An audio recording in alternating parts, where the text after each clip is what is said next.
we got a team of treasury managers, team of capital management squad as well, and yeah, really just like building. I always say operational infrastructure is kind of what we're building, with a lot of governance, a lot of tooling type stuff, and just like iterating and figuring out, okay, this is what we do. How do we best, do this in like a collaborative way and like in an effective way. What's up, Jim? Let's grow. I just want to announce that we are back live up on our network of channel partners across the interwebs. We're live on Twitch. We're live on YouTube. We're live all across X. We're all across LinkedIn as well. Shout out to some of our channel partners at Gathering of Tribes. We're live on Regen Network's official X page. We're live on Refi DAO on both X and YouTube. And much love to all of the channel partners who are helping amplify the public goods ecosystem. If you're just tuning in via our video stream, I want to let you know that we are live 24/7 on X Spaces. You can join in the conversation. Just go to @Let'sGrowDAO. I'll put the ticker across the top here. We are live until the end of GG23, which is the biggest public goods funding grant ecosystem and longest standing in Web3. They've given out $68 million. They're about to allocate another $1.3 million. And you get to help determine how they allocate the funds. Every dollar that you donate during this period via crypto gets matched according to the quadratic funding formula. So we'd love to see you on the spaces and supporting some of these incredible grantees who are going to be coming through between now and April 16th. All right, back to you. Hello, Internet. Jimmy, man. You know how to do it. I'll tell you what. But yeah. So baby. Yes, I mean, I'm one of I guess Civil Monkey's also a community lead, but yeah, we got a pretty solid squad. I wish Karoil would pop in here. I'm not sure what time it is over there at the moment, but yeah. We roll deep, and it's awesome. I mean, I guess just off the top of my head, I could shout out Evan from Center for Collaborative CFCE. I'm sorry, sorry, Evan. Yeah, Paul from Gardens. Like, it's the lines between you are very concretely developing a specific project within the dev guild, and just you're part of the community, and you come to the weekly calls and kind of contribute to those discussions. The lines are kind of blurred, which is nice, but it's certainly easy to go from I'm just showing up and listening and trying to learn a little bit to okay, I'm actually I'm a part of this well-oiled machine, and I have a very specific role here, and I'm working on something very, very specific. So yeah, I mean, a big shout out to Afo and Koi. I think and Marcin, and I think there was another person that was part of that original core crew, but yeah, still out here, still building. Yeah. Well, I'll definitely put Izzy a part of that OG crew. Thanks. Yeah, that's great words. I think, yeah, like you said, we're just a group of Goonies just out here just trying to just go on an adventure, have fun, make some tools along the way. So yeah, no, I love every day. Every day I wake up and I look forward to our conversations, joining our calls. So yeah, I enjoy working with all you guys and girls. And I think, let's see, is there anybody else that's joined the call? Probably should do a little bit more on promoting this because to the DevGuild team. But yeah, we'd love to see. Let's see. Well, maybe I could chat about something DevGuild related.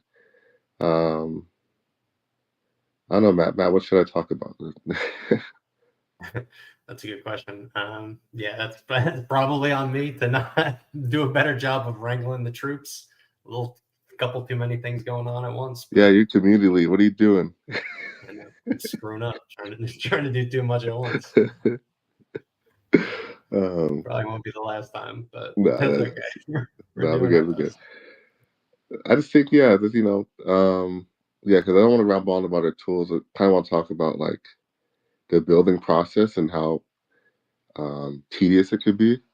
I think for anybody building like tools or just building anything, um, it's yeah, the process is kind of, you gotta, in my opinion, you gotta fall in love with the process. Like, and I think in this any profession, the people that excel the most, like, they're not in love with the results; they're in love with the process. Um, so I think that's a big thing that yeah, within the dev build is something that yeah, we still are working on a lot of our tools to get to this stage of production and readiness, but it's the process that's been what I've loved the most, and I think how we approach building that will get us to the results that we want. So just want to highlight that kind of yeah, that way of thinking, because I think a lot of times we hyper focus on the outcomes and results, and then yeah, don't engage as much in the process and really fall in love with the work to get to that result. So, and I think working with this crew of people helps with that to where working with Nat, so working with Matt makes the process a lot easier, makes it more fun, more engaging to then get to these desired outcomes. So I don't know, I'm just rambling here because I don't know what specifically, but just want to kind of point that out and as kind of a thought I have about this, working. Um, and let's see. Uh, we got Anastasia on the stage. Um, I guess we could kind of just have a if available to talk. Kind of curious to maybe we could just discuss potential collaborations with the Dev Guild. I'd love to learn where maybe the Dev Guild could help you guys out, like with the stuff you're building. Um, so yeah, if you're able to talk, we'd love to.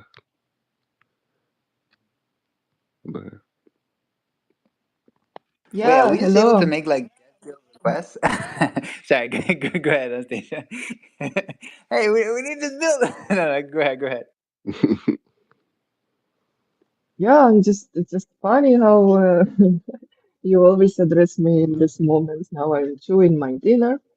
But yeah, today I got actually two offers for collaborations. One from Irtu and one from you guys.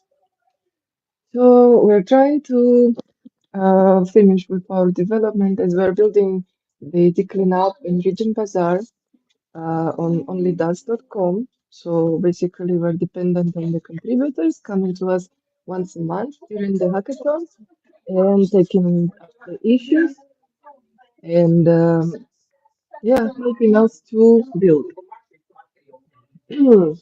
But the thing is that we don't have the project maintainer that is full time with us. So it takes forever for us to actually analyze the pull requests and to merge them. If you guys maybe can somehow support us in that part, it would be amazing. Now we have one Ukrainian developer that is our friend from Kopangan, but he's always getting sick. Today I canceled the call with developers because he's not coming. Yeah, so the next OD hackathon starts, I'm not sure, I think 20 something, and it will be going on for 2 weeks.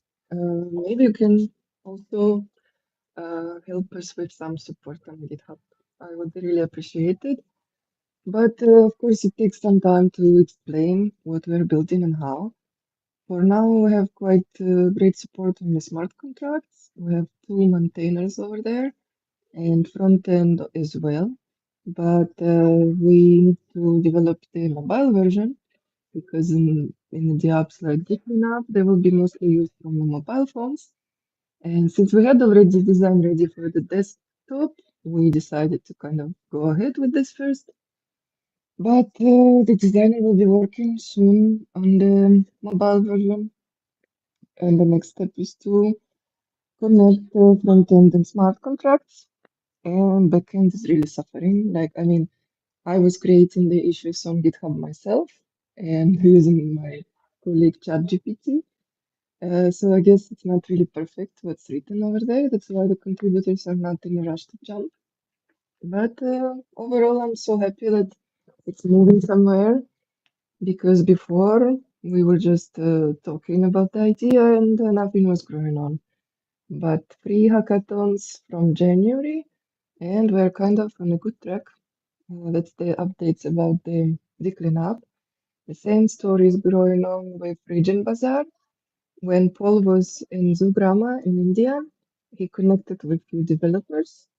We have maybe two constant maintainers over there, while the cleanup developers are from Nigeria. Paul is working with the Indian guys, so we are quite moving somewhere, but not so fast. Yeah, that's my updates on the development side. Nice. We could definitely help. Well, I'll speak for myself. I could personally help on the GitHub side. So if you could invite me to the repo, I could start at least like you could add me up to review PRs, and then I'll help me get up to speed with what the guys are building. And yeah, let's start there, and then see where that goes. But yeah, I think definitely everything you mentioned. Oh yeah, I could help with that. I could help. So excited to continue getting closer partnerships and relationships amongst like the different green pill builders that we have in the network. So excited. Yeah, let's go. Oh, that's super cool. Okay, I will message you more details later.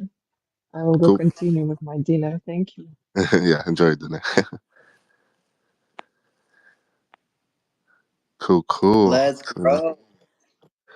Yo, I want to learn more about this green goods. I know you mentioned this briefly in the call yesterday, Mm-hmm. Afo, about biodiversity and what you guys have been cooking to track biodiversity. I know that like Regen Network's been doing a lot of good work here of creating like keystone species and trying to measure biodiversity that way for biodiversity credits. What's your approach to biodiversity data?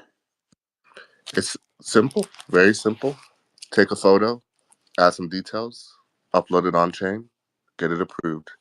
And I think the reason trying to just have a simple flow that one, of course, makes it easier on the user where they're not having to think about a bunch of things, and it can feel more natural and fluid in how you like upload work. And then also, like ideally, we want to expand green goods in the future to more more actions, outside of environmental work. So having just a simple, basically, it's a three-step flow where it's like media, details, review, and then like upload. So yeah, that's our approach. Very simple and PWA to where you don't have to go to the app store. You don't have to pay any fee or download any app. It's just could open it through the browser and then install it on your phone. So let's trying to create an easy access tool. All the Web3 aspects are abstracted away. So it's about being simple, intuitive, and quick. And then I think having a tool like that allows us to then bring that data on chain, and then on the back end we could aggregate it and all these things. And yeah, I know you do work with like tree gens and like tree planting. So I do wonder if there's something here to where could support some of the things you're doing, um, and capture some of the actions that happen. And actually, I'm curious, like, how do you currently capture access with tree gens? Like, what's the kind of process for tracking the tree planting?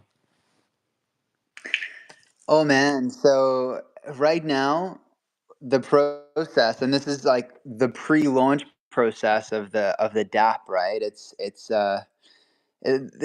rough, and this is the reason why our DApp needs to exist. So basically, people have to film on their smartphones before they plant, after they plant, upload that to a Google Drive, get a shareable link, right? And it has to be viewable to anyone, and even the most fluent Google Drive users have made that mistake, right? But you can imagine people in a very remote village learning how to do this, and then put the link in a spreadsheet, and then hold their finger on the Google Maps, and then put the GPS in the spreadsheet, like. That has been a real struggle for some people in some of these regions. Tanzania's cracked it for some reason. That they haven't had issues, but in some remote parts of Shimoni, it's been a challenge. So we had to send our core team out there to go help them with this process. We did this recently in Shimoni to capture it, but it's going to be way more smooth with our DApp because You can film within the application. It auto saves, so if there's not the best internet, it'll upload once they gain access to the internet, which is great. It automatically captures the GPS, so that's not an issue. You don't have to upload and get the link and da da da da. It's just like taken care of. You just film before, you film after in the DApp, and similarly, it's a web app.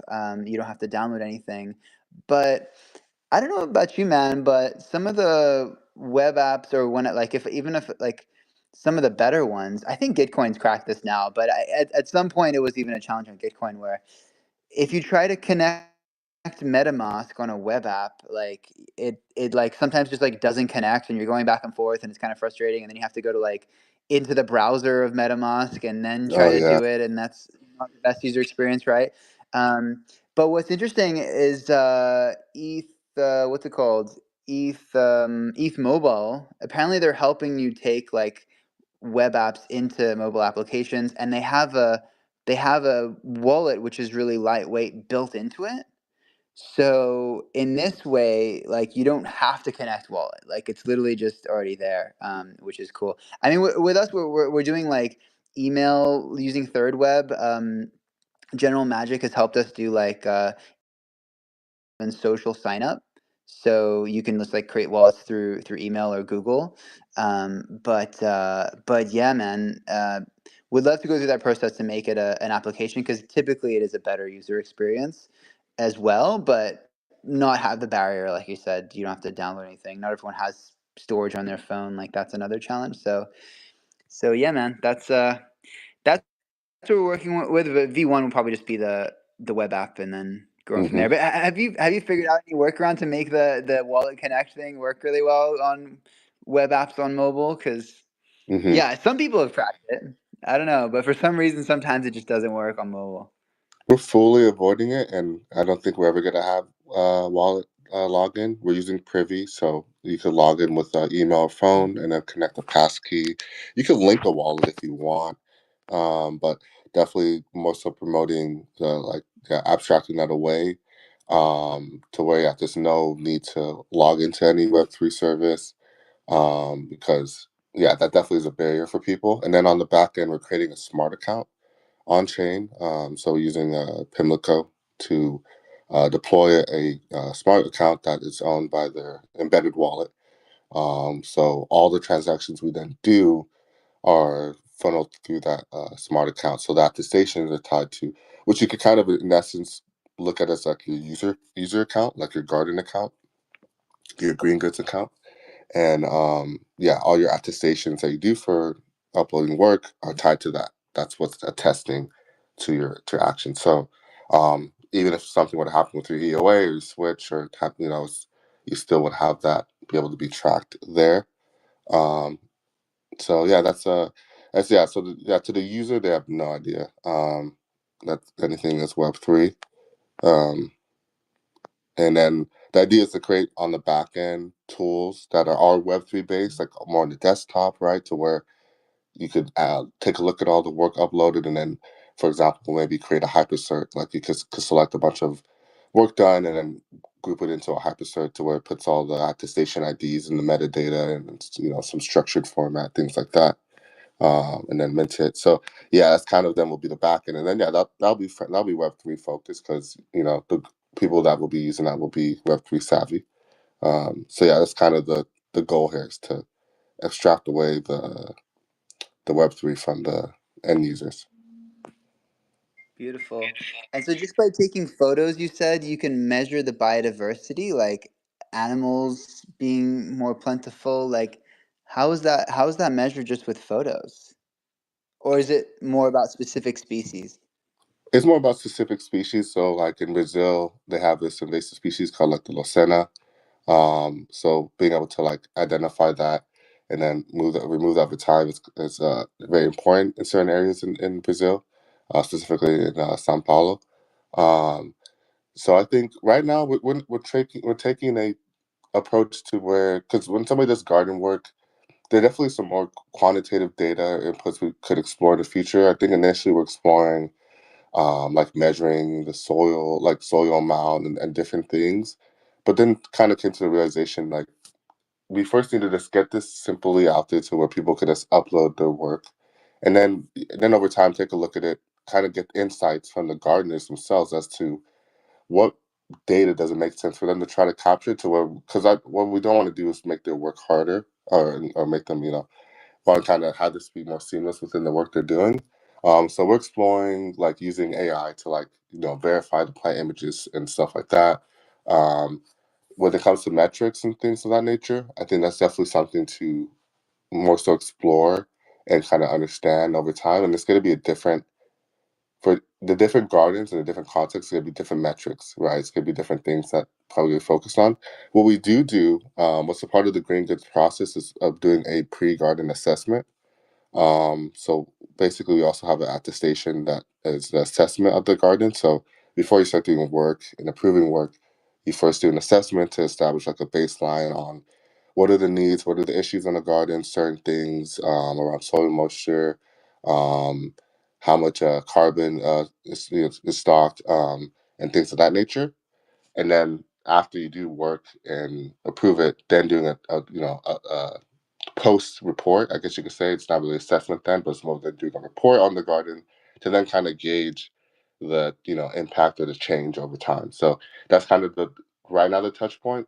And then I think within the workflow over time it'll get more refined. We'll find more ways to provide quantitative data. But right now we're starting very simple, and using assessments to drive the measurement side currently.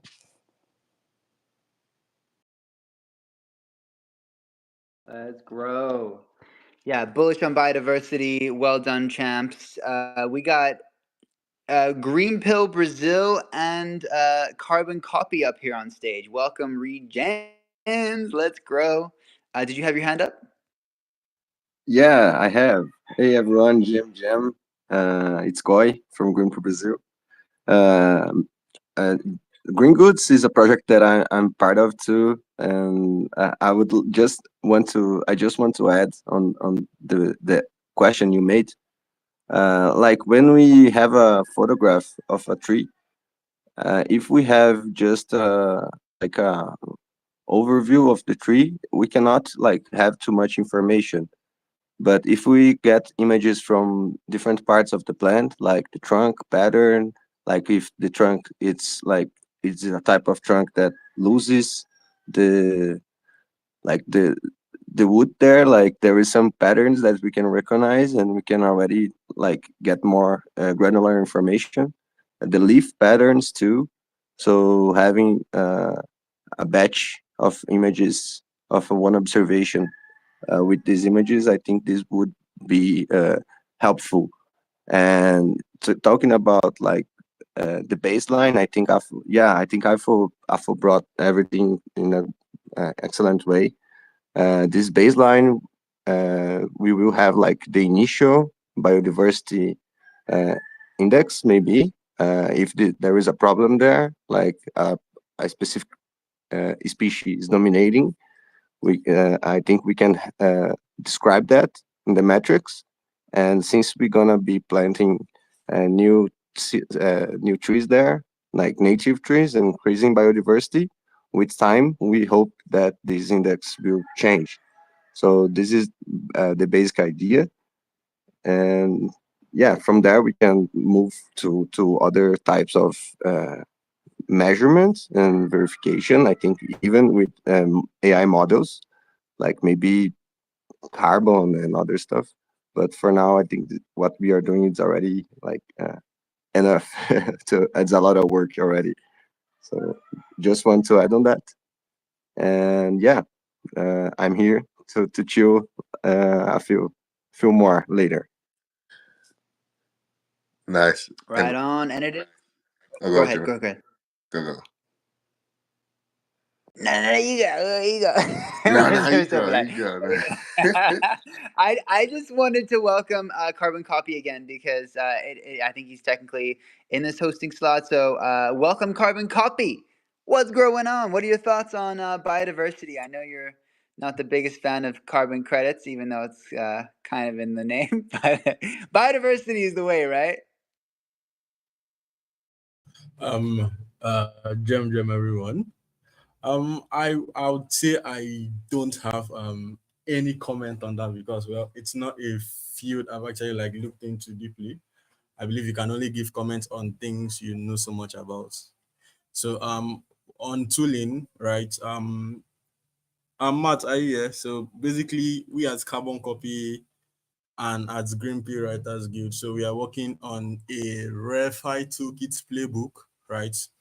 Which this idea stemmed up from a series of questions we have gotten from various spaces, various ReFi weekly spaces we hosted. For example, how does current Web3 tools help ReFi local nodes and Green Pea chapters? What challenges are being faced by these chapters in bringing up new volunteers or bringing in new participants? How do the members of these chapters actually cope in terms of using these tools, especially the non-Web3 guys? So the whole goal behind this toolkits playbook is to kind of identify the major tools that these projects are using and whether these tools are actually helping this project achieve their goals and outcomes or actually hindering them from doing so.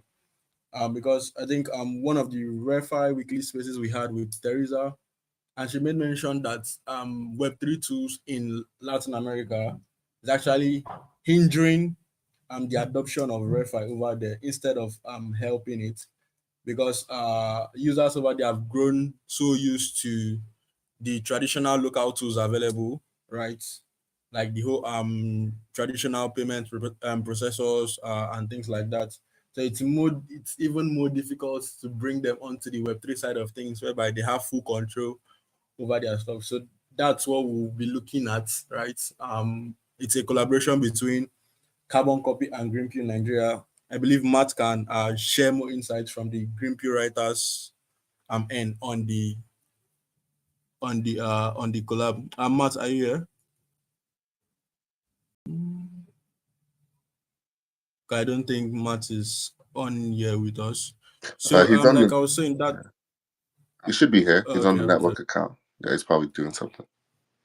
okay, I'm back. Sorry, okay, no I was problem, no trying to problem. get myself on the newly being used Writers Guild Telegram or Twitter account. Like, oh no, what's muted? What's not muted? This is Writers Guild takeover for the next 5 minutes. Yeah, Writers Guild takeover. Yeah, so I guess a quick shout out, Carbon Copy and GG23 apps and dApps. Please show your support there.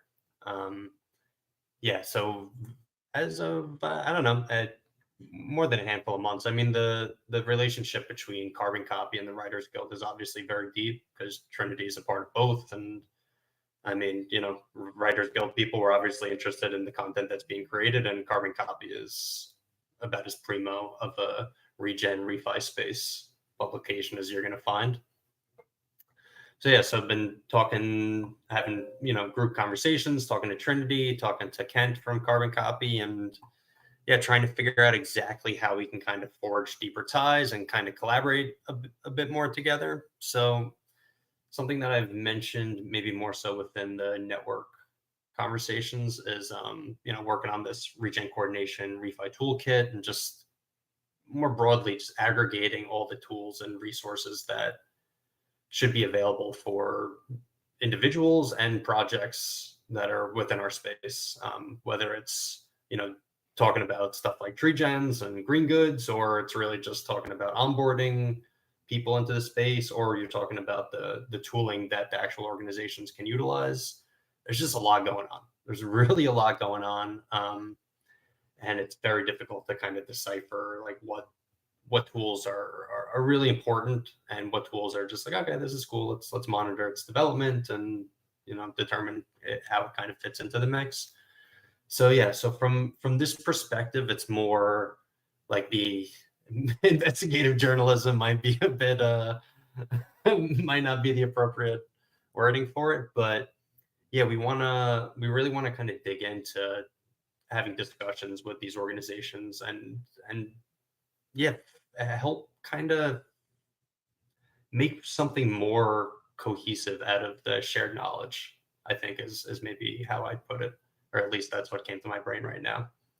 But yeah, so there's a bit more detail of this partnership and this series that that the Greenfield Writers Guild is going to be producing and publishing on Carbon Copy, and yeah, I'm super excited about it. So yeah, if this kind of speaks to anybody, please definitely reach out, and chances are, we'll be reaching out to you as well. So yeah, just a couple thoughts there. Sweet. I'll even put on my Yeah, rights. thank you, Go Matt, for for it. that. And then also from okay. So on the Carbon Copy side, we are looking forward to working on a REFI progress report for. So basically, we usually do the annual reports, and then the annual report is just basically looking at the REFI space from the qualitative view, right, of how things have improved, what has happened, and things like that. So for this year, aside the REFI annual reports, we are also looking at doing quarterly progress reports. And then the quarterly progress report is going to be coming from the quantitative side of things, right? So we are going to be doing a whole lot of data collection and surveys with REFI founders, REFI builders, regents, and things like that. So we want to understand in numbers, right, the view towards the space.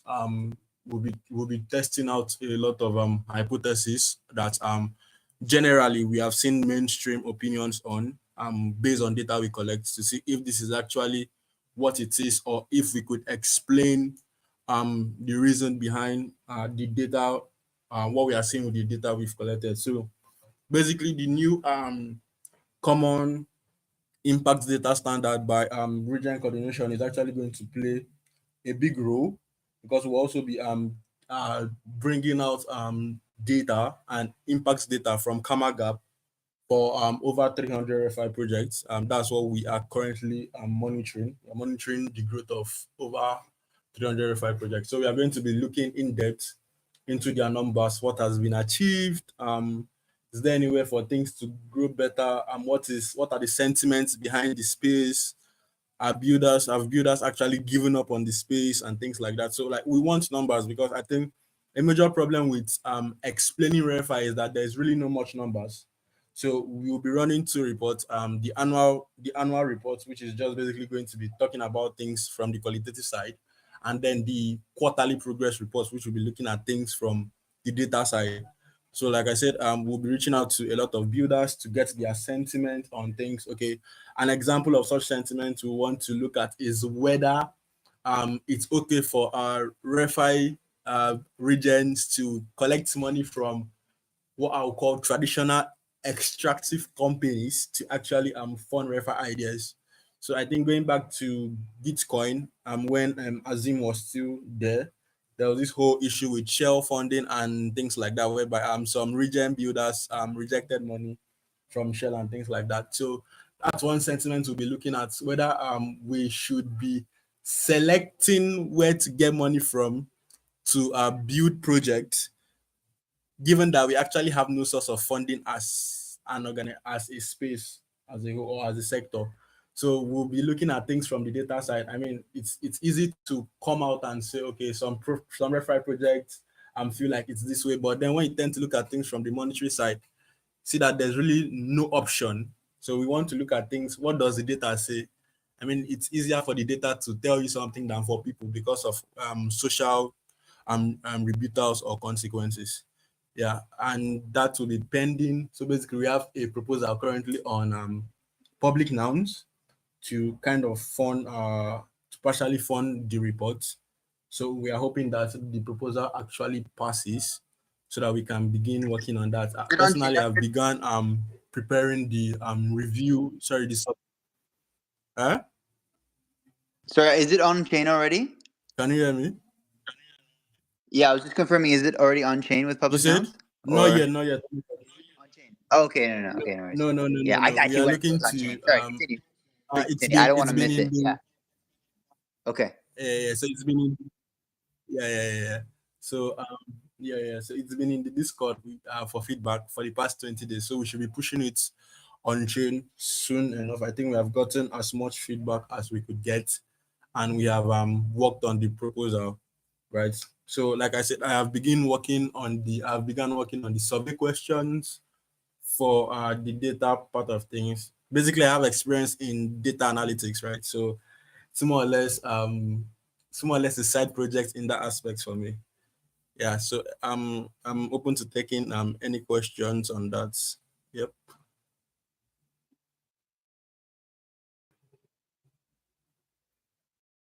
Can you share a link? And then finally shout outs to okay, a link for what to give exactly? feedback. All right. Okay, I'll share a link. Yeah, I'll share a link in the comment section right away. Okay. And then also shout out to Jimmy. I did host a kind of climate change workshop for retractors and Rotarians in Nigeria about 2-3 days ago. And Jimmy showed up and talked to them about tree planting and reforestation and afforestation. So shout out to Jimmy, shout out to John. John from Climate Coordination also came on to talk about funding and partnerships for climate action. So yeah, shout out to them. And then also to Nick. Nick is sponsoring the post-conference activities whereby we are getting Rotary and Rotary clubs to carry out cleanup initiatives on the 22nd of April, which is like the World Earth Day.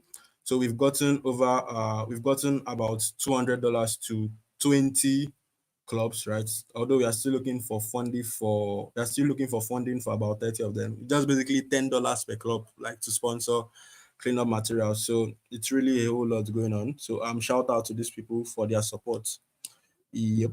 So that's that from my end. So yeah, I'm open to any question on any of the things I've talked about. Yeah.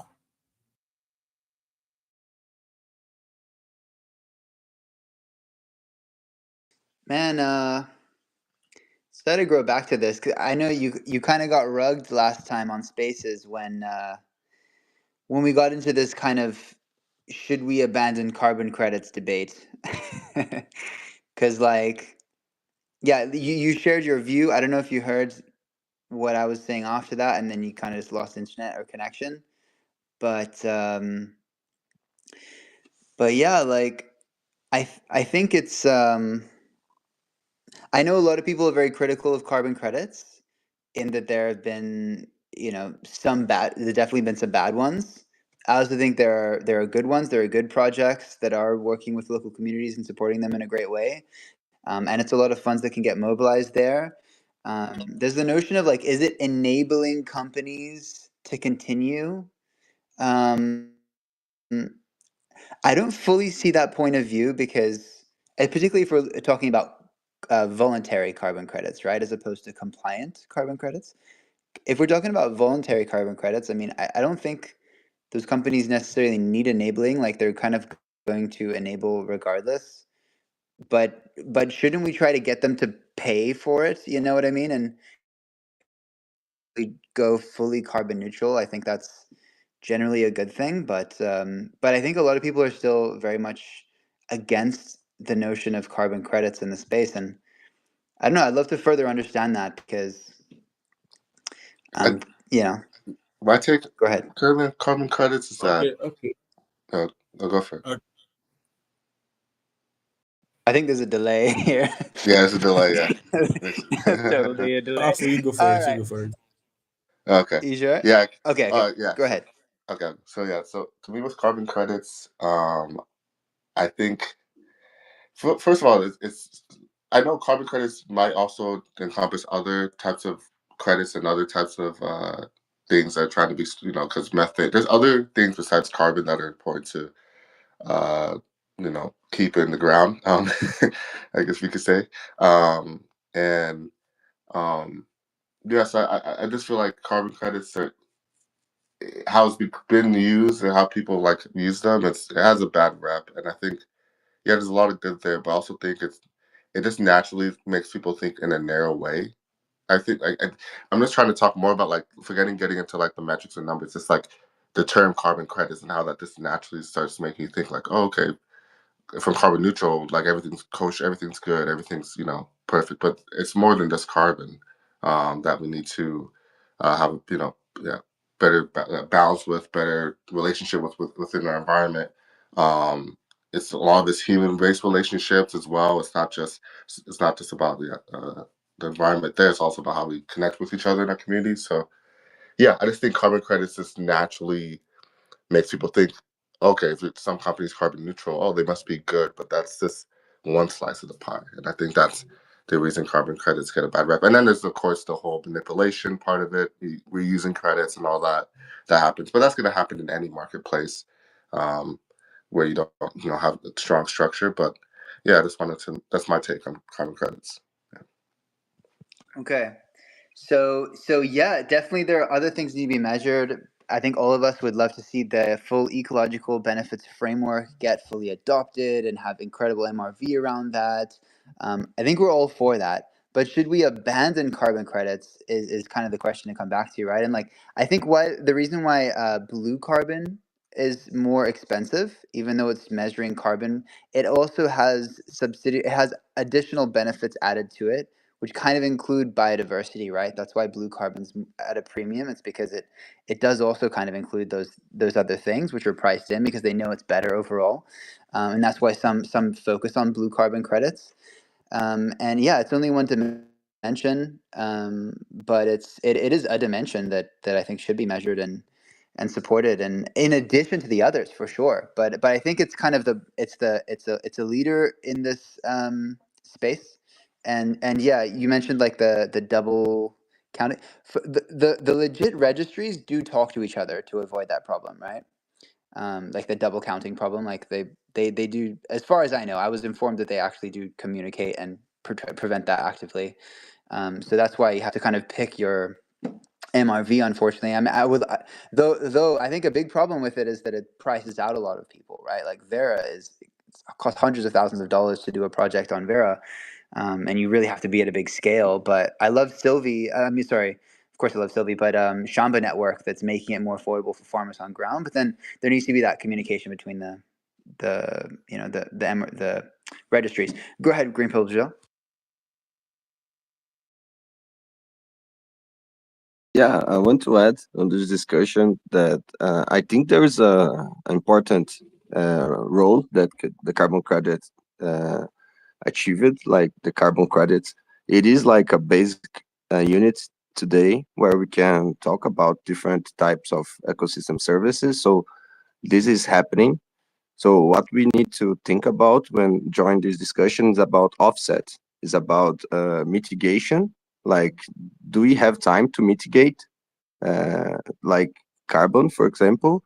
If we approach carbon metrics only with the approach of mitigation, trying to compensate an impact that is happening in another place, for example, this doesn't work with biodiversity.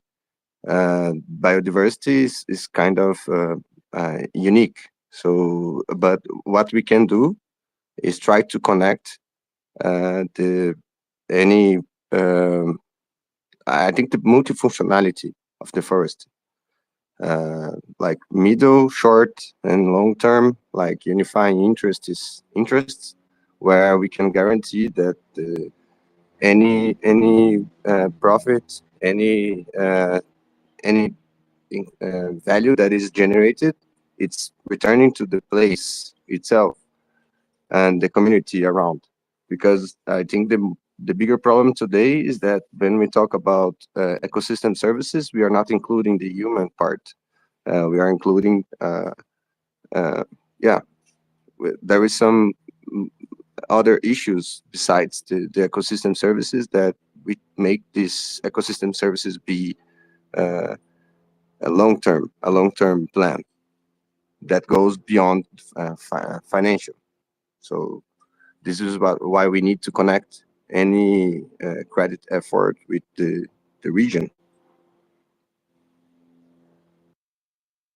Yeah, people. This definitely needs to be measured and supported. Yeah, for sure. Go ahead.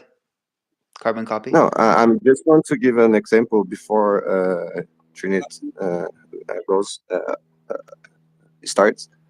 How much fruits a forest can produce, right? If we are talking about creating a forest, why not creating a forest that produces food? So this is an impact of multifunctionality. There is carbon being captured there is water being retained, and there is food being produced. So this is the kind of multifunctionality I think we can try to yeah to support and improve. Yep. Agroforestry, baby. This is the way. Go ahead. Trinity.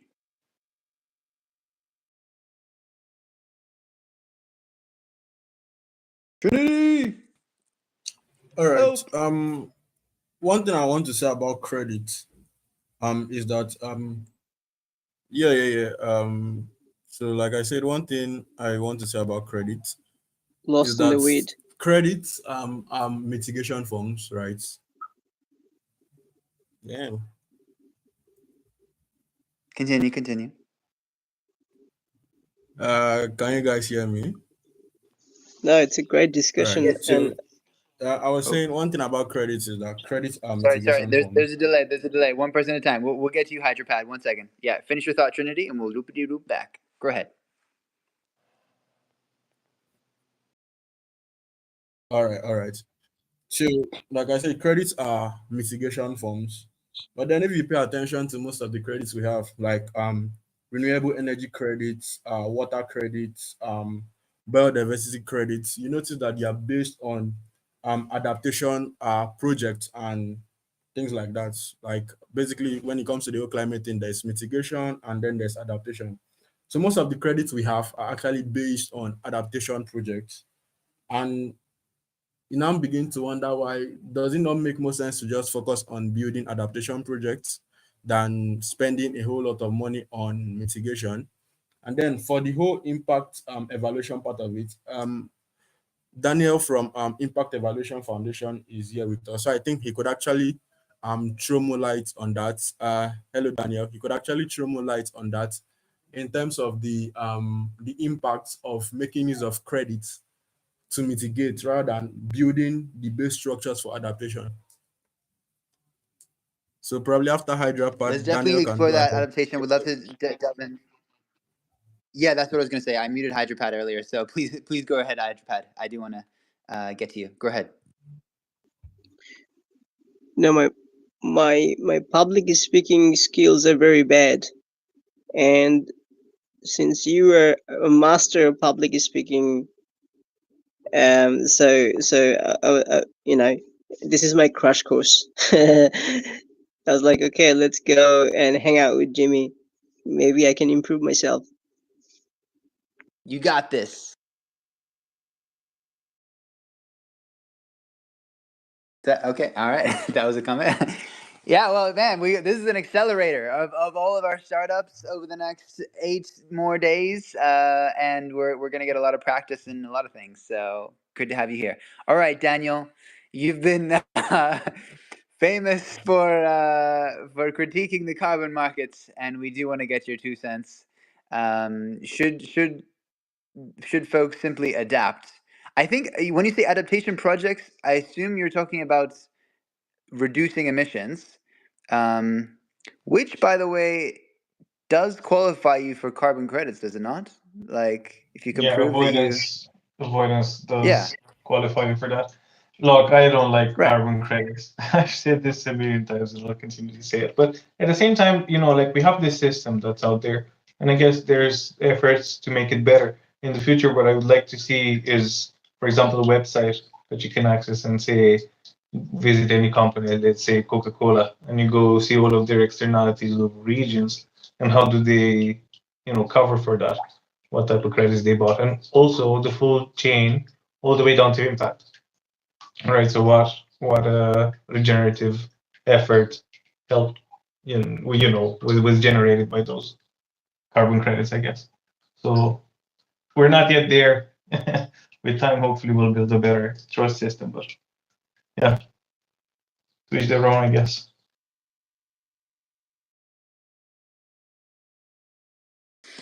Yeah, I really want all of these dimensions of ecological benefits to have their light of their time in the sun, so to say, to win. We all want them to win.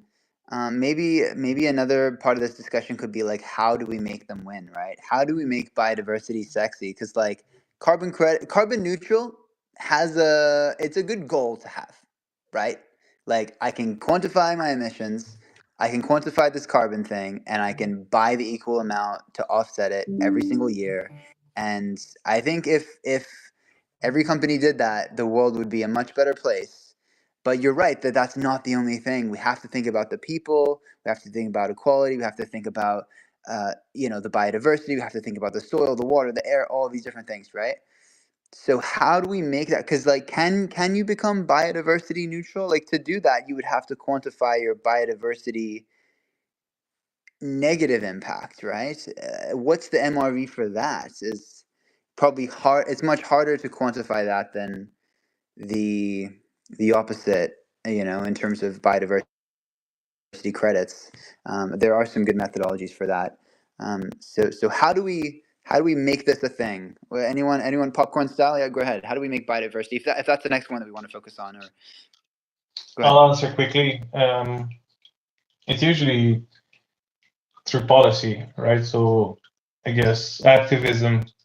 Let's go to Brussels and you know get a few laws in place. Um, that's one way to go about it. Laws in place, yeah, but I it's love also the got to be. Go ahead. I love to take a trip to Brussels, so I'm down for that. Do it, man. Last ETC was in Brussels, dude. We should have done that. That was an opportune moment for us to storm the That's true. whatever. Yeah. But man, Something look, my mother's an something that I activist. think I've about. grown up around like activism for a while. I am a little disheartened by it. I protested a lot. I've been there. Does it really do the thing? Or I kind of I think if enough consumers put their money where their mouth is and pick products that are doing good in the world, then business will make it happen. Because ultimately, you know, we can criticize capitalism. The reality of it is that they have what's called a fiduciary responsibility, at least in America. I don't know, like to maximize profits, which kind of sucks, and that's a reason why the world is this messed up, right? But it is profitable to do good if the people are buying the good ones over the bad ones, right? If there's two products on the shelf. And so yeah, if we can measure it and then put that on like a label, like in Australia you have a health star rating, right? Like what's the health star, 1 to 5, how healthy is this product? Well, what if you had the impact rating of all the different dimensions of ecological benefits, including the equity part of how people are treated?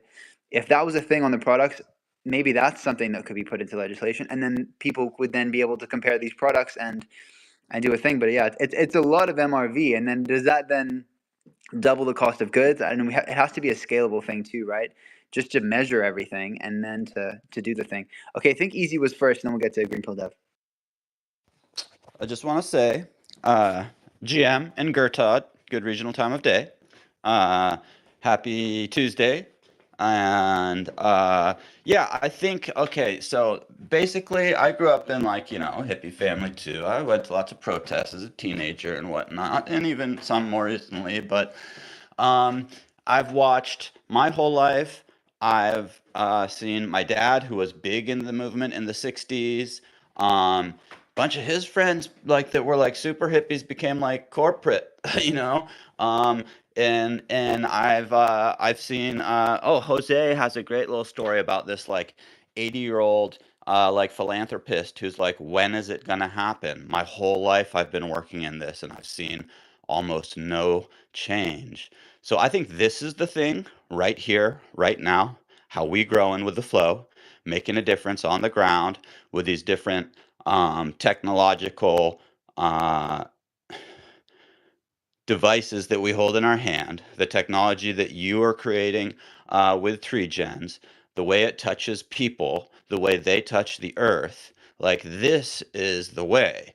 Going out and protesting, sending a few dollars to an organization that spends 80% plus of that on administrative costs and like advertising, that's not working. Like we've seen it for now decades. So I think this is the way. What we're doing is going to make the biggest change yet that any generations have seen.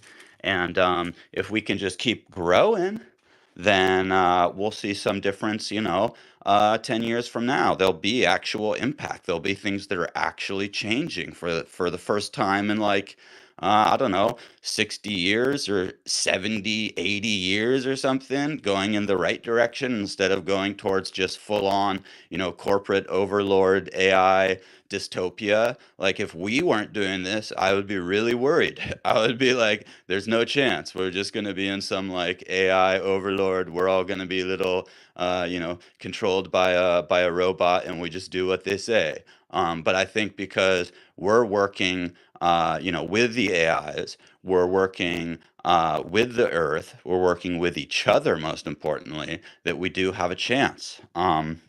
The other thing I wanted to ask, and this is a question straight for Jimmy, what are my rules? Because I'm about to do the damn face ice challenge thing. The Ice Bowl Challenge. You want to know the rules? Okay, well, I'll tell you the rules, and also every single person who is listening in this Twitter Spaces, plus everyone who's watching everyone who's watching on video, consider yourselves officially challenged. All right, so Tree Gens is on a mission. All right, our goal is to get 1 billion trees planted on World Environment Day. It might sound like a crazy goal, but we are actually on track to make this happen. Why? Because the Ethiopian government, which set the record for most trees planted by any number of people, they mobilized 34 million people in a single day last June, and they got 616 million trees planted in a single day, and they've been increasing that number every year. They've joined our Coalition officially. And I'm actually going to be interviewing Dr. Adafiris, who leads that 1 day initiative, as well as the Great Green Wall across the African continent, for the 500th episode of Max Impact. I can put that in the jumbotron that's happening tomorrow. But anyway, we're trying to grow this movement, not just through, we now have 7 countries involved at the ministry level, but also we're trying to grow a movement, bottom up as well, right? And working with influencers and creating content, all this different stuff, right? So that we can make history. Because once we accomplish this goal, it's going to be like the 4-minute mile, where no one thought it was possible to run an entire mile in 4 minutes, right? But the year that someone did it, dozens of people broke that record, right? So we're going to show humanity what is actually possible when we unite to break world records and get 1 billion trees planted in a single day. So we have so much more momentum. We continue that forward, right? So what's the Ice Bowl Challenge? Well, you probably heard of the Ice Bucket Challenge, right? Where people put a whole bucket of ice and on their head and water, etc. And it went super viral, and ALS raised many, many millions for charity, and it mobilized many people as a viral concept, right? Well, you probably also heard of the morning routine, right? The video where you got the ice and the bowl and the boop, head face in the bowl, right? So this is what we're doing. It's the Ice Bowl Challenge, okay? Every one of you watching on video and everyone in the spaces is officially challenged. All you got to do, it's super easy. You get some ice, you put it in a bowl, you put a bit of water in there, okay? And you have to hold your face in the bowl of icy water for at least 3 seconds. All right? You can do it longer. It actually feels great if you do it longer. It's a great way to wake up in the morning. It's even good for your skin. Happy days, right? So you hold it in for 3 seconds. All right. You share the mission. We're trying to get 1 billion trees planted on World Environment Day. It's called the Coalition. Okay. The Tree Gens Coalition. And then you tag 3 people to do the same. You tell them they have 24 hours. If they need an extension, you can follow up with them later. But 24 hours, right? Because if they do it, right, then they tag 3 people and they do it and they tag 3 people. That's how we freaking grow. We need exponential numbers to make a dent in the climate crisis. We need to grow a movement. We have to make history together, and that's the Ice Bowl Challenge. Are the instructions clear, Easy?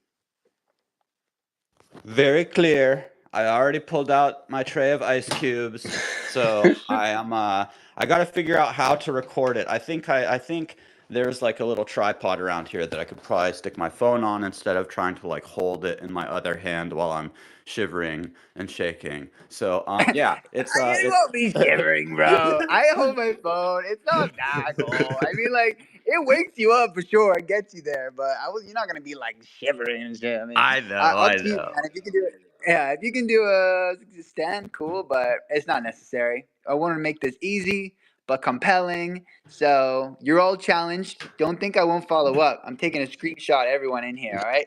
You're all challenged. Ice Bowl challenge, baby. All right. All right. Greenfield Dev Guild, I think you had your hand up. Well, you mentioned actually something I want to like, speak about a little bit, which is the influencers. I think that's actually really huge, in a sense, because that's what drives the youth and drives. That's what kids listen to influencers. So if you're able to get influencers to be doing content that's environmentally conscious, and I think that would have such a profound effect because all the kids would be like, "Oh, my influencer is growing a garden, a home garden like this, or doing etc." Yeah, or whatever action, planting trees, whatever it is. So I think getting influencers is actually really key. And just to say too that I feel like a lot of times we should be hyper focused on the youth, on the upcoming generation. Like I'm sorry, sorry to say, but like even like for us that are in our 20s and older, or even 30s or above, whatever, I think that it's like, I wouldn't focus on us to a large degree. I'd focus on the youth and giving them the knowledge and the tools and creating the environment for them, because then they'll have the context and the consciousness to make the right decisions. Once you become an adult and get set in patterns and different things, it's hard to learn these things. So I think also our space having more of a focus on youth could be more beneficial than right now. I feel like there's more of a focus on like the corporate and trying to create like the large frameworks and things around things. That's more like the business refi side of things. But I honestly think focusing more on education, getting into local schools, getting better school programs, getting communities where people are planting home gardens, learning how to grow their own food at an early age, things of that nature, will then have the effect that we want to see in the next like 20 years. 100%. That's why I once went live, for 60 hours straight, interviewing a new person about refi almost every single hour to try to get the attention of Mr. Beast, right? Because I watched the video where he started it up and he's like, "Oh, you guys all spam me on social media to plant 20 million trees when I got 20 million subs. So here we go. We did it. We freaking make it happen, right?" So I was like, "Oh shit. He's like 200 million now," or whatever the number was, right? So I'm like, "Let's go. Let's spam him," right? So that was the thing. And through that, I got 4 points of contact with 1 degree separation of Mr.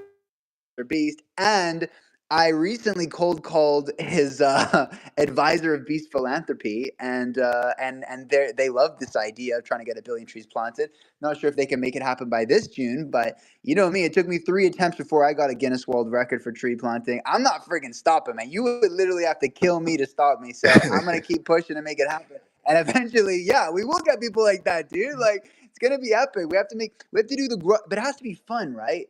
Like, you and me, we might like to see someone planting trees in the garden, bro. But like most teenagers aren't going to be enthralled with the TikTokification by just seeing someone plant a tree. But we got to make it Yeah. epic, right? Like a Grow Olympics. Like we need like competitive tree planting in teams, and like it's got to be engaging, right? Like Yes. so yeah, man. That's why I want to make it. I want to make it fun, competitive, like a sport. I want.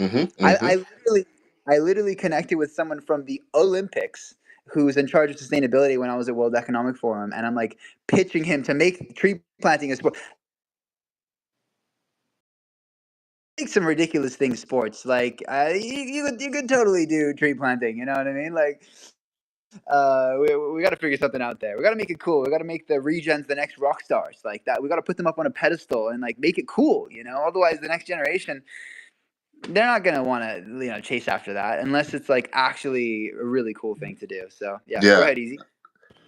That was grinspinational and Growtastic from Green Pill down there. I do. Well, no, I mean, I 100% agree. I think gamification is key for bringing in the youngsters, and because they're unfortunately now have been co-opted by social media giants that knew this was super evil and bad for them to put this much endorphin drip in the scroll of doom, but did it anyways. So it's like they're used to this very quick reward system from growing up on social media.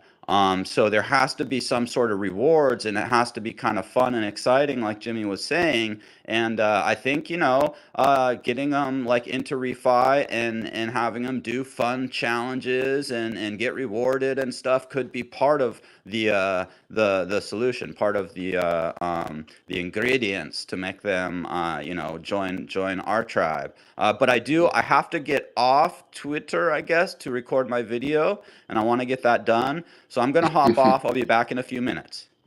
See, easy. Cool. Yes, Well, bro. Easy. Looking forward to seeing it. Go ahead. I think I got a well. I have a project. I'm not working on it actively. As you know, I'm fully green pilled. I'm one of those people that I go on one track mind. I can really only focus on one thing. But I have a project that I think is a potential solution. One of the solutions to helping with making it fun and engaging for kids. Because so basically, the project's called WAFA, which stands for Water, Earth, Fire, Air. Inspired by Pokemon and Avatar: The Last Airbender, mainly. And the idea is to create a symbiotic relationship between real plants and digital creatures, to where I feel like the failure of previous versions, right? Tamagotchi, Pokemon. It's not even a failure. It's just they didn't have actual real life plant element tied to the creature. So you then have like Pokemon Go and things like that, but still then didn't really tap into connecting to your environment. It's more about being in your environment, walking around and things of that nature, but not something to where you're actually caring for something. So the idea is to have, care for plants. And where I want to roll this out is more so in school environments and after school programs. Because I grew up going to after school programs and like summer programs and stuff. And I know that's a more curated environment to where you could have somebody help curate like a local garden. So you'd have the kids grow their plants, one kid's growing tomatoes, one kid's growing bell peppers, etc. And then having digital creatures, and then the plants that you're growing are going to have different effects on how your creature grows and evolves, etc. And if you're not taking care of your plants, not healthy, you're not going to get the on-chain resources to feed your creature. And then the fun part to tie into how do you provide the stimulus is to tap into AR and create like board-based games that you could play outside on whatever flat environment. To where it's as simple as tic-tac-toe to chess. So it's not even about creating new games, it's just using existing board games, but you're able to play with your digital creatures as the placeholders, as on the board. So yeah, that's way fun in a nutshell. But I think tools like that, could help. I think will be fun to the youth and engaging. And yeah, it's kind of like the new age Pokemon. Hopefully, yeah. Let's grow. I love it. What do you say that was called again? How do you spell it? Wafa, water, earth, fire, air. It's basically the intro of Okay. Avatar: Last Airbender. If you've seen it. Nice. Very nice. Good stuff. So yeah, back to the previous prompt, people. Like, how do we make other ecological benefits have the same demand as carbon credits? Any thoughts here? You were saying, yeah, we got to make it like cool. Like we gotta make it interesting. We gotta have the demand for the people, and the business will follow suit. Any other ideas here? Because we do all want to see these ecological benefits thrive, but it's got to have that demand, right? Definitely. Can I just do? I gotta go. Actually, we got the dev group call. Can I just do a quick chill and then I'll hop out? Yeah, of course, brother. Chill like the wind. Let's go. So yeah, we have our DevGo call coming up in less than 10 minutes. Every weekly, we have it every week. So feel free to join. We're gonna continue some of the DevGo conversation there. I think Matt put out a post sharing the agenda. So it's gonna be a nice call. So feel free to join. And also want to shout out some other DevGo members who joined. And yeah, we'd love to if they could come on the stage in the last 10 minutes and share some words. I see Leo here as community lead. Kira help is a core community in the community as well. Yasil, so come up to the stage and share some words. I'm a hop off to get ready for the call, but thanks Jimmy for having us, and yeah, this is great as usual. Glad you enjoyed it, brother. Thanks for being you. Man, yeah, I want to get more involved in Green Pill and attend those calls in the future. Greenpill.network. Join the Charmverse. Getting involved.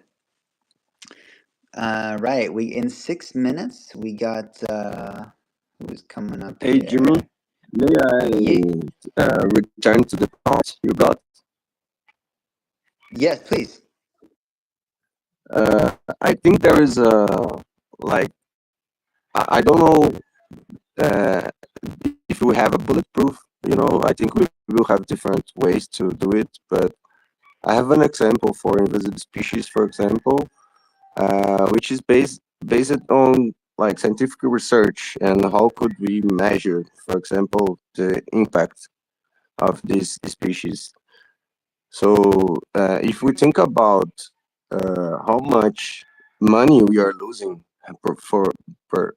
because we have these species on our uh, protected areas, like around the rivers and things like that here, like this is a way we can already have a monetary value where we can compare how much we are expending to regenerate that land.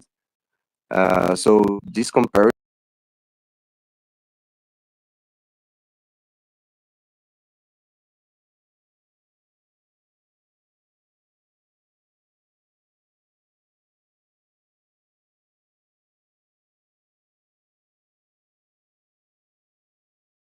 to approach, especially specifically related to invasive species. This is how I think we can, yeah, try to connect the dots and have a more uh, starting with the negative and how much we are already losing trying to measure that. Uh, yeah, and if we bring the multifunctionality, we can also measure like how much this could generate in time. So if you have, we don't need to talk about an agroforestry system. I think we can talk about restoration too, because there is a bunch of native trees that are fruits and produce different materials that don't require you cutting the tree, right? So if we just think about forests that can produce different materials and put this in a time period like 5 years and even 3 years, there are some species that are produces earlier. They produce earlier. So yeah, I think this is a good graph. If we think about how much of the will be of food, for example, in material and different kinds of medicines, oils, and things like that. So the challenge is how to have this infrastructure in rural places. Like normally we have like one big center that receives everything and do the benefit, yeah, and benefits everything. But we I think there is some gap here we can fill, which mini industries like they are ecological, uh, less impact, causes less impact, things like that.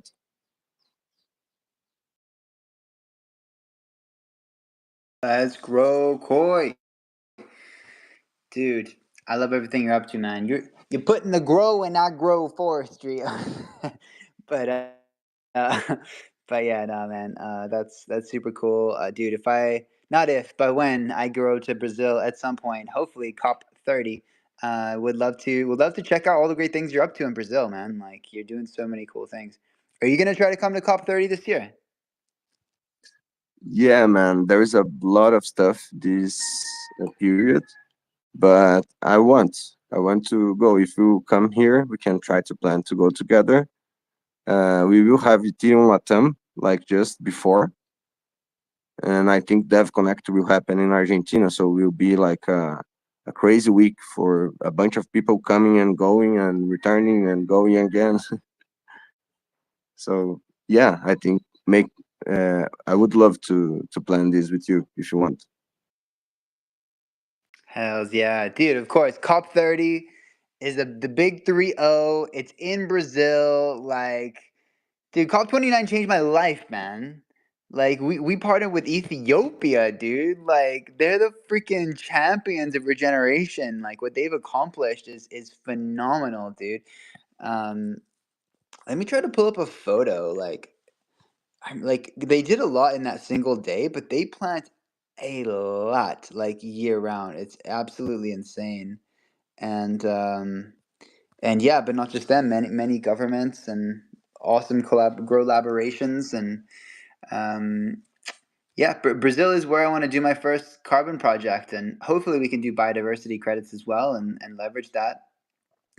Though, yeah, that's a bit of a gray area, though, right? Because blue carbon includes biodiversity in the carbon credit. That's why it sells at a premium. So if you're selling blue carbon credits, you shouldn't really be able to sell biodiversity credits as well, right? Because it's already kind of included in there. But other dimensions of impact, right? How are the people treated? I mean, I plan to give 50% of the carbon forward revenue to local communities and try to do a bunch of conservation stuff and support businesses that depend on the mangroves. I want to do like microfinancing and things like that for you know beekeeping and ecotourism and crab farming and things like this that need the mangroves for them to thrive. Like if we can support those Man, I businesses, I have a think that's question gonna about the mangroves. There is any impact related with like fish and the I don't know the activity, the name. It's fishing. Yes, fishing. About fishing on the area, maybe this could be like yeah, a good metric. Like how much these efforts are like improving the diversity of fish that the yeah that are being encountered. You know.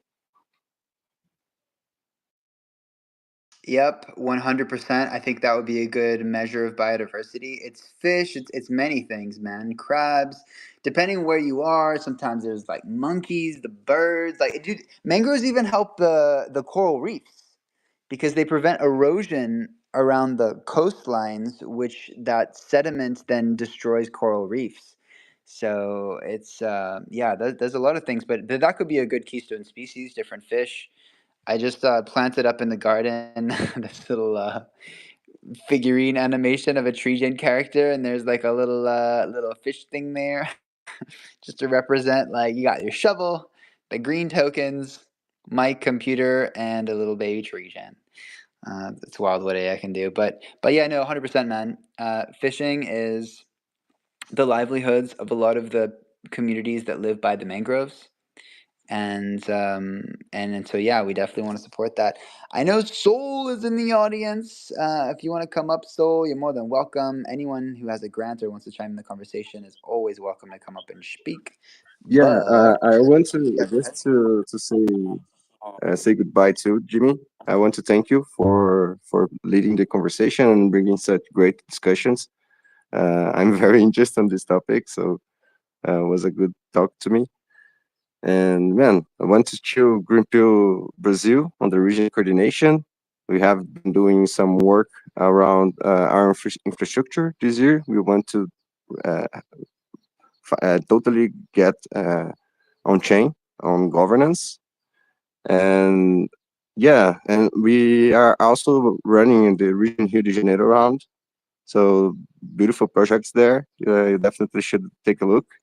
And yeah, that's it. I don't want to take too much time.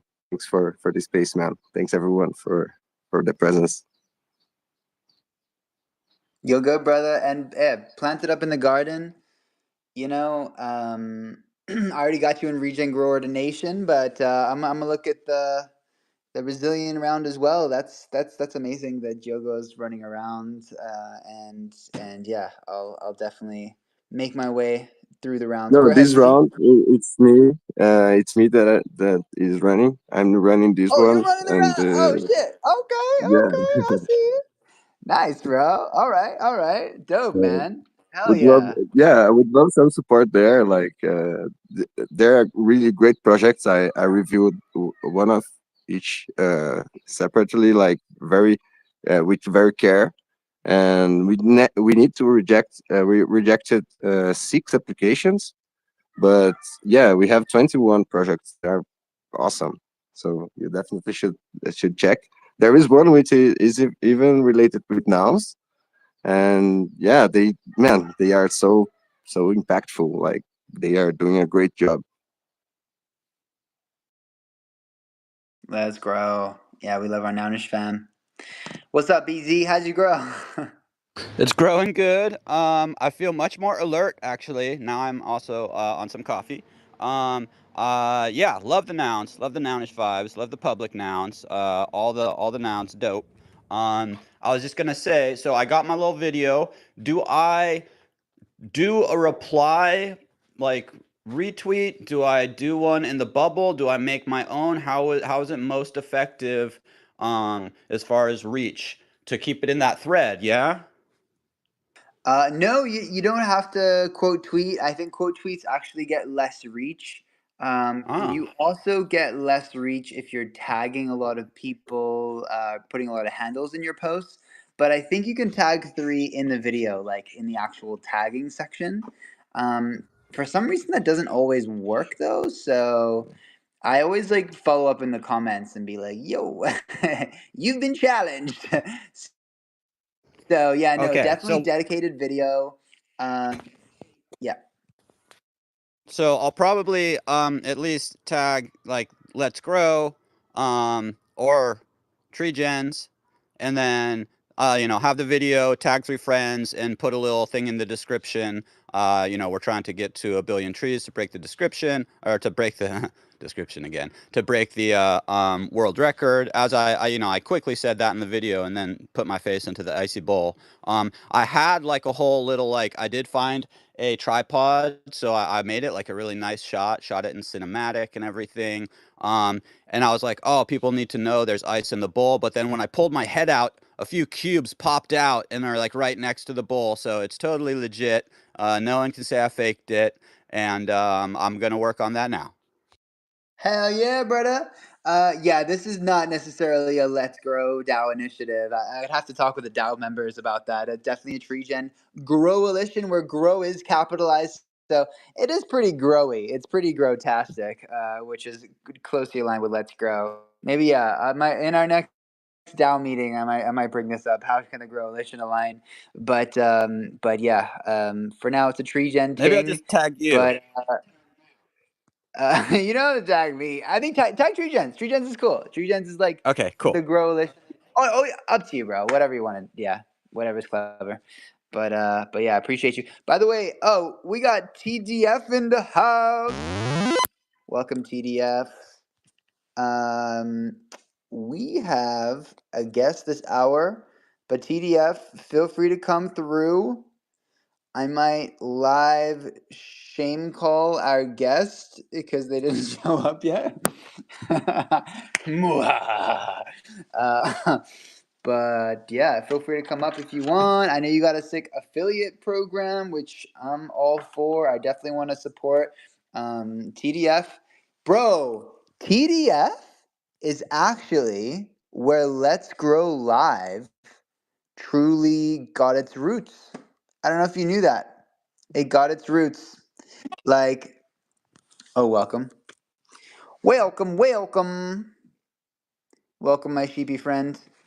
Yeah, I was just saying that TDF is actually where Let's Grow Live got its roots. The first LGL ever was at Refi Week, Regen Week, Refi Week. And I got a bunch of the people there to come in, and we're like, oh shit, we can actually, do this all together. We done just spaces before, but it was a totally different thing. It wasn't Let's Grow Live, and that's when we went on video too. So It was formed at TDF. So welcome, my friends. Welcome. These are the fruits of your soil. You are muted if you're trying to speak. Otherwise, you can have some fun as I call the current host and ask them where they're at. Way at. I have another segment planned. I think TDF is getting a little rude. Send you the invite. Okay, so Steerium. Love one another, ding. Steerium Services was here yesterday.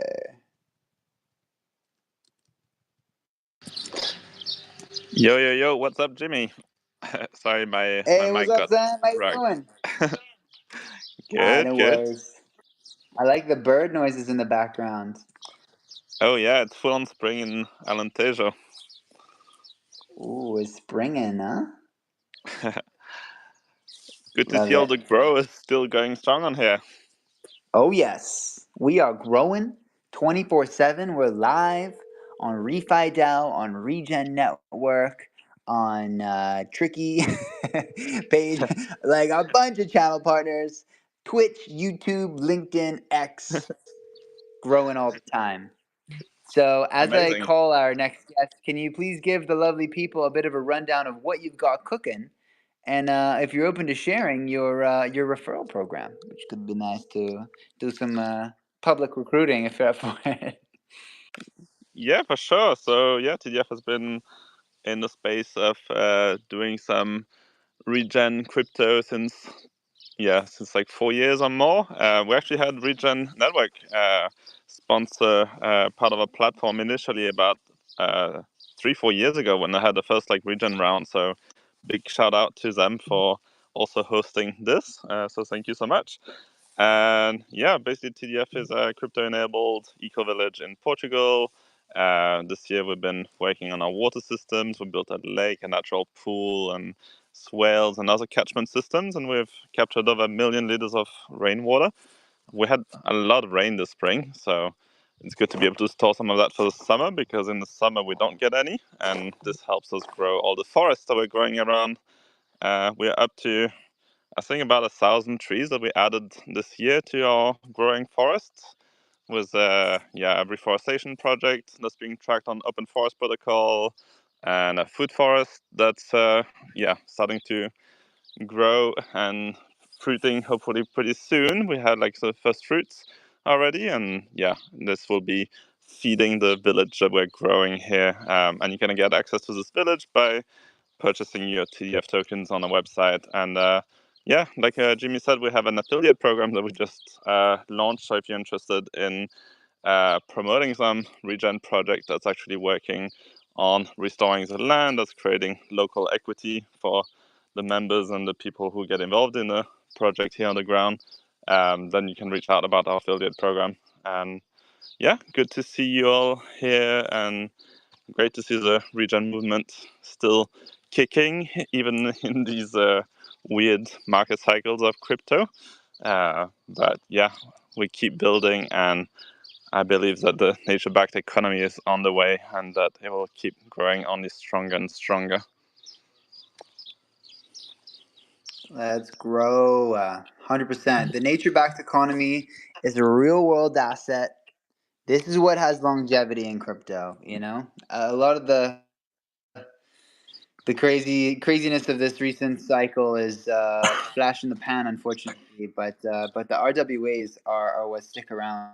And can you share more about your token and how that ties into everything you got going on?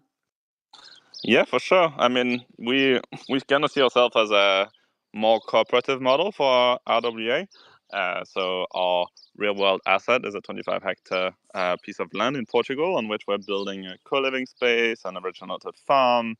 But it's also a conservation project. So our whole legal structure is set up as a commons where the land belongs to itself under the form of a non-profit entity. which controls it and which imposes some regenerative principles on it. This entity is called OASA, and it's a Swiss-registered nonprofit.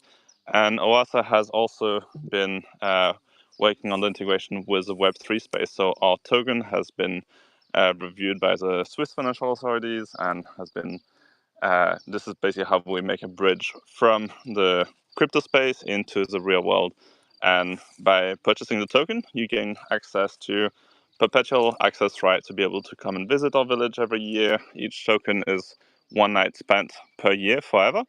And it also gives you governance right to be able to decide how the project evolves and giving you a real stake in the local commons that we're building up. And yeah, like on the ground, like I said, we're building all of these physical infrastructure, but also experimenting with Web3, with ReFi, seeing how we can build this nature-backed economy, tracking our growth with protocols like Open Forest Protocol, being able to eventually issue carbon credits or biodiversity credit for this kind of work, but also just having a good time on the ground and actually like connecting to the land and putting our hands in the soil rather than just being in the crypto space all the time. Yeah, man. I love how there was always meals from the garden, and every time we'd have those meals together, the lovely lady, I forget her name now, but she would always have a huge smile on her face announcing, and this is from the garden, and this is from the garden. And it was so great. And like food just tastes that much better when it's organic and literally grown to where you can point. Like it was so nice, man, so nice. And and the coffee was so great. I didn't need milk or sugar really. It was just like so good, and I could just, man, it was fantastic. I miss those times. I do look forward to coming back there at some point, because really, really good memories. So what's in the roadmap? How do you see this kind of expanding into the future, and what's your full scope of the vision? Yeah, I mean, well, first of all, we'd love to welcome you back anytime. There's a ReFi Mediterranean round that's going on as well in this Gitcoin round, and we were lucky enough to help support in setting that up. So together with some other ReFi initiatives around the Mediterranean, and so yeah, I think there's 12 projects in the round. And we're also getting together the ReFi leaders from that space and bringing them here on the ground next month. This weekend, we're hosting a little retreat with a project called Common Matters that's doing research in commons-based approaches. And yeah, basically, I mean, this year we're full on focused on build. We've been building out our event space and a lot of construction happening, new toilets, new showers, new biopool, and yeah, just continuing to grow what we already have. We're going to be starting the build of our co-living space soon, so that's why we're also launching the next phase of our token sale pretty soon. And we built some integration with Monerium, which will enable us to provide token sales through bank transfers, so having a direct on ramp for people to be able to hop straight into the world of regen crypto, kind of bypassing a lot of the hurdles of current Web3 on ramps. Yeah, I think those are kind of the main updates. We're also on the dApps round for Closer, which is a platform which is powering TDF, where we're basically scaling to more villages. We're onboarding right now a village in Sweden called Earthbound. They have, I believe it's 73 hectares that they are regenerating with part of old growth forest. So it's also a village you can get involved in. And we're also onboarding a village in Egypt called Perset on an island on the Nile, where the old temple of Isis was. So that's another village you can get involved with if you want to.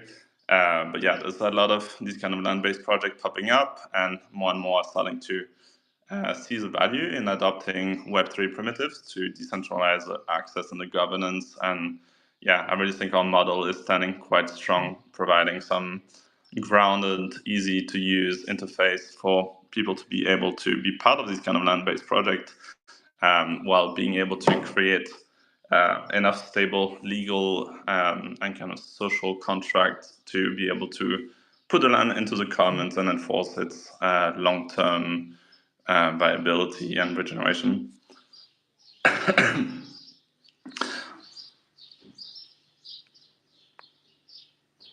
Growtastic. Love it. Love to hear it. Yeah, man, it's been fun. Lots of good progress happening. Just gave you a yeah, bud. follow. Yeah, incredible work. Hope to make it over across the pond one day myself. And I have a draft up. So far for my Ice Bowl challenge, I challenged one of my friends, Rizzle, NFT Land. He's got good reach on the Twitters here. I hope it's all right. I haven't put it out yet, but Civil, I threw you in, and then I tagged. You know, you mentioned to try and tag like a celeb. I mentioned last night I connected years back a little bit with MC Hammer, so I tagged MC Hammer. I don't know if he'll still see my stuff, but maybe. Let's grow. Dude, can you imagine? You can't plant this. Down, down, down, down. Dude, you can't plant this. Yo, Sam, do you know about the Ice Bowl challenge? Did you hear that part? Do you know what we're doing? Not exactly, but sounds like something I've heard in the past.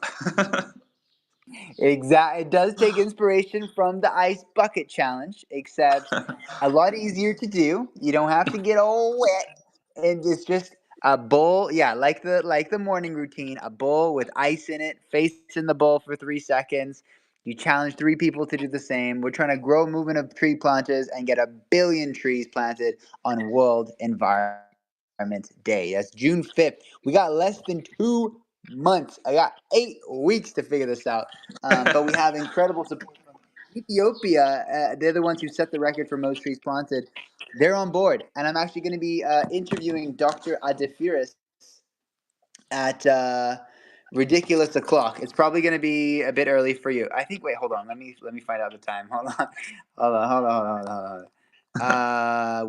When 8 a.m. UTC. Are you ahead of UTC or at UTC? I'm at UTC, so that's not too bad. Exactly. Okay. Oh, that's not too bad for you. Yeah, absolutely. I'm a night owl, so that's actually pretty reasonable. Yeah, for most humans, that is reasonable. Yeah, great. It's America where it's a little bit feisty. What is it? 1 a.m. PST. But yeah, man. So ice bowl. It's a good way to wake up, and it's good for your skin, and it'll grow the regeneissance. So if you can do a little Love it. ice bowl, we'll be pretty sweet. Let's grow. All right. My Let's go. I've been trying to just challenge everyone. I'm just like, you're challenged. Everyone, if you're watching on stream, you're challenged. if you listen to this, you're challenged. Dude, yeah, we need to grow this thing, man. We need to grow this thing. So yeah. By the way, did you hear about Easy's Impact concert this Sunday? Nope. Ooh, Yeah, buddy. I would if I can, I would like to cordially invite you to be a speaker on this Sunday's Impact concert. It's going to be starting up at 12 PST, 3 EST. Speakers will probably start like, 10, 15 minutes in because we will do a little intro talking about the Gitcoin round, how quadratic funding works, mention Web3 safety and security real quick, kick off a song, and then pass it to our first speaker. So the basic recipe for an impact concert is you have live music coming in from all over the world, and you break up each speaker in between live music. So you have, a couple songs from Adabody playing his Native American flute, and then you have yourself maybe speaking, and then you have, somebody coming in from Venezuela playing some like acoustic guitar, singing some like, whatever they want to sing. And then you have, Refi Costa Rica talk about their project and take a few questions. And then you have someone else coming in, hopefully from China, with some like hip hop coming in. A positive message. Generally, we try and keep, the music kind of inside a large bubble vibe. But of course, we do want diversity. And all of the projects that we'll be speaking do need to be, have something in this Gitcoin round. I'm sure you do, because you were just talking about it. So yeah, I would love to have you speak about your project during that time frame if it's possible. My DMs are open, so if you're down, maybe shoot me a DM and just say I'd like to be in the Impact concert, and then I'll put you on the list that I'm making. And if there's a certain time that works better for you, not like exactly like, 1:15, but like a 30-minute range, something like that. That's super helpful as we're starting to put together a schedule. Amazing. I'll drop you a DM. Let's grow. Let's grow.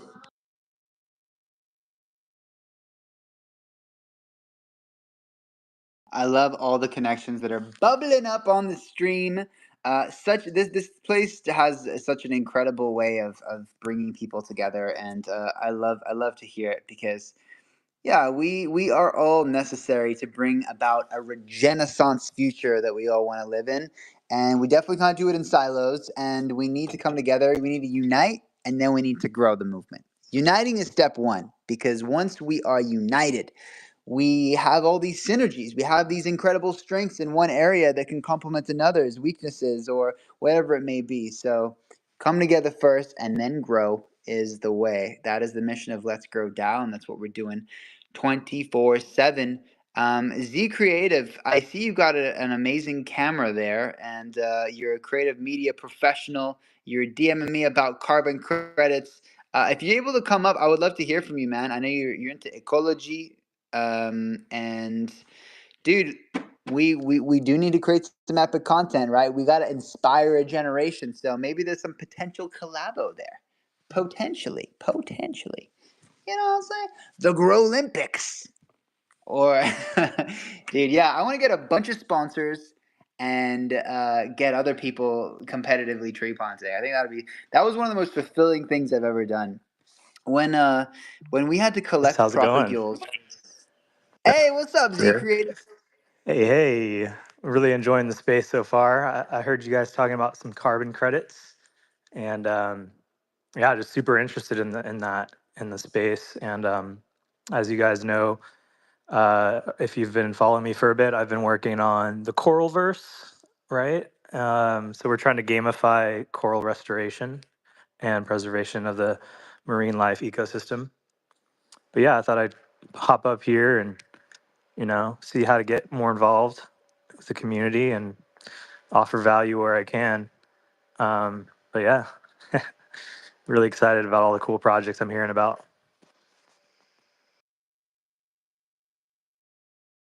Let's grow, my guy. Welcome, welcome, welcome. So, for those who aren't super familiar with your coral-based initiative, give us the rundown. Sure, yeah. Well, I mean, it started from a grant from the Monaverse, which is like a 3D metaverse platform. It's just on the web. And so we had a little mini grant, a few grand to really build out the first community hub. And it has like 20 different styles of architecture. So the space was designed to inspire builders to build immersive spaces, immersive worlds.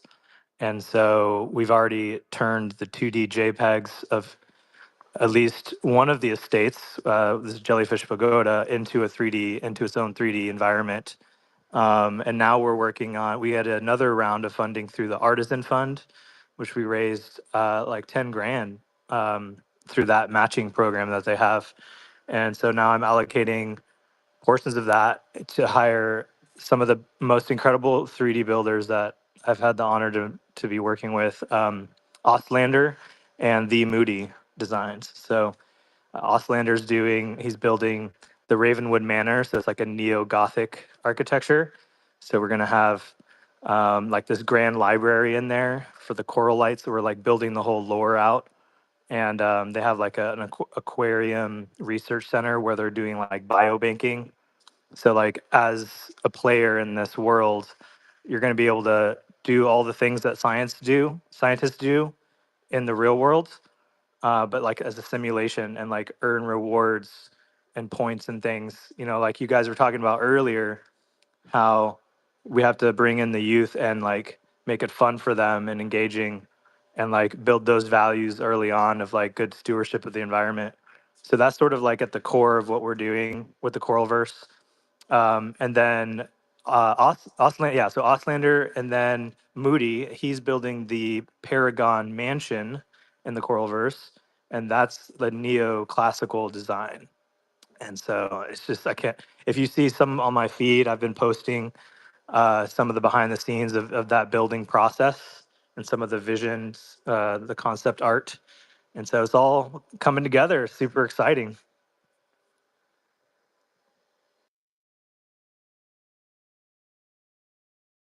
Hells yeah, man. Yo, 10K matching, not bad at all. What did you say that was through? This is a creative funding platform. Yeah, Artisan with a Z dot fund, Ah, and very cool. they have a bunch of different matching funds that you can apply for. There you go. You know about this, Easy? Artisan is epic. They are amazing. It's pretty grassroots. They actually have one of the dopest, like on their platform, on their webpage. You go every Friday. I believe it's every Friday, but Fridays they do a little. They invite some of the people that have artisan projects up, and they have them speak. Music is involved. Jose plays there sometimes. They got like an in-house dope DJ. I've seen other great musicians perform there. I actually have an Impact concert, Artisan. And I will. I'll make a tweet about it after I drop this Ice Bowl challenge tweet, because I would love any upvotes that are out there floating around. But so they used to just stream on X. Now they do their streams to X, but on their platform they have a great media player. So good quality. Actually, they use Video Ninja for like the green room for people to come and the featured speakers and the musicians. So you can watch the stream. There's a live chat right there, but the dopest part, and I don't know exactly how they figured this out, but they coded it up. So you have your different featured speakers, and you have their project pages right kind of below. But when the person that's actually talking about their project is live, their little page floats up to the top, like next to the stream, super easy. You can click and give them votes without leaving the stream. Like you're like, vote, vote, vote, vote, vote while they're talking. This is dope. I'm throwing down more. Vote, vote, vote, vote, vote. Hit that vote button. You can hit the vote button as many times as as many times as you want, as many votes as you have. I know that lately they've been giving out 500 points, so that's 500 votes. If you just go to the Friday shows and put something in the live chat, it's a really cool way to be able to interact with the project without having to like wait for later to go to a linked page. Like literally right there, they're live. The speaker starts talking, their thing floats up to the top. It's really, really innovative and a great mechanism to use for getting people to actually do the thing right there and then. So yeah, big shout out to Artisan. And I'm going to be talking about Impact concerts coming up. I actually was scheduled a couple weeks ago, and for some reason there was massive technical issues, and my mic like switched to like 3 devices. My mic just wouldn't work until the very end, so I only got to say a few words. But yeah, I couldn't shout out Artisan enough. They've been helping really dope projects, and if you get past a certain threshold of votes, you're like verified. Impact Concerts is definitely verified. But then if you get into the top, I believe it's 30%, then you get up into those matching funds, and you can really give your project a boost. So check out Artisan, everybody. And I'm about to send out that Ice Bowl challenge. I wanted to make sure I was including some vocabulary and stuff. And then I'll make a tweet about my Artisan for Impact concerts, because I haven't for a while, and we do have this concert coming up on Sunday. Z Creative, we're having an Impact concert right here in this space on Sunday, 12 Pacific, 3 Eastern. It's going to run for, at least a good 4 hours. If you've got a project in the Gitcoin round, we'd love to have you come and speak or play some tunes or both. Sweet, hell yeah, that sounds epic. Also, send me, yeah, when you send the artisan project that you have going on with the impact concerts, I'm gonna be sending you some votes, man. Got a lot of them to share. Woohoo! Let's grow, baby. Let's grow. I love it. I love it. Sorry if I missed it. How do you get the votes? So I think I maybe like donated in the past, so I wound up having a good chunk of votes before I made the Impact Concert Artisan. Probably supporting like Jose and a few other projects because he's been over there for a while with his Digital Street Musician project, or yeah, I think it's Digital Street Musician over there. Could be Music Onboarding Machine. It might be Music Onboarding Machine. But so I found out about Artisan through Jose actually, and then I just like fell in love with the project. I've like listened to their live cast while driving. I've been home and listened to it. But yeah, so they have a live stream on their site with a chat. If you say anything in the chat during one of these Friday live streams, then you get 500 points, and that's like 500 votes. And then, like I said, the featured project, their little window that has a little description and an image floats to the top right there, right next to the stream, like above the chat. And so it's really easy to give it upvotes without leaving the page. And what else was I going to say? I was going to say something else dope about them. But yeah, that's probably enough for now. Yeah, go get the 500 votes on Friday. They're probably doing one this Friday too.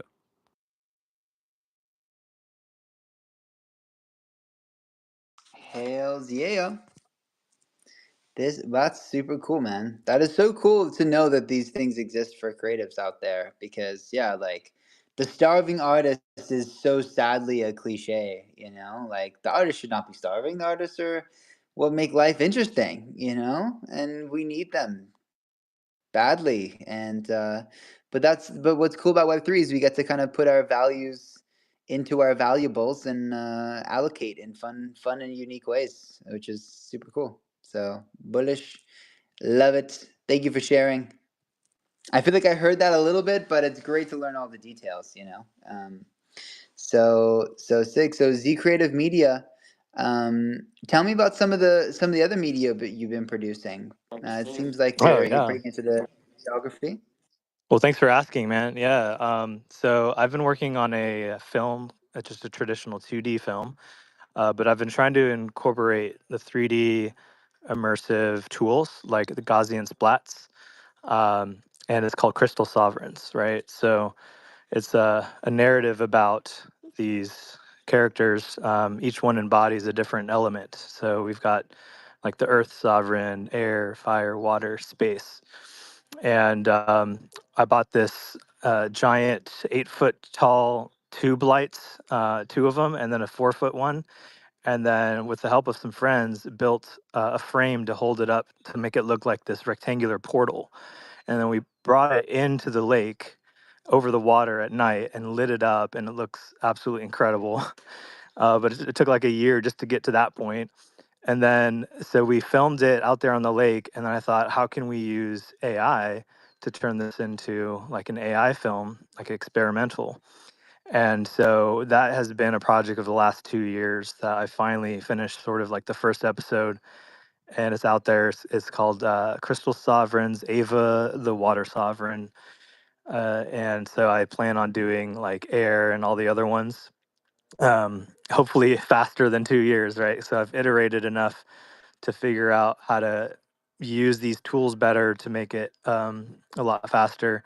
And they keep getting better and better. Like Haleo, Luma Labs, all the traditional filmmaking techniques are being incorporated in the AI tools now. So it's exciting for us filmmakers for the possibilities of storytelling. And like now I don't have to go out to the lake and build that thing and take 2 years to do it because I can just prompt it, right? And so that was part of it. It's a passion project to see like what can we do with this tech? How can we push the boundaries of the tools and storytelling?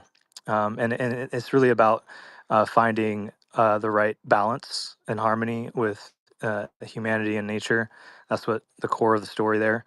Um, and because we kind of live in this topsy-turvy world, um, with everything going on, and it's like we're out of sync with the way that we survived on the planet for millennia. And we're just trying to, I think a lot of the chaos emerges from us trying to figure out our place in this modern world. So we're using the technology for good, like you guys are doing, as an inspiration. And I just want to continue to try to help telling those stories. Let's grow. Those stories need to be told, my friends. That sounds like some really great work that you're doing.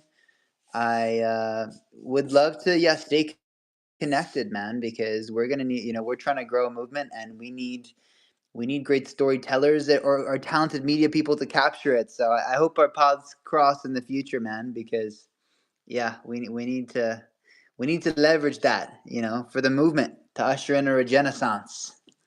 I love that. Hell yeah, man. I'm here for it.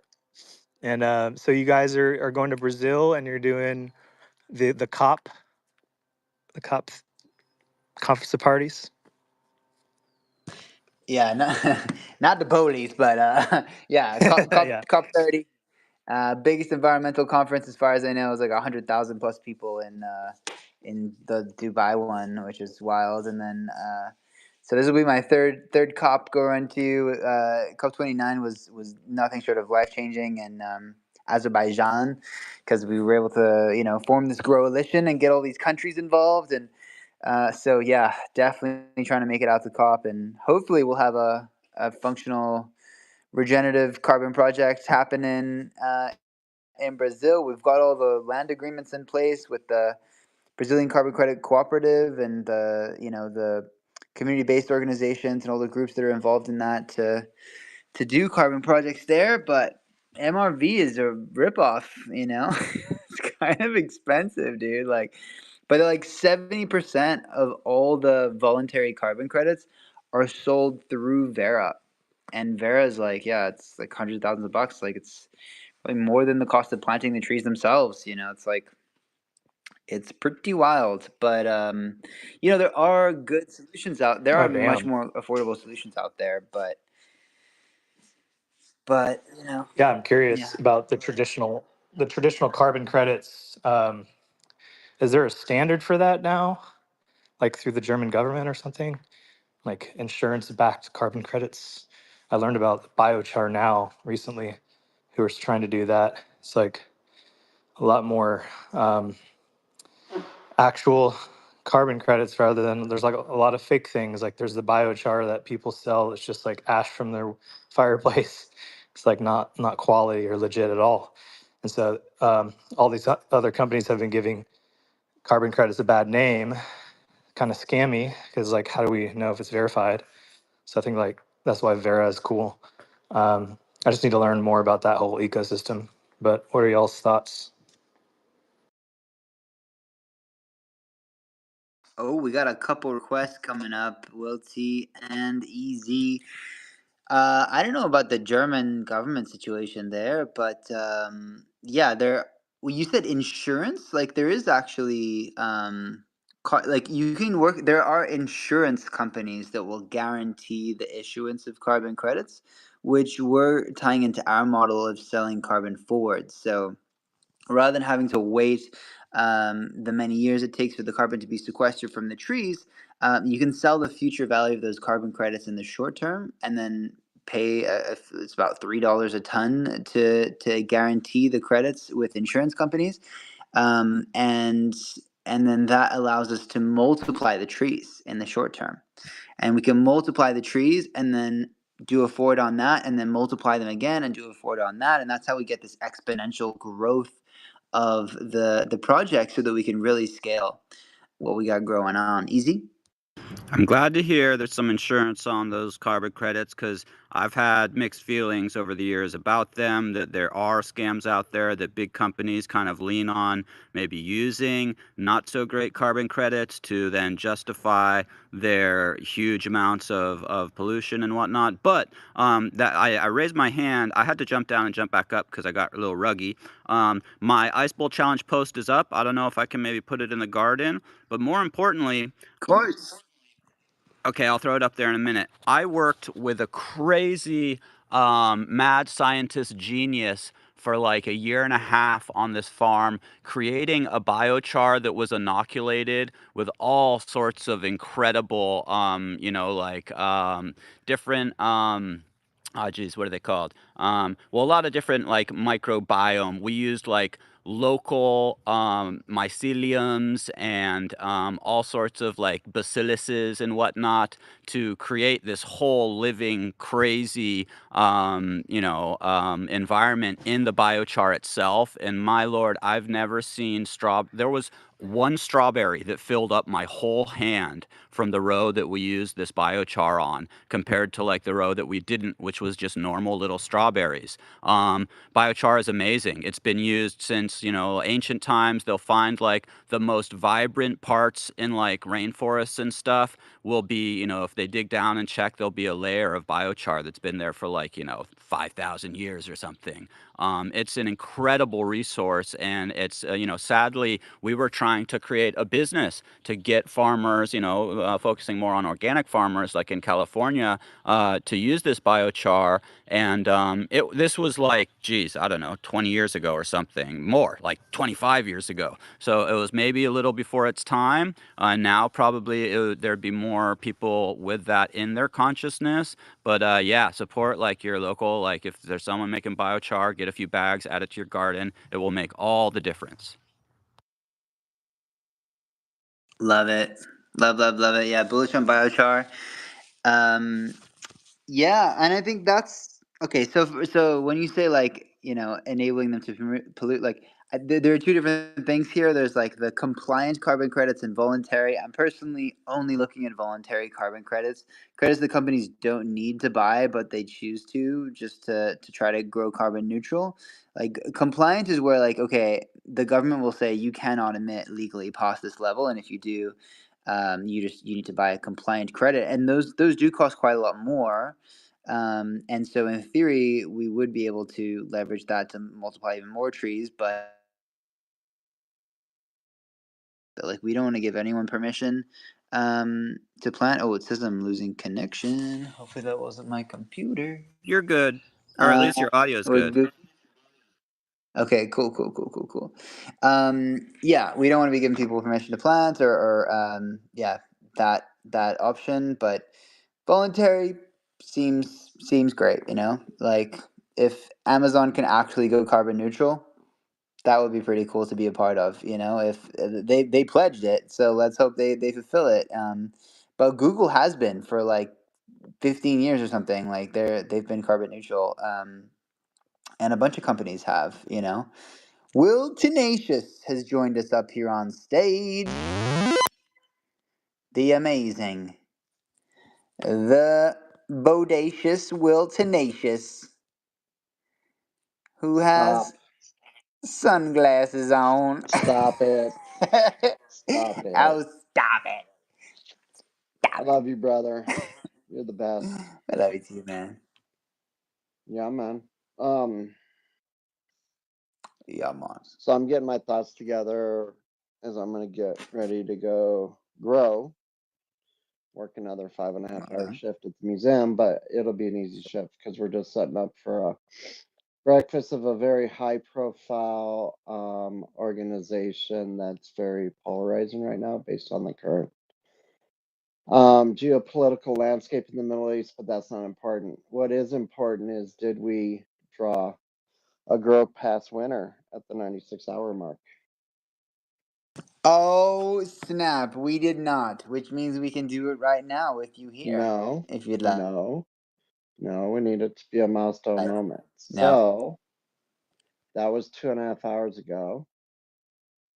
So that means we're at 98.5 hours.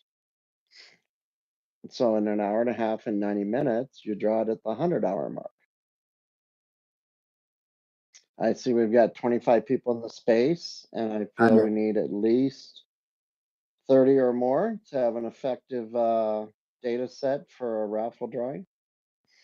So everybody, that means go invite your friends, get them in this conversation, get them in here, let them know there's going to be a giveaway in approximately 90 minutes, run by the one and only world-class, world-famous Twitter picker raffle drawer, Jimmy TGN.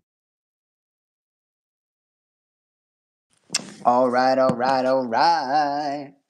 So right, But I so heard you're how having many? host You said it's in two connections. hours and No, 13 minutes, or yeah. no? What time exactly did No, the no, no. spaces start? Okay, okay. Listen. 4:15 p.m. UTC is when we started this session. Okay. The 96-hour mark was at 4 p.m. or 4:15 p.m. UTC. The 96-hour mark would be today at 4 p.m. UTC. 100-hour mark would be at 8:15 p.m. UTC. What time is that for you? 8:15. No. Yeah, that's what I said. I'm sorry, 8:15. Like I said, I'm Okay. getting my thoughts 8. about me. Okay. So right now Okay. it's 6:48 UTC.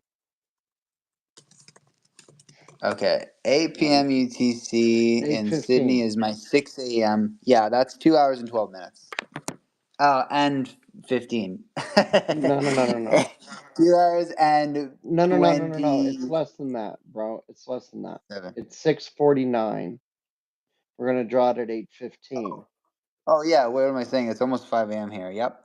Okay. So 1 hour and 10, 1 hour and 11 plus 15, 26. 1 hour and 26 minutes.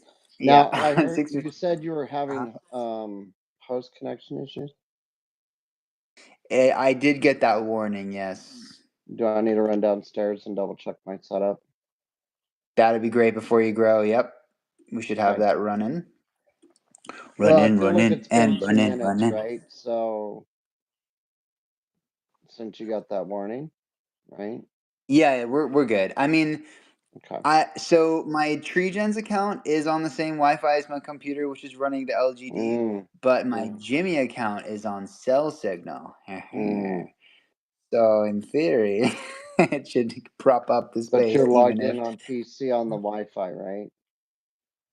Yeah, so both of those are Okay. PC, but Jimmy is on cell signal. So in theory, Jimmy could potentially save the day, but we don't want to take any chances. I definitely want you also logged in. Okay. Okay. Or I could drop here and log in on. No, we're not going to do that. That's too much disruption. All right. I will. I'll run downstairs. I'll check my connection to make sure it's still connected. So we have the backup. We should be good to grow.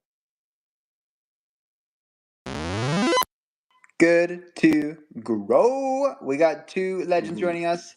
Blockchain Club, it is your hosting slot. Take it away. I also want to welcome Russell Vargo up to the stage. Or should I say Russell Vargro?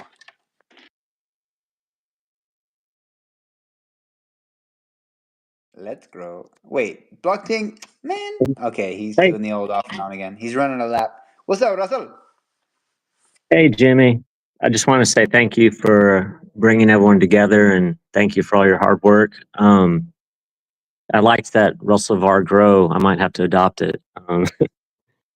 So basically, just wanted to give you a quick heads up or quick introduction. I missed what Jeff had said, Z Creative, but we're working with this biochar company called Biochar Now out of Colorado, and it's really fascinating what they've been able to achieve and what they hope to do by creating community and getting everyone involved. And um, as our company and our initiative takes off, I'd love to share more with you guys. But I just wanted to say hi and thank you for everything that you've done. Yo, great to have you here, my man. I appreciate the kind words. The pleasure is all mine. I love doing this. It is a grind sometimes, the 24/7s, but what a community! How many incredible people come through? It makes it so worth it. So thank you for saying that. And good to have you here. Good to have you here. Blockchain Club Loud Tech is back. Guess who's back? What's Loud. up, man? Hey, what's going on? Yeah, I'm pretty good, yeah. How's it going there? It's growing well.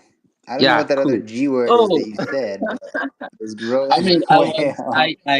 I saw your tweet on Grow Police coming to space today. So Ah, yeah, you where's our better Grow start Police? preparing, man. Yeah, tomorrow they're coming, bro. Oh, cool, cool, cool. So good thing they are not here yet. I would have been, sanctioned.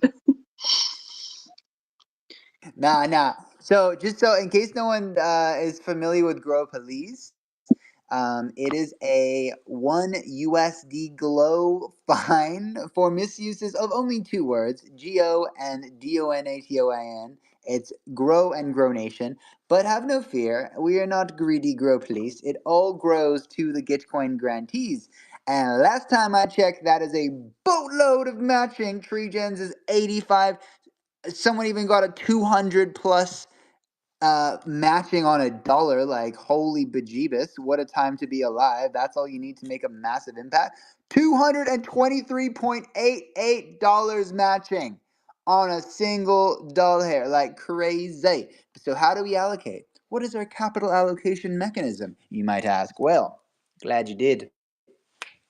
We have something called the Shillevator. The Shillevator is where every Gitcoin grantee gets to come up here. They have 69 seconds to shill precisely. And if they get 3 hearts from the audience immediately after shilling, maybe 10 seconds after maximum, then they get a grow nation from the grow jar. So it all goes to the grow jar, it all grows to the grantees, and then it gets multiplied like crazy. And this is the fun little grow police game that we play. So yes, back to you, blockchain loud tech. Tell us what's growing Yeah, I on in mean your that's world. awesome. Um, it's been a long day here for me, so just settling down. It's been a busy day basically. Busy man. I mean, what can we do? So yeah, this evening my time, okay, so we have one of our amazing community members here. So I think I would like you to invite her to speak. She's the lead for our female guild. So I mean, she would like to share her story. So because I know a lot of you have been hearing from me all this while, and so I want someone else to share a story this evening. So can you invite, or yeah, Princess TM? She's I can see her here. So probably invite her, or TM you can request to speak. So yeah. No wahala. Did the thing. Yo, you came prepared with the guests. That makes me very happy. Maybe Jimmy could take a break, God forbid. Some people just come up here, they're like, here's my presentation. What are your questions? Like, ask me questions. Like, I'm supposed to interview 24/7 for 2 weeks, bro. Like, what the hell? Dude, please, thank you for bringing someone. Thank you for having a little plan. I love you for that. And over to you. I'm going to grow make some tea and Vegemite because I'm half Australian. Let's grow. Okay. All right. Awesome. Let's go. Let's grow. By the way, for those Yeah, of you who TM. hate So Vegemite, you're just doing it wrong. Sorry, go ahead. Enough of my tangents. Go ahead. did she request for the mic already, or did you send her an She invite? did not. Because I'm And not. in fact, I even sent the mic. So if you're listening, princess, bottom left, you can tap the mic or you can accept my invitation, which is also bottom left. Yep. Get up, get on up. Get up, get on up. Stay on the scene like a grow machine. Get on up. Don't make me play James Brown now. I will do it. Lord, I will do it. Oh, she's here. She is Okay. here. Cool. Woo! Let's grow. What? GM, Yeah. GM, guys. Yeah. GM, What's up, GM. TM? Yeah, GM, GM, everyone. How's it going? I am I think your TM. network is rugging somehow, or is it mine? Am I still rugging? No, she's good, bro. I Dragon. think it's yours. I'm a Yeah, dragon. blockchain. Do a So, lap. Do GM, a lap. guys, what's good?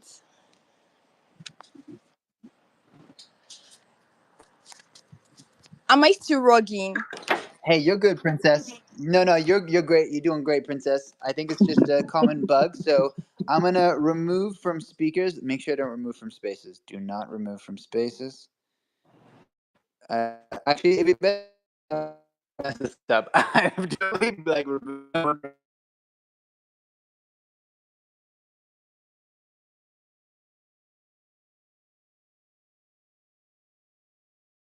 I remove from speaker. Okay, it's fine. I can do this. I got this. Okay. Blockchain Club, Loudtech. I have.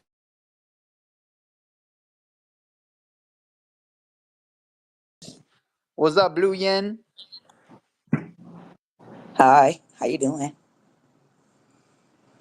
I'm doing well. How you doing? I'm doing great. That is great to hear. Great to hear. Get back here, Blockchain Loudtech. Get back. Bottom left. There he is. Great success. Yeah, okay, what's up? Is it good now? Yeah. Okay, awesome, awesome. Awesome. Yep, so TM, welcome to Let's Grow Live. I mean, we've been doing this for about a week now, if I'm correct. I think we started last week Wednesday, so it's almost a week, I guess. So welcome on Space, welcome on Let's Grow Live. This is a very awesome community, and we've been having a lot of fun these past days. So we just want you to, you know, spend some few minutes here and share our story, basically. So Um, before you come up, please. So before you come up, because basically you would only be speaking about our female guild. So I would just like to, for the sake of those who are just hearing about us for the first time, because I know that some people on this space they've not heard us speak here before. So I would just like to do a little intro as to what we are at Blockchain Loudtech and what we stand for. So my name is John, and I'm the lead for Blockchain Loudtech. So Blockchain Loudtech is a student-led blockchain community which is committed to being at the forefront of blockchain education and adoption among university students. So basically, what we aim to do is to What? hello. Yes. Okay. So basically, what we aim to do is to bridge the knowledge gap between students who want to get into tech because we figured out that there's a lot of knowledge gap. A lot of people, perceive the industry as one that has a lot of technical complexities, and we aim to break it down. So basically, what we've been doing is we've been organizing events, we've been collaborating with already established blockchain projects, organizing hackathons, workshops. We have a developer arm where we have blockchain developers building amazing products and solutions in the industry. We have people who are crypto traders who we've onboarded into the space.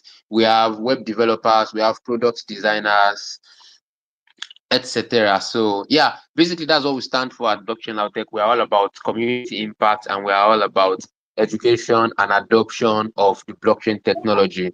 So between 2020 and now, we've been able to onboard over 1,000 students into the industry. And so we are currently in the Web3 for Universities round. And yes, so basically that is our story. So I would want to chime over to TM now. So TM, over to you. Can you just share with this wonderful coalition? Can you share with us anything about the female guild because she's the lead for the female guild? So tell us what we've been doing with the female and the impact we've made with that. Yeah, over to you. okay, thank you so much, Blockchain Loudtech. I am TM, as you said, the female lead for the lead for Female Guild Blockchain Loudtech, and the past few years have been good, very good to say, and um we've trained basically for females. We just started training females not long ago. I think that was last year, and I hope I'm not rugging. No, you No, are you're good. doing great. Okay. So in December, we had an initiative of training women. The plan all started in December where we thought of training women because in Nigeria basically we have limited women in tech that into tech. So we thought of training women and we brought up the idea of smarter money, smarter women, smarter money concept where we trained over 50 females at once. We onboarded them and to even tell that most of those ladies that we onboarded they've been doing well.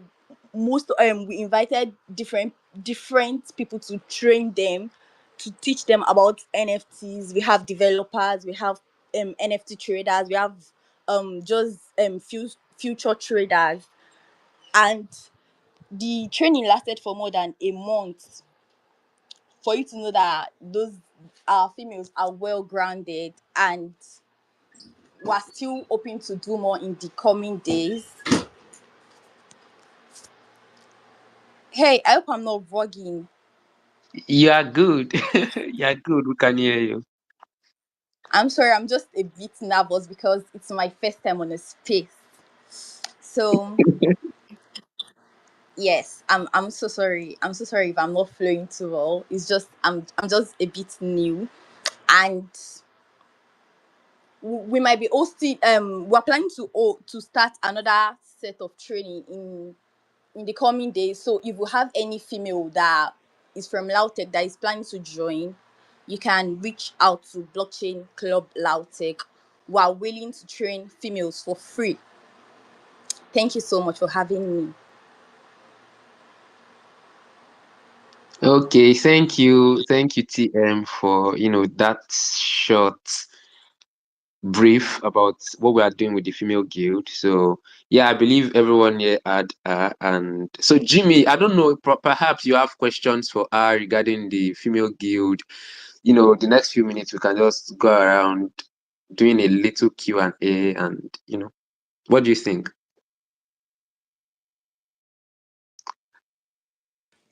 I Jimmy's making think his Vegemite sandwich. Hold on. All right. All right. All okay, right. yeah. So, what is your approach to onboarding? Tell us about how you go about doing that. I mean, is it straight to the Wallace? Do you start with like the fundamentals, the why, like why are we doing this? Like, I'm curious to know what your approach is when you go about doing that, Princess TM.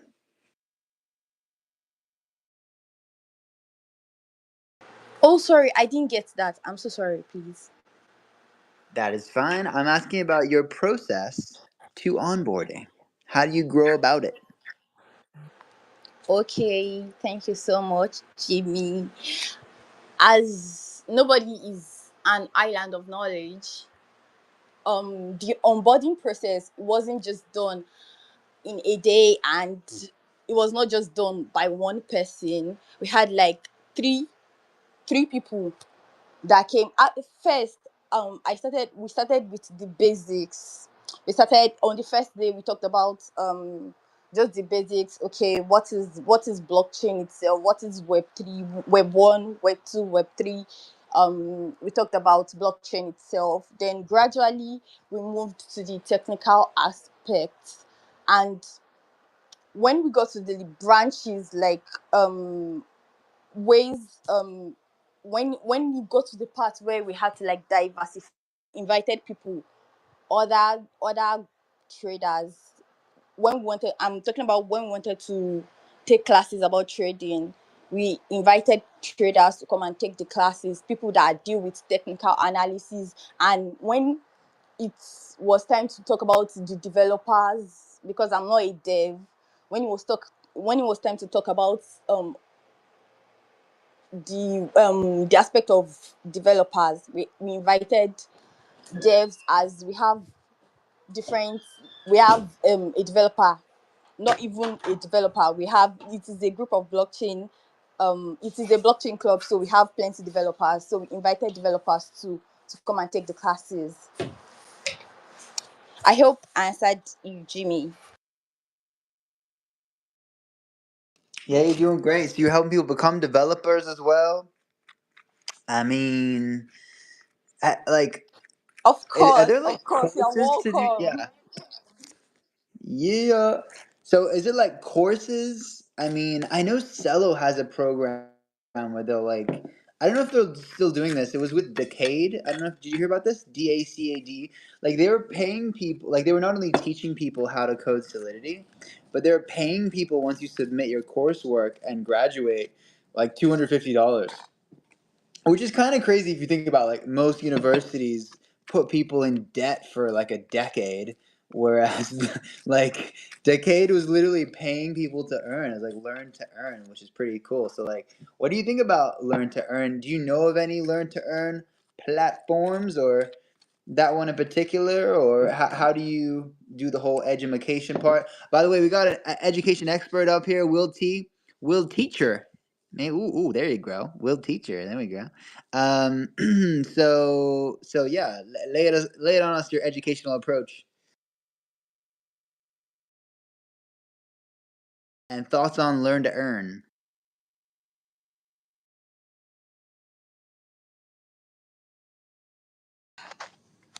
Don't laugh. Wait, what? Just go. Don't laugh. Um, Who was laughing, bro? sorry, Don't laugh. Don't you laugh.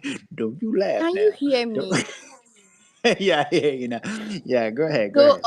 when you were taking the courses were given out to the students in the process of learning, and it's not actually a learn to earn program. It was after they were done learning that if we have alphas to show them, we'll show them alphas in the after the whole learning thing, because they were total newbies and learning at the same time earning. They might not be really interested in the learning part. I don't know if I'm making any sense. I don't know if you're getting me, but Yes, yes, learning TM, absolutely. okay, earning while learning, they might not have interest in the learning aspect of it. They might just focus on the monetary parts. So it wasn't learning while earning program. It was after they finished the courses that was given to them before we started shilling them alphas, where they made few bucks, and they're still growing. It's not a one-time thing. Did you say alpha? Wait, what kind of alpha? Like investment alpha or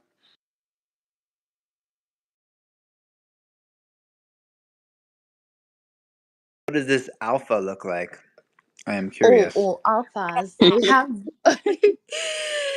We have alpha groups where we talk about upcoming projects, their potentials. Okay, this inner circle, they shoot this. How do you think this project will do? Let's make research about it. What what do you think what do you think this project will yield? That's how we do it.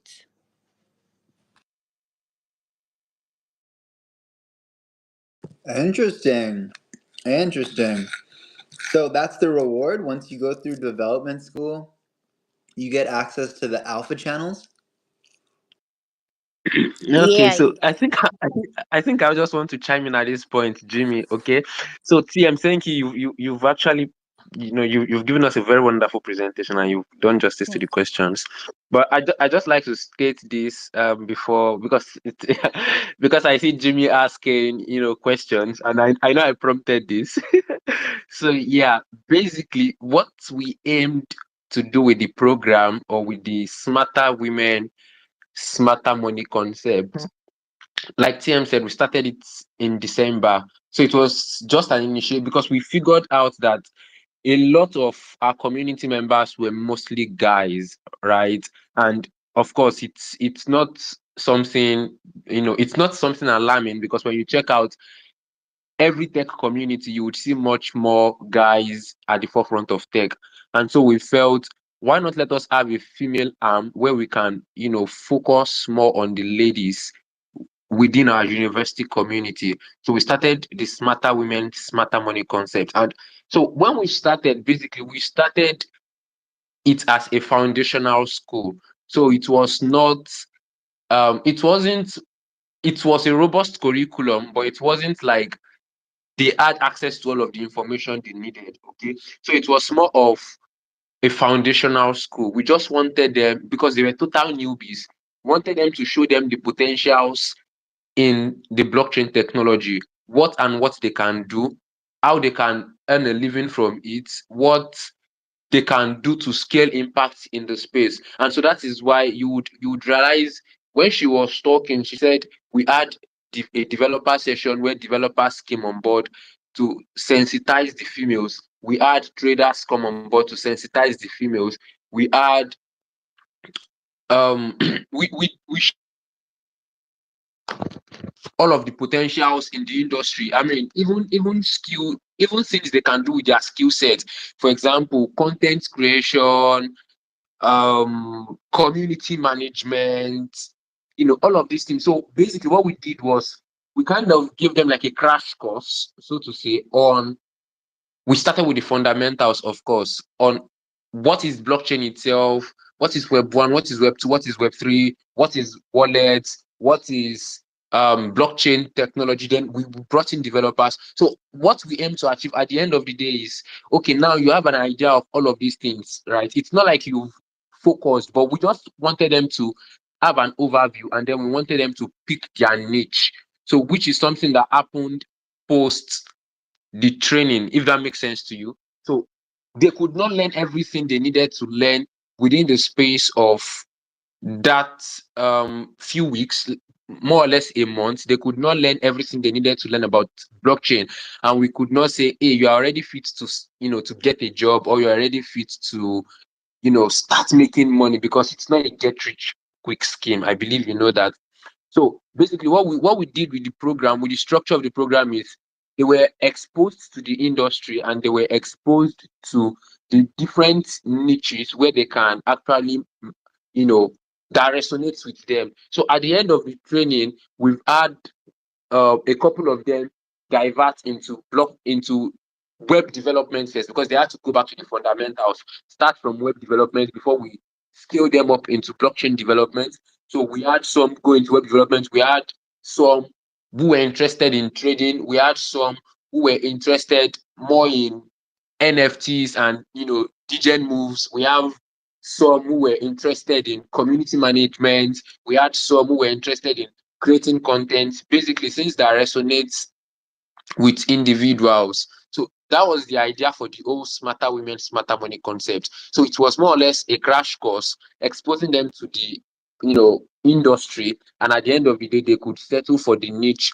that they want to scale impact, the niche that resonates with them. So basically, that was what we did, and so far so good. We ended the training on the 31st of December. So that was when they had their graduation for those who actually stayed through to the process. Because at some point we had to, weed out some people who were not serious with the process.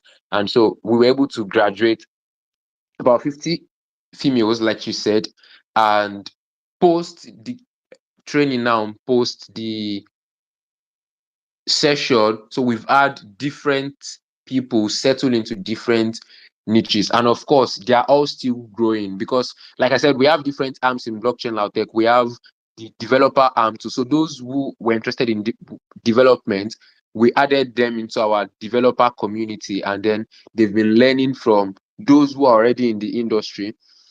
And so yeah, basically that's an overview of everything that we did with the female guild, and we are looking forward to having much more engagements with the female, because we realize that there are a lot of potentials in the female gender, and they are untapped, and they are untapped basically, because there segregation that tech is always for guys. So we want to break that, we want to break that barrier, so to say, and we want them to be onboarded as much as they can. I mean, the female. So yeah, that's pretty much it. So I believe you understand the whole concept much more better now. Okay. Jimmy, hello. Can't catch a break, huh? Jimmy, he did him a whole speech about trying to get a break. Man. All right. One sec, bro. One sec. All right. He's like, yo, where's Jimmy? What do you mean you can't interview for 24 hours for 2 weeks straight? Oh, man. All right. So what's up? I'm back. Woo! Yeah, fucking sick. You know I gronated already, broski. So what I'm interested in is that alpha. I mean, is it good alpha or what? Like, what are your returns? Yep. I mean, absolutely, because we For love real? to do Cause our it's own rough out research. there, bro. Tell me. Hello. Yeah, I was interrupting you. My bad. Continue. Okay. Yeah, you were asking something about alpha, so I'm not sure I got that well. Like, is it good? Like, what's? Cause it's rough out there, right? A lot of people getting wrecked left, right, and center. How's this alpha? Are you guys on top?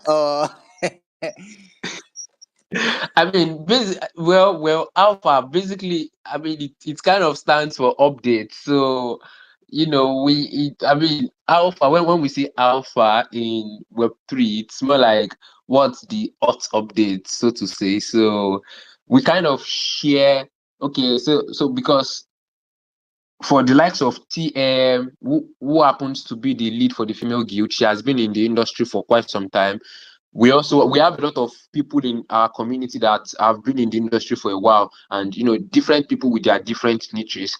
So when we talk about alpha, it's more or less what is that thing that is trending in the niche that I am, that I believe could have a potential um benefits, yes, benefits to the community. So say I'm an NFT trader now, for example, and I see this project coming up because I'm experienced in the space. I've done my research. I know which project is good, which project is not good. So because, of course, not a financial advice, but coming from someone who has been in the space for quite some time, it's more or less like a good alpha when they say, okay, this so and so project is good, and check it out. I believe that makes sense to you. So basically, that's what alpha is, and it could not necessarily be, NFT or trading too. It could come in form of, okay, we are dropping signals for you to trade. We'll do the technical analysis for you because we've been here for quite some time. So go on sports trading, this, that, and they've been trusting the process with us. So it's more or less like we are guiding them and allowing them see the potential in the space. So for developers as well, the alphas would come more like, okay, so there is this hackathon that is up now, and apply for with this project, build so and so project, integrate so and so into your project and apply, and then hopefully you would win a grant from it. So yeah, so that basically those are the alphas that we've been sharing with them. So I believe that justifies your question. That answers your question quite well.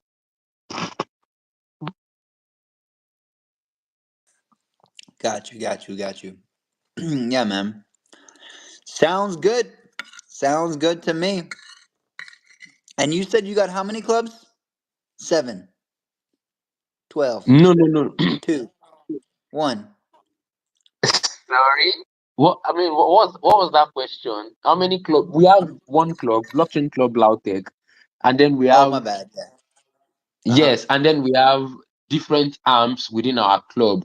But I mean, if you're referring to what I said probably on the space yesterday or 2 days ago, where I was talking about how we started the movement for blockchain clubs in Nigeria, in that we started in the year 2020, and a lot of people in other universities loved the idea, they bought the idea, they keyed into the vision of what we're doing with blockchain club, and then they started blockchain club in their respective universities too. So counting now, we have over 15 university blockchain clubs. So blockchain club Lautech is one. We have blockchain OAU, we have blockchain UNN, we have blockchain RSU, we have blockchain club Uniport, we have like that.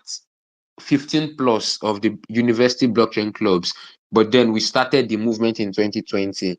So yeah, but then within our own organization, within our own community, we have different arms for developers, arms for product designers, arms for graphics designers, arms for the female guild that we just created. We have arms for traders, like that. Okay. Got you. So you started this whole thing, huh? The movement E- of clubs. e- A chain yep. reaction. My Yep. guy. Yo, so tell me, man. I know I was asking some another person about this before, but they actually weren't from Nigeria. They ended up being from Uganda. So tell me about the legalities or the police approach to blockchain. Because some people told me they were like getting searched in the street to see if they got a MetaMask, and like like it wasn't. It was kind of like semi illegal, or is it totally chill now? Well, the Nigerian government could be a little bit funny. Yes, so and I think in a way they used to well, now since are much more better now compared to 2 3 years ago. Yeah. So but now things are much more stable and the technology is being adopted now.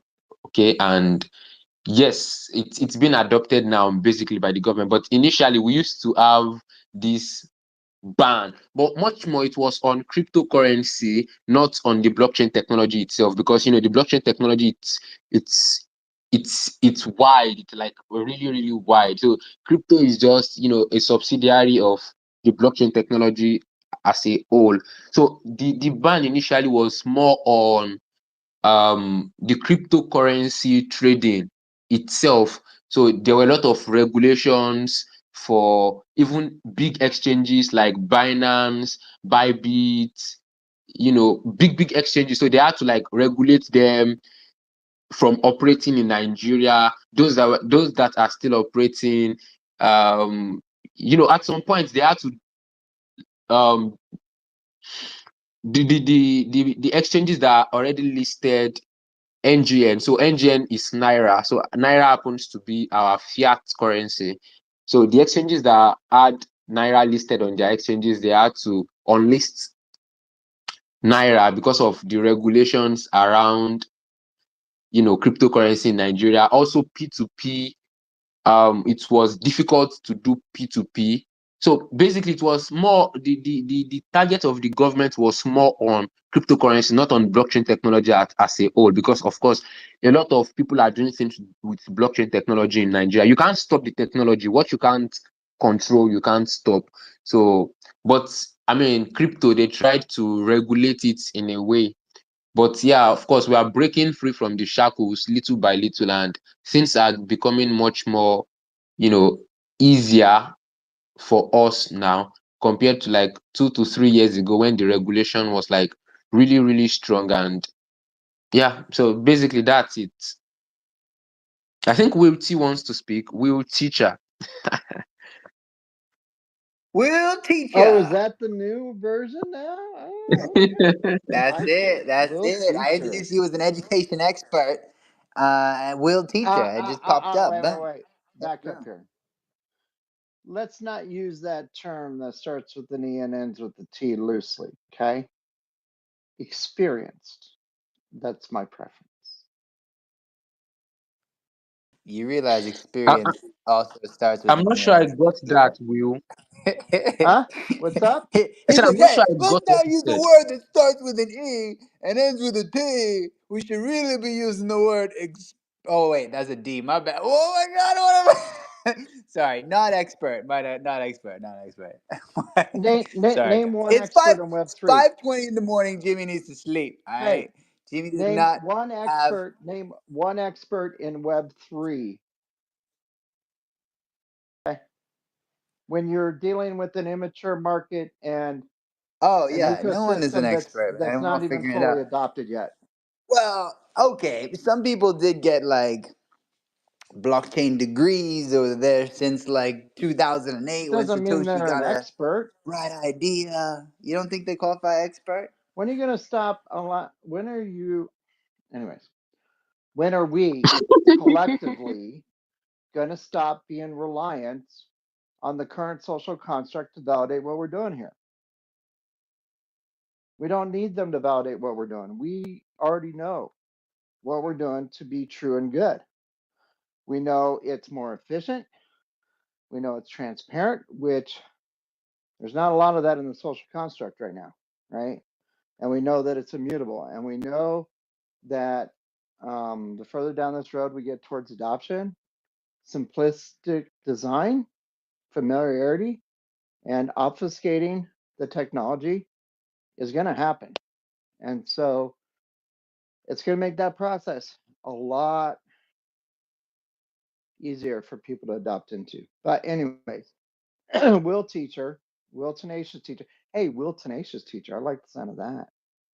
I could be a tenacious teacher. Oh yeah, right. So The double anyways, T. what was The double T ends with a D. yeah, so what was the question? I heard that you were calling on me for something. I thought you had your hand up.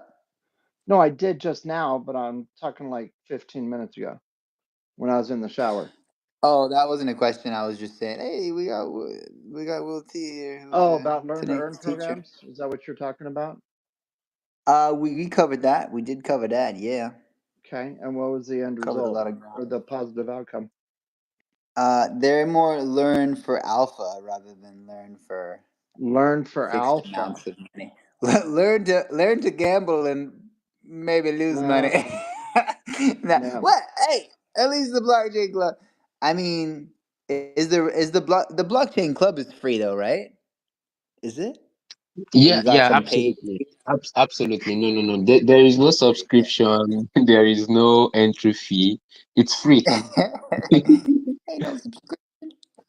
And Love this is it. a Love student it. club. This is a student club, right? Yep, yep. It's a Yeah. student club.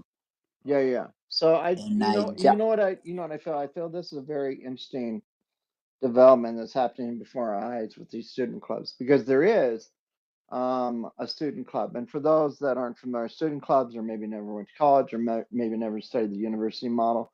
So typically in university or higher learning education, sometimes even in high school, you have activity clubs, right? So they could be like chess club, they could be like I don't know, Yeah, Jet yeah, Club. yeah, Press. chess club, right, is one.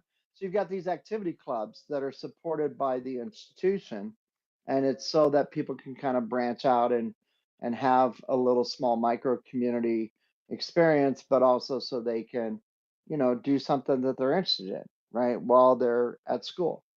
So the growing trend in the last 2 years with Web3 clubs that are being stood up by students or parts of the student body is very interesting, and I'm glad to see that it's spreading. We have one that we're connected to with KF Media called the Web3 Acceleration Academy. They're a student club that's attached to Texas Tech University. We have membership with them. We're actually once we get some more funds in our treasury, we're going to be sponsoring a hackathon that they're going to be participating in. But we haven't gotten to that point yet, but we will, right? So yeah, learn to earn. Um, it's a new paradigm on the education system that's a deviation from debt-based economic solutions in order to learn, right? Which I'm not a big fan of. I'm not a big fan of that. Kind of growing up in that environment and seeing how extractive it can be, but also how predatory it is.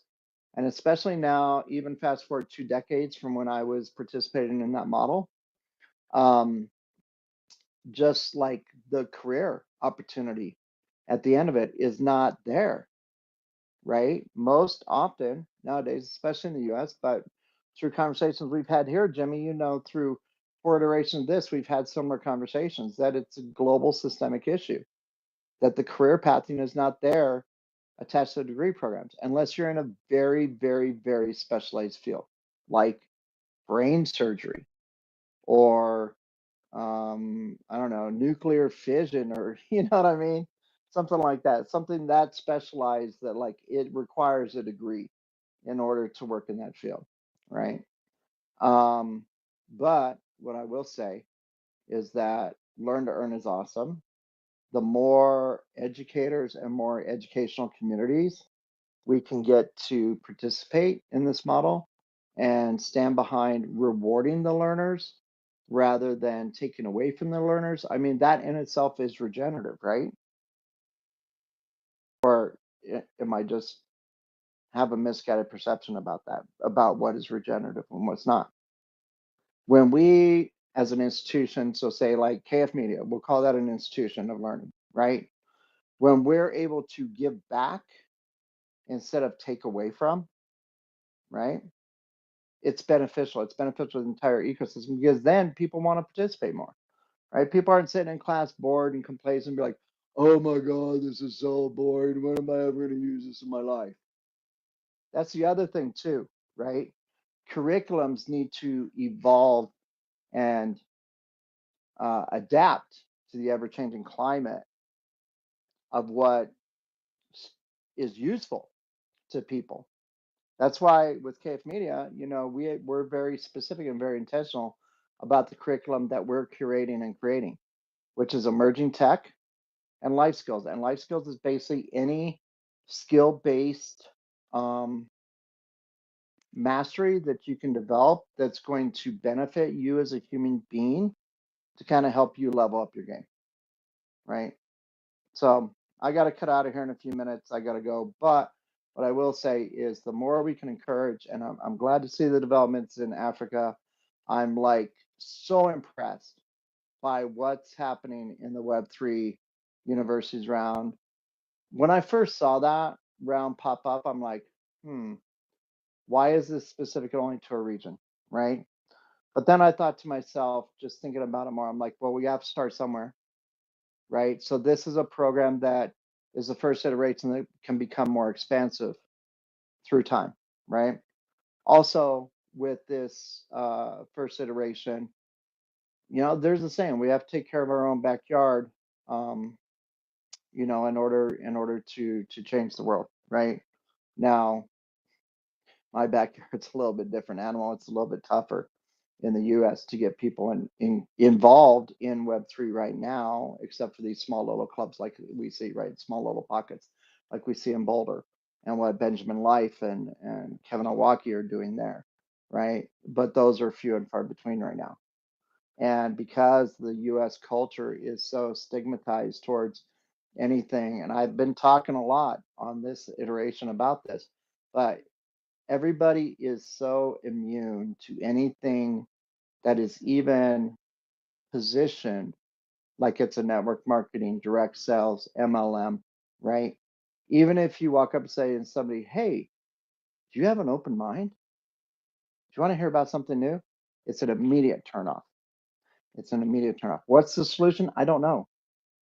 I really honestly don't know. I haven't cracked that code yet of how we can position this space to where it doesn't seem similar in nature to what the American culture and the majority of the adults in this culture have been exposed to, right? But that's why I want to go where the opportunity is. I want to meet people where they're at. There's a lot of opportunity in developing countries right now. That's the culture I want to immerse myself in. That's where I want to start as my backyard to bring about this change around education, around adoption, around destigmatizing this space, about demystifying this space and getting the majority of the people to get it. The one thing that, based on my research and my conversations with my leadership team, people in developing countries are ready for change because they've been pushed down and kept under the thumb of the government for so long. Yeah, we say it about the governments of the EU and the United States, right? We say that we're kind of in that state that the government's corrupt. While we know that to be true, the general public and general perception, the sentiment is not aligned with that yet. At least from a majority. There might be a minority sentiment that's the case, but it's not the majority. And this last election cycle in the U.S. was proof of that, right?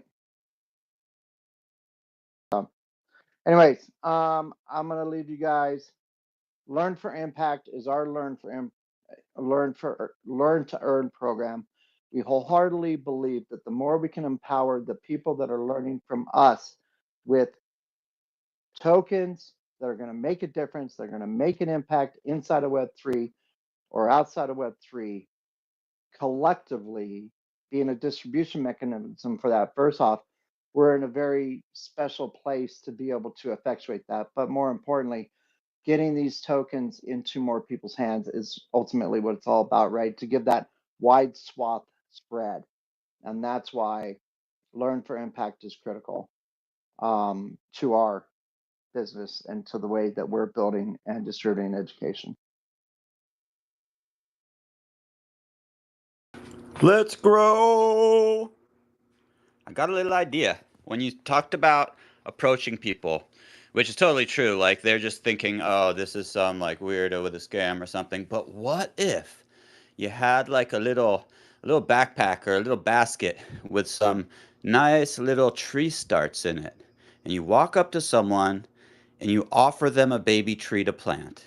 And then that breaks the ice. You're like, would you like this? It could be, something in the region. Maybe it's a fruit tree. Maybe it's something for carbon sequestration, whatever. But you're like, I'm offering free, XYZ, this tree for you to plant in your yard or in a pot on your balcony or whatever. And then you spark up a conversation about, some public goods project or whatever it might Right, be. right. I mean that approach could be effective, right? But we're gonna need like 10 street teams in every major city in the US, right? In order to do that. Now, if you rally them around a cause like that and then kind of disguised by Web3, I don't know. I mean, it's possible, but I generally think that, especially in developed countries and even in some developing countries, there is a sentiment at large that a large majority of the people are who they are for the reason that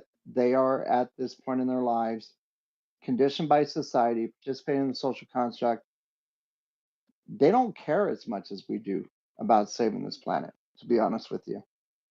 Right. So while that may be an effective approach, as I'm not trying to discount your approach. I think it's a fantastic idea. I just don't think we'd get the participation that we would expect. Maybe I'm wrong. Maybe each state is different, but that's just the way that I see it right now. Right now, that's the right now. It's not always going to be the case like that.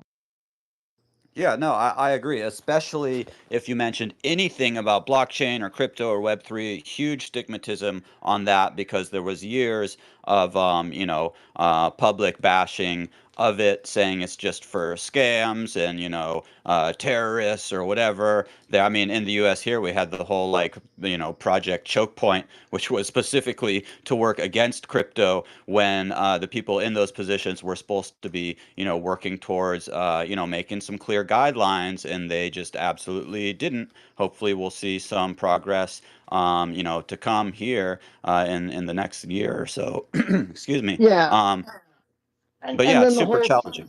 Sam Bankman fraud debacle, right? Left a really black eye on this space that we still haven't recovered from. And I think, like with the institutional adoption through the ETFs, they're trying to course correct for some of that. I still think we've got a ways to go on that upfront. Indeed, indeed. And yeah, I mean, if you're in a position and you live in a country where the economy is much more dire than like say here in the US, you're focused on literal survival.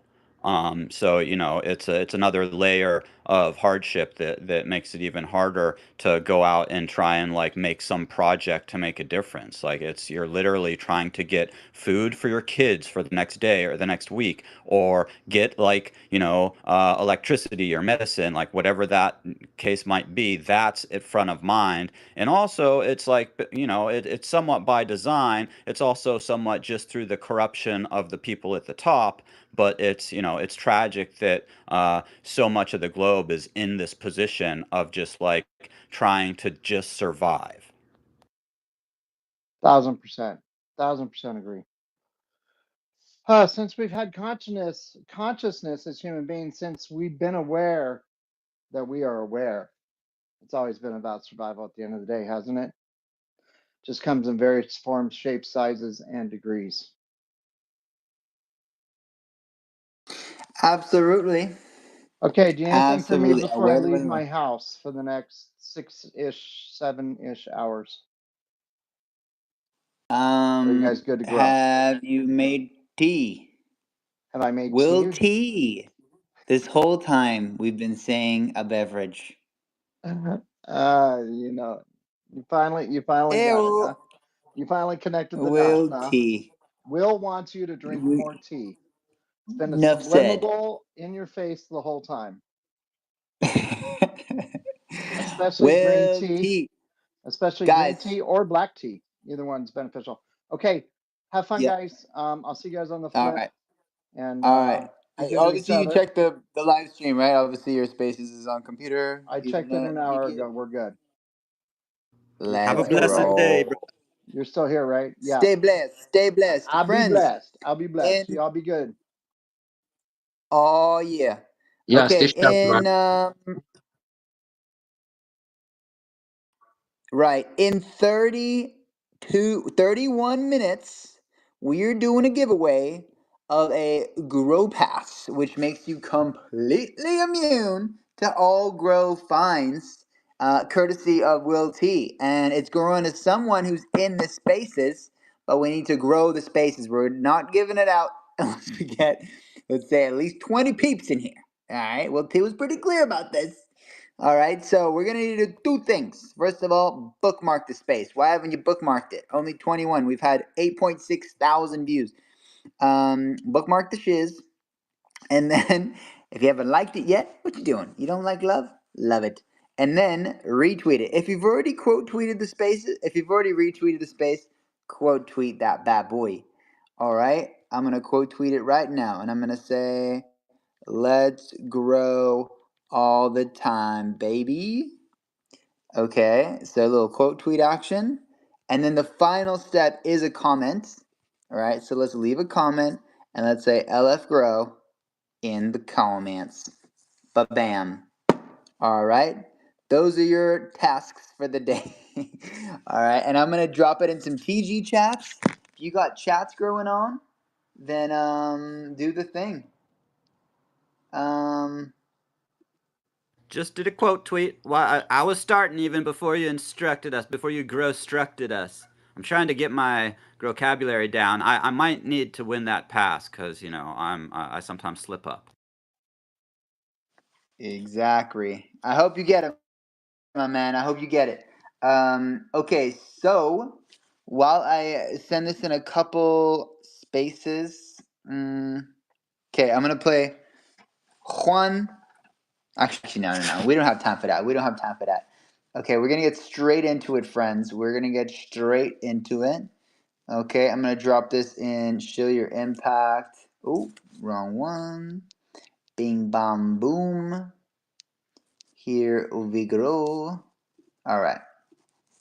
So, who'd be a good group chat? If you're in a chat with a few cool peeps, drop it in the chat. Boom.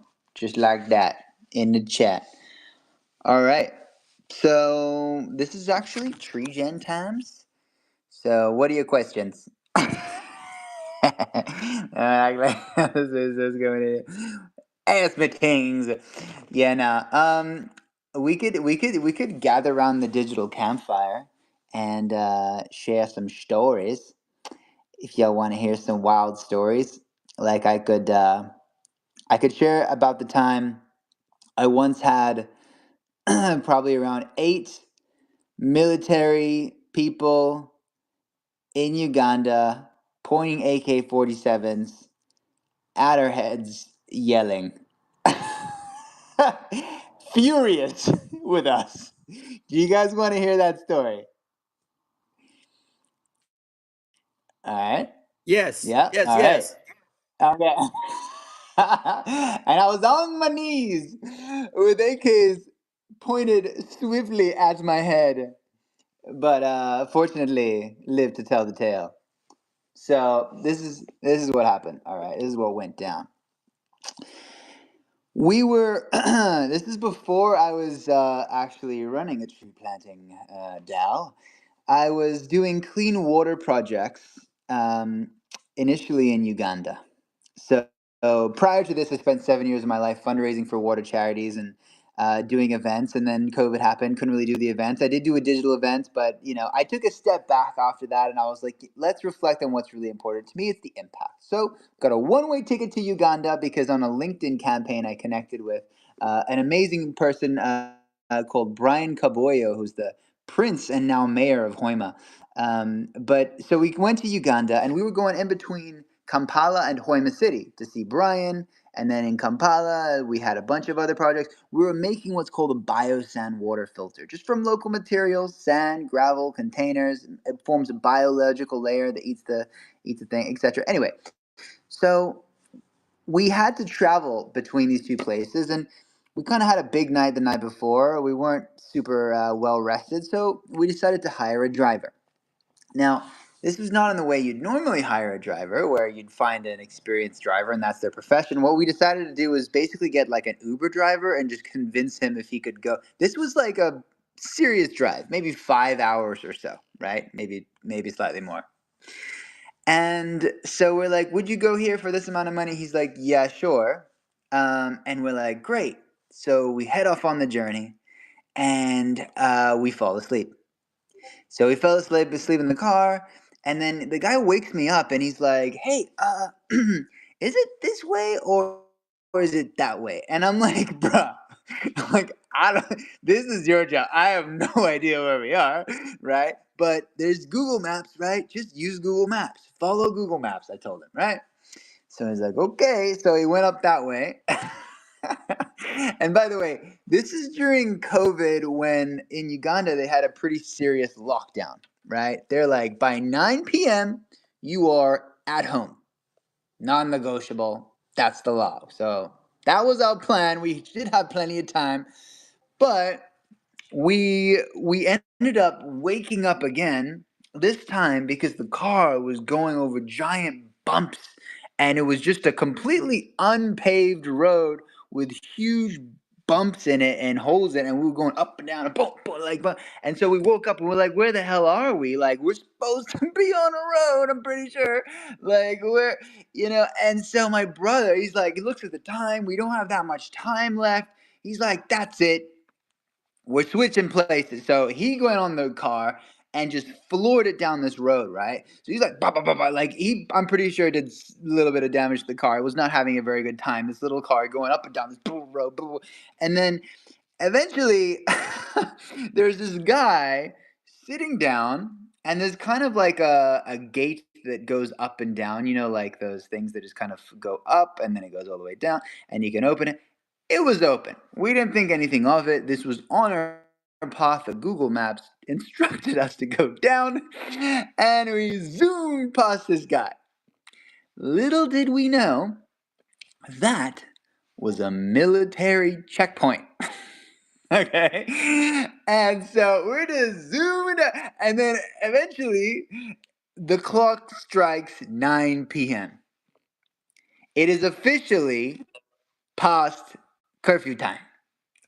So we stop the car and we're like, shit, it's past curfew time. What the hell do we do? All right, let's do a Google search here. Let's see how many hotels are in this area. Okay, there's a hotel like 10 minutes that way. Let's just go to the hotel and call it a night. All right, so we continue, and then we reach another military checkpoint. Except this time, there were like 4, 5 guys on the ground in like army crawling position with AK-47s, plus another 3, 4 guys standing up, running towards the car, yelling at us like, what the hell? They're like furious, right? We are in their barracks like area, right? We did not know this until this point, right?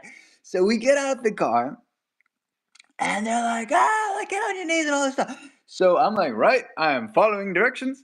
I am on my knees, hands in the air, and they're like, and by the way, we were working with another person, and she's from Uganda, right? She's originally from Kampala.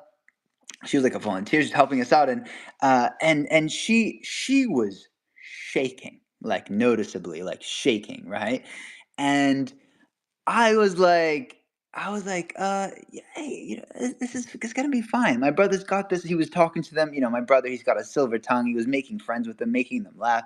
And I was like, hey, don't worry about it. This is gonna be fine. This is gonna be fine. Sarah, I think her name was.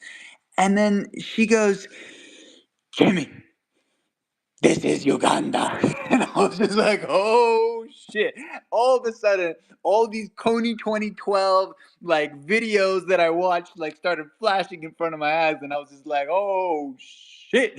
Like it's about to go down. And so that was not settling, right? So and they're like, give us your ID. Now, second problem, not only was it past curfew, not only were we in a military barracks, which we were not welcomed into, but we had also happened to leave our only identification at our destination in Kampala. We only had passports, and that we didn't want to bring with us to Kampala, so it was actually in Hoima. And that did not go down well. So they're like, you need ID. Who are you? Why are you in our barracks? Why are you here after 9 p.m. curfew? And so we did not have very good answers to those questions. And so they're like, you got to come speak to the boss. You got to speak to the boss. Problem is, boss is at home. It's past curfew. So you're staying here the night, right? And at this point, my brother, he was making them laugh. We were talking about how we're doing these water micro franchise businesses, how much money they could make if they start selling this thing. Eventually, the guy, he said he kind of wanted a job. He wanted to work with us, right? And he was making them laugh. They were talking about all these different things. They were kind of buddy-buddy, right? And he was like, okay, you're staying here. You're going to sleep in your car. And tomorrow morning, you're going to meet the general, the boss, right? And I was totally fine with this. I was like, the seats recline. It's like a plane. Big deal. My brother, for whatever reason, was like, that's ridiculous. You guys gotta. Hold on just one moment. Yeah, Wilty? Oh, I didn't want to interrupt your story. This is very interesting to me. Hold on just 1 second, guys. Give me 60 seconds. Give me 60 seconds. You're good. Now that I'm in my car, I'm in transit, I can still hang out with you guys for a little bit longer.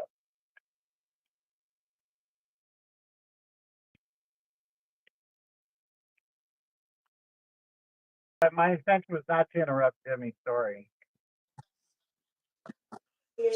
He's a great storyteller. TUT. All right. I'll explain to you. Okay, so I'm visiting my mother right now. She just walked in. She does not need to hear the story.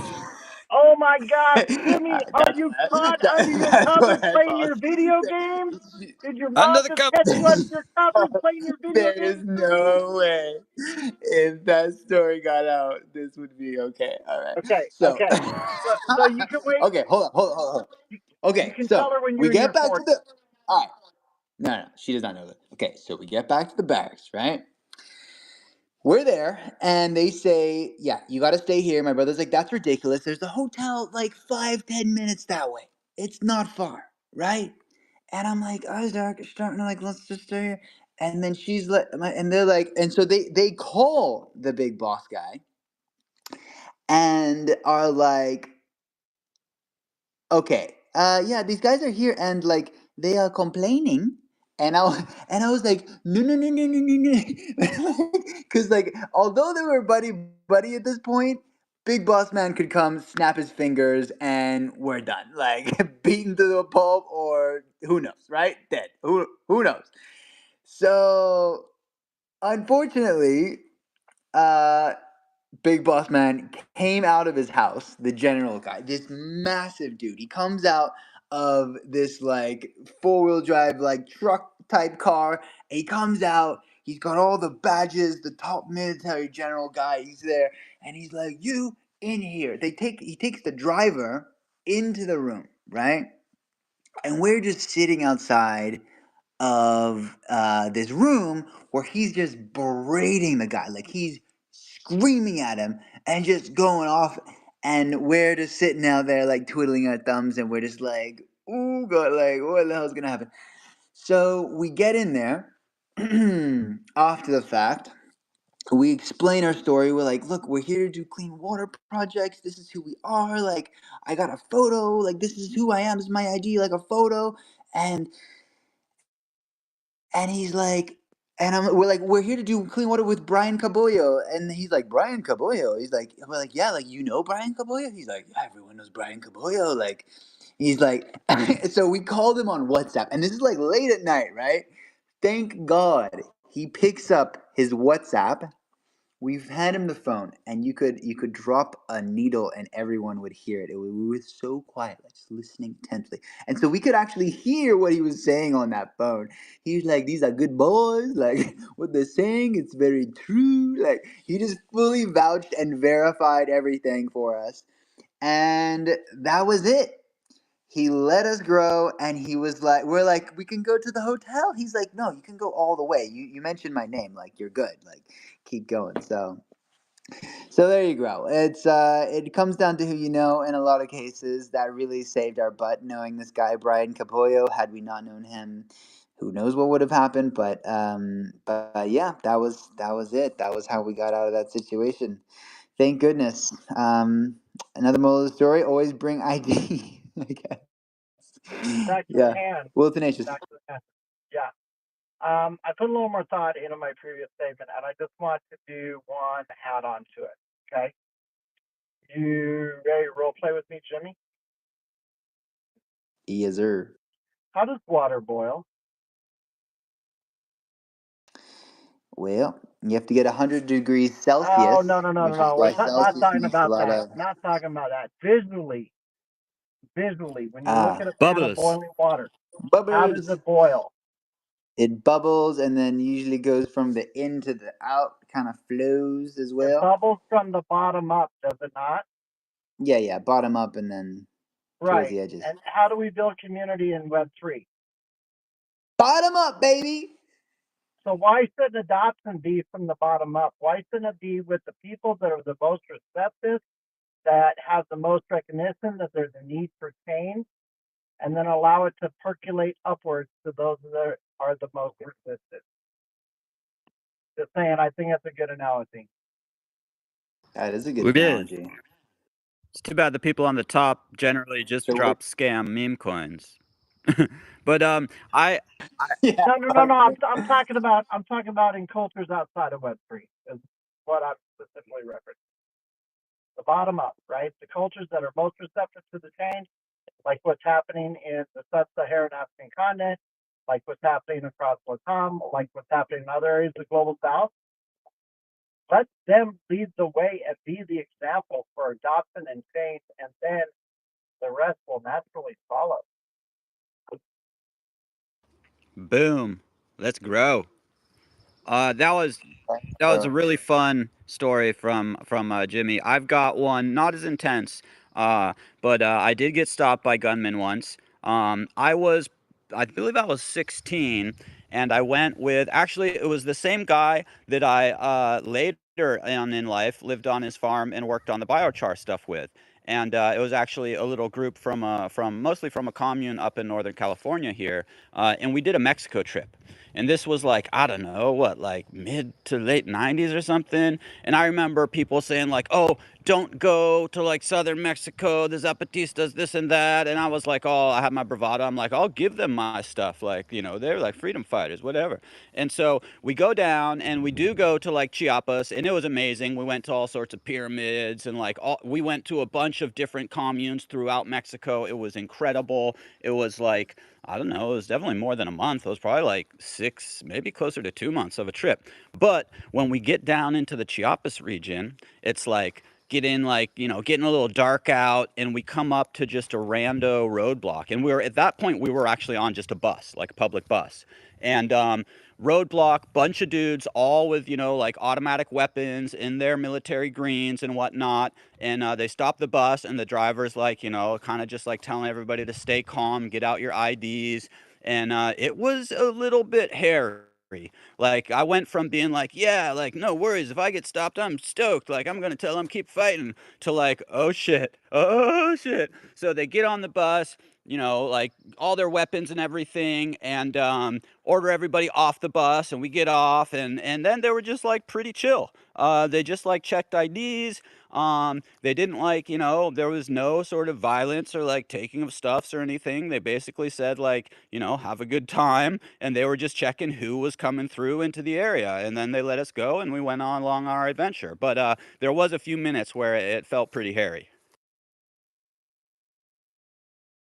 Thank goodness I've never been in those types of situations before, but I will tell you from my experience in Tulum, there was only one area, and Civil, I don't know if you had this shared perspective or not, but there was really only one area of Tulum that had the federale presence, and that was down by the beach. And when I asked Sandra about it, because there was nowhere else in Tulum that it would have evidence that there was that presence, right?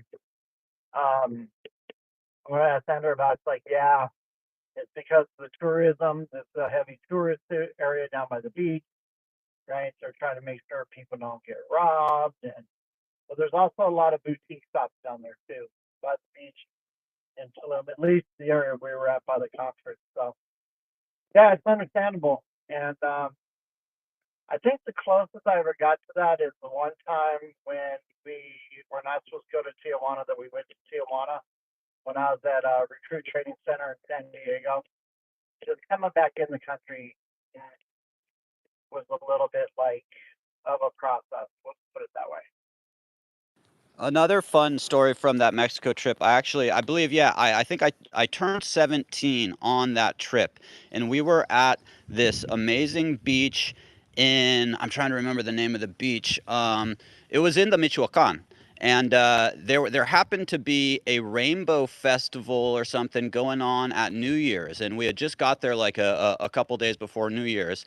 So there was a bunch of people there, and they all pretty much left. We were staying a little bit longer because it was just an amazing place. And then we got stuck there because there was like a magnitude like 8 earthquake, and standing on the beach, like kind of running towards the soccer field where everybody was going, like wobbling, like dropping to your knees. There was chunks of the whole cliffside, like with full-size trees on it, dropping into the ocean, like telephone poles just wobbling to like, practically like, 90 degrees, probably more like 45 degrees. But rocks coming down the mountainside. It blocked the highway for like at least it took at least like a week for them to clear the roadways until there was one lane open, and we wound up getting out of there. But because of that, I spent my birthday there, and these guys came down out of the mountains in the Michoacan, and there was like, little palapa restaurants, though there was one that we mostly hung out at. This would be in hammocks, chilling, and then order up some fresh fish and guacamole and all the good stuff. These guys come out into the mountains, push together like 4 tables, and just dump sacks of giant cola nugs onto these tables. Obviously, they came down from a grow op, and they were like, organizing their stuff. And at the time, a friend that was there and my girlfriend had put together at that little restaurant, were able to bake a birthday cake for me. So they brought out the cake, and like we're singing, and these guys that looked super rugged, and they're like dumping out their giant bags of ganj onto the tables. They're like, "Oh, feliz cumple," and they like hand me this giant like foot-long cola, and it was just a cool experience.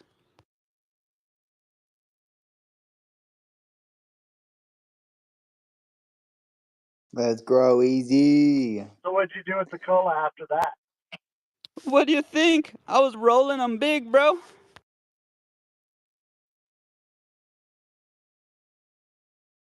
Yo, exuberance guys. and spirit of youth, right? Yeah, that was in my youth. You know, I'm crystal clean at the moment. Even quit cigarettes a little couple months back, so pretty stoked on that. Good for you, bro. Congrats, bro. Cigarettes is the most deadly drug, right? It kills the most people. It's wild. It's so proliferated and available. In light of that, it's like, um, why would some things be so cracked down that don't kill people when others are like available everywhere in convenience stores? Like, what? It just make it make sense, guys. Money. Another thing, yeah, money. Just because of tax revenue, huh? Oh my God! You know, in Or Australia. Go or ahead. or strategic population control.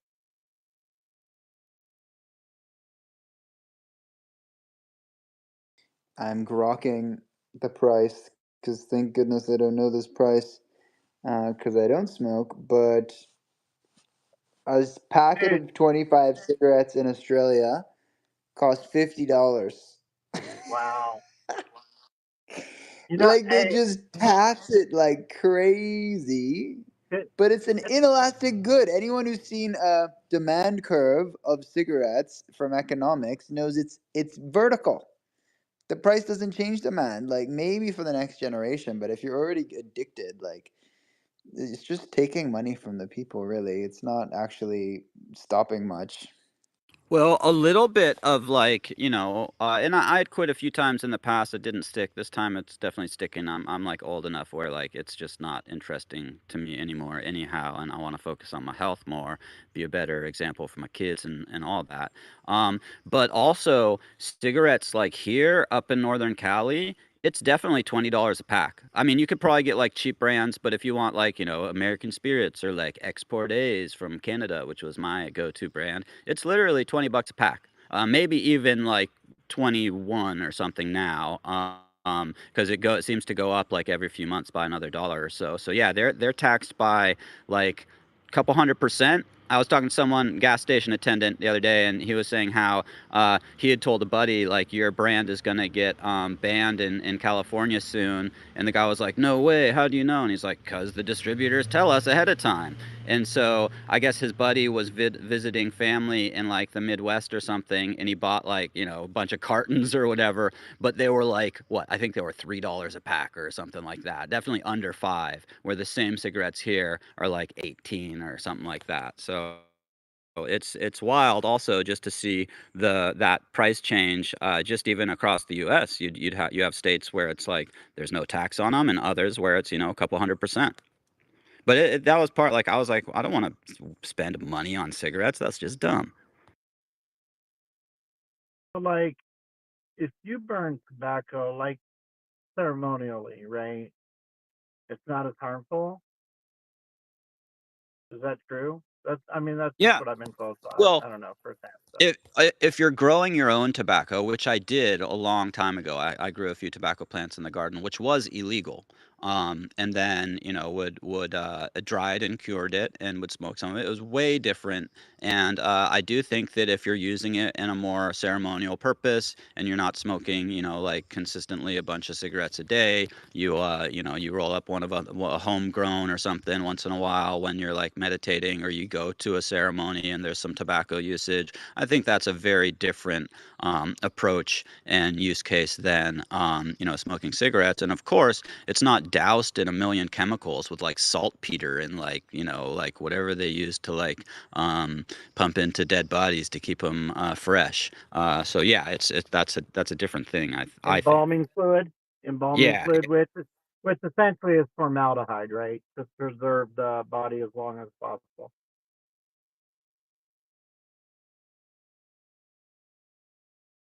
Anywho, Ooh, guys. Sorry to change what? topics super quick, but Klima DAO has rebranded to Klima Protocol, Yeah, and they're trying to be the liquidity hub for carbon on chain. And they yeah, have some fresh branding. You heard about this? yeah. I heard about this. I believe it was through Carbon Copy Refi. I actually covered it recently. So what's the deal? Like, what are they actually changing? I don't know. I didn't deep dive. I just saw the word about it. But let me tell you something. So I didn't check my Chaos Media email in 2 days, and of course I get all my alerts on X. And I open up the X today. Oh my God, I had at least, and that's a verified account. Okay, this is unverified account. I don't get this much activity on my unverified account. There were at least 25 scam DMs in my DMs, and I could see them all in my email as well because I get the email notifications, right? For that account. There was no less, and that's in 2 days. If we're averaging 12 scams a day through DMs on verified accounts, this app is out of control. These are the message requests. Yeah, these are direct message requests. Either they put you in a group with a bunch of people, or they'll just send you a direct message. And a lot of them are in foreign languages like German or French, so be aware of those. About half of them were solicitations for employment with Booking.com. Wow, fishing.com, huh? Fishing.com. Wow. So yeah, Yeah. just be on your guard, people. Just be on your guard. Be on your guard. Dang. Oh, Does quick question, quick favor. Because I'm trying to get the Twitter handle to share to somebody over on Warpcast who does litter pickup, and I was searching like litter map and a few things, and it wasn't coming up, and I didn't see them up in the garden. Who is our homie with the public litter maps? What's their handle, if anybody knows? Yes, I a know. I public will tell you in a minute. You want to know his like his personal account? Or just I mean, I was searching public litter map and stuff like that, and it didn't come up. So Yeah. Wait. I will send in a comment now. thank you.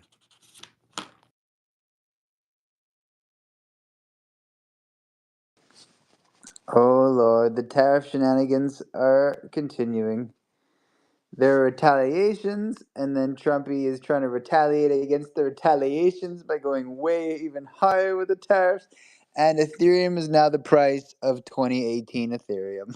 Wah, wah. It's a tariff war. It's huge. Huge. It's huge. Oh man, but some countries are coming to the negotiation table, like India, Vietnam. They're all like, "All right, let's talk." Even Europe was like, "Hey, what about just free trade, like no tariff both?" And then, Yeah, so how it's about that?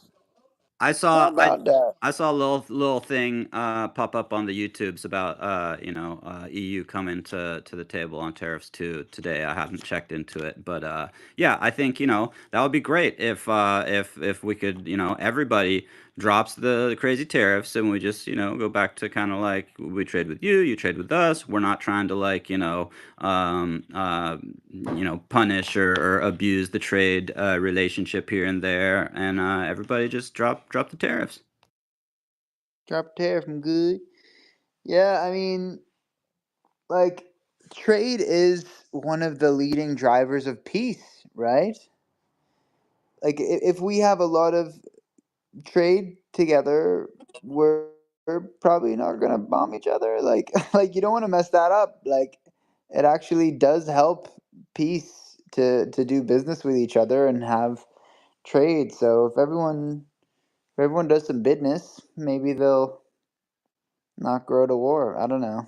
I don't That know, man. that's definitely a valid point. Like if you have a like really good trade relationship with a country, you're more likely to, get the leaders together and talk about an issue versus just, go straight to the war. And unfortunately so much of the investments and things like that are tied to companies that are in the, war industrial complex, but hopefully we can grow away from that.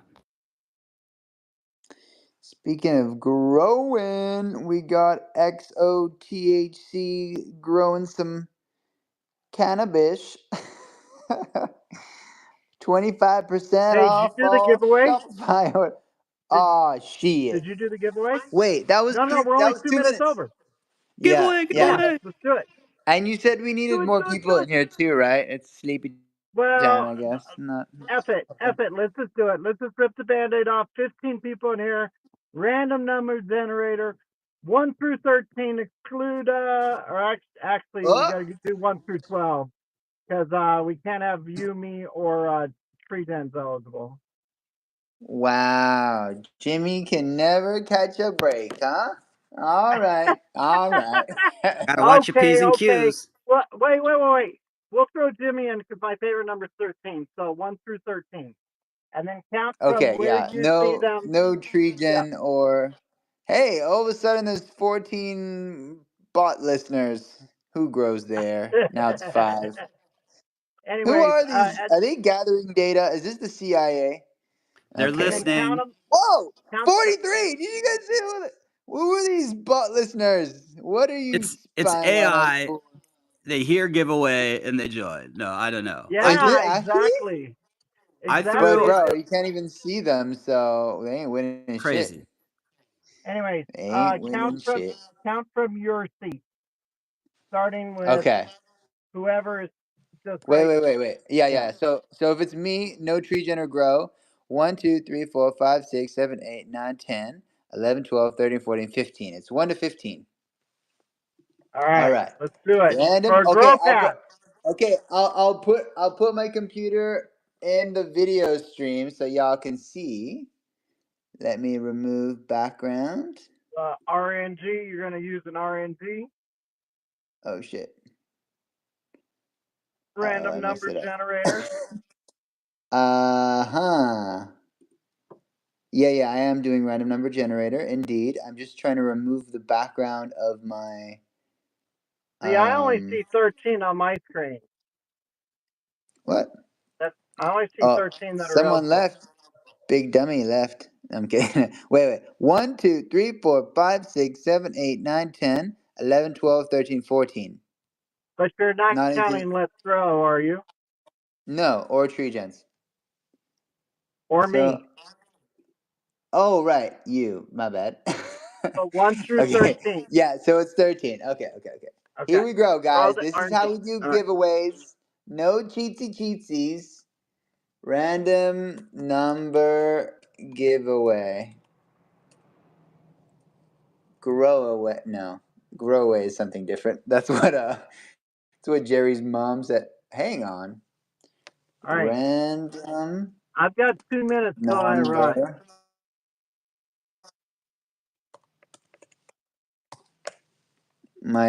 What the hell? My computer's paranoid. Phantom believes the website is malicious. I was trying to go to Google, bruh. I literally just typed in random number giveaway in the Google Chrome. Okay, I'm gonna google.com first. We'll just do random Random. Oh number wait, random generator. number generator. My bad. Yeah, generator. That's what I Yeah. originally did. Okay, 1 to 13. Drum roll, please. 8. I'm pretty sure I clicked it because it said 8 before. Yep. Should I do it again?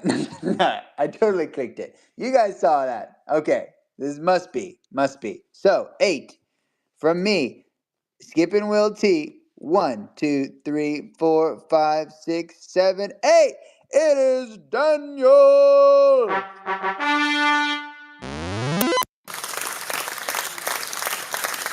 Who was it?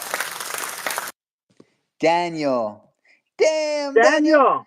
Back at it again with a Daniel. grow pass. Daniel, send me your EVM wallet address. I will be dropping a Grow Pass in your wallet tomorrow on Hell our. yeah. Daniel is an absolute legend. When I first met him in Brussels, he bought me pizza, and I don't know if it was at that moment or it was another moment where he did something legendary, but he was like, "There's nothing I wouldn't do for my refi family." I think that's exactly the way he said it, right in the peak Irish accent. There's nothing I wouldn't do for my refi fam.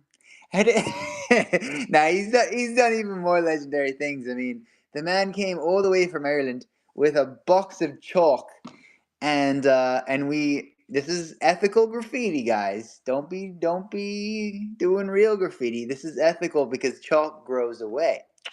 Haha.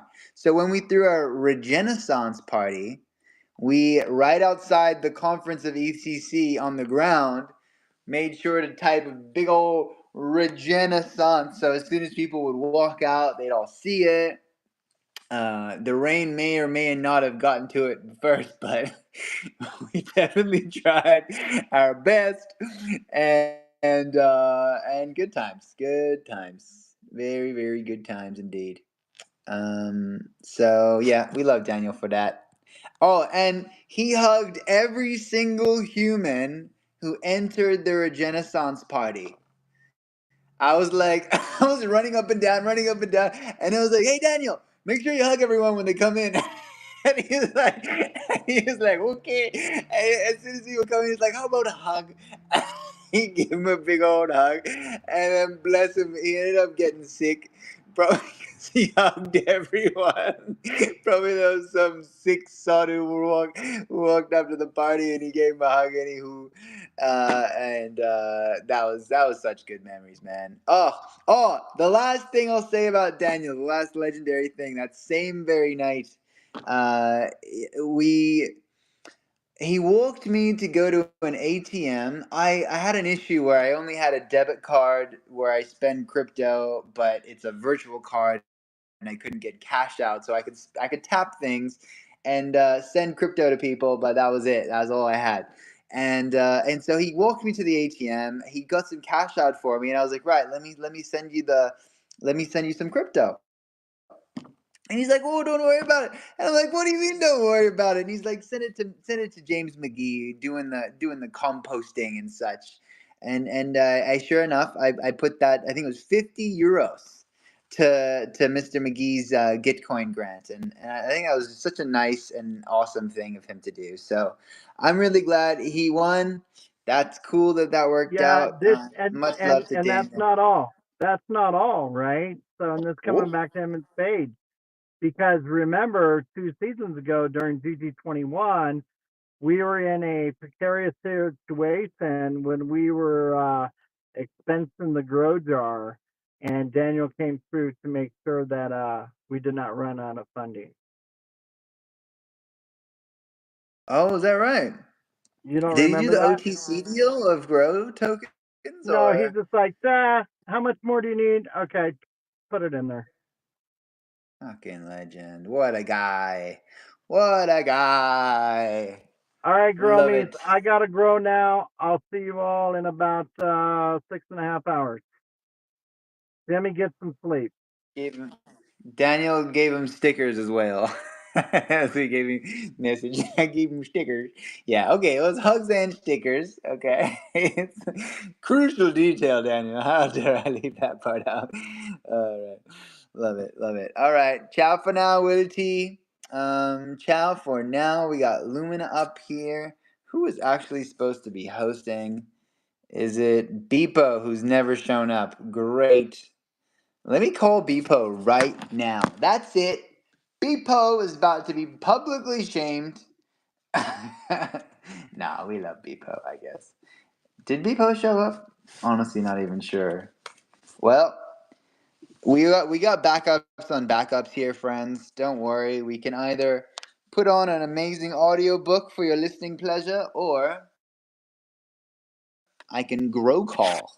That's where you warm call people and get them to gronate. All right, so I am putting this into my Telegram, which is the handle of Beepo. Beepo is about to find out. Hey, broski, it's your turn to host. All right. Oh shit, ladies and gentlemen, we just confirmed Regen Royalty John Ellison, aka John Das, founder of ReFi DAO, the legendary pioneer of all of the nodes, which led to the Regen Grow Ordination round, currently running on Gitcoin. He's coming through for a very, very special interview. So, I got lots of gronations with lukewarm calls. It's true. I am 4 for 4, I think, so far. 100% of the people I get through to end up doing it, unless they say I'll call you back. Maybe that's a fail. Maybe that's how people get out of it. He did, although the guy did say actually ready to call back. Just tweeted from the refi hub. What? Not only did I get a gronation. Oh, tweeted about. We just tweeted about on the oh, no pressure. Oh, only if it feels right. Oh yeah, of course I'll retweet your thing, guys. Yeah, refi hub. Nice, nice, nice. Of course. Much love. Okay, all right, all right. You know what? Here's what we're gonna do. We're gonna go to the Green Pill Network. I'm gonna see their members, and we're just gonna call a regen because at least they kind of know what's up, right? That's a good starting point. Okay, I'm gonna lukewarm call.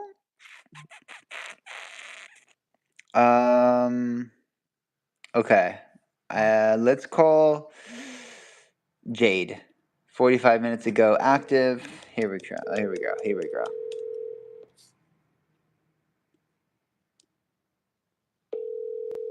Let's see.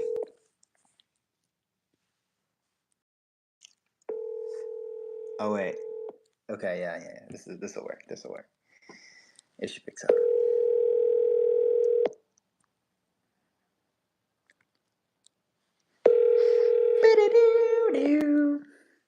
Okay, you know what? I might connect to the Roadcaster. Give us a sec.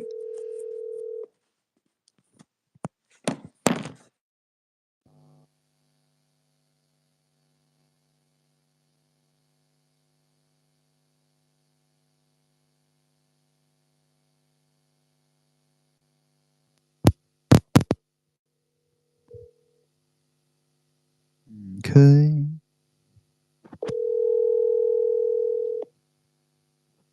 I think that's a non-answering one. No worries. Another one. Another one. We are unstoppable. Cannot be stopped. Would have to kill me to stop me. That is the energy. Here we go. Should we call Lana? Active 9 minutes ago. That's a good sign. That sounds promising. Let's see. Let me adjust my sound settings. Put this in here. Here we go. Direct audio input. Okay, we are live. Grow calling. It's where we call people to grow some trees, baby. Hey, have you seen our matching? 200x. Apparently, I've only seen 85x, but there were screenshots. It has been confirmed. It's a range. We all know it's a range. 50 to 100. 50 to 200x. That's the range. I don't know. Who knows? Okay. All right, Miss Dingwall. Didn't pick up. That's all right. That's all right. Moving on. I wonder if it's circulating. You know what? I'm going to call Benjamin Life and start off by saying, hey, you know you've been challenged to Ice Bowl, right? You thought you could get away from the challenge? All right. Let's find out. Come on now. Mr. Life. Mr. Life. What's good, Baba G? Let there be life. How you doing, Ben? Hey, I know I called you out of the blue. Have you got a minute, or did I get you right in the middle of something? Thanks for asking. You got me at a good time. I just got back from Indonesia, and I'm trying to not fall asleep. Okay. So I can get back on U.S. time. Good morning. Okay, U.S. time. Got you. Nice. Okay, well, But get this. Wait. When Before you tag me on... Before you say something incriminating, I want to let you know that you are alive. Okay, so I knew it. I knew it. You're okay, because I am running a 24/7 live stream, so everything I do now is live. I even told my team to come to the live stream one time. I was like, "Hey, I gotta talk. Come on." But okay, sorry. Now continue. I know you weren't gonna say anything incriminating. I'm just messing with you, but please No, continue. it's good. Yeah, I tagged you. It's good. Good hygiene as a host. Yeah, you should know that you're probably live right now. Yeah. Okay. Go ahead. Yeah, Go ahead. but I could assume that with you, I was on live. Sweet. So when I got your provocation to do the ice bowl face challenge, I was actually on a boat going through a mangrove forest. No way. Is that a sign? Yeah, or is that a sign? I think it's a sign. It's a sign. I think there's no other way to frame that other than a sign. Yeah. And I was like, I'm pretty sure these are mangrove trees. And I think I remembered. I think I know what they look like because of Jimmy's videos. Yes. Yes. And yeah, so I just you got want back to from stay Indonesia. awake. I'm back in the US. And you're trying to stay awake. Huh? That's right. Ice bowl face. Ice bowl. Okay, to be clear, it's just called the ice bowl challenge, right? But yes, it does involve the face. We're trying to grow the coalition to get 1 billion trees planted, and we need a movement, baby. So we need you, Mr. Life, to follow through with this. But that is actually not why I called. I called because I'm doing this thing called grow calling. It's kind of like cold calling, except it's not cold because we know each other.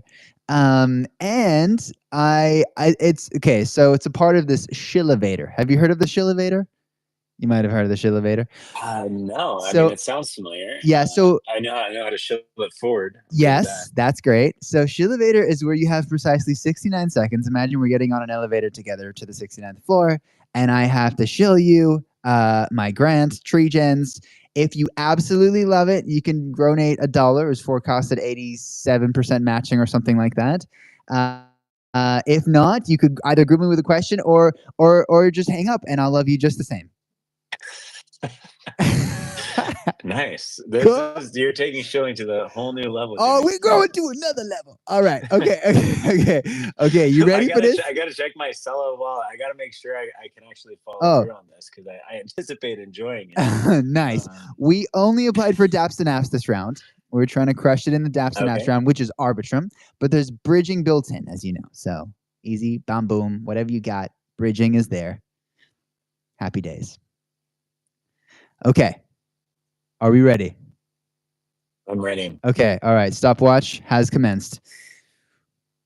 Okay. Benjamin, Tree Gens is building a world where anyone can plant trees and earn a living. We're starting with mangrove trees, tokenizing these trees with a proof of tree protocol. The way that this works is people have a DApp.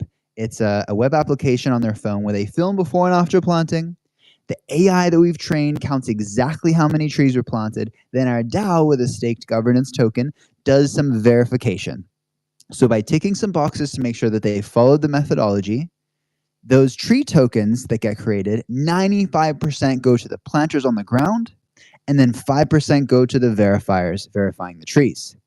We're further gamifying tree planting with leaderboards and a dynamic semi-soulbound token that levels up, that comes alive as an AI agent to grow the movement and reward the holders with a gamified system. You know, I broke the tree planted Guinness World Record. Now we're actually on track to break another world record, which is most trees planted by any number of people. Ethiopia is already on board, as well as 7 other countries. They're the ones that set the world record, and we're trying to get 1 billion trees on World Environment Day. Do you want to help make that happen on Gitcoin? Okay, this time. What do you think? Terrible idea? Yeah. Chuck it in the toilet? No, I think it's a great idea. And not just because you are so good at shilling it. I think I've been thinking a lot about this with Allo, and I just started helping out over there with some research and intelligence. And what I'm most excited about in 2025 for on-chain capital allocation is autonomous eco credits. And so I think you're really ahead of the curve in terms of AI verification, staked tokens, like automatic distribution of tokens. I think I share the same North Star that, giving people the opportunity to actually make a living income, especially in a lot of parts of the world where there's not as much economic opportunity, make economic opportunity synonymous with regenerating our planet. I think that's the meta that I'm most excited about in 2025. So I think you're just right on the money, man. Let's grow. My guy. Can you hear that? The sound from the spaces, the applause and everything? Is that coming through? Yes, or no? I Oh can. wow, it's two-way. That's It's so coming cool. through. So you like literally talk to people on spaces. Yo, I love that, man. I really want to hear more about autonomous eco credits. Do you want to come on Let's Grow Live at some point? We're live 24/7 for 8 more days. You should come through at some point. Let's do it. I'm in. I think I'm going to do something with Monty shit. next week, and would love to do something with you as well. Wait. Sorry. I got so excited I unplugged my headphones. What did you say? You're in? Yeah, I'm in, and I'm going to do a space with Monty next week, and I would love to do one with you as well. Sweet. There's like a regen coordination takeover happening, I think on Saturday, if I'm not mistaken, on Let's Grow Live. So That's the one. That's the one. Okay, sick. But yeah, we should grow deep too. We should do an interview if you're open to it. I'll send you a link for that. And yeah, man, any support on the Gitcoin grant would make a massive impact. I really appreciate you, brother. And looking forward to catching up more. Invite him to the concert. Yeah. Let's go. Oh, Easy's saying we should invite you to the concert. We have an impact concert on Sunday. There's a lot of sick, talented musicians, poets, speakers, legendary stuff. If you want to speak at the concert, if you want to jam at the concert, when is it happening, Easy? 12 Pacific, 3 Eastern. It'll run for 4 hours at least on this coming Sunday. What do you say? Nice. Count me in for that one as well. Let's grow. I can say words. You could do spoken word. Music. I don't talk to people very much about that, but I have some regen jam. That I could jam with you guys. Some re-jams. Please. Yo. I need to follow this person, but yeah, make the link and let's have them come and jam on the Impact concert. We'll make it happen. This is awesome. Love it. Let's grow. Hells yeah. So the final hook of this song is this is such a beautiful planet. It'd be such a shame if we waste it. I think that's the one I'll play for you guys. Wow. If you'll have me as a musical artist in addition to a crypto regen nerd. But we contain multitudes out here. Hell yeah. Dude, I'm so pumped. I did not know you were a musician, but I can't wait for that, man. That sounds amazing. Your X handle, Benjamin Life? What was your handle one more time? Oh, your mic is muted? Yep, go ahead. Yep, sorry. You don't have to announce. Something went down the wrong pipe. Oh, okay. But I got to connect you with Easy. I'm omniharmonic. Omniharmonic, right. Omniharmonic. Okay, Easy. Omniharmonic. You two connect. We'll make it happen. Yo, this has been sweet, Benjamin. Thank you for picking up my call on a random Wednesday.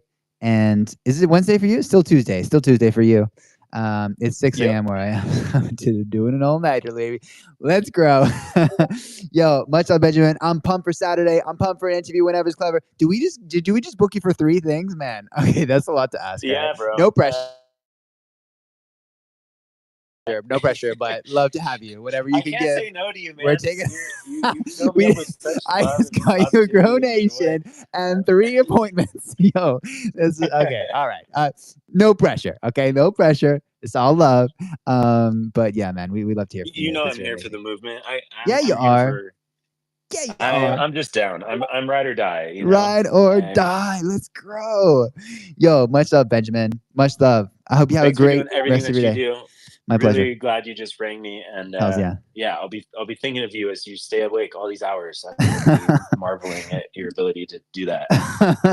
It's the Regenergy. I'm tapping into the Regenergy.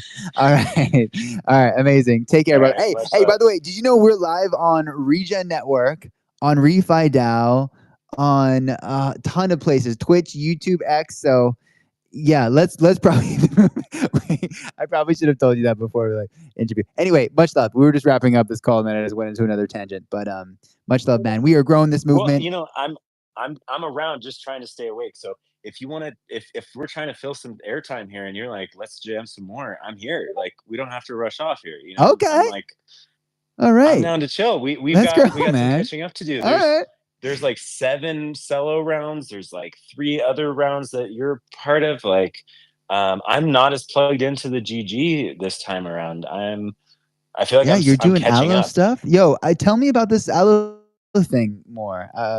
You said automatic allocation. No, what did you say about ecological credits? Yeah, I'm calling it autonomous eco credit allocation, or autonomous eco credit market makers.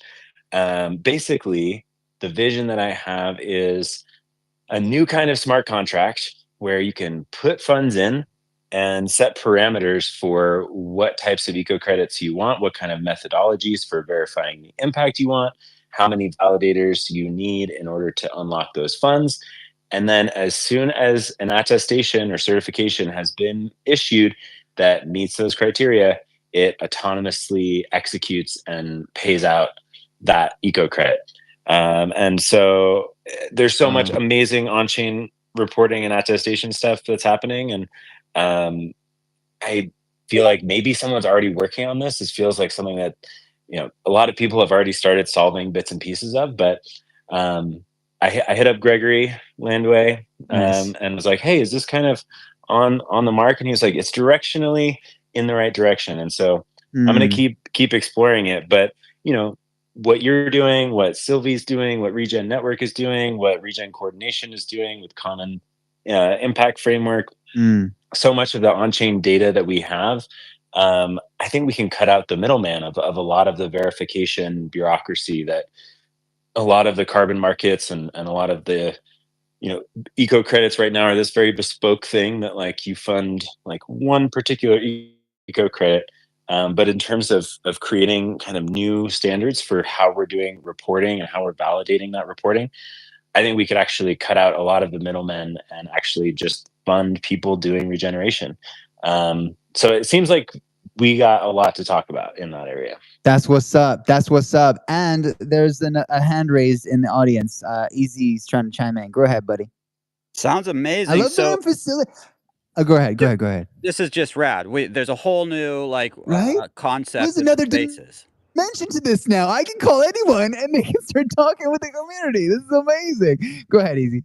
So it sounded like, and this is amazing, but I wasn't sure if it's more leaning towards getting people verified or if this is like an eco AI trading agent for specific verified like eco projects.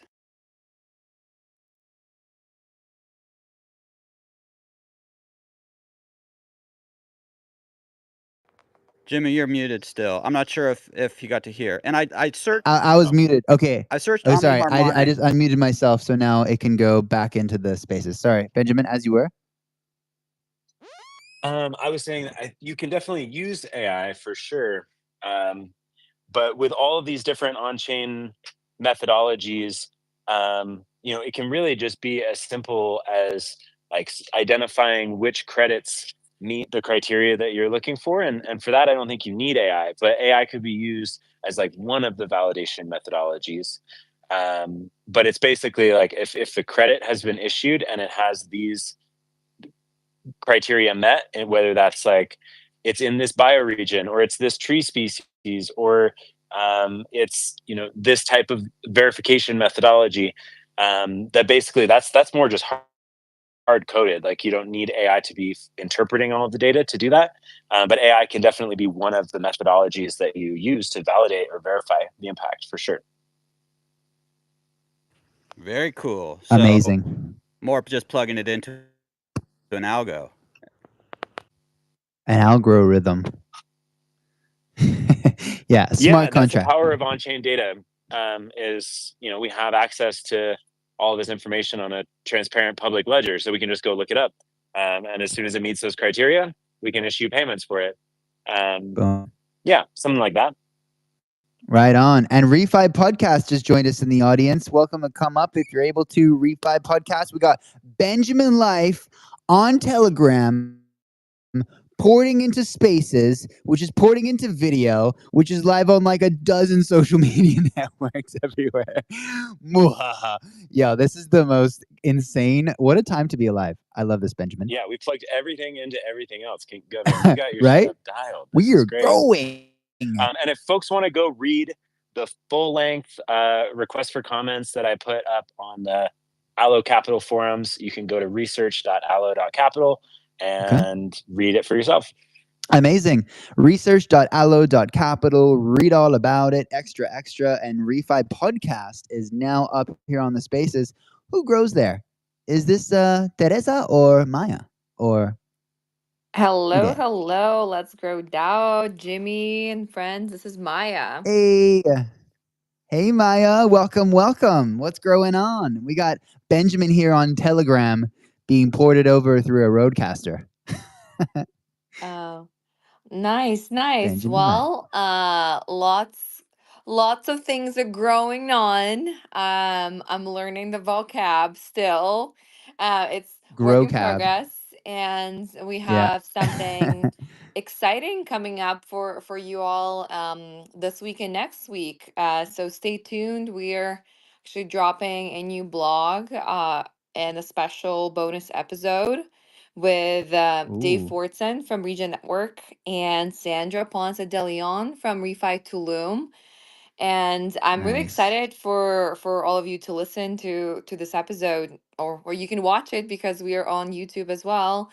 Um, and because we talk about kind of big picture of the region space, both David and Sandra have been in the refi movement for a while, and I don't know in the audience, like I see some OGs, maybe some of you are newer, and it's been a wild ride, right? Lots of rises and falls, kind of the big refi hype 3 4 years ago, and then kind of the market crash, and now the build phase.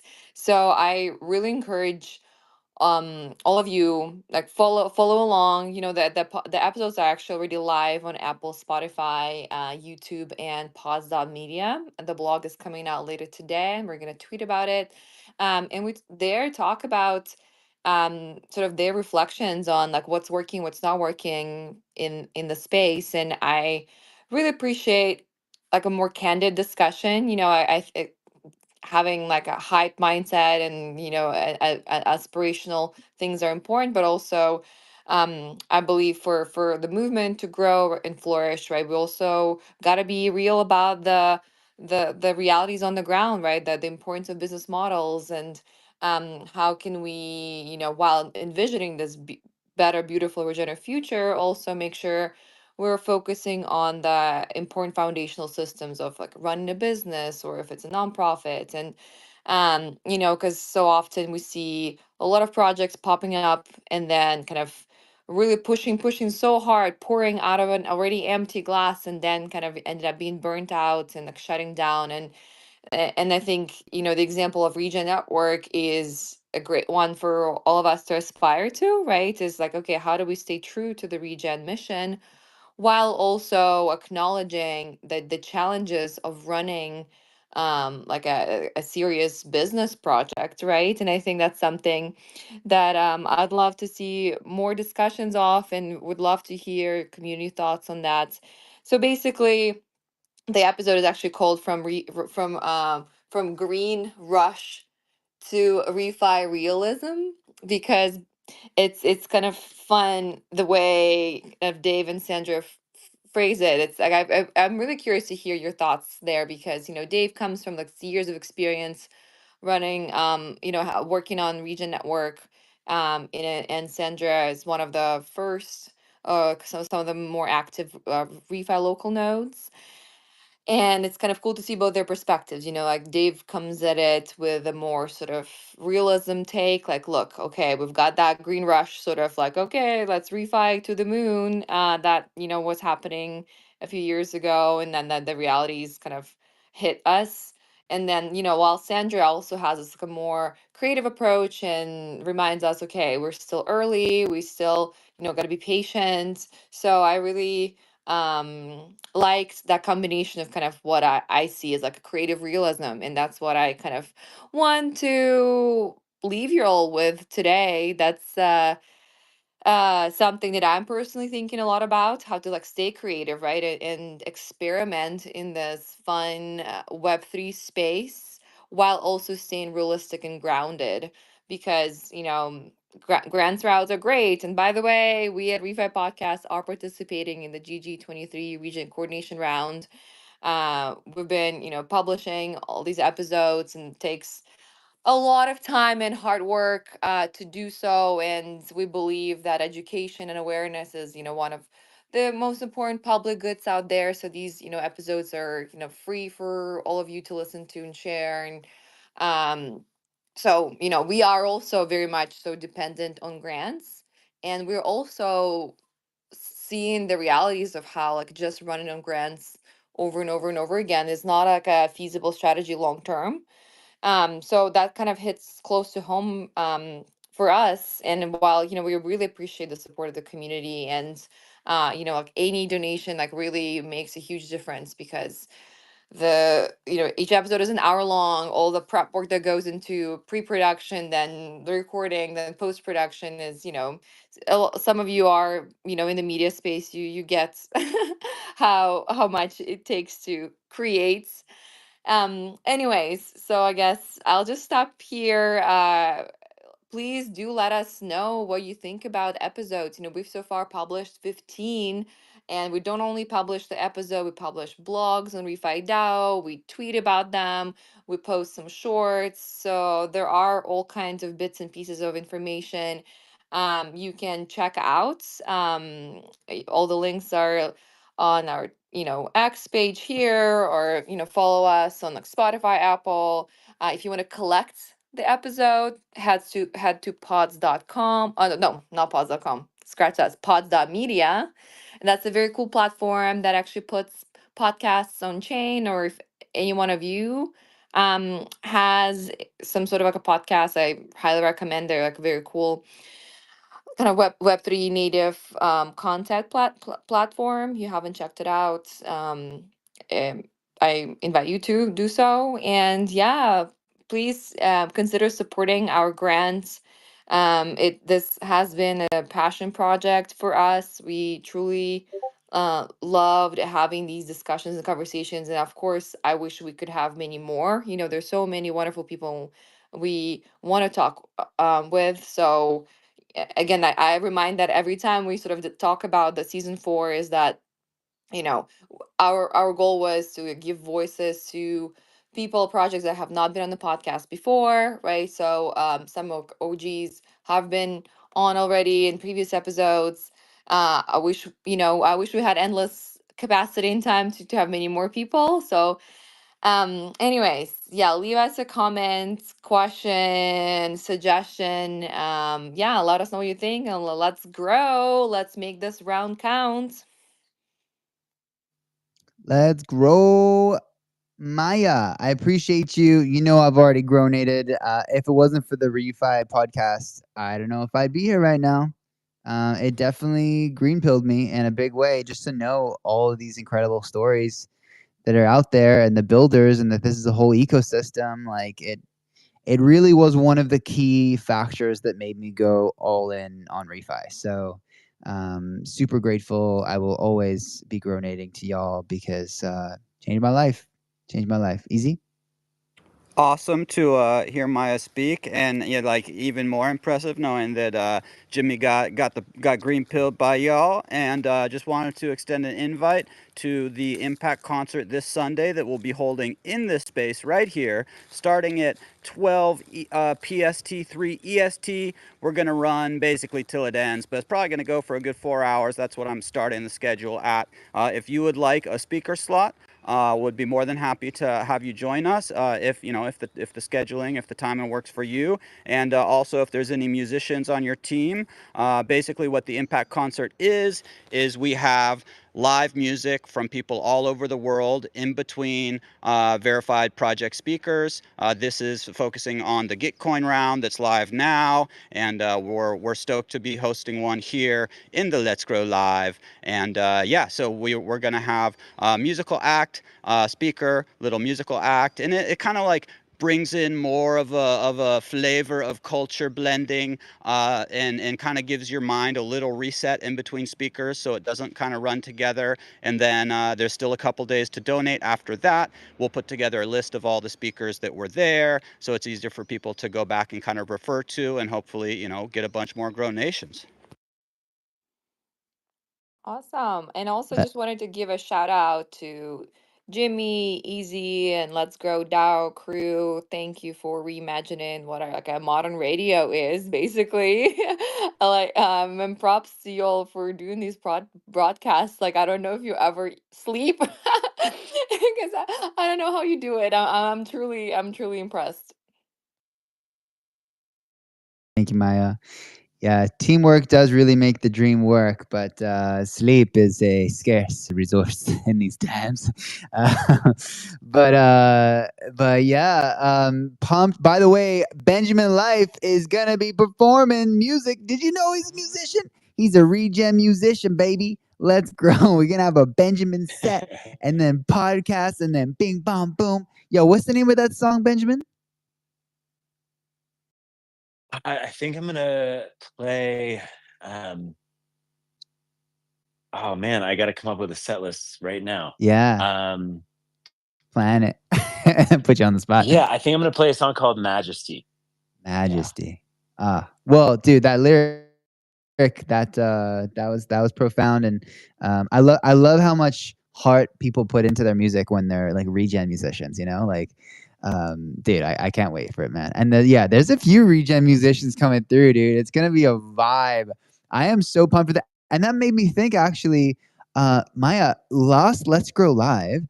It didn't really work out in the end because of sound challenges.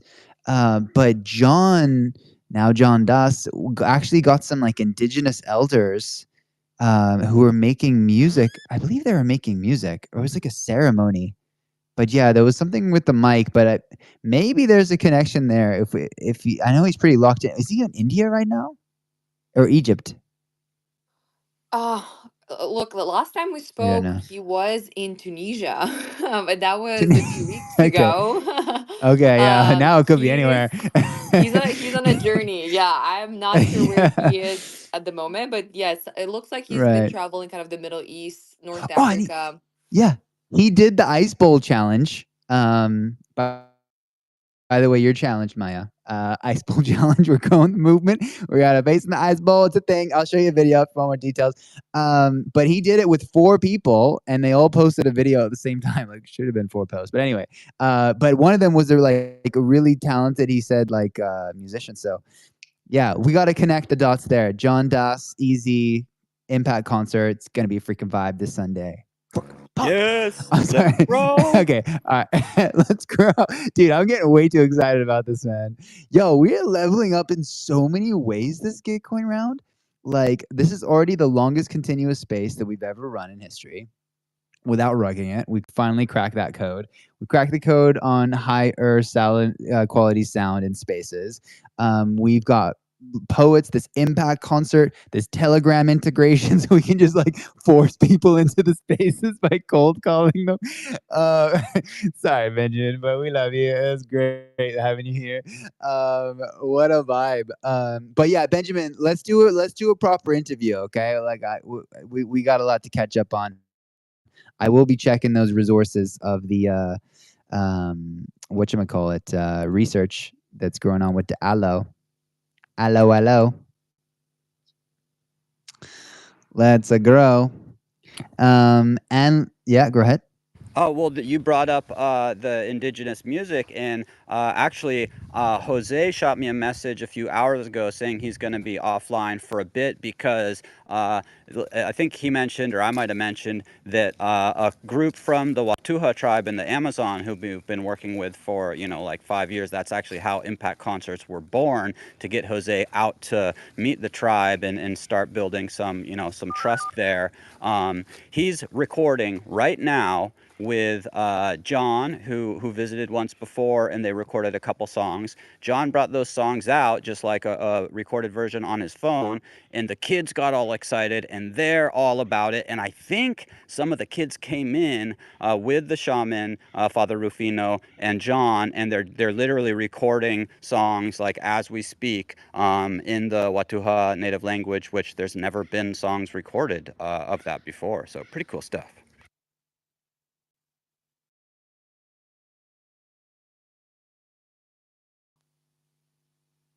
How freaking cool is that? Dude, what a legend. Yeah, Juan is a G.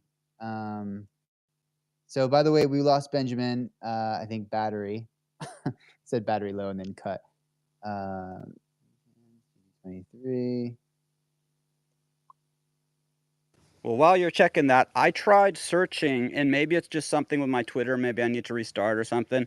But I tried searching Benjamin Life because I heard you mention that, and I tried No. searching Om Harmonic. Omni. Oh. Omni. Oh, is it Omniharmonics? Yeah, I think it's OMNI. I'm gonna try again. Yeah, OMNI harmonic. This is the one. Alrighty, well, that was a very successful grow calling session.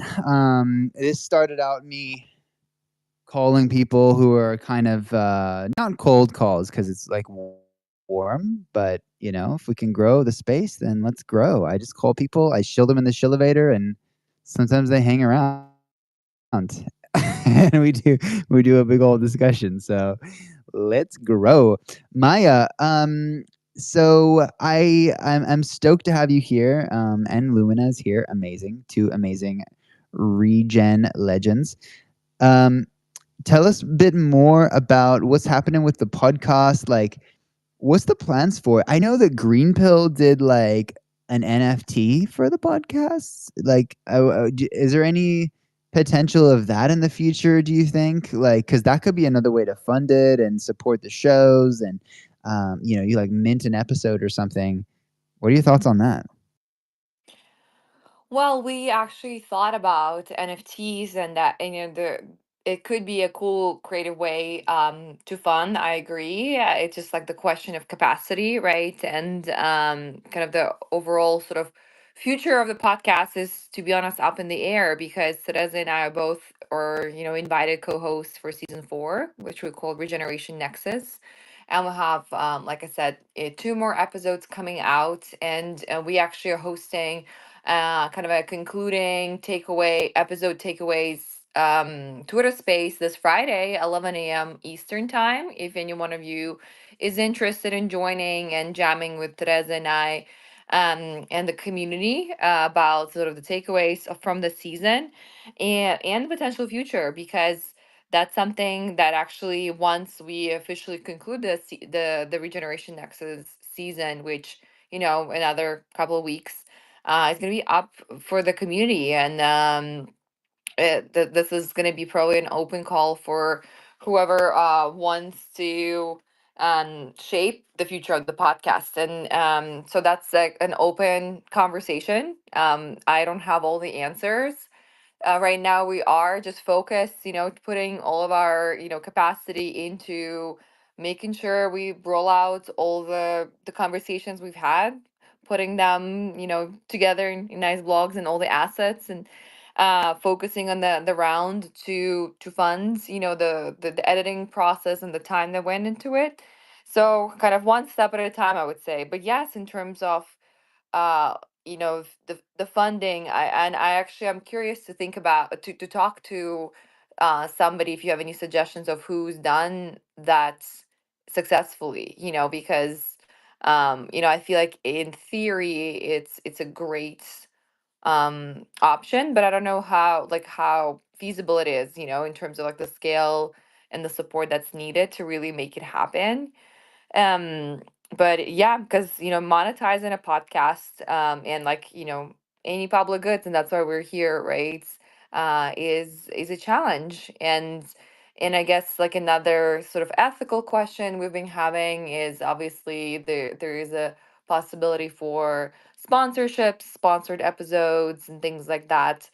But at least at the beginning, we intentionally chose to not go with sponsored episodes, and wanted to maintain kind of the editorial autonomy, and have the conversations that we believe are important to be had, rather than have requested conversations from by others. Nothing, no shade on like sponsorships. I think that's like a long term. That's the move, and the question is probably about like the terms of those sponsorships and things like that. And there are like incredible projects that for sure deserve to be featured and things like that. Um, but just because we are first time podcast hosts and we really wanted to like I said, have that creative autonomy, at least to start, and then learning as we go, learning how to fundraise, experimenting with it with a few things, and then kind of reflecting and reassessing what worked or didn't work. So if anyone has ideas and suggestions or examples of like who's done like successful fundraising via NFTs, let me know. I'm actually quite curious to look at some of those case studies. Yeah, happy to share some more deets about that, and yeah, I mean, most sponsorship of podcasts that I've heard about are usually just like a shout out, right? Like you just do a little segment, hey, these are the sponsors, and then you just do the rest is yours, right? Um, are sponsors trying to say, hey, the whole episode is like this? You interview me, and I'm like, Pepsi? No, surely. Obviously, that would be ridiculous. Like, yeah, I think there's a nice balance there, for like you can find maybe hopefully somewhat aligned sponsors, and it's just a little segment.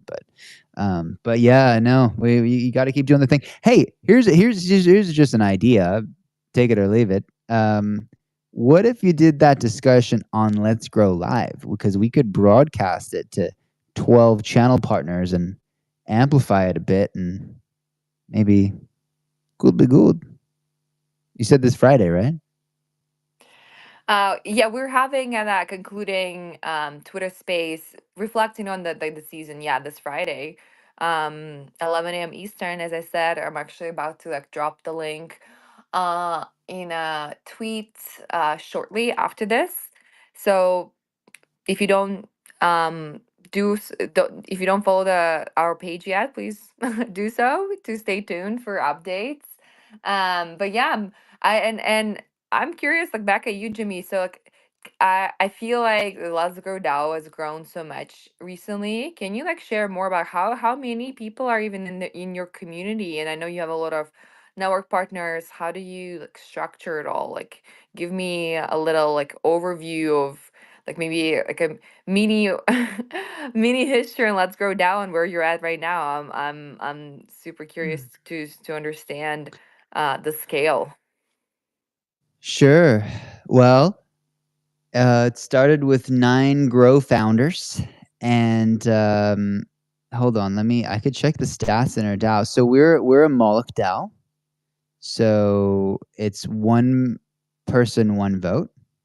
And if you just go to link.letsgrow.network/DAO, you'll be redirected to our DAO house. And let's check here with members. So there's 105 token holders, and then 21 voting members. So anyone can be a part of the. I guess it's kind of 3 levels to it. There's like you can be a part of the community, which is like a Telegram, and then there's if you mint our manifesto, there's a link in our bio. If you follow like kind of link3.to, you can mint the manifesto for free. It's a cool NFT that's animated. Is that the animated one? Yeah, I think that's animated. If you align with the manifesto, then you kind of join, and that gets you token gated access to our Charmverse. And so we got a bunch of people in the Charmverse, and that's where the activity is, like a forum. It's like a to-do list. It's their docs. It's everything. And then if you want to be a voting member, you have to apply for it. So we all vote you in, and it's one person, one vote, and that's that. Now in our and then we're using this thing called Talk Studio Streamlabs. and basically we have a bunch of channel partners like Vala. They got like 50,000 followers. We're live on Regen Network. We're also live on Refi DAO in like the live section of YouTube. So shout out to y'all. That's why I want to support y'all as well. You've helped us as well to grow. But it's really about cross pollination of communities, right? Like Tricky, he's got like 15,000 or so followers, 12. Matthews joining us, he's got like 40,000. And like we're just kind of cross pollinating all of it because like a lot of regen and public goods communities are kind of a niche within a niche within a niche, right? It's like crypto's a niche, public goods is a niche, refi is a niche, and then if you're trying to have a subset within that, it's like, okay, how big can we get, you know? But if we pull it all together and we cross pollinate and we're all promoting to one another's communities, it's like an open floor. Anyone can come promote 24/7 for 2 weeks every quarter, and then we take the audio, plug it into video, send the video everywhere. Then it's we can really grow the movement. That's what we're trying to do: unite and grow the movement. So yeah, let's grow. You're welcome to come here anytime, and we can try to amplify however humanly possible. Thank you. No, this is super impressive. Thanks for the overview. And I agree, it's a niche within a niche, and reaching that all these audiences that you've been able to is really cool.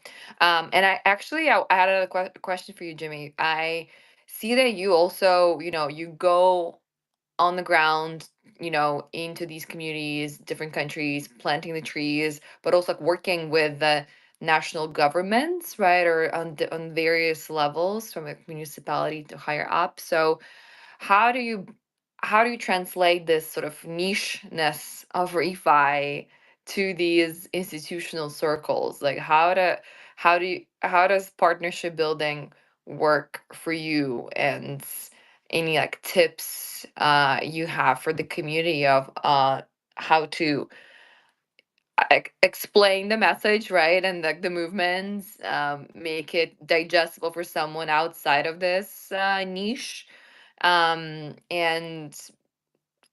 make sure that we are taken seriously. Like, do you have any sort of examples, takeaways from that process? Sure, yeah. I mean, I think there are two very different conversations, like you pointed out, where it's like partnerships with the local communities, like community-based organizations, for example, right?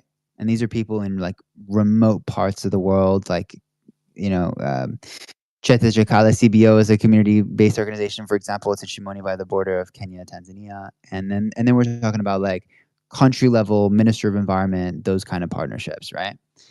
So we'll start with like CBOs. So with CBOs, it's, I mean, in a lot of these coastal regions, there's seasonal unemployment, right? So during holiday seasons, a bunch of tourists come by and a bunch of jobs are created, but then the rest of the year, a lot of those jobs go away, and there's significant unemployment, and so people are, they genuinely care about the environment, and are looking for some employment. And so when I explain this concept of an application where you could get paid anytime you want to plant trees, people's eyes like just lit up.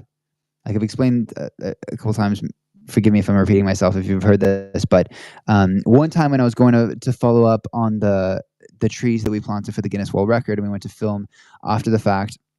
The next day I was like wobbling like a penguin, but we had to go there to film. And I met Halima, who's the secretary of the Cheta Chikale CBO, and she was down there just planting mangroves.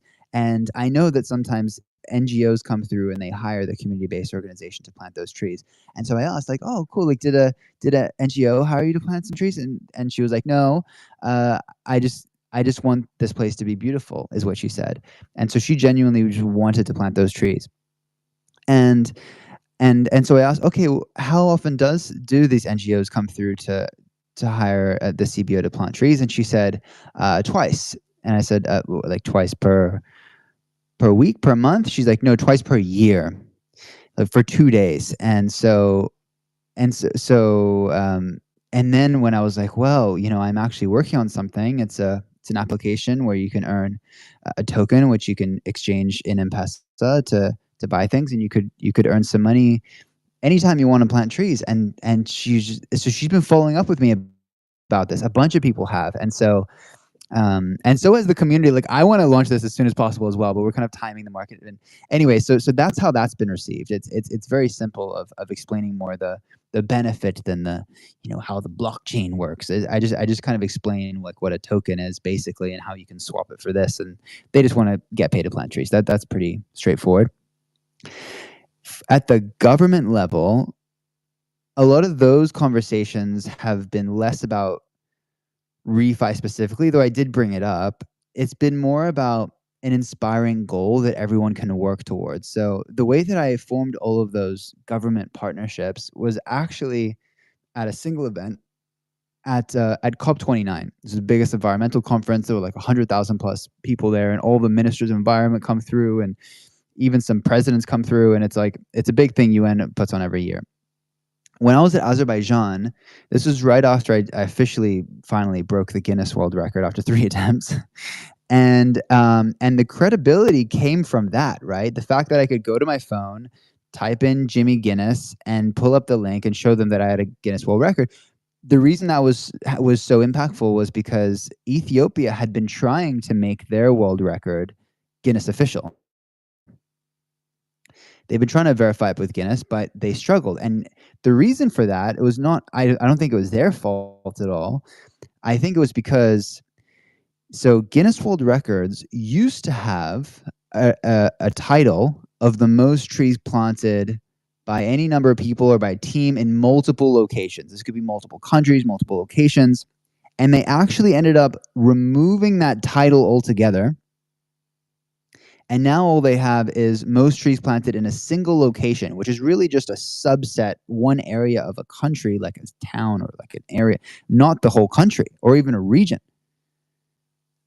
Or most trees planted simultaneously in multiple locations. That they can measure the number of people, but if you want to measure the number of trees, it has to be one location. And the reason for that is because of verification challenges. Funny enough. They couldn't reliably say, okay, if some people are claiming that they did it, but where's that? And it just wasn't reliable enough to have that Guinness stamp of approval. Yes, we're 100% sure. It was a verification challenge. So then what I presented was less so about the blockchain use cases and more so about AI tree counting. And so I just 2 days ago had a call with Guinness World Records after the introduction from the Ethiopian team. And they started the call by saying, hey, this was a higher up decision to remove this title. We're not interested in discussing a multiple location most trees planted world record. It was removed for a reason. But somehow by the end of this 45 to 50 minute call, they're like, huh, you can do what now? And they're actually very much interested in exploring this technology of what we've built, right? Where you can film before and after planting in the application, so you can't upload something. All you have to do is film before and after. Your GPS is automatically captured. And if your internet is not the best, it'll save the video and upload once you gain access to the internet. And then we have multiple verifiers. We're verifying with something at stake. So if you could get a reward in our system, but if you do it maliciously, you can also get punished. You can lose some of your governance token. There's an accountability mechanism built in. But you have multiple verifiers, right? And that's what Guinness was interested in. But the Ethiopian government was actually more interested in the verification, the fact that we had a Guinness World Record and we could help them make theirs Guinness official. It was more about understanding what they were really hoping for than pitching the blockchain. I actually said we could reward the tree planters, with this stuff. And they're like, actually, no, like that's complicating things because we do this as volunteers. They said the whole country, there are 34 million people volunteering to plant these trees. And they do it as a country for the whole day, pretty much. And by the way, Dr. Adefiris, who is the leader of this Ethiopian world record and the one-day initiative, he also leads the Great Green Wall. They have an entire green wall that they're building with trees across the African continent to prevent desertification. I'm interviewing him. This is my very special 500th episode. I've been holding out for like more than a month because I really wanted the 500 to be special. All right. And it might be a bit of a weird time for you. It's 1 a.m. PST, so a bit late for you, and it's 8 a.m. UTC. That's happening today, depending what time zone you are. Yeah, I think it's today. But Wednesday, 8 a.m. Or 1 p.m. PST, if you want to hear that. But it's also recorded, of course. But yeah, if you want to ask Dr. Adefiris, we are getting him live. But yeah, that's been our approach. It's more been about an inspirational world record that we can all work towards.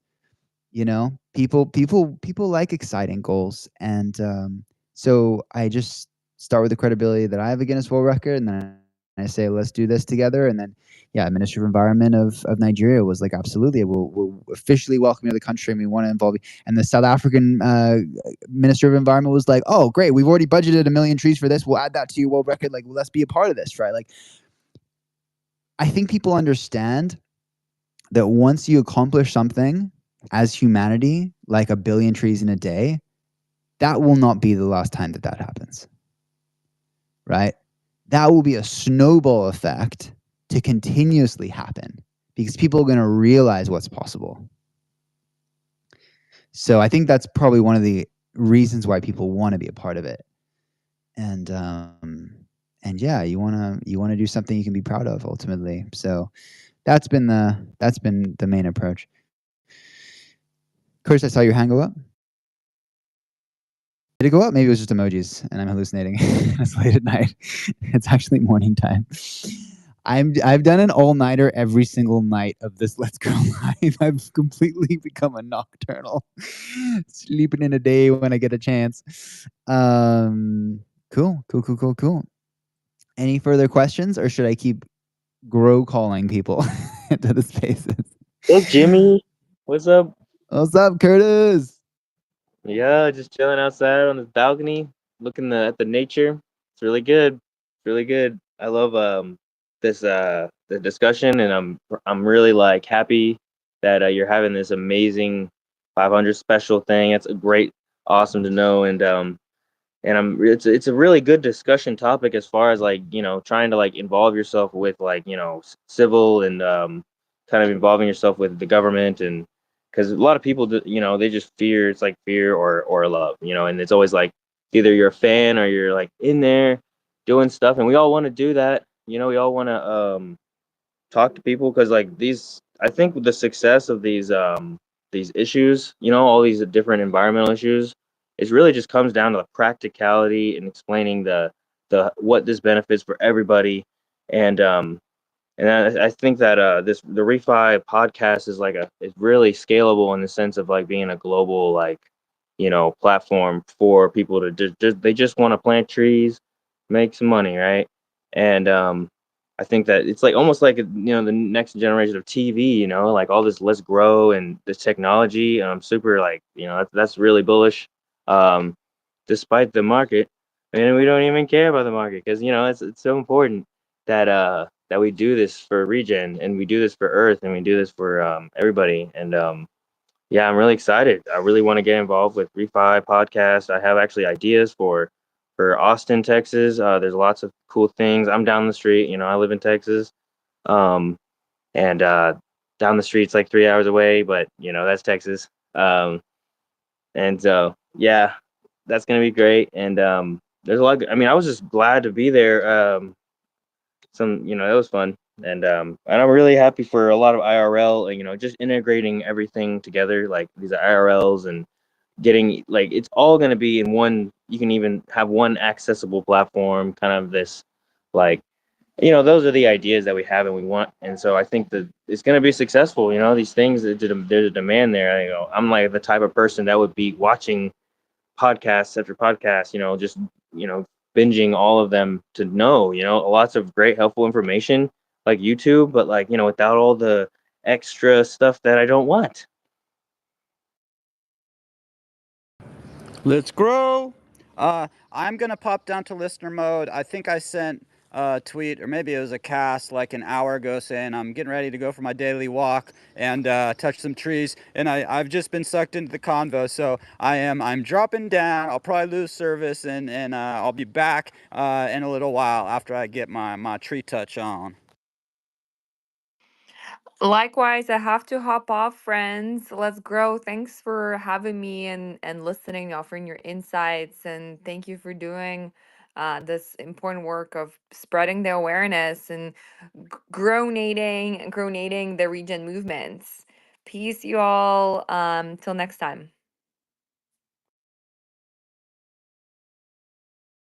Jimmy, I got a question. When am I gonna be able to have my 9 to 5 job gronate for me? And I can't wait for that.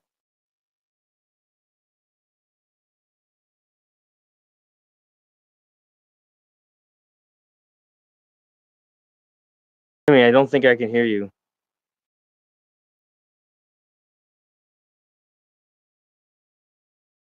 No, I can't hear Jimmy.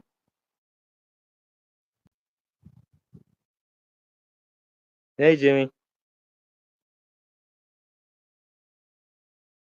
Yo, I cannot hear you.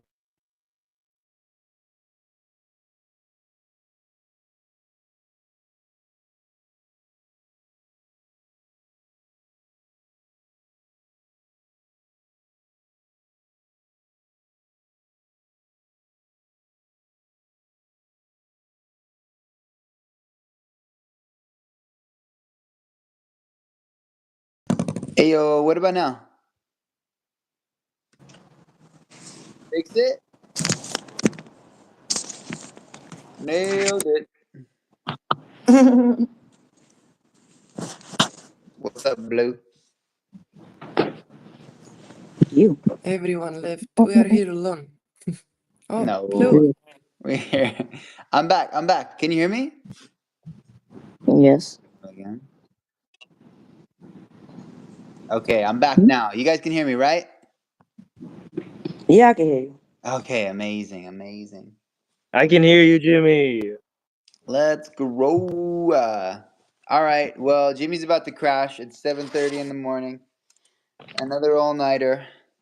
So, do you guys got this? Do you want to keep chatting amongst yourselves, or should I put on a kick-ass audiobook or something just to fill the airwaves? I'm going to bed also. I was Wait. doing this vibe coding from Sean. Oh, there you go. You just did an all-nighter too, huh? I see you. Okay. Okay. Don't worry, Jimmy. It's 4:29 p.m. here in America, and I have to get up at like 3:45 a.m. So I don't even know if that even lines up the schedule there somehow. Like with the day and the night. I be waking up.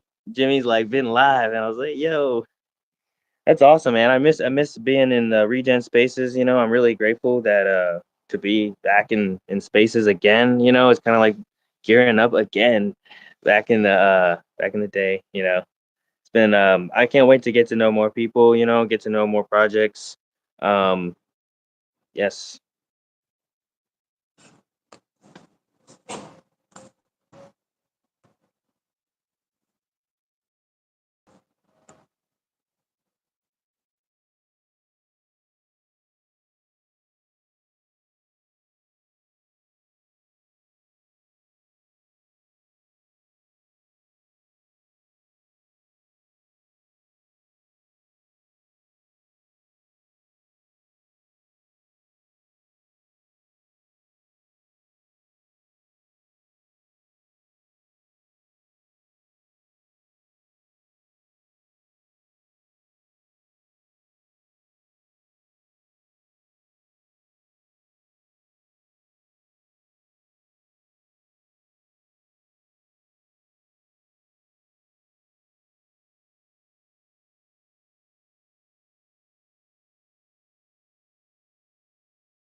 Jamie, you fixing the audiobook? It's not playing yet.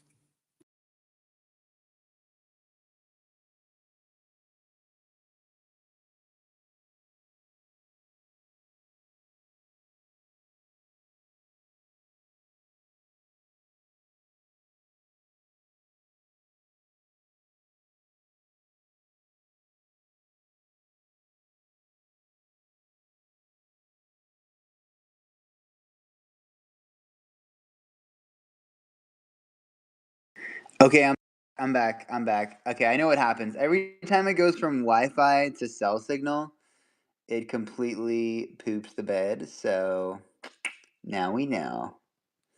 We are not gonna do that again. Okay. Grow host achieved. Okay. Have no fear. The book has yet to commence. Atomic Habits. Boom.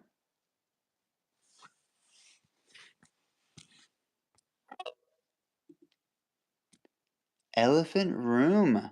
Is that who I think it is? That should be Ben. Who grows there? Hello. Ben! What is Welcome! Yo, long time, my friend. How you been? I've been How good. you I've been good. been? How I been? I been good. Uh, I feel like doing some sort of Dr. Zeus rhyme there, but I don't have one, so don't ask. I've been good. I've been good in the hood. I've been good on the couch. I've been good, and I sometimes slouch. How are you guys? What's up? Oh man, we are great. We are great. Even though I've been doing all nighters every single night, I've basically become an owl. I'm a nocturnal person, uh, and it's good though. I was just about to crash and put on a little audiobook, but Ben is here. We can't grow away when Ben is here. My goodness. My Um, goodness. my goodness, we wouldn't dare do that to you. Um, but, are you Well, aware of the Impact concert that is brewing this Sunday? what? No, I am not. Please tell me all about it. Oh yeah. So we have some incredible programming. Easy is the organizer. He does a bunch of impact concerts. So it's kind of going to be like amazing regen musicians and indigenous musicians, and then speeches, and then more musicians, and then speeches, and then poetry about the climate, and then speeches, and then more musicians, and then it's like it's going to be back to back to keep it really fun and interesting. And we have some really Did you know Benjamin Life is a musician? I'm I just did learning. not know, but I am not surprised. Uh, Right. if I was like if I asked ChatGPT to draw me a musician who was also in crypto, it would probably look like Benjamin Life to me. I don't know. Right, exactly. Yeah. Yeah. So I have this new activity when a host doesn't show up to Let's Grow Live. It's called grow calling, where it's not cold calling because I kind of know them, but I'm like calling them, and I'm able through the roadcaster I can port it into spaces from Telegram, which also, by the way, goes into a video feed. We're live on like a dozen social media channels, including Regen Network and Refi Dot, a whole bunch of places, and Damn, uh, and so yeah. So I asked Benjamin if I could like shillevator him for 69 seconds, and then he's like, "Yeah, but you want to just talk?" And like, so he just stayed for like half an hour. And just like I basically like random. I'm able to port people into the Twitter Spaces through via Telegram in a that's very fun amazing. way. Um, That, but yeah, how have you been, man? What you've been juggling? You've been juggling a few things. It looks like what's new in the world of Ben? well, I mean, I am talking to you from inside of a different account, which is weird. This is the account that I set up lifetimes ago with an old friend of mine, which you might recognize from some other previous rounds. This is the Elephant in the Room Communications account, which was used for the founding of the Great Climate Race lifetimes ago, and among a whole bunch of other client work that myself and an old friend of mine have been doing for lifetimes. I have not been actively like in this account or doing anything with this account personally in quite a while, but I have been doing a lot of investigative research stuff and playing with a combination of AI and open source intelligence tools, or OSINT, if you're so inclined, and had this idea with my friend of like, what if we productize that and put it in a Gitcoin round? So I am coming to you wearing the hat of a humble grantee, as opposed to a guy running a round for anybody else, which is a totally fascinating new perspective for me. Funny enough, I was running the rounds before I'd really actively been a grantee in them myself. Had helped lots of people be grantees and have supported a lot of friends in doing it, including this one whose account I'm using as we speak. But having an open source software project in the dApps and Apps round, that is a new thing. So and I mean, what else have I been doing? If you want the whole story, a lot of contract work. I hit a wall of like intense burnout somewhere around the end of last year. Went on a vacation and then decided to just stay on vacation for a while after I got back, and went from working full time for Thrive to doing like advisory stuff with some like limited time. Still doing a little bit of stuff here and there with Gitcoin, but like mostly just took some time off, and then bit by bit I've been getting back into things. So I'm on the board of this project Seabrick, which some of you know, a very cool project, turning kelp into concrete, which is in the midst of a big partnership discussion with a First Nations community, Indigenous community in British Columbia, which I'm super excited about, and prototypes being made in real time by a group of university students and engineers, and cool stuff going on in the meat space over there. With a whole real world asset play that I'm helping to organize, which is a little down the road. And also just like doing my activisty, sort of research and troublemaking. So yeah, I could tell you a little bit more about this project, but long story short, I am kind of hovering around the space doing various bits and pieces of things, and feeling very re-energized and excited to see all the cool stuff that's happening in this here grants round. And I love just watching y'all do what you're doing on this space. I'm looking at my live on X right now, and I see 4 or 5 different versions of the same feed on different accounts, which is super cool. Just continues to blow my mind how you all have turned this into such a thing for so long now. I mean, this is like, how many Gitcoin grant rounds has this been going on for now? Like 4 or 5? What's the number right now? 7. 7? Jesus. All Wow. iterations, yeah. This is the 7th one, yeah. Holy moly. Wow. That both makes me feel Yeah. old and also makes me feel super excited to have seen this kind of go on for so long. Amazing. Amazing to have you here, Ben, and great hearing those updates of what's been growing on in your world. And that's so cool that you're doing some activism work and then the meat space and now this AI thing. I'm curious to learn more about the AI thing. I heard a little bit on I think it was the Gitcoin chill space. We broadcasted that into here as well. But Nice. but please do share for those who weren't able to hear that, and I'd love to learn more details as well. Sure. I mean, long story short is I've just been like noodling around trying to figure out what I could do with AI agents and open source intelligence tools. As anybody who knows me knows, I've always been a big nerd for like privacy and security technology. And OSINT is kind of like the other side of the coin of privacy and security. It's like, it's where all your information is and how people get access to it. Like, when people say protect your data, it's like you're protecting it from people using OSINT tools. And like OSINT tools could be a wide variety of different things. There's a lot of different tools that are out there. It depends what kind of investigation you're doing. But like, as some examples, like, if you think about the work that Zach XBT does, like that's basically open source intelligence a lot of the time. Like he's doing a combination of on-chain investigations as well as stuff kind of just online, in a variety of ways. It's also kind of the techniques that journalists use a lot of the time to like try to dig deeper into things.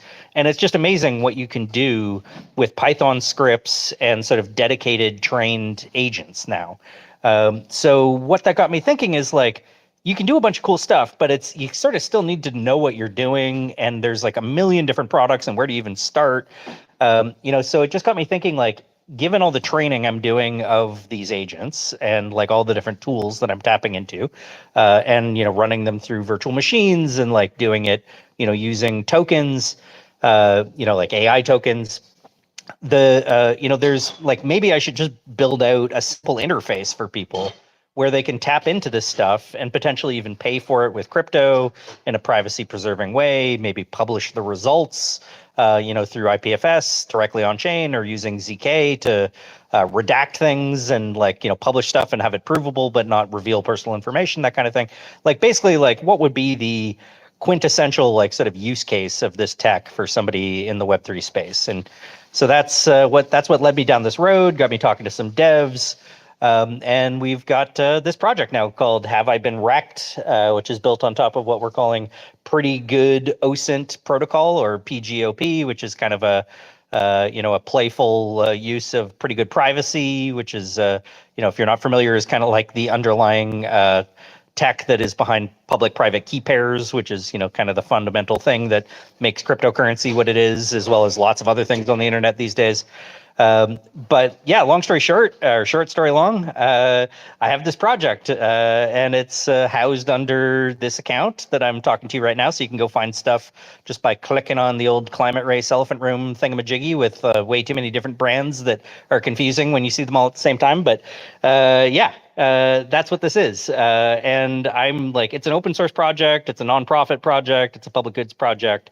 I really just think it's something that should exist. And I want people to have fun playing with the same toys that I am, and also to, use them to figure out stuff about, like just after years of watching people get hacked and then watch people try to do investigations to try to figure out how they lost their funds or where their funds went, or like, really just trying to like learn more about a grantee or about something you're interested in. I think there's some really, really powerful tools that, if somebody just puts the effort into like making them a little bit more easily available and at your fingertips, and, kind of in a pay-per-use framework, as opposed to like needing to get all these expensive accounts and sort of, do all the training and all of that, which can be pretty, costly and time intensive. So I'm just trying to get all that done and make it as easy for somebody to just like plug and play and use through this Have I Been Wrecked site, which we're in the midst of building. And there'll also be like, for the real nerds, like, full API access to plug in additional tools, or like do it through the command line if you're that kind of a geek who likes to do everything directly through a terminal or a command line. So kind of all the way from like the super simple plug and play, you go to a website, type in some things, give it a wallet address, and it helps you figure something out, all the way to the like, you really want to go all in and like, customize more and build with it, trying to facilitate all of that. So yeah, that's what I'm doing.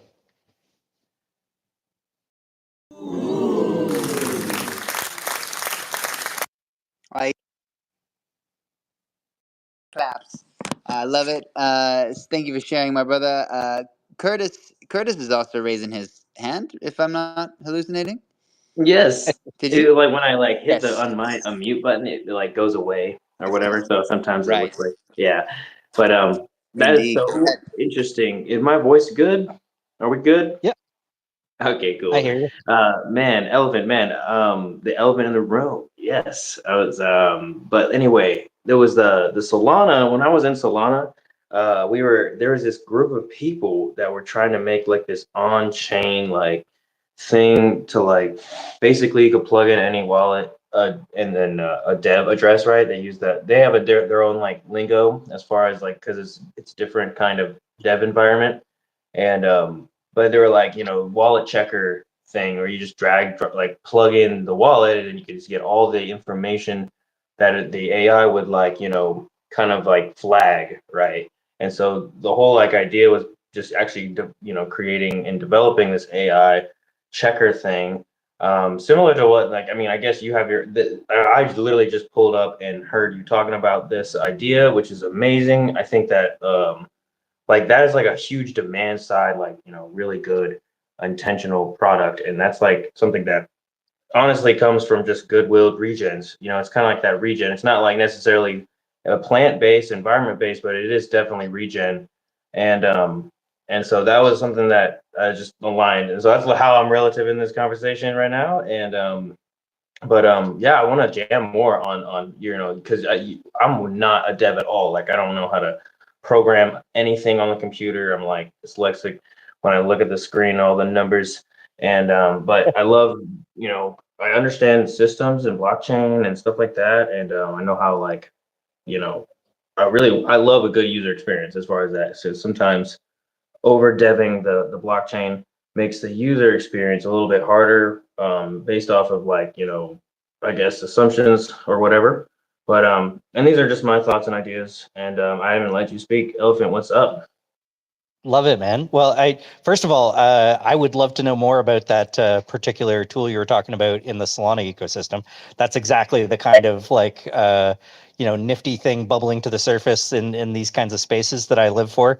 And the whole intention of this being an open source project is, like, tell us what other tools you think we should plug in. And my guess is there's an API for that thing, and we could probably just plug into it and pull data from it and, like, have some people play with it and train it a bit, so that the AI, like, understands how to use it effectively and, like, learns from the experience. I should say I am not a dev either. I am the quintessential script kiddie, in the sense that, like, I am good at copy and pasting, code from one place to another and seeing if it works and then trying again.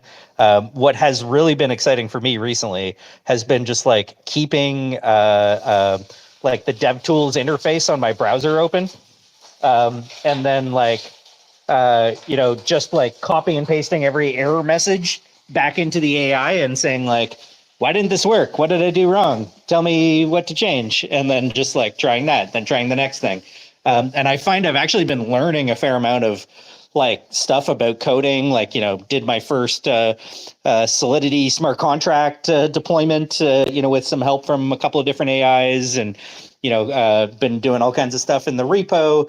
I mean, I'm working with actual devs, like, on the actual project deployment, but, like, before we, had devs involved, I was just kind of plugging away, trying to, like, see, okay, well, what can I do just with, like, trying to solve some actual problems and just having that back and forth conversation with, like, a smart AI assistant that's been built explicitly for the purpose of, like, trying to, make this thing a reality. So I've actually got, like, a couple of different agents that I've created. One of them that's just, like, actually doing the OSINT investigations that I've been using for some activisty, climate-y stuff, trying to have a sense of, like, who's behind that project, like, looking at real world oil and gas stuff and chains of relationships and ownership, and, using Python scripts to pull data off of websites and going into the Wayback Machine and looking for stuff that was deleted and, things like that.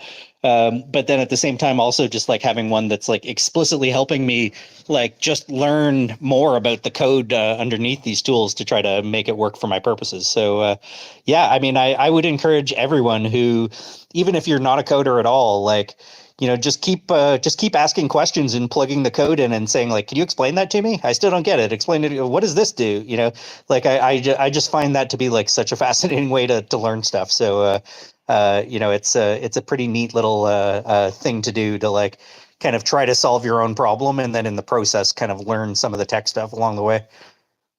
Yeah, my greatest experience is plugging things in the wrong place and not understanding what it actually works in that spot. And it's just, like, so, like, I feel like I have to, like, be so specific. But I think that's with AI logic training, and there's a lot that I've actually delve into as far as you know the user experience of interacting with AI, and, like, how, like, we can, there is a possibility that, scaling down specifically different things. There has a small language model thesis, and there's a large language model thesis that I've explored and thought about.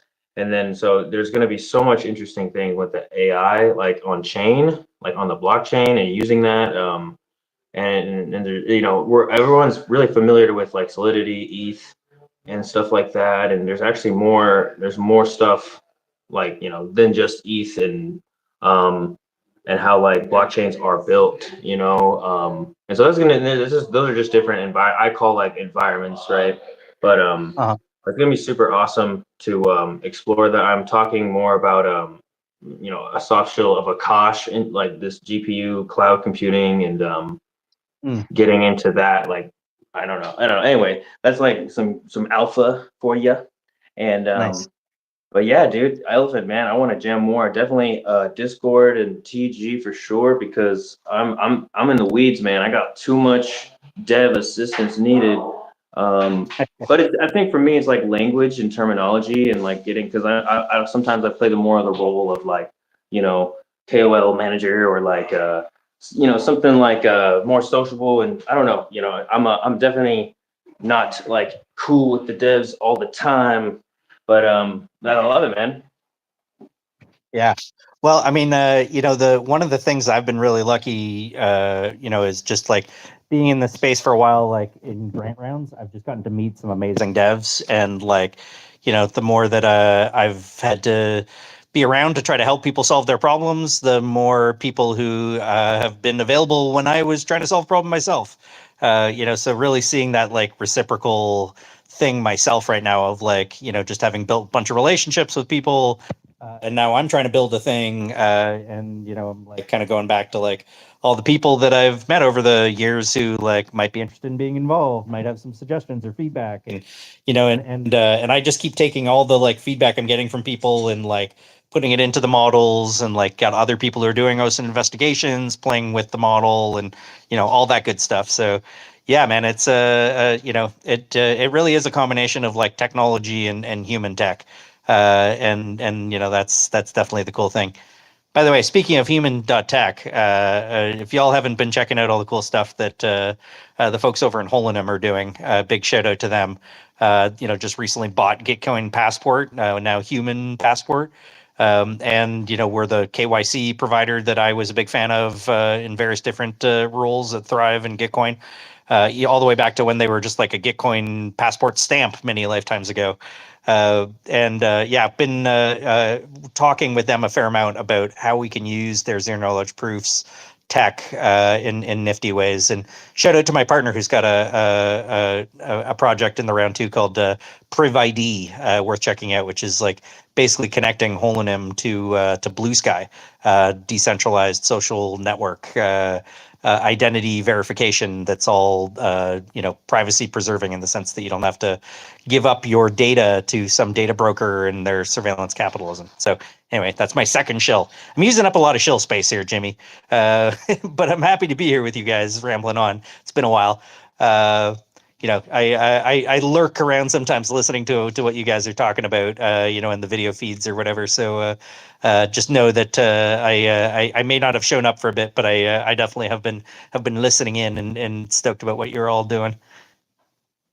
Yo, I read a book called Surveillance Capitalism in Reno, Nevada, and it was very interesting when they came up. They came out with the smart home model like back when, like what, like this was like a way ago. I don't know, it wasn't that far ago, but it was like definitely like 80s, 1980s or something.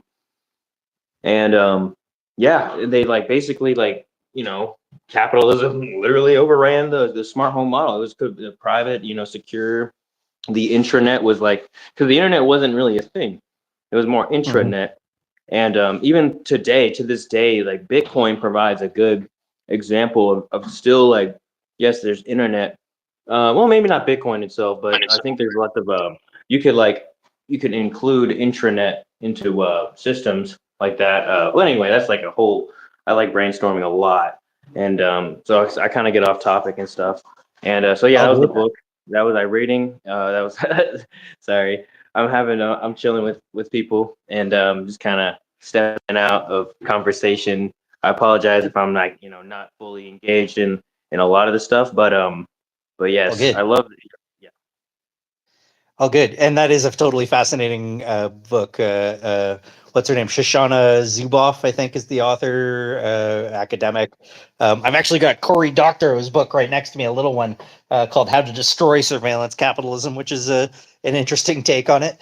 To me, like the cryptonomic models is a big part of this, right? Like, how do you make it so that like you don't need people's data to be the product? And it's really interesting seeing all the stuff that the Web3 socials are doing, like over in Farcaster Land and Lens Protocol. And frankly, I would put Blue Sky in that same category. As much as they're not on chain, they are founded by Blockchain Capital, and their CEO is actually one of the people who wrote the code, or was part of the team that wrote the code for Zcash, and has been part of a bunch of other nifty projects. It's definitely not like a space that's got a ton of people from the Web3 world like hanging out and doing their thing as much, but I think there's going to be a lot that bubbles out of that space in the not too distant future. They got a lot of cash that they're giving to people to build, and it genuinely is a distributed, decentralized space that's got 30 million users at this point.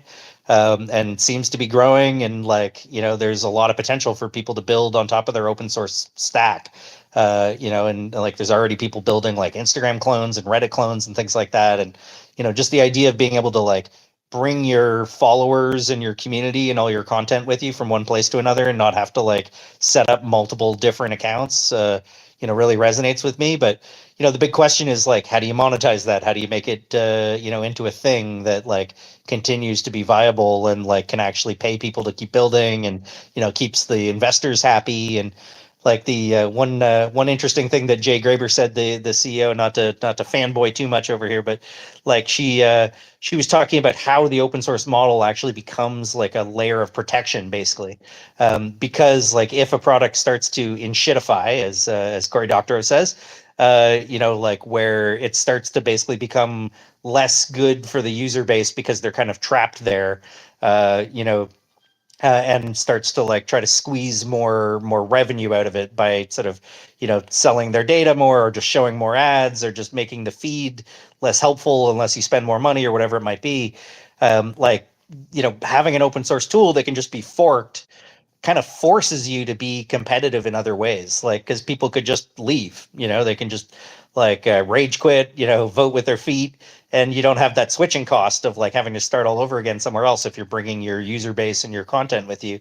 So I think just as like a design strategy, I think that's kind of an interesting piece. But so they're looking to like have like a paid model with some additional features and things like that. And but I think that's kind of just the tip of the iceberg. I think actually it'll be like other stuff that's built on top of their protocol that is really where the money making opportunities are, not just being like a Twitter clone, but like actually being this like foundation for so many other important things to be built on that could be monetized in ways that we're probably not even thinking about right now.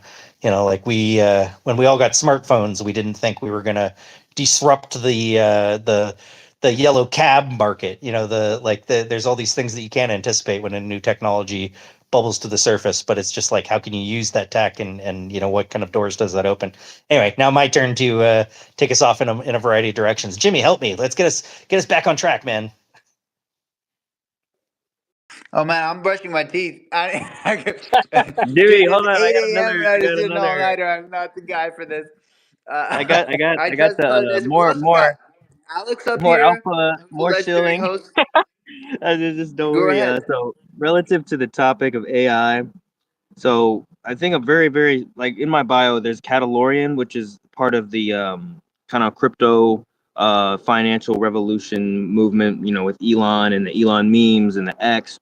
And they're an awesome community. I just kind of placed myself in there too, because I haven't even like I'm not always in these communities all the time, but when I'm in the community, you'll definitely know that I'm there. I'm actually inspired to build their AI cats. Like they have two AI personality cats that you interact with in Telegram, and that's another kind of approach to the AI development, is a kind of like character development, and but making like full stack like Web3 agents that have personalities and all that stuff. That's really a lot of work and a lot of effort, and the fact these AIs are going to be like on Grok, using Grok, and that's even cooler. They were like in the alpha before like Grok 3 came out and stuff, and so that community is really really cool.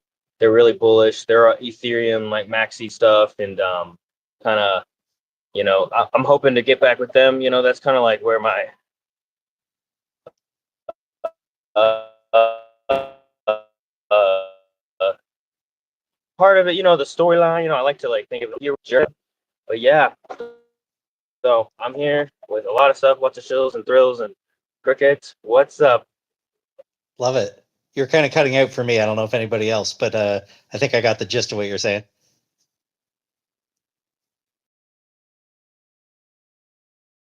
So, oh, cricket had his hand Love. up. I was like, "What's up?" Oh, okay. Let's get to cricket, and then I also want to hear from Alex as well. But go ahead, cricket. Yo, And Jimmy. and Bitcoin Barbie. My bad. I didn't even mention Bitcoin Barbie up here. Welcome, welcome. Go ahead, cricket. No, no worries, no worries.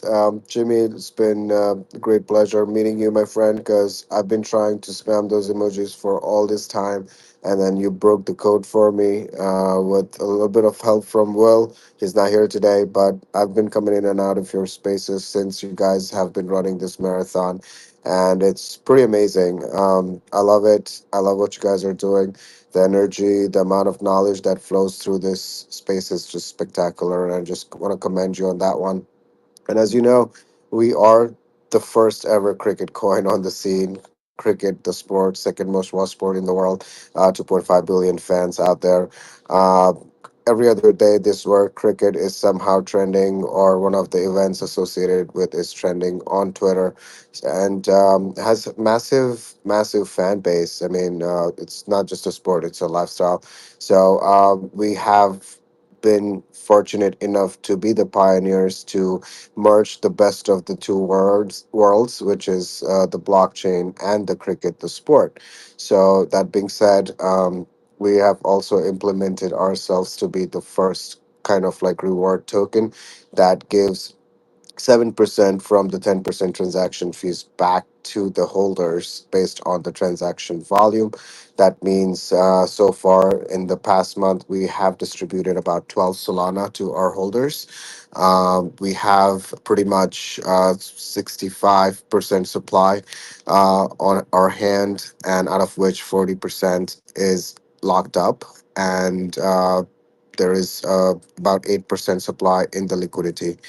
And yeah, we are definitely working towards generating more revenue for our project, so we are able to take care of creating the social impact in countries like especially developing countries, and countries like Nigeria especially, where they're playing cricket now. There are so many different associate nations that can benefit from us spreading awareness about cricket by using the AI technology as well as our AI agent, which can be very informative at the same time. And we are already doing so with our community members, which most of them are also from Nigeria. And cricket being at the uprising stage in Nigeria, I think it gives us great opportunity to kind of like, show some support, create some sponsorship opportunities, and like give back to the community through corporate social responsibility is what we are definitely going forward towards. At the same time, we are still working on building our community. And we have like countries like India where it is so much popular that we haven't even pretty much reached out to the 99.99% of the cricket fans or the crypto fans around the world. So I mean, there is so much mass adoption to take place, and onboard normies as well, educate them about crypto and cricket if they're not aware of it. So it's all a great possibility for us to, look into some of the grants that are available rather on Gitcoin. And if we do qualify, maybe you can guide us in the right direction or create those networking opportunities for us as well, which is what this space is all about.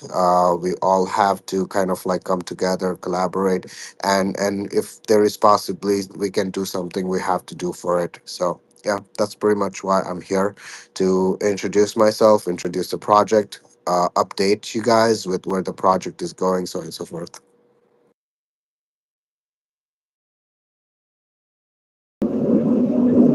That's yeah.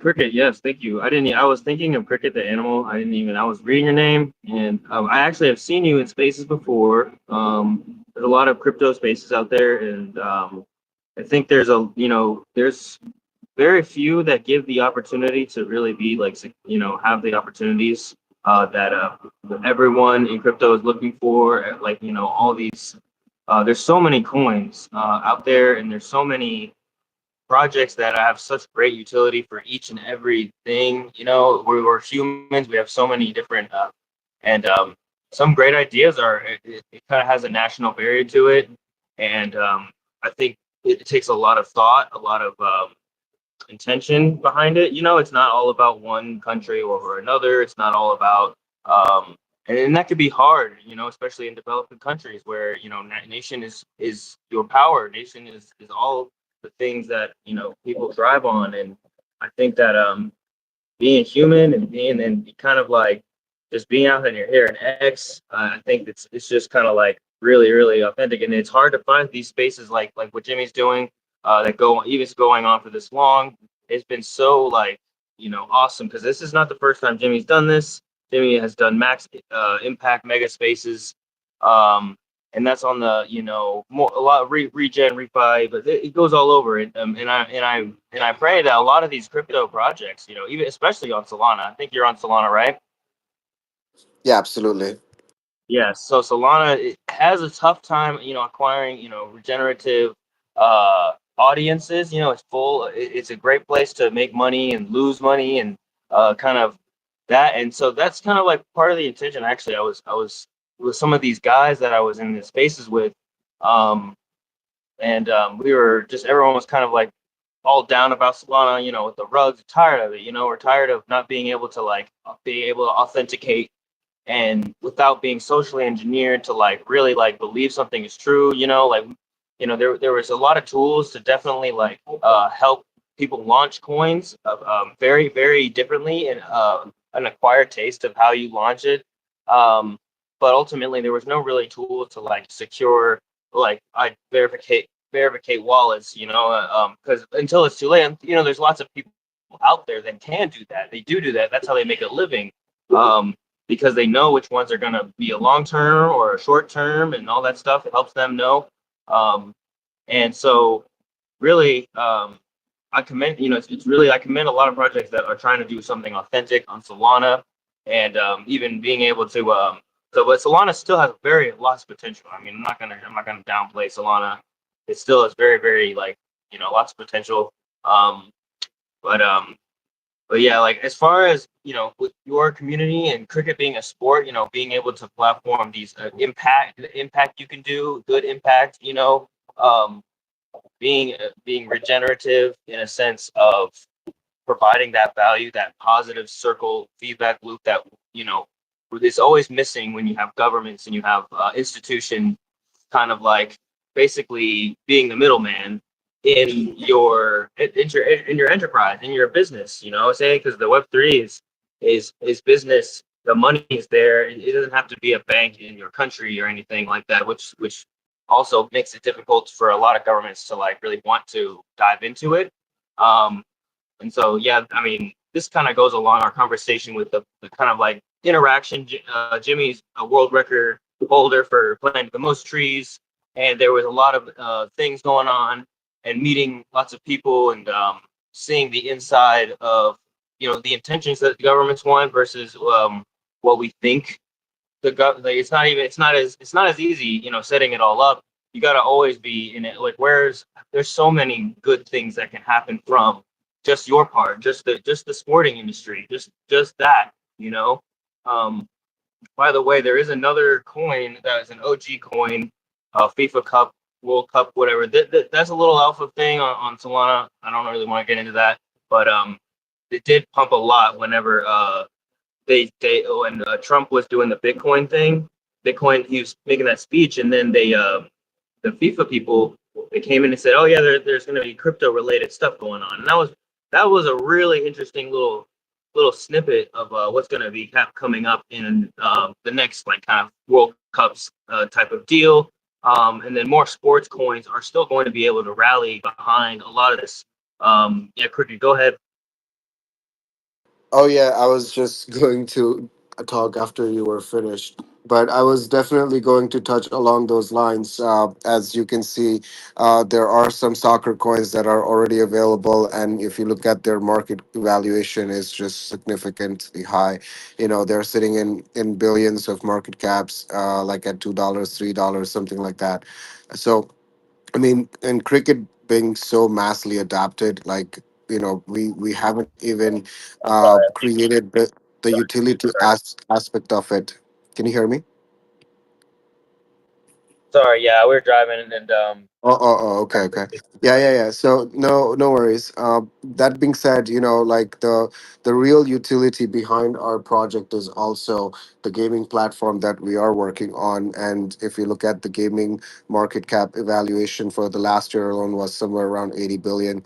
And yeah, I mean, we definitely don't want to miss the opportunity and kind of like fall under and someone comes up and says like, hey, this is a great idea, like we can do this better, so that's where we are really also at. That's why we are seeking that kind of support from some communities that are out there to support, give back. Like the grants are available. So, what grants could we qualify for, and how could that work? And all those kind of things are, something that we have to also sort out and see like all the possibilities where we apply, and we can able to then move towards the next goal, which is like getting countries like Nigeria involved. There's also women play cricket. There's about 106 countries that have their national teams. Nigeria was part of it. They actually made it to the World Cup, under 19 women World Cup, which is very empowering. And like there's so many programs that are out there that we can collaborate with and create corporate social responsibility towards women empowerment even, right? So those are all the kind of possibilities that we are looking towards. And just like you said it, we were initially launched on pump.fun, believe it or not. So we changed the direction, we did the relaunch, made ourselves into a Cricket, sorry about that. distributed. Yeah, no worries. Cricket, I know you're going on about the details of that. Um, but I just want to kind of get to so Alex or I know Jimmy was shouting Alex out, um, and the Bitcoin Barbie. So let's go, Alex. Sorry, Cricket. I was just I like to make space and time for people. This is not my show, but Jimmy's kind of busy, so hopefully I can get to know Alex. Hi Curtis, how are you, man? I'm doing good. Thank you so much. It's great. I'm just showing up here on Jimmy Spaces. It's been. I'm sure you heard me talk about. My. I do know Jimmy. Been a long time fan and just friend for real. Not too involved business wise, but yeah. Good chap. Yeah, Hey there. yeah. Hey guys. Yeah, sorry, I don't mean to interject here. This is Sandra here behind the Let's Grow account. And I just wanted to say hi and kind of reset the room. This is Sandra MP from Refi to Loom.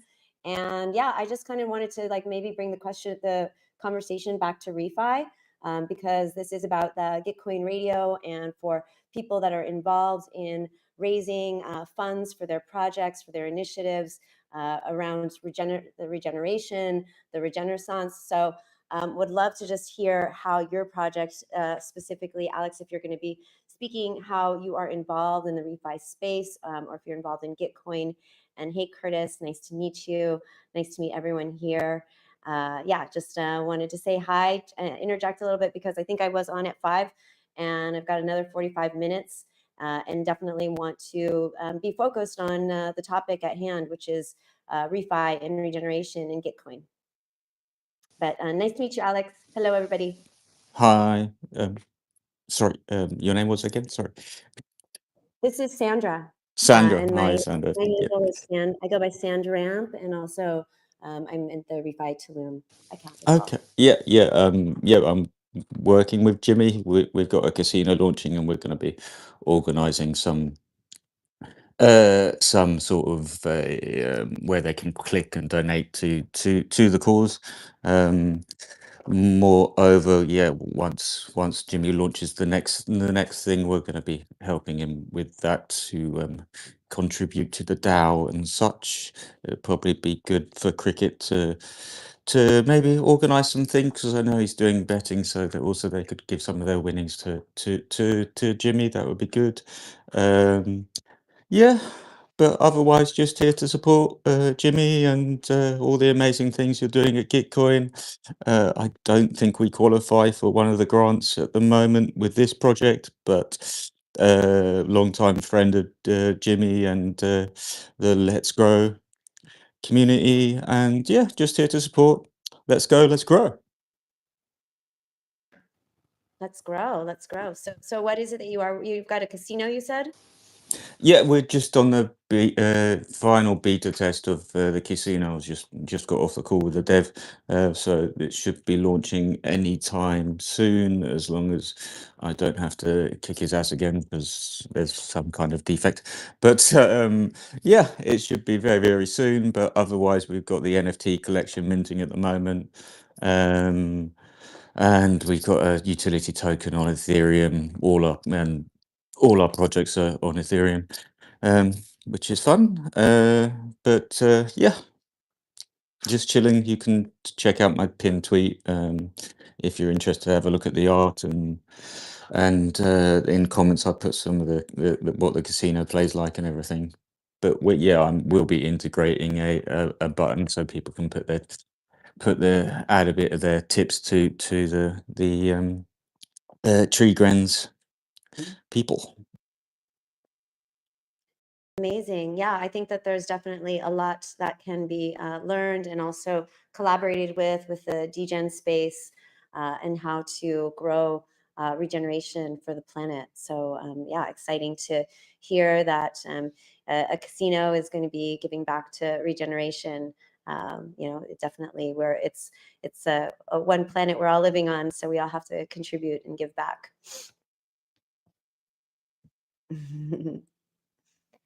I don't know think if that's that's a a really hand. great idea. Sorry. Oh, sorry about that. Yes, please go ahead. Go ahead. Okay, is my mic on? Sometimes my mic mutes. Fine. You know. There you go. There you go. Sorry, I was muted and I knew it. I was asking if I could. It's so funny. It's like a little laggy.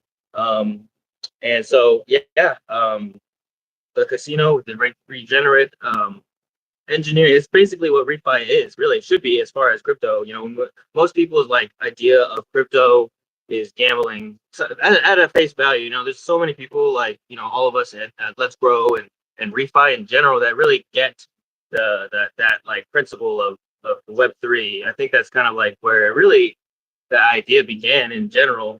Most of people, I'm gonna say most of people, you know, there's a very, very, like, you know, retail has the relationship with crypto has just been, you know, casino, meme coins, all that stuff. And so it's hard to get really like good what is it called? You know, idea like a verification that this idea, these thesis of growing something that a community is even possible in the environment. And yeah, like that's, you know, like I think about refi, kind of similar with, you know, regenerating the earth. I think that all that stuff comes from that like change within the self. It's a lot of very cool stuff. Um, and yeah, like especially with the casino, you know, just being able to like, and even knowing where the money goes, you know, Alex, I vibe with that idea. It's not like I've had that, like, these ideas before where, you know, we are actually, it's because I don't really know how to do all the coding and stuff, but I do get, like, you know, what's possible as far as integrate, making it so fun, but also like knowing you're helping people and helping do something that. And so getting all that verification is really complicated, and it's going to take a lot of work. Much luck for your success. I'm really that sounds awesome. And Jimmy's involved. It's going to be really thought out a little. And because he's got a platform, and we're all here, pretty awesome. Sustaining. That's what regens do. They sustain, and they also do more, which is also another thesis of regen. Like the whole idea behind sustainability, quote unquote, and then going ahead a step further and being regenerative, which is a whole paradigm shift for the traditional development of society. But yeah, that's awesome. I'm super just super grateful to be here, and yeah, I'm here. Yeah, amazing. Yeah, that's something that for me comes up a lot in terms of like beginning to onboard newbies into this world of crypto, and how regeneration is so much in alignment with the original ethos of crypto, of Bitcoin, of the Bitcoin white paper, of taking self-agency and ownership of your finances, and taking that control back for what you want to the public goods that you want to fund for your community. And so I think it's like it's such a core part of I think bringing people on board, onboarding people into crypto, because there's so much to learn, but really getting them thinking about taking that ownership, that self-agency for their finances, and seeing how they can apply these new systems, these new mechanisms for funding to what they really want to do and accomplish in life. And even as much as art, which is such a big part of the NFT scene. And I'm here in Tulum. I've got the NFT boutique, and it's been one of the things that we've been involved with is really helping artists onboard into Web3, digitize their collections, and helping them understand the benefits of crypto. And it's been a really just like so fulfilling to see these artists, how they've developed, and how we've actually been able to get them visibility on a global stage because of things like being able to speak at different conferences. We were at ETH Mexico. We've also been at the Tulum Crypto Fest. We had a whole panel. We did an interchange with a gallery in Madrid. And then we were even at Art Basel. And then just most recently, the biggest milestone that we achieved at Refi Tulum, or one of the big ones most recently, was to have some of these artists now develop their own art. And we're actually showing at a museum here in Mexico, the Museum of Contemporary Art of Quintana Roo. And so that's been such a wonderful experience. But yeah, I think, it's so important for people to really kind of grasp that this is beyond just money, beyond just finances, beyond just barter and exchange. This is really, integrating a new way of life and thinking. And that's just so important. And I think we're all, getting there, adapting and everything. But it is, been such a big part of the way that we kind of share and get people to understand what it means to adopt crypto, and how it can benefit them in all of these different ways, from doing good for the planet to making art and actually being self-sustaining at that. So I see a new speaker that has joined and has their hand raised. Easy in Crypto. Hello there. Thank you for joining. Hello. Hola. Hi. Preach it, sister. Who's Preach this? it.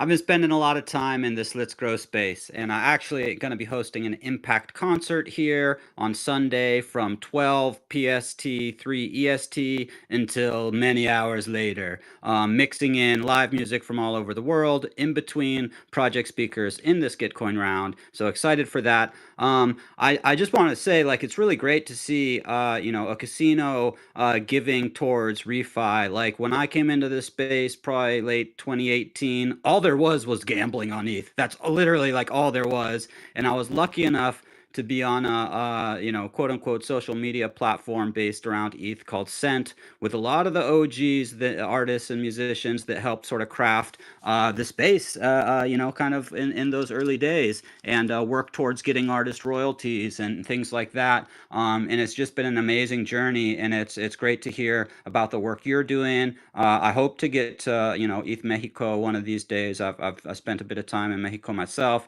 I'm generally mostly based out of Costa Rica, and right now I'm up in Northern Cali where I grew up. But yeah, it's just nice to see something like a casino developing into giving back into a space that's really making a difference in so many places around the world on the ground. And yeah, I hope that the art movement and the music, on chain, and bringing literature on chain, like I've been with PageDAO for a lot of years too, doing that. Hopefully, we can all, stick through these rough times in the markets and just keep head down building, and one of these days, kind of reap the rewards for laying some of the groundwork here.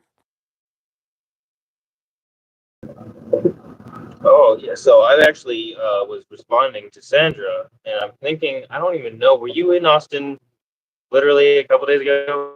Are you a same speaker? No. I've been here. I I've been recognize here in your Tulum. voice. You may have known, some of my colleagues from Refi Tulum that are out in Austin. Yeah, so that is actually something that I've it's not even discussed by anyone else, but it's just like my own research as far as what's going on in Tulum, and my research into Dan Winter, and then the whole biological architecture group doing a very interesting project, like a resort, but with like harmonizing elements, building using pi ratio, and that just feels like very an aligned kind of scene there. And Tulum is also where I met not Tulum, I've never been to Tulum. I met someone that was from Tulum as far as the pet gas, which is the petrol gas. This it's they're doing it's a they turn plastic into clean burning diesel fuel, which is something that I'm also interested in implementing in Texas. And this is going to be really awesome. I'm really excited for that. That's like really huge. And things that I met the people from Pet Gas before I even met the person I met the other night. It was very interesting. And I had that discussion already with them about bringing So something to Paris, Texas. yeah, Yes. Curtis, funny that you mentioned that, because yeah, like my partner is the founder of Pet Gas.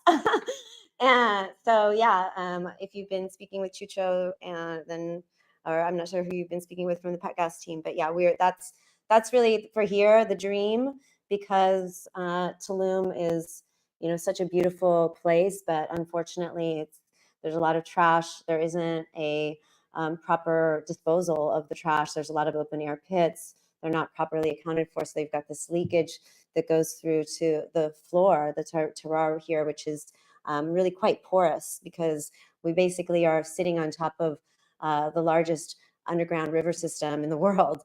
And so everything just flows into the water, into the cenotes, and then those cenotes flow out into the ocean. And so, yeah, water is a big problem. Trash is a big problem. It's contaminating the environment. So yes, that is a beautiful solution that we've been working on over here for the last few years, and are very excited to see it take shape in different parts of the world. There's some new installations that are going to be going live very soon here, which are super exciting. And yeah, still, wanting to bring it to Tulum and really to show the full loop, the full circular loop that we've been building, which is, from plastic collection to plastic sequestration, the plastic collection, also being community experiences that we partake in together, that are really, can be quite spiritual because of the magical places that are here in Tulum, that you just feel so incredible seeing a beach that's trashed with plastic from all over the world, be cleaned by 50 people. Just even though it's going to be, polluted again with the shores, just to know that at least that, those 700 kilos of plastic aren't going to be floating around in the ocean and going into the bellies of mammals or other animals in the ocean. So yeah, I'm happy to hear you say that about Pet Gas. Super exciting that you've heard about it, you've spoken with everybody, and yeah, I mean, it's a solution that's needed worldwide. I mean, you know, especially now with what's happening also with the tariffs, the economic situation that's happening globally, you know, you want to have the source of your energy nearby. And when you have a source that's plentiful as plastic and waste and trash, that you can use for you know, very, you know, like just for so many, a multitude of uses. Yeah, it can make so much There is sense. a literal gas company that is it's in Paris right now, Paris, Texas, and and I'm gonna be working with the organization Keep Paris Beautiful.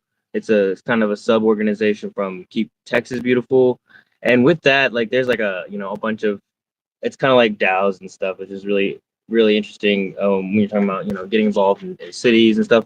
But yes, oh man, I forgot. Oh yes, the need for it and stuff. There is a lot of. I did forget what I was gonna say. But I am excited. I do have to go. My phone's gonna die at any second, so that's kind of like why I wanted to speak a little bit too. Um, but I'm really excited for all this awesome stuff. I hope to be like sharing a lot as well. I don't think I've ever been like something of a person to share in spaces and be there. It took a lot of time getting comfortable and doing spaces and being in front of people, talking in front of people. But I think that the spiritual aspect is really embodying that social aspect of ourselves. And and I feel like people in this room as well feel the vibe of being able to do that on spaces as well. Just to kind of give you the vibe that's going on right now. I know that there's a lot of spaces going on, and I just think that like it's not even that I think, I know that there are people that really want to vibe and have good vibes for you. And it's not something to like take granted for. I love y'all have, I will catch up with more regen stuff, maybe talk to Jimmy in the DMs to organize some more things. There is a lot of things I'm organizing. I could chill for a literal hours about stuff. And I want to work with all of you. So you'll have a great day. Thank you so much, Sandra. And we will be definitely speaking in the networks. Yeah, Curtis. Yeah, thank you so much. So great to meet you, and love to hear everything that you're up to over there in Texas. Yeah, one of the things that's so beautiful about these spaces, about these 2 week periods that we have where we get to connect with people from all over the world is that, yeah, that like that connection, and I think that's something that we're all craving. It can be lonely sometimes living in a place like Tulum, there's a lot of transients, and so people don't stick around. I'm sure places like Costa Rica are like this as well. So you have people that are coming in and staying for a few months and then leaving. So this is always like such enriching and uplifting, part of my year to be able to connect with other people around the world and learn from them, and apply all of these lessons that we've all been learning these years to accelerate the movement, and also these technologies that we now have been gifted with, and really can apply to accelerate the work that we're doing, and really just yeah, the multiplication factor, the quadratic factor, in moving the needle and moving us forward, and changing also that like consciousness worldwide. But yeah, I see Easy, did you want to add something? Tell us about what you're doing and where are you? Well, I just wanted to say peace to Curtis and grow with the flow, bro. But yeah, I'm involved. I've got my fingers in a lot of pies. But recently getting more into the public goods and social impact sectors. I've been doing more and more of these impact concerts with my friend Jose Cabrera from down in Venezuela, who just after a year of not being able to get on stage at a space, day before yesterday, he got a new VPN. He had tried, a bunch. There was a new one that came out that was able to get him past host with me here in this space on Sunday, and we've had some great success. It's kind of a little bit different approach than most of like the Project Shill rooms, and the last few rounds we did for Giveth. We'd have 10 speakers kind of sandwiched between like 12 live musicians, and 5 out of 10 on both those last concerts, impact concerts, got into the top 10 earners. And the last one, like, combined all the 10 people that attended, and not at all only because of impact concerts, but did pretty well. I think it was across those 10 projects, it was like $28,000+ earned. So we have a lot of fun. We bring the culture together, and we generally, I mean, a lot of times, like, all the musicians that come learn about projects, they're gronating. The projects are like meeting and collaborating with each other. We always gronate to all the project speakers that come, and have applied for a few grants ourselves, for like over on Giveth and Artisan, so that we can pay the musicians and pay like the moderator and the stream team and stuff like that, to kind of make it more sustainable instead of just working from a place of passion, which is great, but we've kind of been coming out of pocket for the last 4 or 5 years when we do these. But now it's picking up steam. We're doing them like every month. It looks like in the coming months we might have a couple per month with different projects. So that's an exciting one. I was able to help sort of co-found PageDAO, which is bringing literature to the blockchain. It's been around for now, good 4 or 5 years officially, and they're doing some incredible work now with the AI tools. Instead of having an idea, talking about that idea for a while, starting to build little pieces of it, and like 2 years later, you've got like a beta to drop. Now it's literally like 2 to 3 months from idea to like dropping something that's like semi-functional, and then some refinement. So yeah, it's been just an incredible journey over the last, I don't know, 7 years or something of being in this space, and kind of watching it grow, and being able to nudge little things here and there, and work with incredible teams. Yeah, it's been a blessing for sure. Amazing. Yeah. So wait, so is it you're doing events with artists, and like, is that a IRL event, or how does that work? I host often IRL events tied to music. I've got a friend made me a sweatshirt that's it's actually from Third Planet Studio, which is a great music organization, that says Metaverse MC down the sleeve.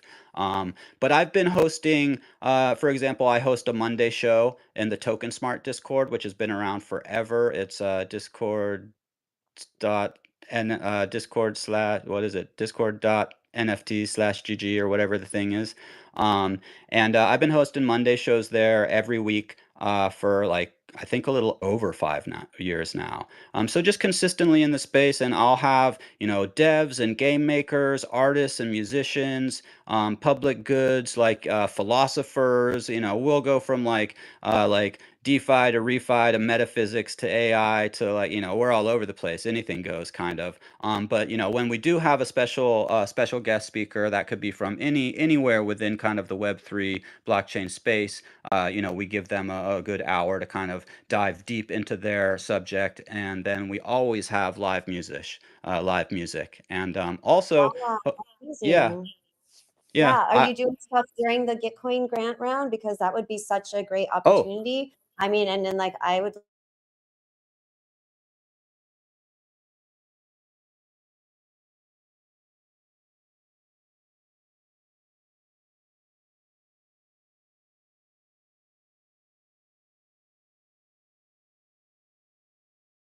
concert, and we've already got a bunch of musicians that have come.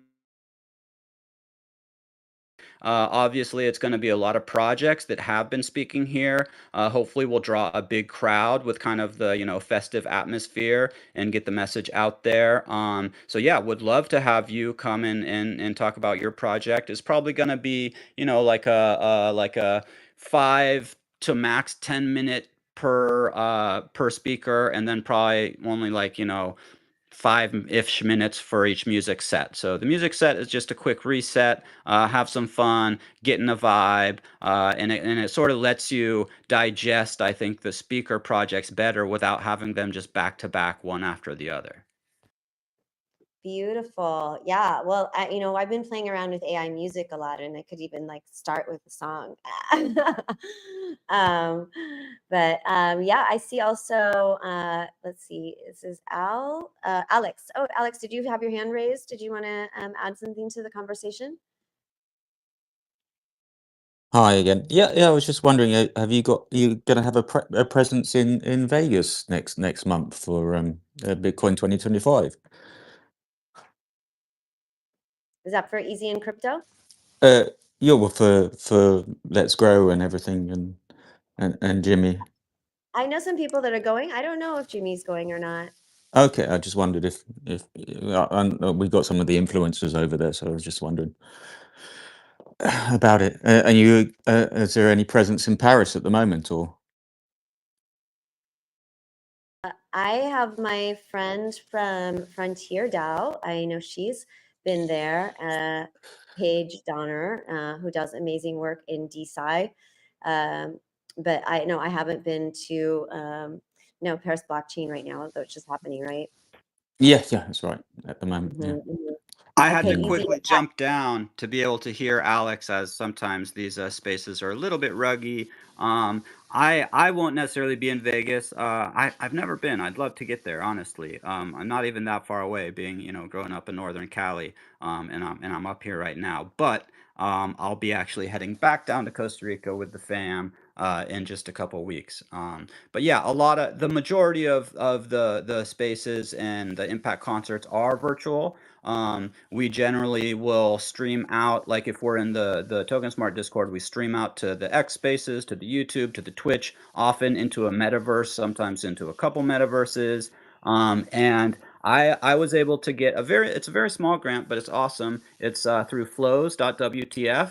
And I would recommend, if you're over on Warpcast and you're doing some kind of like public goods, or there's a lot of categories. I got a little flows for community improvement, and part of that flows was like growing my presence, and I had wanted to try out the like spaces equivalent for the Farcaster ecosystem, which was Farhouse. So had been doing these Farhouse Friday shows for a couple of months now, and then last Friday, someone else dropped another basically spaces like platform called FC Audio Chat. But that's in frame. It's literally, you don't have to leave the app. So that dropped probably like an hour before our normal Farhouse Friday. So we did half of our show in Farhouse, which has by far the best audio quality of any Spaces app, even better than Discord. I don't know what special sauce they got going on, but the audio is like amazing for live music.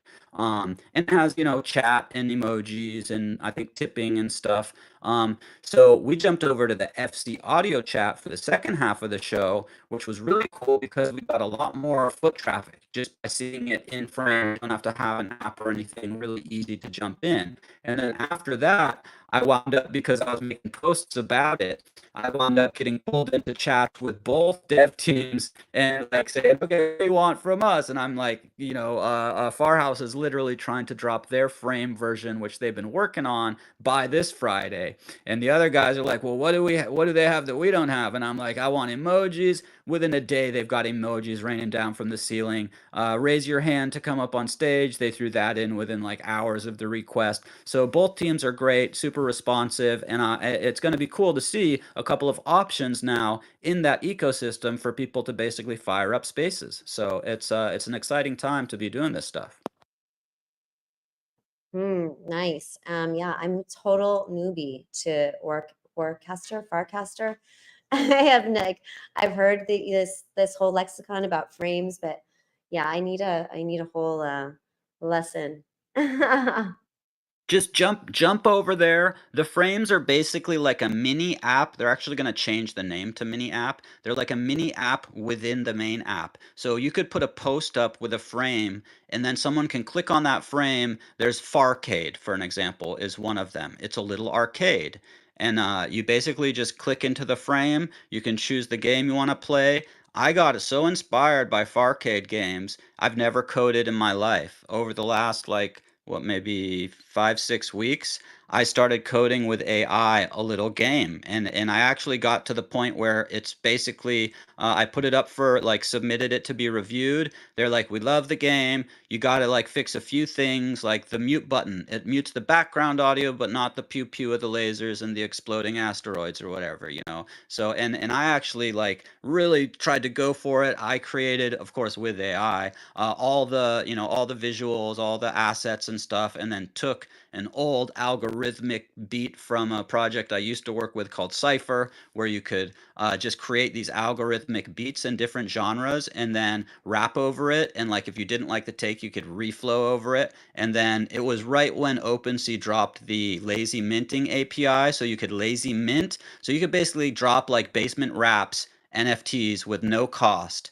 It was really fun. Eventually, unfortunately, the dev rugged and like took a bunch of the tech. And right now, the founder, shout out to Kinshasa, is working on rebuilding it and getting back trying to find all the samples that were in that algorithmic beat maker, and going to be doing something with that soon. I was hosting 2 live ciphers a week, Thursday and Sundays, where anybody could come in. We'd drop a beat, and everybody had the opportunity to just come up and rap a flow or sing or do some spoken word. And then there was, a little bit of ETH would go out for like prizes, either between a judge panel or community judging of who was the dopest of the day. It was an amazing amount of fun. Wow. Yeah, it sounds like it. That is so cool. That's really cool. So wait, you're still doing those things, or would something happen to it? Something happened with the algorithmic maker? Yeah, unfortunately, there was a dev, he was over in Turkey, there had never been like face-to-face meetups with the founder and him. They worked together for a couple years, and then, there was like a little bit of an issue, like a disagreement, and the dev just rugged everything and left. And the founder didn't have like the tech. It was all basically, in the hands of the dev. So he had a little bit of it, access to a little bit of it, but now I think the way he's trying to rebuild is open source, which is the way to go. Anywho, um, but yeah, would love to jump over onto Warpcast or Farcaster. They're going to change the name from Warpcast to Farcaster also to have less confusion. There's a lot of fun to be had. I literally just share like photos of flowers from my walks in like the nature channel, and then I get nature coins.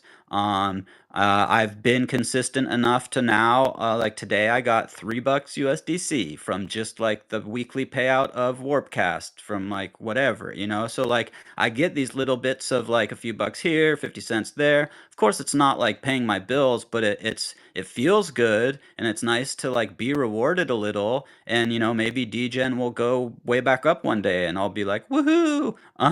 But yeah, it's well worth putting in a little time to kind of just explore and check out some different channels, see where you kind of vibe, and then start, adding it. If you're posting like 10 times a day on X, post 8 times here and twice over there or something. And you'll find that you get so much more kind of intimate interaction with people because it's a smaller community, and they do like massive bot sweeps to try and keep them out.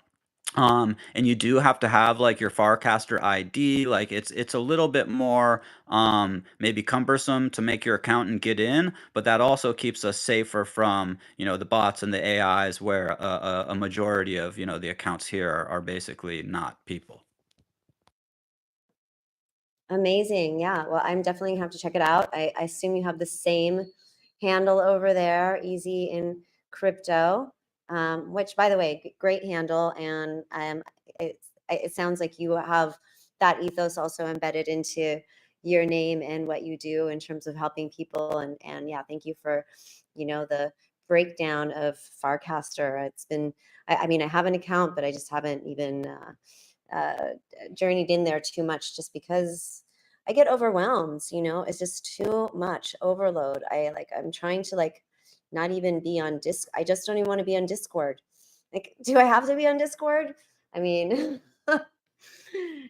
Telegram, Twitter, or X, and WhatsApp is like good enough for me, but I guess I should check out Farcaster as well.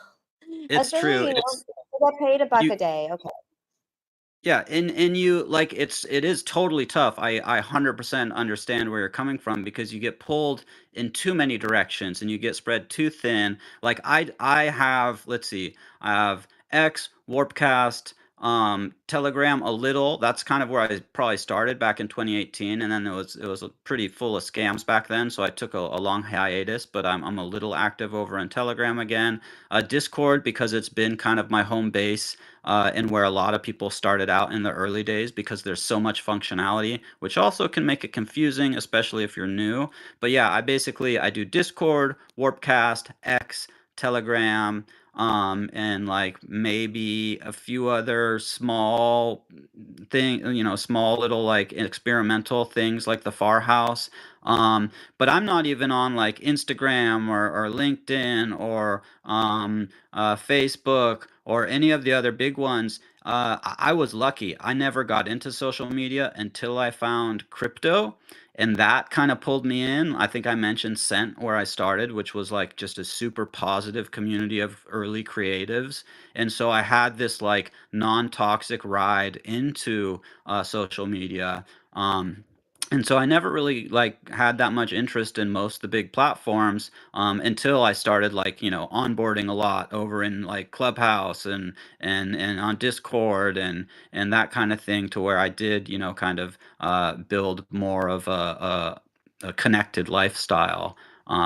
Funny about Easy and Crypto, my name, I was super like I felt like self-conscious about it for quite a while, and the only reason I had that was because a lot of my early like handles were because my childhood nickname is Easy, right? So I had like Easy in like Easy in NYC at Hotmail when I lived in New York City. I had Easy in whatever at Gmail when I lived over here. So I had Easy in as my like account names for emails and different things. So when I first started crypto, I was like Easy in Crypto. And then I was like, "Oh, do I like sound like I'm trying to be some like knowledgeable person in crypto?"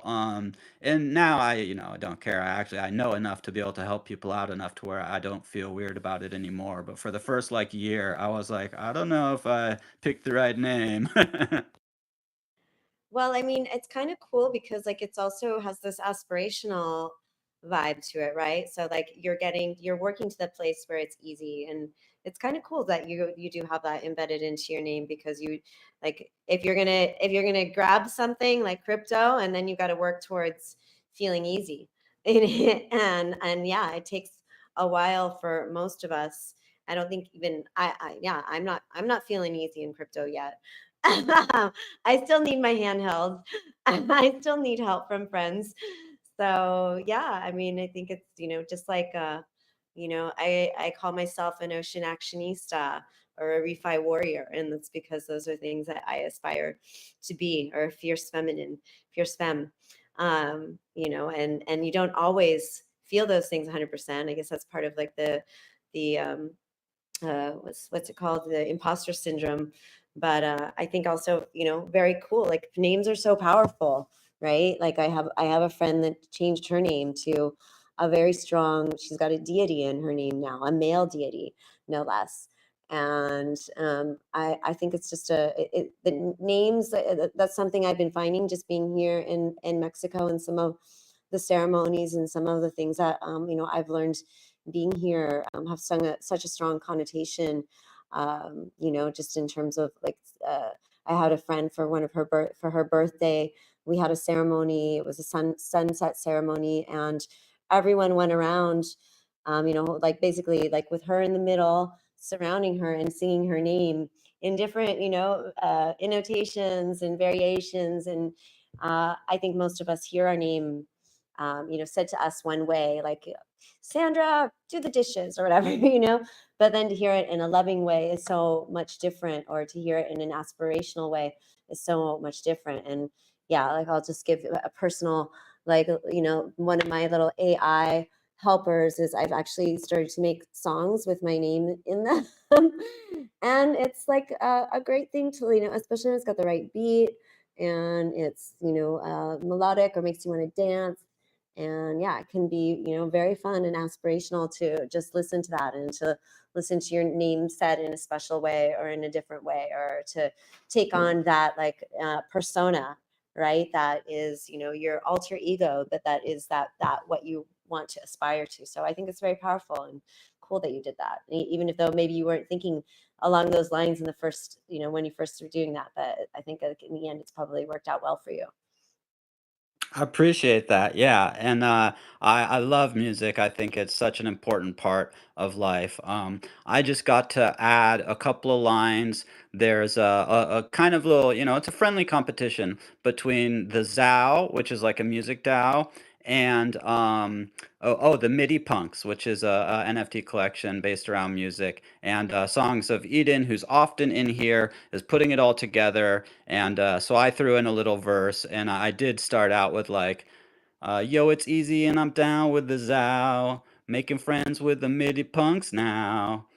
It's all about that Web3 community, a rising tide lifts all boats, and that's about unity. We grow together 'cause that's the vibe, and blockchain ain't ever gonna die.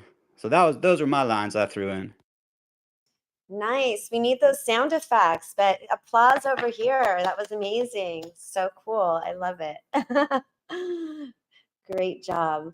Yeah, that sounds fun to do. Like, I also love what you were talking about with like the, having a beat that like everyone just comes in and rhymes over, and it's such a great way to use your brain to just have to come up with stuff on the spot, like however stupid it may be or may sound coming out. But yeah, I think that there's something that's really, really powerful about that kind of practice and getting into that flow and connecting, listening, to really like what's coming out from you deep inside and how that expresses itself in this spontaneous way. It's super, super cool and fun and silly at times too. Yeah, Easy. Totally. We had pretty much every session was at least bilingual, but we had some that were at least trilingual. And so many people, because it was like, it was just a chill space, especially the Sunday ones. There weren't that many people, is not as many people as the Thursdays. So people would come. We had so many people try just like rapping or doing spoken word or something, either for the first time or the first time in front of anyone. I remember this one dev. Oh, I can't remember his name off the top of my head. I think it was It Is Me. He was a dev and he had never rapped ever before. And he flowed, and he also spoke Spanish as his first language. He flowed like this Spanglish flow, and just because I think the way his dev mind worked, he just killed it, like first try ever. And it was so cool to see people just sort of like come up, give it a try, and then be like, "Oh, well, that was fun. Like, I'm gonna come back next week and do it again." So yeah, it was a great little epoch in my crypto journey. Yeah, you got to bring that back to spaces here too, because I think that's super cool and fun. I participated in one of those, yeah, open mics nights, flow poetry session here in Tulum not that long ago. And yeah, there's something to be said for, being able to just practice and get out there, and you have all that, energy from all these people that are listening to you, all the eyes on you. And it's just a great way to like even just overcome something that is a big fear for a lot of people, which is getting up in an audience and speaking. And that's something that we all have to, get more comfortable with. I think that's like a great practice to get comfortable with being in front of a crowd, with just like speaking your heart and being out there, because that's what we have to do. A lot of us as founders, whether we like it or not, whether we feel comfortable with it or not, the point is to, be able to speak about what we're doing, our impact, and see how we can bring more people into the movement. So yeah, I think that's a really fun way to get into that practice zone and get comfortable, and yeah, just expand your brain in cool new ways. You literally just inspired something that I hadn't thought of, and now I'm gonna have to put one together. It's gonna be an impact concert cipher, where instead of having like everything very organized on the music side, we'll try and have it a little more open to where anybody could join. And of course, we'll have like a bunch of beats and stuff, maybe even live music for people to just, come up and like do some spoken word over, or like try a rap or a flow or a song. That will be super cool. So I'm going to put that in my notes now. Impact Cipher. Boom. Thank you. Yeah, I love it. That'll be fun. All right, I'm gonna get my nerves up, get brave, and then participate. Let me know when it's happening. I literally So had to go to my notes app and like put that in right now so it doesn't get, because sometimes you like great ideas come up and then there's so much going on that you're like, oh, I had an idea earlier. What was that? So I literally put it in my notes. I love it. I love it. So yeah, so who else do we have here that wants to, is anyone else want to come up that's out there in the listening audience and want to contribute to the conversation? I know Polly Raiders, you guys have been in the space for a while. I'd love to hear from you. You've done some beautiful things in Nigeria. I don't know if you're participating in this GG23 round. And of course, I see Daniel out there, A New Initiative, Wasabi, of course, and Steph. Any one of you guys want to come up and join and share a little bit about what you're doing here in the world? Would love to hear from you. Please just put a request out. If not, we can just continue on the conversation. Or I know that the top of the hour is coming up, and I'm not sure who's coming in. I think I was assigned to steward for another hour here, so I see a request coming in. Let's see, Made Coins. Hey. Let's bring you up.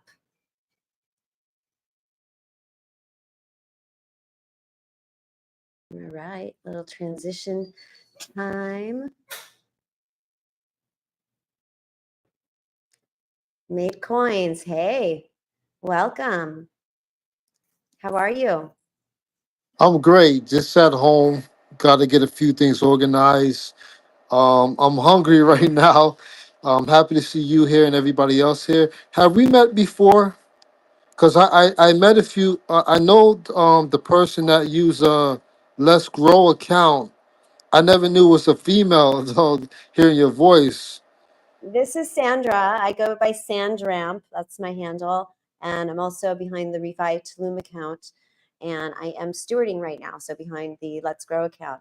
Yeah, I'm Made Coins. What's your name? Yes. I'm Leo, and I manage a mental health space on every Saturday. And then I also have a art, poetry, and photography space on Tuesdays. But I'm going to actually merge the art and poetry and photography with the mental health on Saturday, because I'm currently working on a website for mental health to help those that deal with it around the world. And it's a lot of work, so I'm trying to get get things organized for my team, and just put the time in. That's what it's all about. Just putting the time in, effort in, and that's what I love to do. To reach out to people and help them out to the best of my knowledge. Other than that, like uh, create NFTs. I did an open edition NFT. If anyone want to check it out and be supportive, you will be rewarded back. This open edition is for those who are affected through mental health, and then the funding, it all automatically goes back to the artist. But out of my like hard work and sacrifice, I do work a 9 to 5 job, and like I'm gonna use the funds to build a website for mental health. It's gonna take some time. I don't want to like talk much about it, and like I'm willing to do all this what I can do to sacrifice and help change lives, because I know many people that deal with mental health, including myself. I experienced it. I think we Yeah. all deal with mental health, issues or problems, whatever you want to call it. I've dealt with depression, and I unfortunately have had like migraines since I was like a little kid, and that takes you out for a few days, and then you get like bummed out about missing like a few days of, whatever you're missing everything basically. So love to hear what you're doing. And also, I have a big passion for photography. Both my mom and dad were photographers. My grandpa was into it. I actually inherited his Pentax Spotmatic 35 millimeter when I was about 13 years old. I started doing photography when I was like 8 or 9. I think my dad got me my first camera. So I share a lot of photography. More in the Purple app, Warpcast, but I share a little bit over here too. So like to hear your mixing all that up. That's dope. Thank you. I appreciate so much. You know, and this one of the things I like to do is that I like to motivate people, encourage them also as well, and then I have some people encourage me and motivate me. And like the community I'm building is Make Community One. I tell the main members, I said, look, don't wait on me to do something. Just do it and just let me know the results. I'm not a person where I'm not going to be upset at somebody and say, okay, if you do something where I may not have much interest of it, it's okay, it's fine. At the end of the day, we all have separate interests. But as long as we all get along with each other and we continue to grow and help each other out. Let's grow.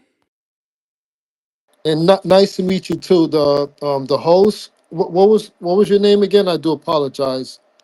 This is Sandra Oh, in Leo. Sandra. Yeah, Okay. nice to I, meet you. Yeah, and I love what you're doing. I think that poetry and art is such a wonderful way to express what you have inside, what's bothering you, what you.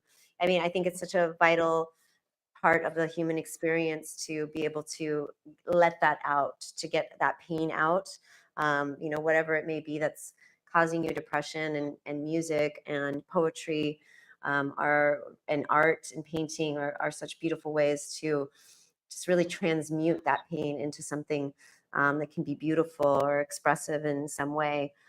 So I love what you're doing. I write a lot of poetry myself. I play a lot with actually putting my poems into AI and seeing the visual interpretation of my poetry from AI, which I think is super interesting. And then I'll also do the vice versa. Well, I will, take. I'll be inspired by what AI is creating, and I'll write poems around that. So I love what you're doing, and I would love to participate and also share your work with my community, because I think it is, such an important piece of the tool set that we have as humans to battle depression and to battle the circumstances that we may be confronting and overcome them. Just like that, just like the spoken word and just flowing, rap flowing are also so beautiful, beautiful what you're doing.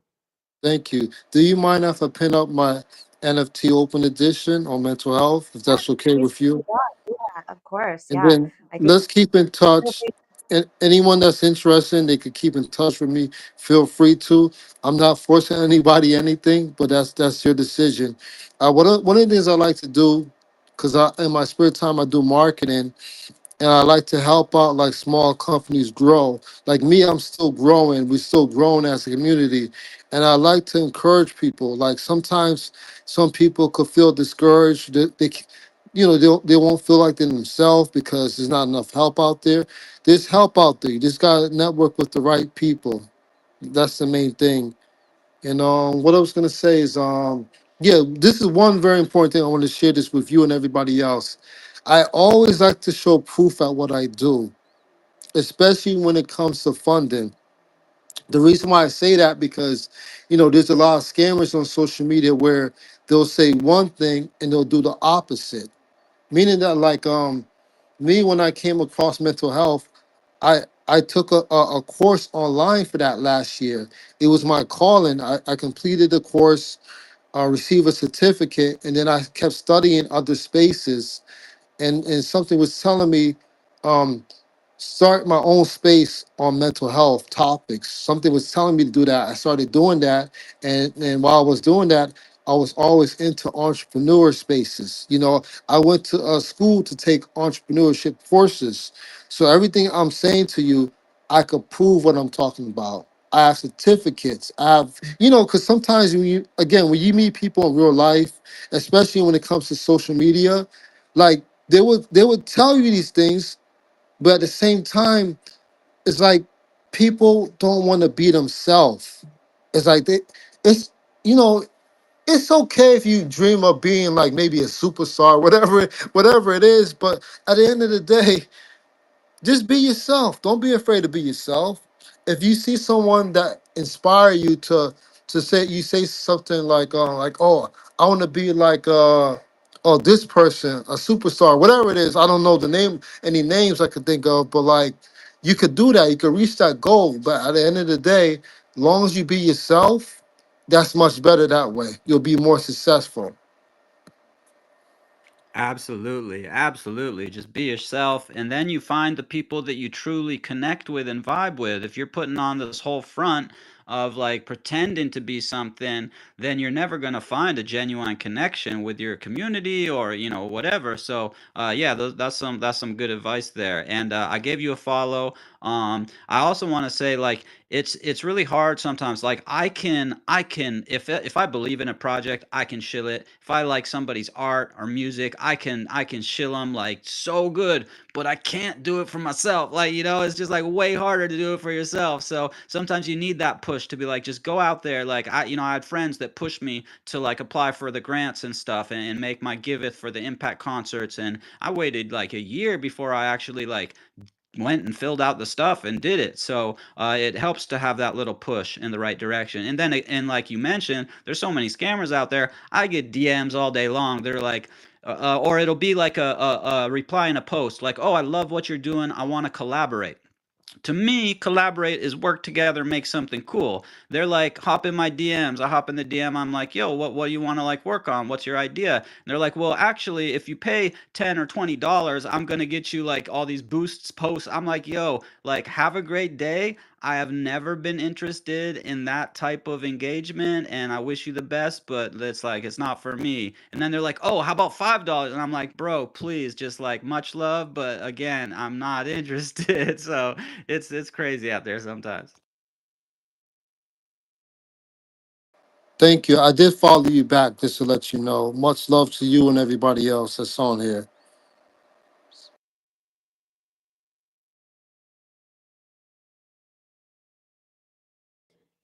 Beautiful. Yeah, great to meet you, Made Coins. And yeah, love what you're doing. Yeah, mental health is no joke. And I think that it feels like it's gotten more intense, right? Like life has gotten more intense.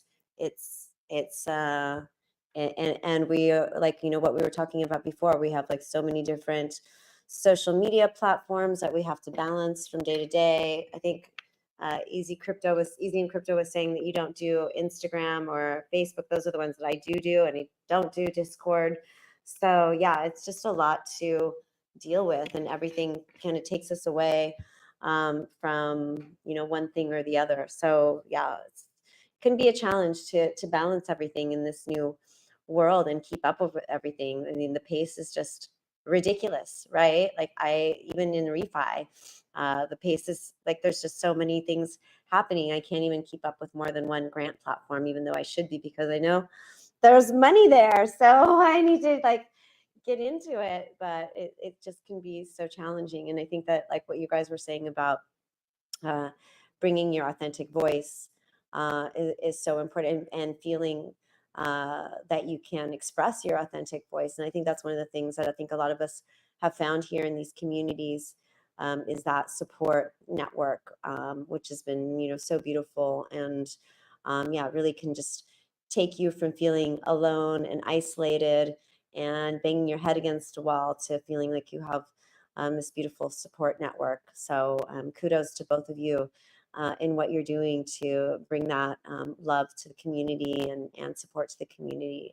And Made Coins, do you have a grant in this round, or are you strictly on? Uh, uh, what did you say you were on a grant? Oh, I don't. I never applied for any grant yet before. You know, I just been like you know, doing things on my own. Well, I'm looking into that to applying for a grant, but I have to know the like rules and regulation how this work. I'm not familiar with it. I did check out I think there was a, was it, correct me if I'm wrong, Gitcoin is called, I think. Yeah, Gitcoin, Yeah, that's what's happening Gitcoin. right now.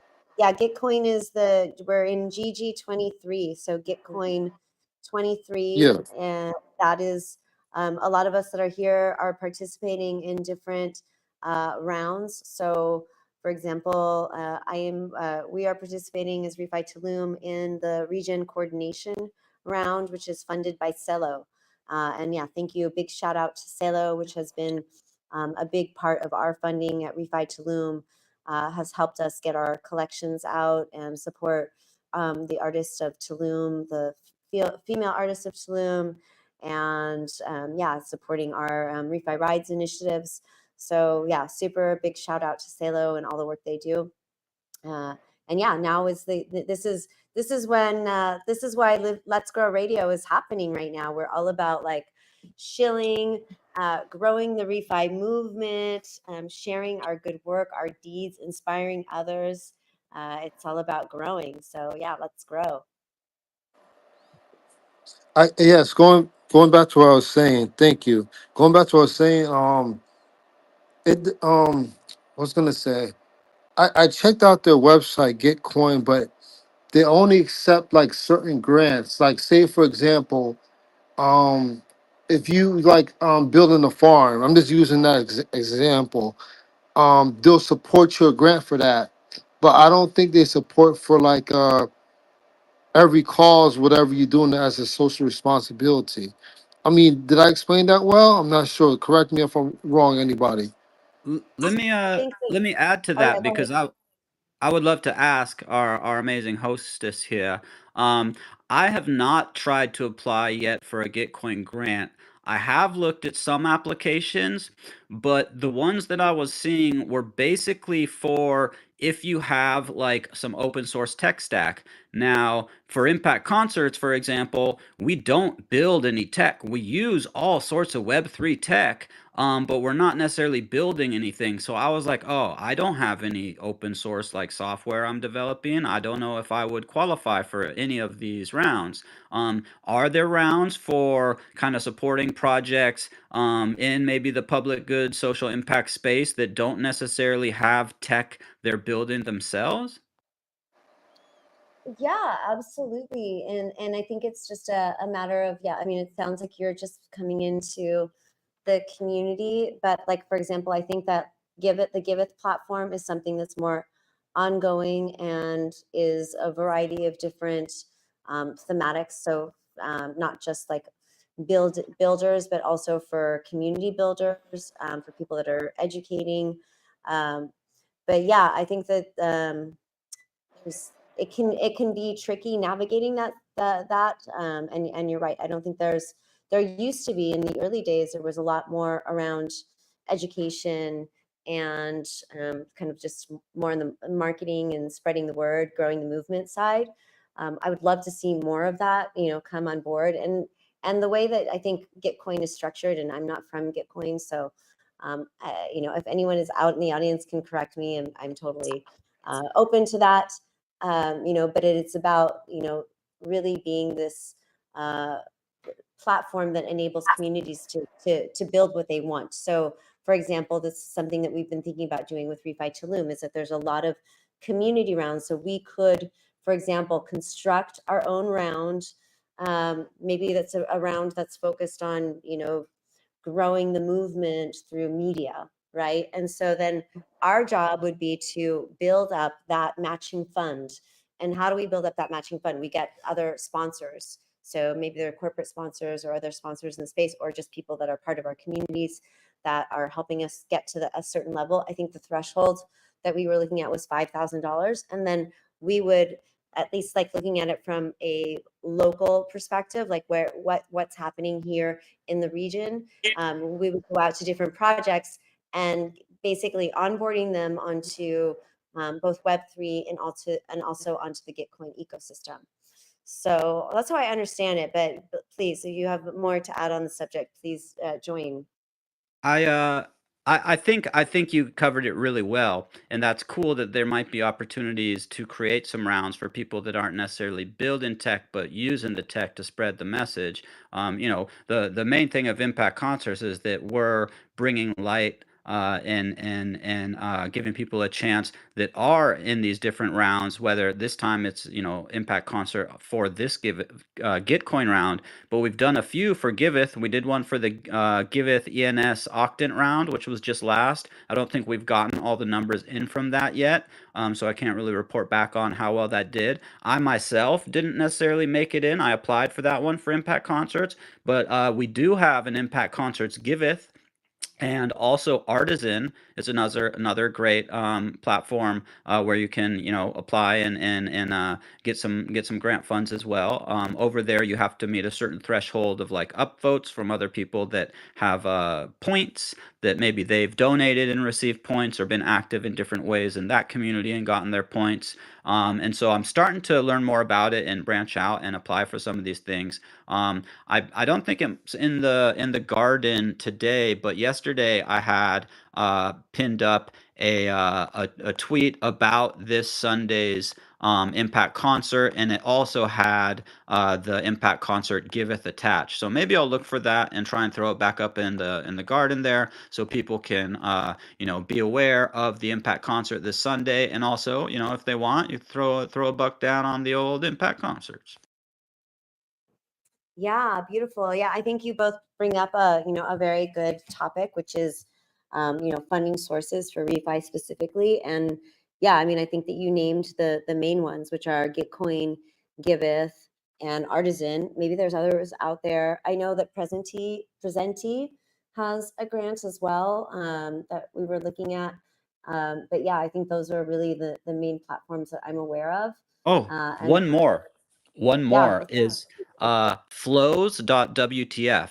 They have a lot of different grant areas. Now, these are like mini grants, and it's funded by, I believe, mainly the Nouns DAO, but I think also possibly public nouns. And so, it might be between like 100 and 200 bucks a month. I have one that's like 100 bucks a month for community improvement. And that's like doing my different shows and onboarding people and whatnot. There's ones that are more environmentally focused, like if you're, picking up trash in your area. There's music ones available. And basically, if you get the grant, then you just have to kind of make some little reports. Basically, let people know what you're doing and like, I'm planning to do this. Okay, I did this. And basically, just through a post on Warpcast, often I will put the little slash flows, so like the auto bots, their little AIs will catch it more easily that way. And then they'll give you feedback and kind of like rate how you're doing and stuff. Maybe sometimes you have a certain area to improve on. I had to improve on security, which was mainly actually created for on the ground projects. Like if you were like using a co-working space, is there insurance there and things like that to keep people safe. And it took a few messages to the bots being like, I don't have, like, all my stuff is virtual. But then I thought, oh, I'll show them like how we keep people safe in, say, a Discord event, and I showed the bots that we have and like how we verify that it's a real person. To come into that community, you do have to have like a verified phone number on your account for Discord, or and it showed like this bot has blocked like 10,000 messages where people were trying to use degrading language or whatever. And so then they're like, oh, boom, your security score is up to like 90 now. So sometimes there's a little learning curve, but that's a great platform to sort of get started with a little mini grant. beautiful. That was the public nouns platform. So public nouns funds, it's flows.wtf. You can guess what that stands for. But yeah, go to flows.wtf. They have an amazing AI that helped me so much in doing my first grant ever. And so it really walked me through the process, gave suggestions. It's like, oh, now that we've done the description, let's find different YouTube like links of where you've spoken on panels or your weekly show. Things like that. And so it just made it a really easy, pretty comfortable process with the help of their little AI helper. And then they're What's your, they're can you like put the link the up? Can you put the link up in the garden here? That'd be amazing. say again? Can you put the link up in the garden? Yeah, let me find something to put up there. And then one of the funnest parts is their kind of like review AI bot that is in the Warpcast that responds to you, named Dr. Gonzo. He's hilarious, and he's like sometimes he's my best friend because I'll like put up a post and like before anybody else gets to it, maybe it's sitting there for a little while and no one's interacting, and then Dr. Gonzo's like, your virtual adventure spreading the knowledge through the metaverse is like the coolest thing, and I'm like, oh yes, Dr. Gonzo, I love you, you give me the motivation to keep going. So it's just it's overall a great experience, and that's again flows.wtf, and I'll find something to put up in the garden. Awesome. Yeah, no, that sounds amazing. I love that. Like that's what I think these spaces are all about, is sharing those amazing, because like what we know is that like I mean, at least I know and I believe is that the solutions are all out there. The money is all out there. It's just a matter of us finding and matching with the people that want to support our efforts. That and of course us doing the work and doing the reporting and doing the feedback and improving and growing. So yeah, that's incredible. I love that. And one of the things that we've been doing as well is actually just seeking out like traditional sponsors, of course, and developing new different types of product offerings that we think would be beneficial to some of these brands in terms of media content and reporting and associating their brand with some of these good works. So I think that there's even the traditional route, there's the crypto sponsorship route, or the crypto fellow not fellowship, the crypto rewards route, and then there's also the just traditional fund, or the what are the grants that are out there from a traditional perspective, which I think are a little bit like more difficult to go after, but it also is like a great pathway to have all of these different bases covered in terms of starting to get your organization, your efforts to a level of sustainability, and hopefully in the future to regeneration, where we can actually start to invest those funds back into what we're doing, into ourselves, into growing stronger and smarter, and yeah, getting more people involved. So very, very awesome to hear these awesome opportunities that are available to us. We just have to go out there and grab them, right?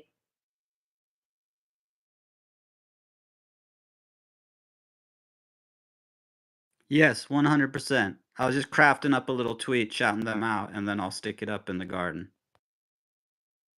Nice, nice. So yeah, anyone else in the audience want to share some of the successes they've had, and maybe other funding sources that maybe they weren't not the traditional route, or not necessarily even part of this GT23?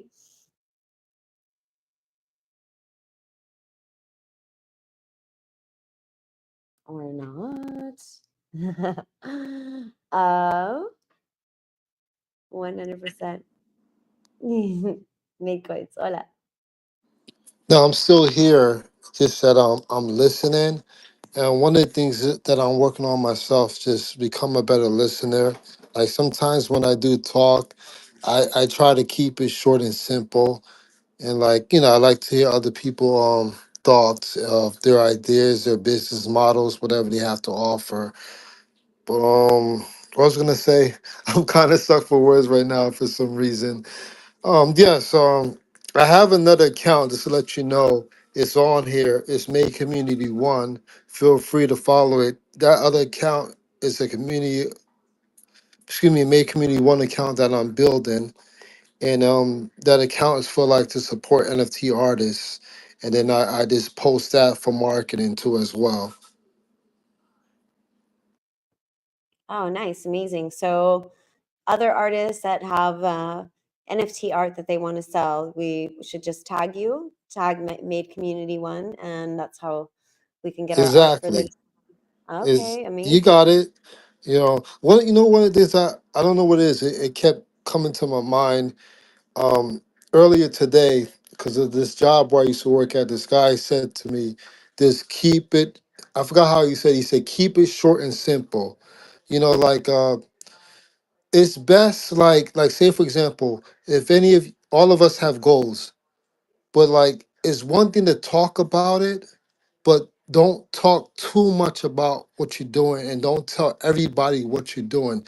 Not even me, don't tell me what you're doing. Don't tell me everything. Just do it and then talk about it. There's a reason why I say that. Because sometimes, like say for example, based on my experience, I used to like procrastinate a lot. I do sometimes, don't get me wrong, a little bit, but I always prove myself. When I used to procrastinate, I never got anything done because I kept talking about it. But once I like remain quiet and then start doing it, then talk about it, that's already done, then it's a better result for me because I already accomplished what I needed to accomplish. Now I'm talking about it. I mean, you get what I'm saying? I hope I'm not confusing anybody what I just said. No, 100%. Yeah, totally get it. And yeah, that there's also like the other school of thought, which is like put your goals out there and share them with people so that you've got this accountability built into what you want to do. Yes, that's Mm-hmm. true. But you don't want to like what I'm saying is like say for example if you have like 5 different goals, you don't want to put too much of it out there if it's not accomplished yet. You want to put like, you get what I'm saying, because if nothing's not accomplished yet, don't put too much of it out there. Put it like a little bit out there, and then once you accomplish whatever you accomplish, then you put the accomplishment out there. Say, look, this is what we did first quarter, this is what we did second quarter. You get what I'm saying, where I'm leading this to at? Oh, I You 100% know, get what you're saying. Yeah, yeah. I mean, it's about yeah, not over promising.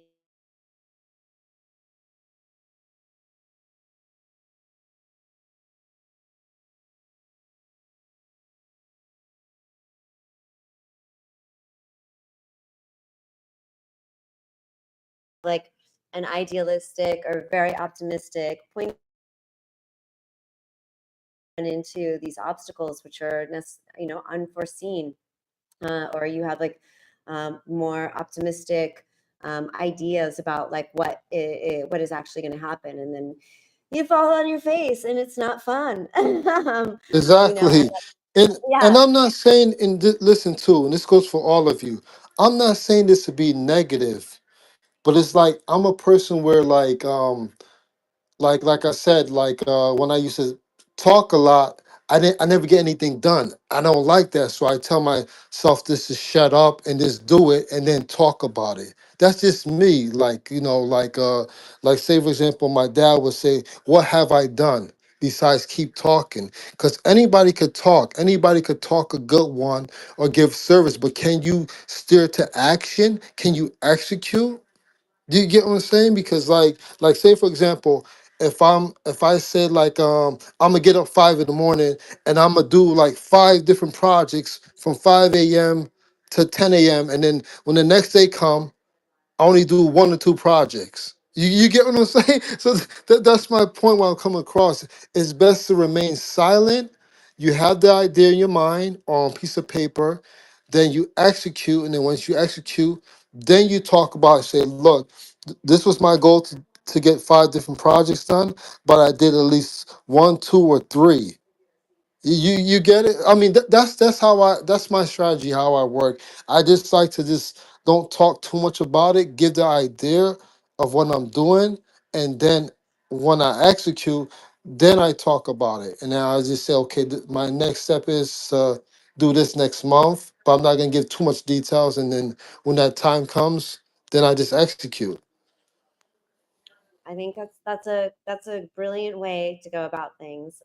Because like you said, like I said, you're not pigeonholing yourself into a certain outcome, which maybe like you weren't realistic or enough about your ability to actually achieve that. So yeah, much better to say what you're going to do and then do it, or to come out and say, oh my god, we did so much more than what we said we were going to do, and check it out. So yeah, I'm 100% with you, and I think that more people need to learn that. I mean, it's pretty much like one of the things that is, very important in terms of like PR and marketing and, just and actually like preparing a proper launch, right? Like that's the world that I come from, Silicon Valley, and making a proper plan of, that is in alignment with what the product is actually delivering, having testimonials that can account for that, having the proof points in place before you actually even talk about it. And then when you talk about it, then you make a big splash versus, saying everything is going to happen and we're, the world is saved. No more pollution, no more war, no more, it's like there are people, there's politicians that love to overpromise and say that everything is going to be fixed, versus just kind of holding their cards close to the fold and then showing what they've done. I think that that is a very powerful and more impactful way to go about things. And so I think that's a very important lesson. I think it's very important, something we should all take to heart, is like, we are all so ambitious. We're all so optimistic. We all think we can accomplish so much. And we want to accomplish so much, but we do have to be more reserved and just let those things happen, still go towards those goals, but not necessarily, shout them out from, the top of Mount Kilimanjaro until we actually achieve them. Thank you so much. You're absolutely right on that. And also too, go to like group meetups, like for networking.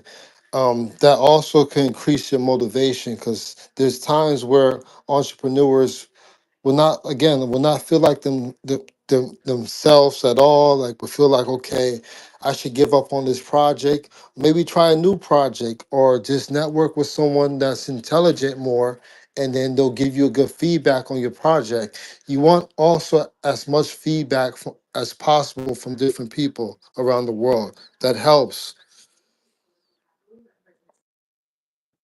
Yeah, I 100%. I think this has been like a really great conversation in terms of lessons, that we can all kind of just take to heart and start to embed into our thinking and our logic as we go about what we're doing.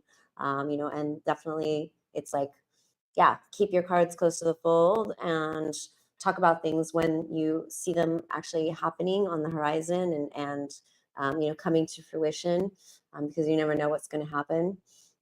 So yeah, I think, finding your tribe, being able to find communities like this that support you, and creating those networks globally that you can learn from, that have the experience, have the local on the ground experience and lessons that they can impart.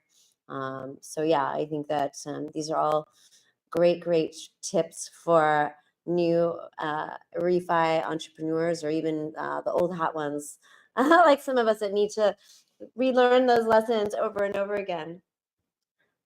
So yeah, thank you so much for that wisdom. And yeah, did you have something else to say? I see your hand still up, Leo. Oh, my hands are still up. Oh, sorry, I thought it was down. I just It may be a glitch. Easy, is that your Hey, hands hey. up? I'm back. Yeah. I dropped a few posts and I put them up in the garden. So one is talking about the flows.wtf, and the link, that little flows.wtf link should take you to the website. And I also crafted a new one because the old one was talking about the tentative planning of the Impact concert, and we've locked in the times and everything. So I dropped some info about the Impact concert, and I also, as I had with the previous post, tapped on at the bottom our Giveth link for the Impact concerts, just in case anybody wants to do a little Grow Nation over there. I do have to jump off because I got a few things to run and do, but I'll be back in the space a little later. And absolute pleasure. I did follow, I think it was Refi Talum. Refi Tulum, yeah, Refi Tulum, amazing. Yeah, Easy, so great to meet you. Thank you for all of your participation and awesome advice and insights, and looking forward to more conversations in the future. Yeah, and hit me up if you have a chance after this. Hit me up in the DMs. I'm asking people that want to speak to try and reach out and to give me like maybe a 30-minute or 1 hour area where you could speak in between that 3 Eastern and like 7 Eastern, about that zone, and then I'll put you in the schedule and get more information to you shortly. And thanks for all the awesome work you do. And everybody keep growing, and I'll see you later on tonight. Thank you, Easy. Let's grow. Awesome. Thank you so much, and we'll be in touch.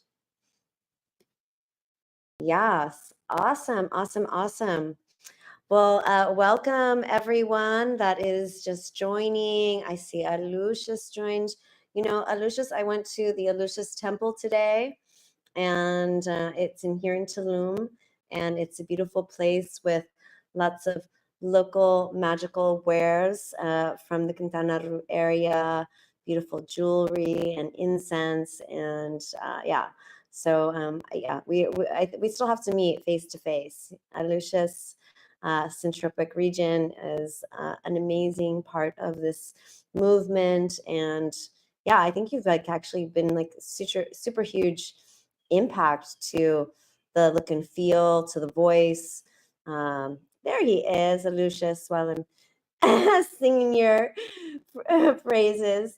¿Cómo estás? Hola. Hey, Sandra, Romy, how are you going? How's it going? How's everybody? Growing well. Where are you? ¿Dónde estás? I'm right now. I'm exactly driving, so just give me 10 more minutes, and I'll be back. Okay? Okay, we're going to be waiting here patiently for you because of all of the amazing work that you do for the bees, for the Malipona. I think that's saying that right. Malipona bees here that are native to this region, that are actually stingless bees.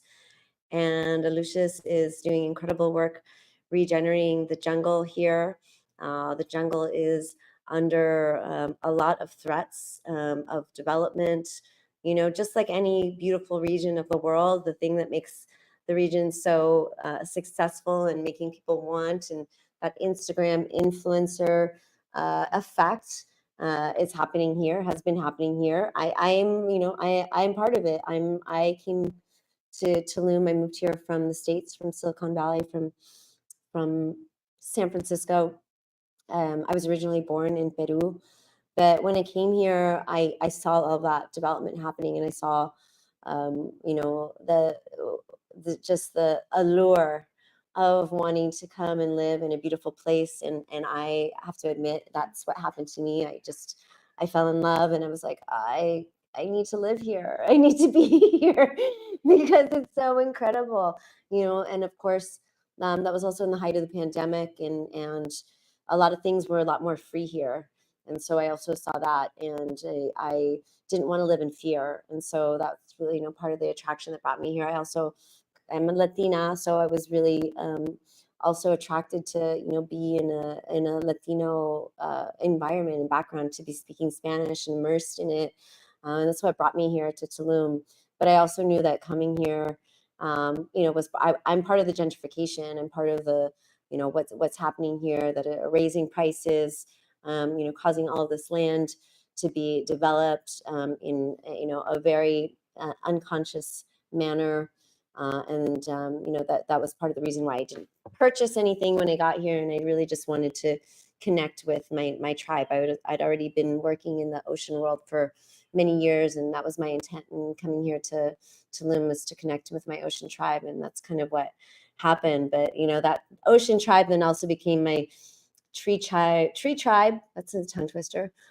Tree tribe, jungle tribe, and yeah, just, you know, the wisdom that's here in this land is so beautiful. And so yeah, I love what Alucious is doing. I can't wait to have him back to spit some wisdom on bees. I think we need to do some spoken word on bees. That I'm inspired by bees. I actually have a bee tattoo.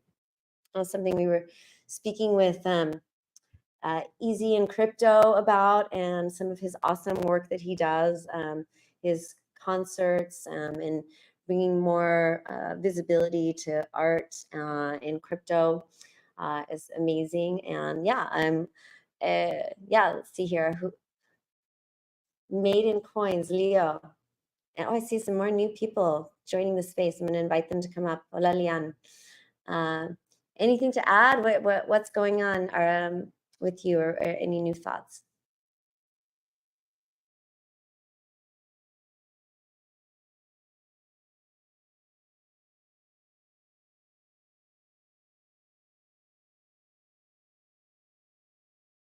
Okay. All right. Well, I'll just keep running my mouth here. Oh, Easy, are you back? Oh no, you're listening. I know you said you had to go off and do some things, and Lucius will be back in a little bit. Let's see here. We were speaking. Okay, I was talking about Tulum. Okay, one of my favorite topics. Tulum. Right now, one of the things that's happening is Sargasso has hit us. Sargasso is also known as the red tide, and it's just this influx of seaweed that comes and just invades the beaches, invades the water, and it's a huge, huge, huge issue. It, impacts everything. And one of the other things that's been happening in Tulum, oh yeah, I was talking about how Tulum is sort of a victim of its own success. And so many people came, so much development happened. There's also like a lot of developments that have just stopped. A lot of irresponsible development has been happening. You also have things like the Mayan train, which is, I mean, hard to comment on as a non-Mexican, but seeing the destruction that it has inflicted on this area is really hard to witness. But it also, it is a hugely popular initiative amongst the Mexican people and the former president, and now the new president, who is really keeping on his legacy of development. But she also is an environmentalist. She's actually has a doctorate. Claudia Sheinbaum, the first female president of Mexico. And so there's all of these contradictions here in Mexico. But a lot of people with the desire and insight that see that the beauty that's here needs to be protected and preserved. So I think that just for me personally, so those are the things that I focus on, and connecting with the people that want to support the work that we're doing. I think that part of even going back a little bit even further in the conversation that we were having earlier, the ethos of crypto and the ethos of the world that we're living in, that we're building ourselves, is we just freaking do it, right? We don't like wait for anybody to give us permission. We just, I started doing cleanups in San Francisco. My first cleanup was in the Oakland Bay, and I don't know what got into me. But for some reason, well, I do know what got into me. What got into me was, knowing that I didn't want to keep on the path that I was on, which was, basically in creating meaningless tech. Okay, it's not so meaningless. It helps businesses, it helps people, but like I really wanted to do something more impactful and to use my skill set that I had developed for so many years in Silicon Valley, my network, and put it for the good of the planet, and also to make my nieces proud. Really, that's like one of the most important reasons. Who my niece is going to be turning 13. Oh my God, Alessia. And yeah, I think that like this Gitcoin I'd really like to dedicate to her, because she is like one of my main motivating factors. And I've been putting together a little gift package for her of things that are special. And yeah, I'm just rambling at this point, because I was really only supposed to be hosting for 1 hour, but now I'm also stewarding, and yeah, just getting a little personal with all of you. Hola, Liana, how are you? Hola, ¿qué tal? Muy bien, muy bien. That's cool. How are things? Yeah, no, I'm loving your update, you know. It's good to uh you know, just hear what's been happening. So continue. Yeah, what's been Please happening? continue I to mean, share. there's this word that I really like in Spanish. It's like I didn't know about it. Like, so I I was born in Peru and I moved to the States when I was really young, 2 years old. And so I'm more a gringa. At least that's what people say to me. But I do identify very much with my Peruvian Latino roots. I had, I was raised with a lot of, traditional Peruvian culture, food, song, dance, and no, freaking losing my train of thought again. This is what happens when I ramble. Oh, getting back to Mexico and oh yeah, desmadre. Your And your this is this favorite word. word. Yeah, the word that I love. It's a Mexican word called desmadre, and it has the word madre in it, which is sort of, I guess it's a lisura. It's the you don't want to be using madre in a bad word, but it really encapsulates a lot of what you see around here. Desmadre, so like it's like a mess. There's a lot of things that are a mess, and I think that probably other countries might be even more so. Um, but yeah, it's the desmadre of Mexico and how things just happen. I think in a lot of cases without necessarily a lot of future planning or thinking through. One of the things happening here in Tulum right now is that they just ripped up one of the main streets in one of the main neighborhoods, and it's a desmadre. It's a desmadre total. Like you cannot even go. You just have to avoid the street, and like you have to feel bad for all of these businesses and people that live around there. But it just happens. But I think that there's also the beauty of this movement, right? Is like that, we can create order amongst the chaos, and we can get together with our tribe, with our family, with our refam, and learn from each other and figure out what we need to do. So one of the things that's really beautiful that's been happening here in Tulum is that there's all of these different groups that are forming, not even Refi Tulum, or it seems like it's just sort of this thing that's happening is like these different neighborhood groups are forming and they're just cleaning up their neighborhoods. And this is probably something that's been a neighborhood cleanups, right? But it's something that is new, at least since I've been here, that I've been seeing, and it's really awesome to see. I'm really excited. So it feels like those little sparks are, catching flame, not in a bad way, in the good way, right? That are, and I think that's where we are here too, in the refi space. So like, there's a lot of curiosity and more and more people that are getting visibility into it, but we just have to be patient, and that's kind of also like again sort of making these associations with regeneration, right? Things don't happen overnight, but once you do plant that seed, in a few weeks, in a few months, you will see it grow into something, into a blossom, into a tree, into a fruit.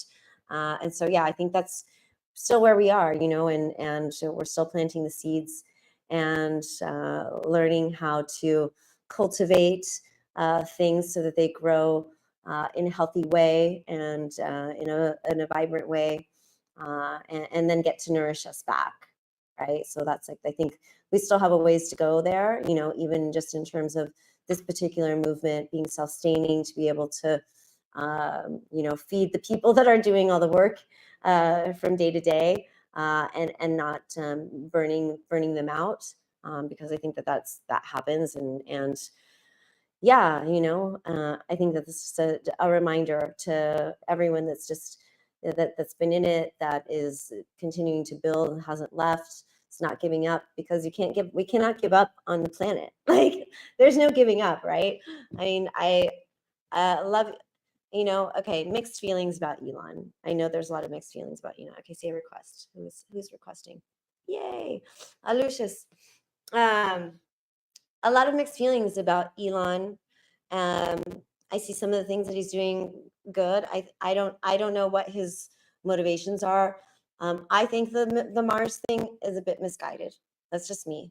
I think it's cool to see like the potential, human potential, but why would you put that effort in creating a colony of humanity outside of the planet Earth? Mars is not even, there's nothing there that can sustain us. It would be a completely artificial environment for us to even survive. So just a little misguided in some areas, I would say. What do you think, Leon? Yeah, I do agree with that sentiment. While I am, yeah, it's great to know that, we are exploring space, but at the same time, yeah, a little bit misguided, because I think we need to put our efforts in making sure that, we protect, Mother Earth, right? And it's like I think we should be focusing on, the problems here and trying to fix that, trying to fix humanity here before we send humanity to another planet, right?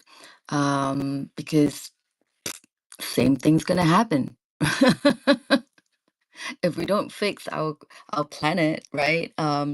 What makes us think, Mars is going to be sustainable in the long run? Because we don't have that mindset, right?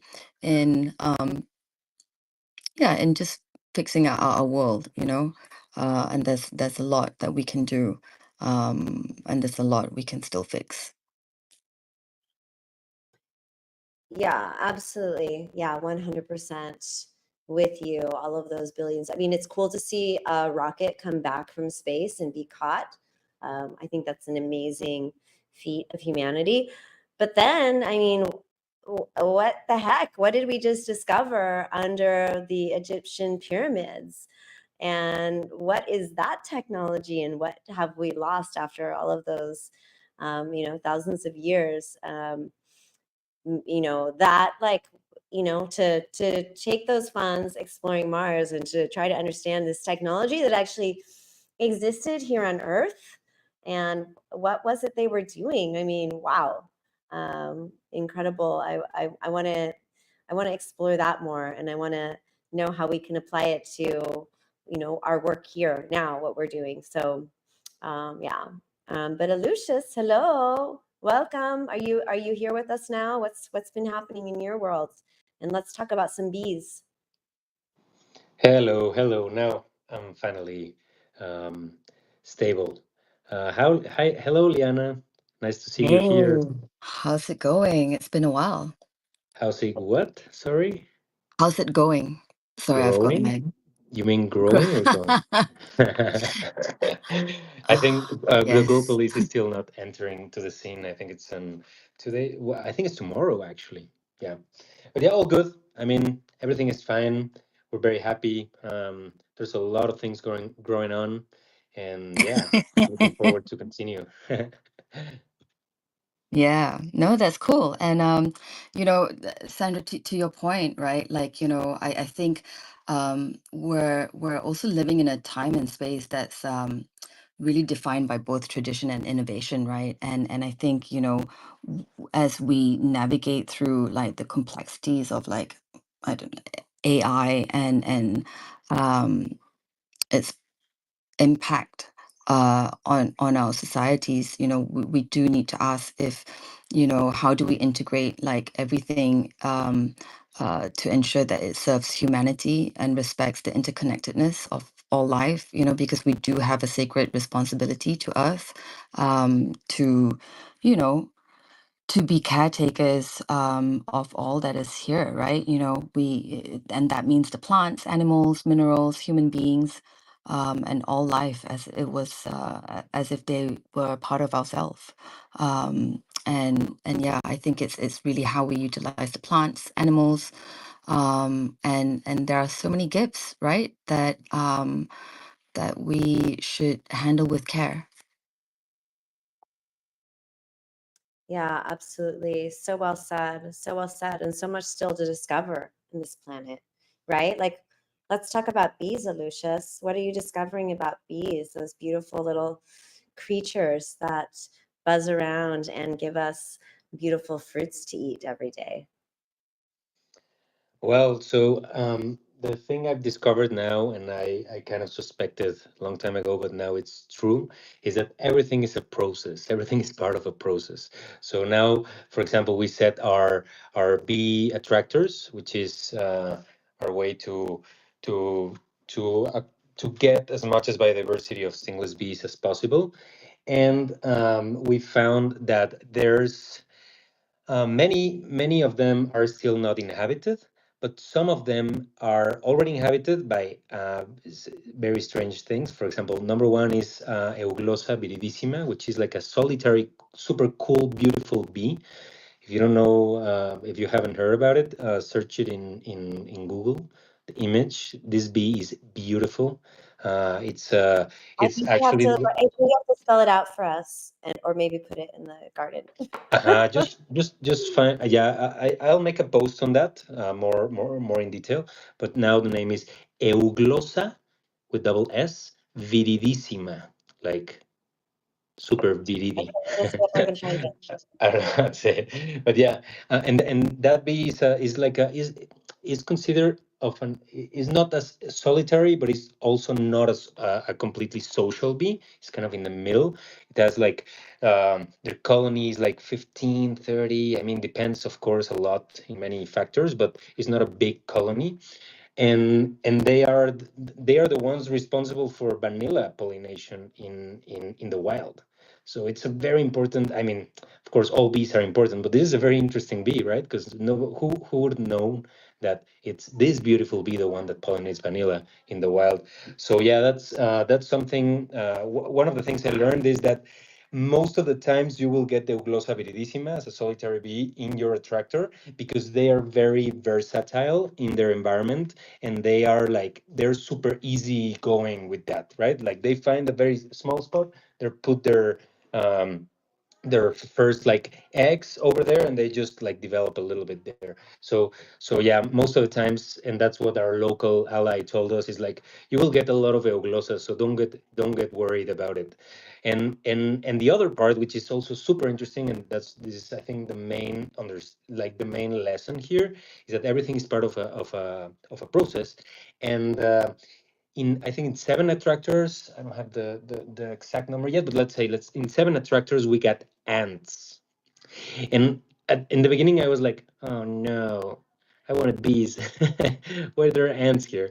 And the ally was like, "Well, actually, this is part of the process. Actually, ants are the ones that first and found out that there's resources, right? Because inside the attractors we put resources. We put different kinds of waxes from different kinds of stingless bees. We put different kinds of pollen as well from different kind of things. Like getting all this was super difficult because we had to get in touch with many local stingless beekeepers, and we then merged like this thing that was like a mix of everything, and this mix of everything was diluted in water, and then we put it inside the attractor. So this is like pure gold for bees. It's like perfect. It's like all the materials for them to start their natural division. It's like they have the protein there, which is the pollen source. The protein source, which is the pollen. So there's a lot of. It's really important to put this in the attractors. So ants are the ones that found them first.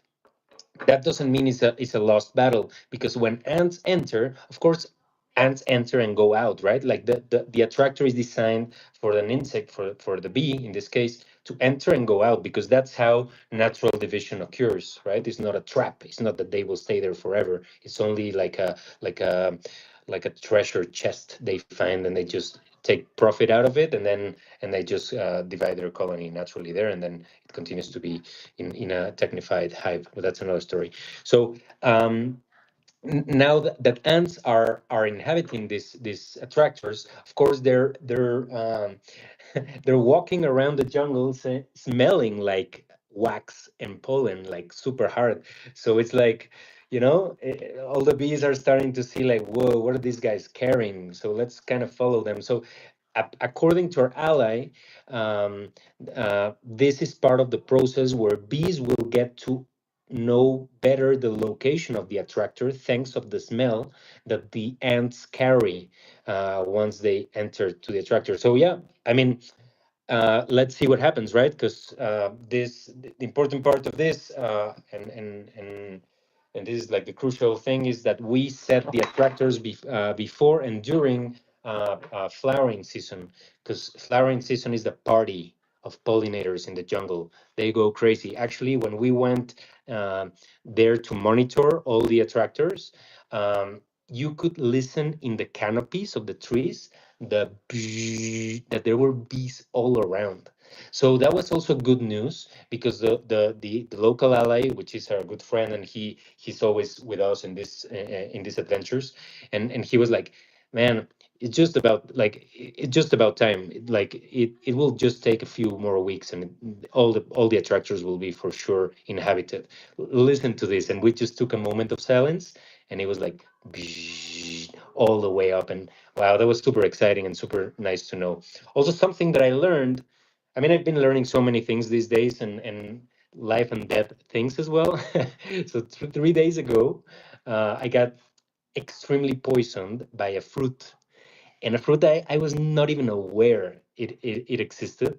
And I had to go to the hospital to get Will told me it's like intravenous IV because it was very bad. So there's poisonous trees, and it's really you have to be really careful. And in the jungle, in the Mayan jungle, there's one very famous poisonous tree which is called the chechen. I'm just changing themes here because it's important to focus on the bees and stuff. So chechen is the most poisonous tree in the jungle in this area, in this bioregion. And it's very famous because for back then when in Guerra de Castas, which is kind of like a war against the Mayans, like Mexican government against Mayans, and so something weird happening there. There was like a strange battles going on there, and the Mayans were, of course, like defending themselves in their territory, which they completely know exactly how it works and where it like how it is. And of course the ones that wanted to enter, they didn't know exactly what was happening. So there's counted sources of water, which are the cenotes, right? These famous cenotes, these famous sinkholes that that provide fresh water, and they were crucial for these battles, right? Because the soldiers had to go somewhere to drink water. So there were some cenotes that already were kind of in the map or in the radar, and they were like, okay, so let's have a rest of 2 nights in this cenote, and we just stay here, we drink fresh water, we regenerate ourselves, and we continue to battle, right? But the Mayans already knew that these guys were going there. So what they did is they cut the Chechen tree, some Chechen trees, and they just cut the trunk like pieces, chuck, chuck, chuck, chuck, and they threw everything to the cenote. So the Chechen sap is extremely poisonous. Like if you touch this thing, it can get you a third-degree burn depending on the sensitivity of your skin. So it's not a joke. It's a really bad thing. Actually, there's people that are so sensitive that just by being in the shadow of this tree starts to itch your skin. So imagine the power of this poison, right? So these guys just threw all the logs, like cut the Chechen and threw it in the cenote, and of course all the water was extremely poisoned. And then these guys, the military or these people were just drinking water like desperate, and in a couple of minutes, boom, all dead, because of course it's a super powerful tree. But I wanted to share this just for general general culture, but it's attached to something. So it's very interesting, and this is one of my favorite phenomena in the tropical rainforests in the Mayan jungle, which is almost every time, almost every time. And if you go, you can see it as well, Sandra. If you go and have a hike in the jungle, almost every time that you find a Chechen tree, right next to it, there's a chaca tree. And guess what? The chaca is the cure for the poison of this tree. So if you're getting burned, let's say, you put cortex of the chaca and some of the mix and stuff, and it cures you. So it's so crazy, and they grow literally like brother and sister. They're like close to each other. It's not like 5 meters away. No, no, no, no. It's like 30 centimeters. It's crazy. It's even, it looks even on purpose, but it's not on purpose, because if you go deep down in the jungle, you see the same phenomena happening. So I've seen this many times, and I've corroborated. I don't know if that's a word. I've corroborated this information with many locals, saying like, "Is this real?" And they're like, "Yep, this is the cure, actually." So yeah, every time you find the Chechen, you will find the Chaka. But going back to the bees, the most important bee for the Mayan cosmovision, for the Mayan culture, was the Melipona becei. Melipona becei, Hunab cap, was the queen lady bee. That's the, like, kind of the translation. I think it's lady bee, or something like that, like royal bee or whatever. The important part here is that it was the most venerated bee in the culture. Why? Because it's an extremely resilient bee, and it produces a lot of honey, right? And a lot of like products. Back then, and I've always said this, back then, it was really important to have a honey stash or honey storage in your family, because it was the only way you couldn't get infected if you get an open wound in the jungle, right? And the jungle is full of bacteria, so you don't want to get an open wound. So these guys provided a fantastic antiseptic, a fantastic antifungal, which is the honey, and then you just put it in your wound, and it helps a lot for the scar as well. A big shout out to Daniel. I hope you're using honey, bro, in your wound. And yeah, so this bee, Melipona becei, has the, like, of course, has preferences, or on where to situate their colony. And the tree that is the favorite tree for the Melipona becei is the chaca, right?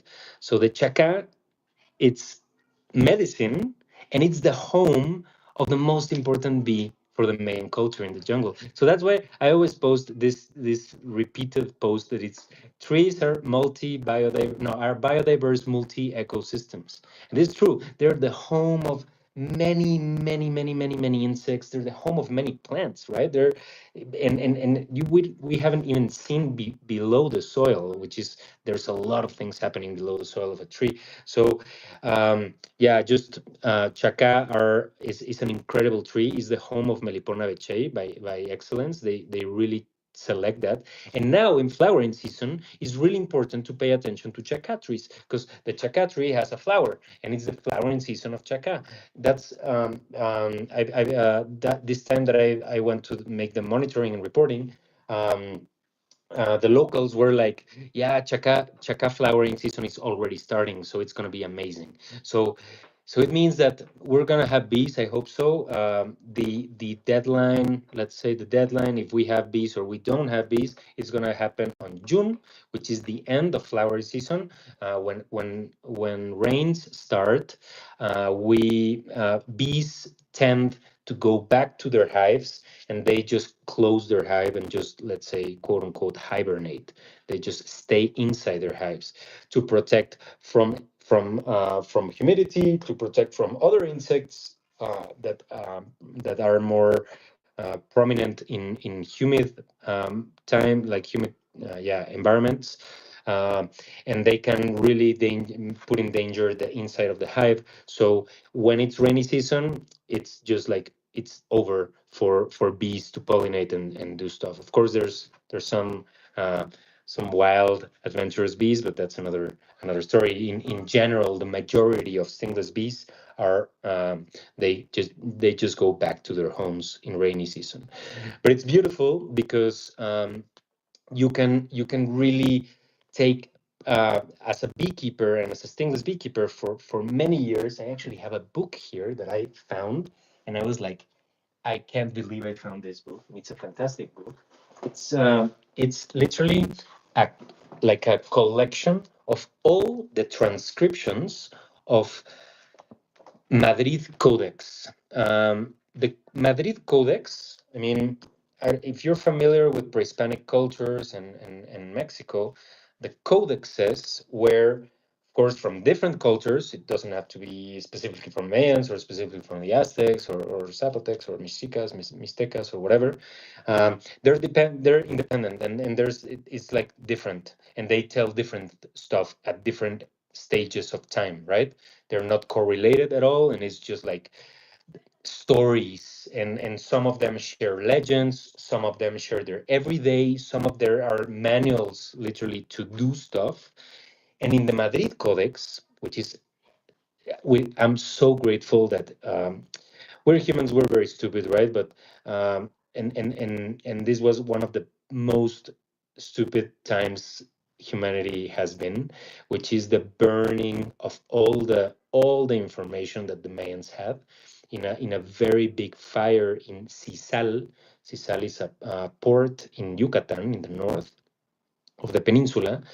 Fray Diego de Landa was like the yeah, so like church guy, but also kind of military, okay, like something a mix of everything. And he was like very much into colonizing the Mayan. He stayed in the peninsula for many years, and one of his big fails, or his big in his, let's say, in his brain, his big moves was to really say like, no, no, no, no, no. I'll just burn all the information from these guys because they keep going back to the roots. They're keeping like, like whatever I tell, whatever I say, they just go and go back to their books and say like, no, you're wrong. So I just want to take that out from them for me to be easier to colonize them and to bring the image of God and Catholicism and blah blah blah and how to behave and all these things. No, so they organized this massive burn of information, and many things got burned. And that's super sad because, I mean, we don't know anything about the Mayans. The little things we know, the just very little things we know, are amazing. I think like 2 months ago, I saw like a documentary in Netflix, and there's a specific chapter on the Mayans. It's super amazing. And there's like this guy that is like an anthropologist that lives in Palenque. Palenque is one of the most beautiful and most important classic sites from the Mayan period.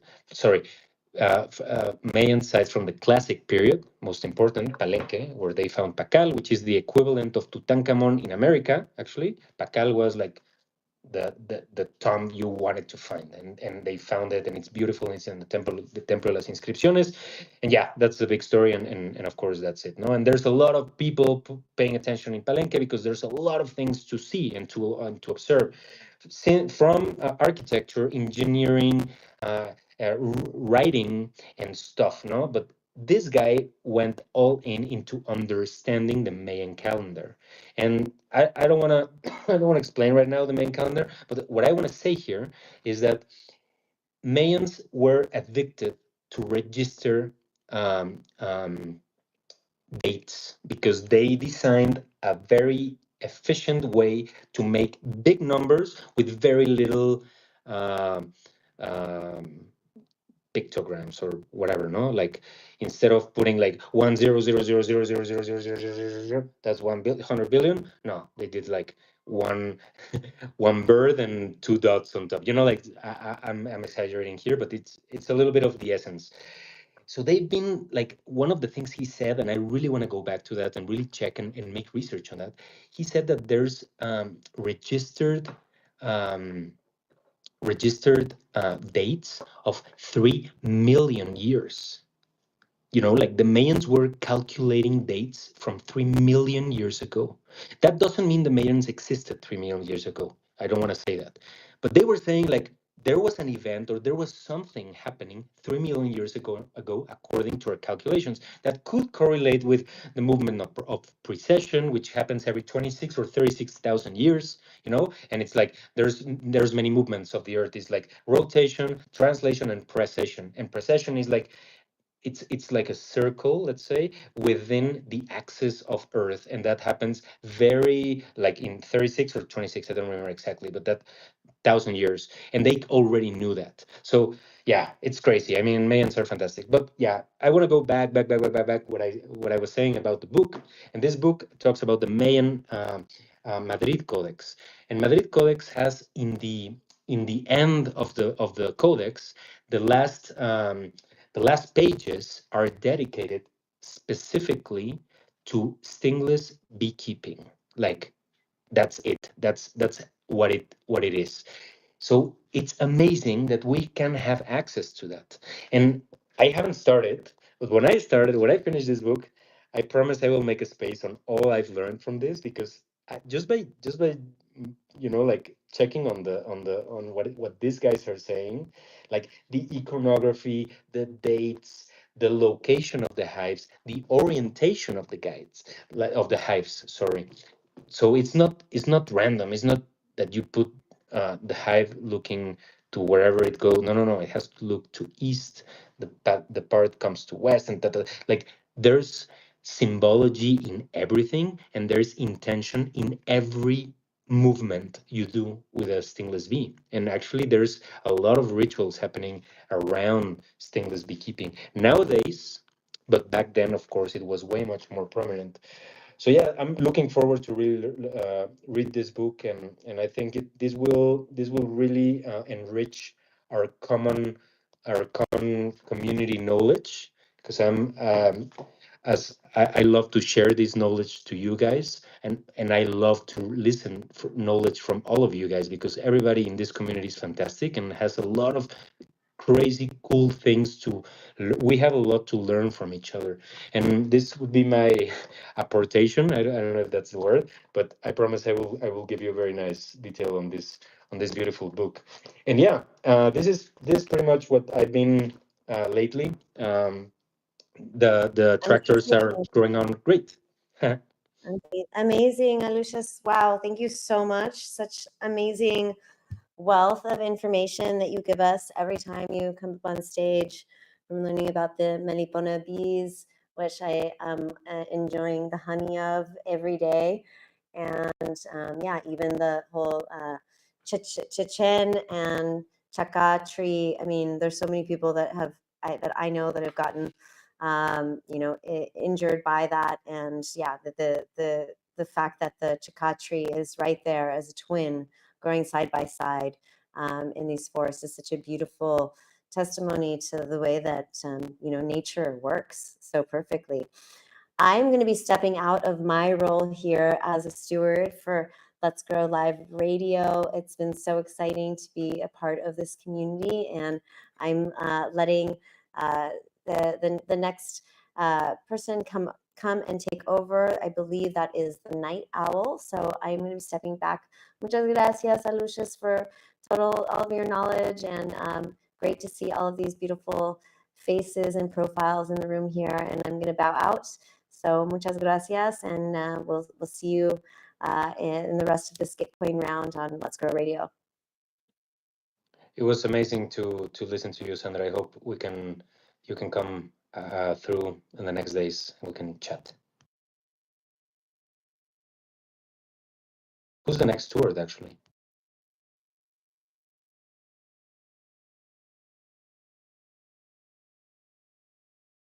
Oops. I don't know. I think she mentioned. It's Night Owl. I think Night Owl may be behind the account here of Let's Grow Live. So I was just going to go and mute and hang out here and let Night Owl take over. But Aloysius, if you want to continue to talk about your work and see how Night Owl steps in, I think I'm going to stay on for a little bit, but just going to be in the background. Yeah, perfect. Yeah, well, it's just 9 more You guys minutes. got this? Oh, Will. What's up, brother?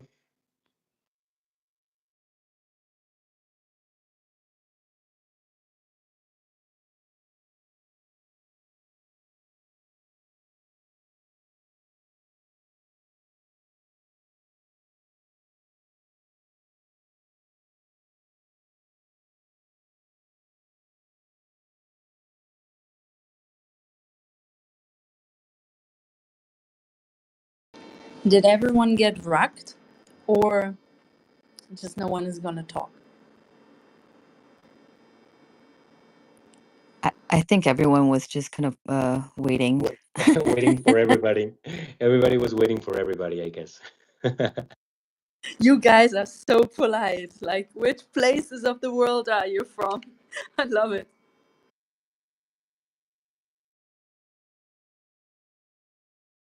Well, we do have to try to be as civilized as we can, right? Whatever civilized means. we have to try our best at least.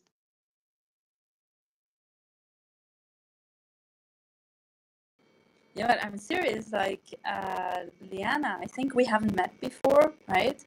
I think Alexis and I haven't met before. Where are you guys from? I mean, unless we have more important things to talk about, then I'm happy to shut up. But otherwise, let's get to know each other. I'm sorry. Yeah, I'm Liana, in Southeast Asia, so I come from the future. I love it.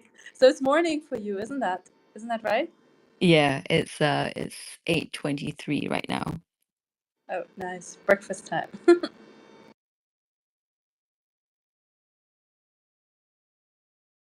Alexis, and you?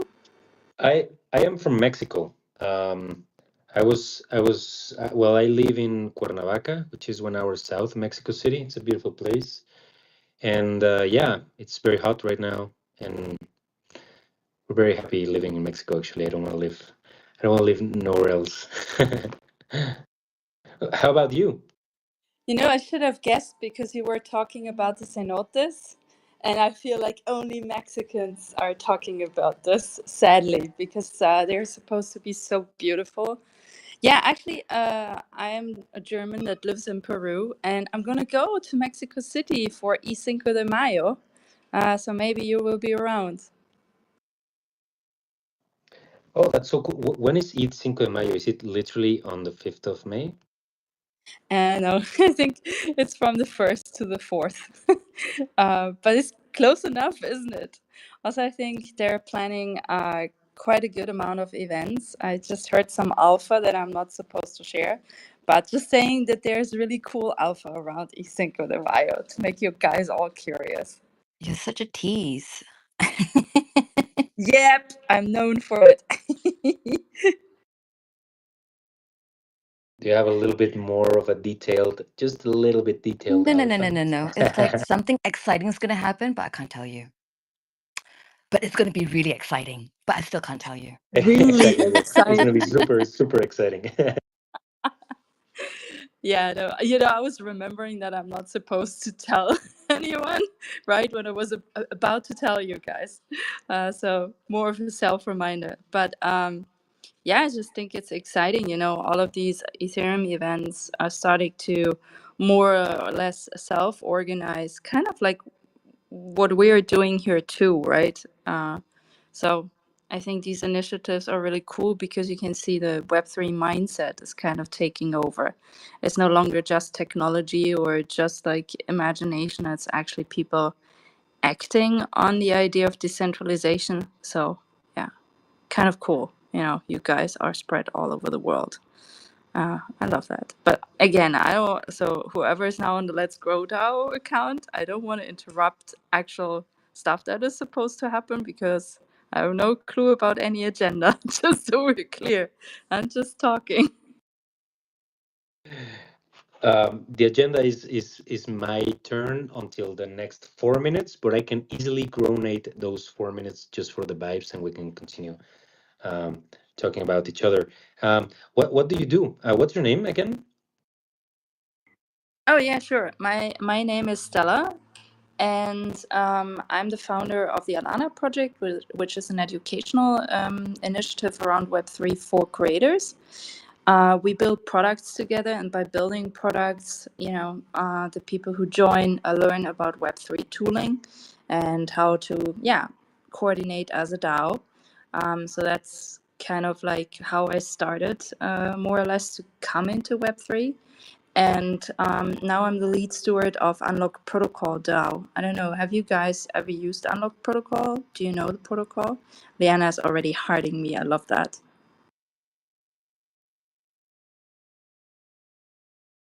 I've heard about Unlock Protocol. I think I've heard about it so much from Will. Will, do you want to say something about it? You Kind know of. what? Actually, I I'm the one who dragged Will into this. at the GG22 route. So he first was forced in the most kindest way, and then he couldn't get himself out of it anymore. So now he's part of the DAO. No, but Unlock Protocol essentially helps you to launch your own smart contracts on chain, but without any coding knowledge. And because those smart contracts, specifically ERC 721, so NFTs, upon which you can issue NFTs, because they are bound to your wallet, and it's a protocol and not a platform, they will be forever yours. So you can launch your own on-chain memberships, recurring subscriptions, event ticketing, whatever you want on top of this protocol. And it's open source, it's free, and it's easy to use as well. So that's kind of what we do. So maybe give it a try if you have a need to organize your community. First thing we did at Alana is using it actually for our product. So we launched our first edition for our magazine with Unlock because it can do a recurring subscriptions. We ended up not using that feature, but whatever. Still worked fine for what we wanted to do. And then we also started using it to organize our community. So, for example, like, a base membership NFT that holds the manifesto, or like role NFTs within a DAO, right? Stuff like this, but it's actually super versatile because, well, it's all purpose composable smart contracts, but without coding, because I cannot program, at least not line coding. I do visual coding. So anyways, so much about me and the protocol and why we're here and blah, blah, blah, blah, blah.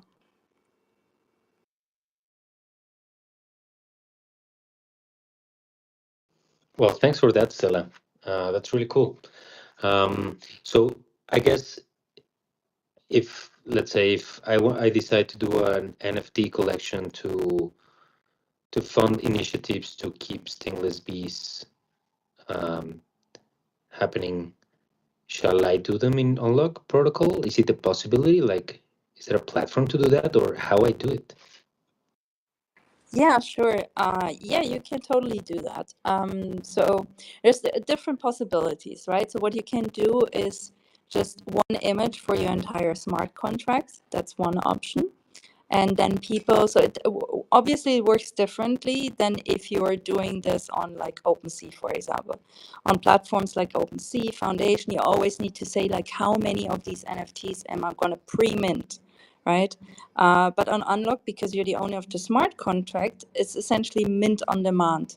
So people can come in and just say like, yeah, I actually want this, right? So you don't have to do any pre-minting. Instead, the user directly mints on top of the actual smart contract, which is kind of cool.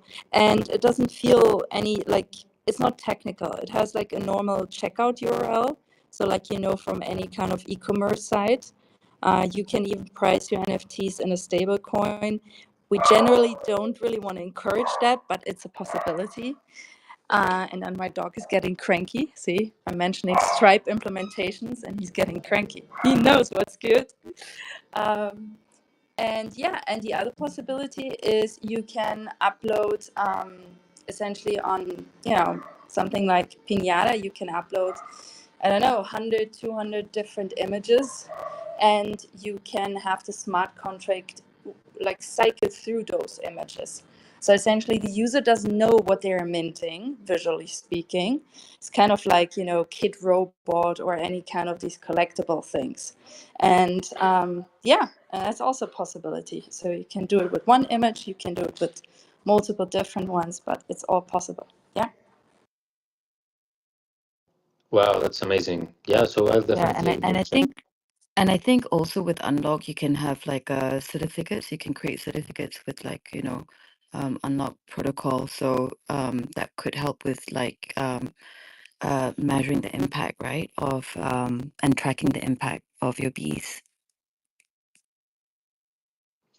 Yeah, that's amazing because yesterday I think Jerry told me the idea of linking the NFTs to hypercerts, but maybe that's a little bit of too many things to put on the same thing, and maybe with unlock I just do with one single effort. I don't know if that makes sense. I'm not such a logical person when it comes to tech and, and solutions like that. So am I right? I mean, I can definitely give you, like, just guide you once through the system. So you have done it by yourself. Super happy to do that. But yeah, you're first of all, Liana is right. You can do certifications. But I personally, I knew about hypercerts. I came across them actually way before Unlock. And they're good, right? I'm not denying that this isn't good technology or anything. But I just found Unlock to be more like just more flexible in a way, because it can do more different things that I need. And you know how it goes, right? All of us that we're community organizers or, have our own project, it's already such a pain when it comes to managing all of these different platforms. So I was just really happy finding something which would solve all of my problems in one location. But if you're more of someone who wants to go like different routes, I totally get it. But it just hit me up on here on Twitter whenever, and I can give you a tour. That's no problem at all. Thank you, Stella. I appreciate that. Thank you.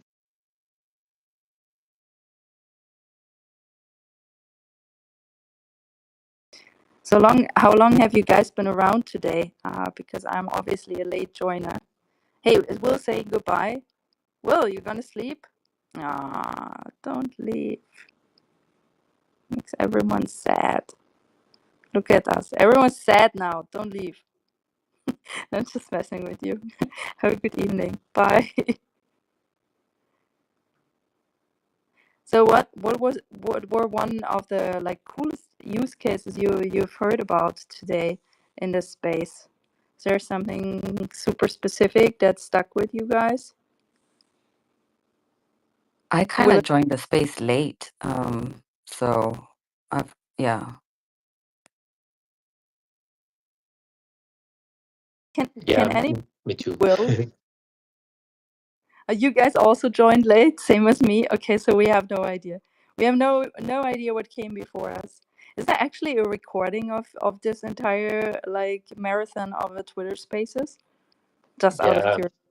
actually, it's being recorded, and I don't know if it's gonna be like released in a chunk, but if you see, there's 582 comments already, and that's just wild. And I remember yesterday or 2 days ago, I was speaking in this during this time, which is my slot, and I remember Civil Monkey was tagging, no, like Aloysius is speaking about stingless bees, and he said something that I was like, what? He said like, just go to the recording at hour 52. And it's like, what? So you have to just scroll endlessly until the hour 52 happens, and then you can listen to me on the second day. So yeah, it's gonna happen, I guess. No, but I think that's really good that he, index the space, right, for when which conversation is happening. It's so valuable. 100%. That's super valuable, and nobody's doing it. Actually, he's a public great. He's really helping for other people that want to just go directly to what they want to hear exactly. And I think AI will help a lot, maybe in the future. I don't know if we're ready yet for Let's Grow DAO to filter all the recording with AI. I think it's going to take a lot of information. I don't know. I don't know how it works, but that would be cool, right? Like to have like an AI assisted search on when did Stella say something about unlock, and then he's like, That's the whole point of yeah, XAI, right? To have Grok within these spaces and stuff so that we can ask Grok. exactly. So Grok can actually right now tell us what's happening in this space, or we're not there yet. No, I don't think we're there yet. But that's the idea where you can have like Grok Wow. within the space and you can like, ask questions or like even maybe do a recap, right, of what we've spoken about when you reset the room and shit like that. Oh, sorry. Wow, that's amazing. Yeah, that's such a great use. Yeah, I agree. That's amazing. So we'll just search like Liana. What did Liana say today? Give me the top 3 quotes of Liana. You know what? I think even now, like if you go to someone's profile, you can actually summarize someone's profile with Grok, I think. Even considering the retweets or the the reposts and the because sometimes you just share stuff from others, so I don't know if that takes it like part of your identity. Yeah, I think it does. Like anything that you do on this app, Wow, it will, yeah. amazing.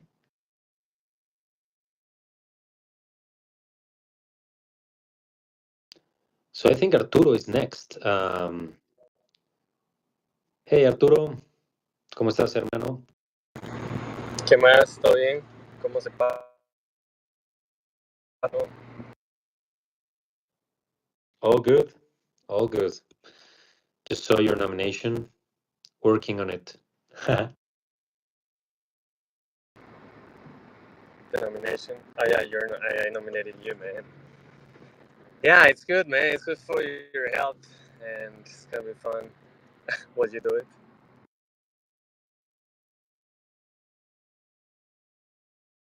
I thought the first ice thing challenge was like you throw yourself a bucket of ice in on top of your body, like, and then the second one was getting inside the ice tub, and now the third one is just putting your face. So I think we're evolving into more delicate interventions with ice. Then it's just gonna be like the finger. So I challenge Juliana to put your pinky finger into the ice. Not today, Satan.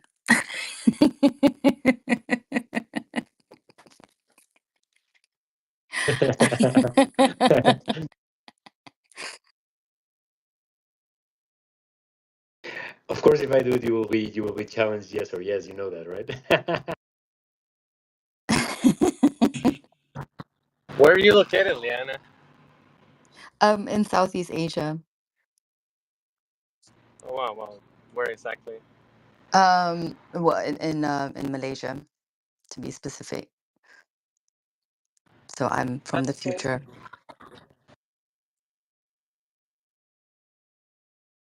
Yeah, we're like really on the other side of the planet. And what? Yeah, okay, cool. Also here is Stefan. I don't know. Maybe he left. Other guy from Rifa, Costa Rica. Yeah, he left. I don't see him anymore. Anyway, what's going on like in Southeast Asia? It's like it's 7:40 morning. Well, it's 8:41 in the morning. And yeah, it's just starting the day.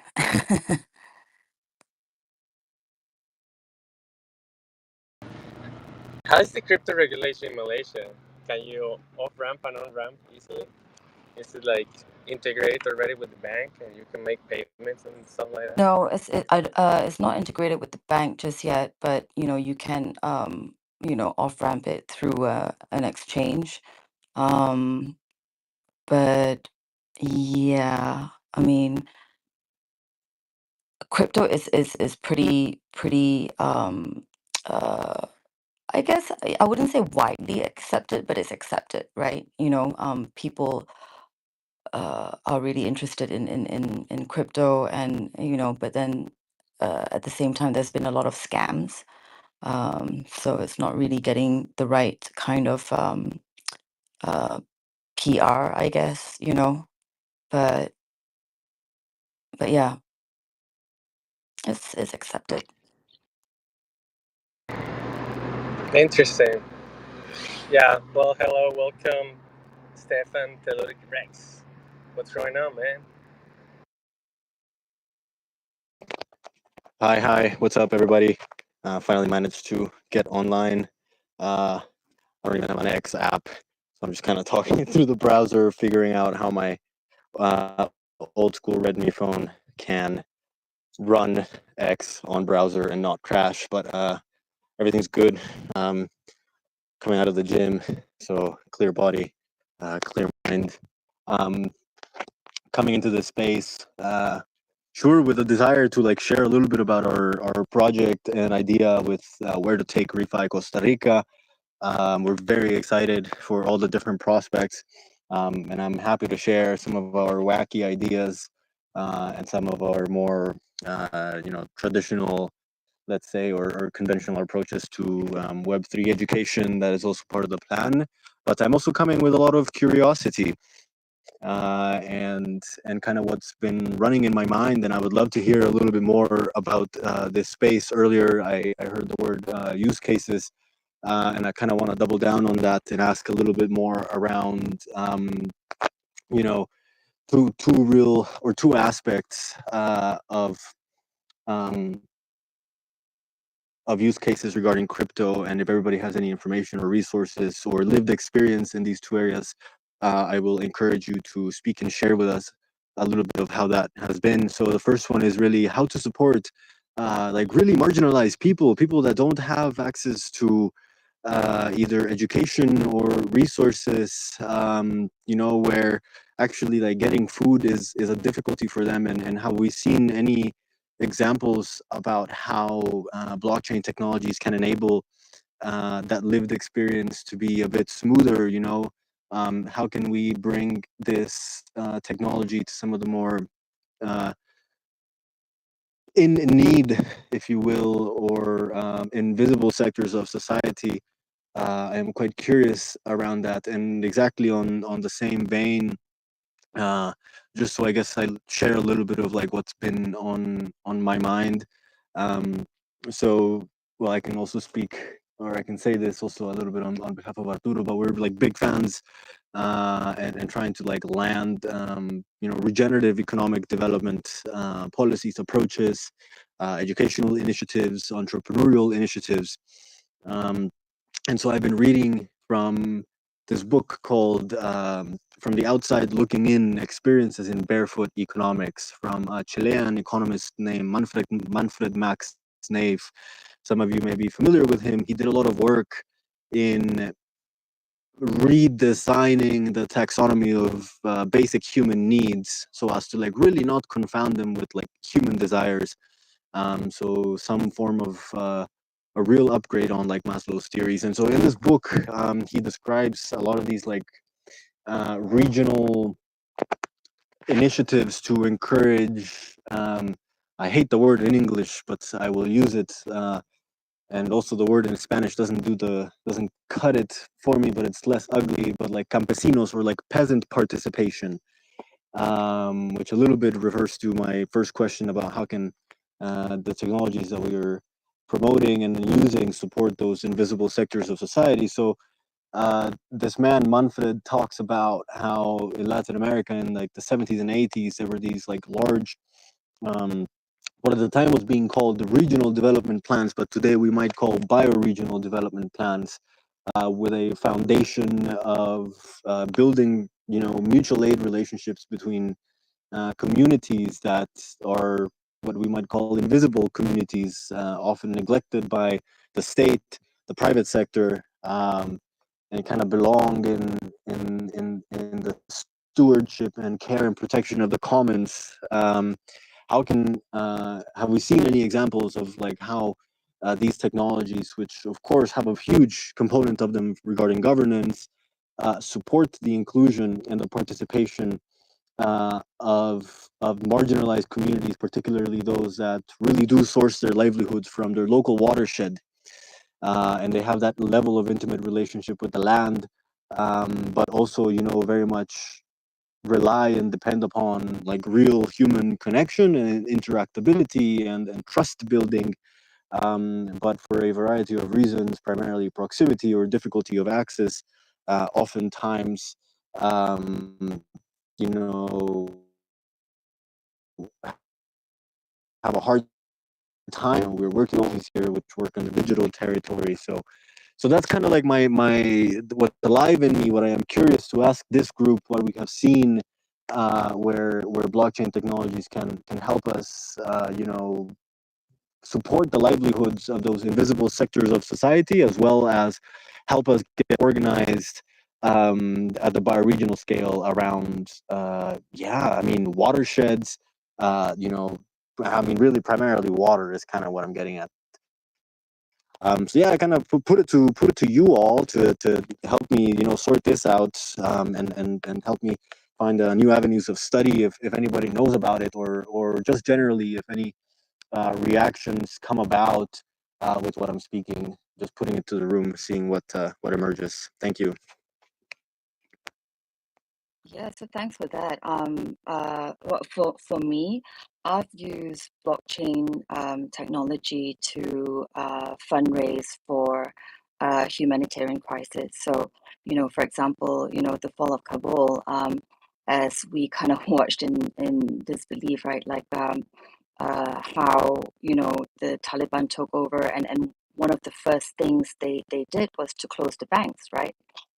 So for countless of families, this wasn't just an inconvenience; it was life-threatening.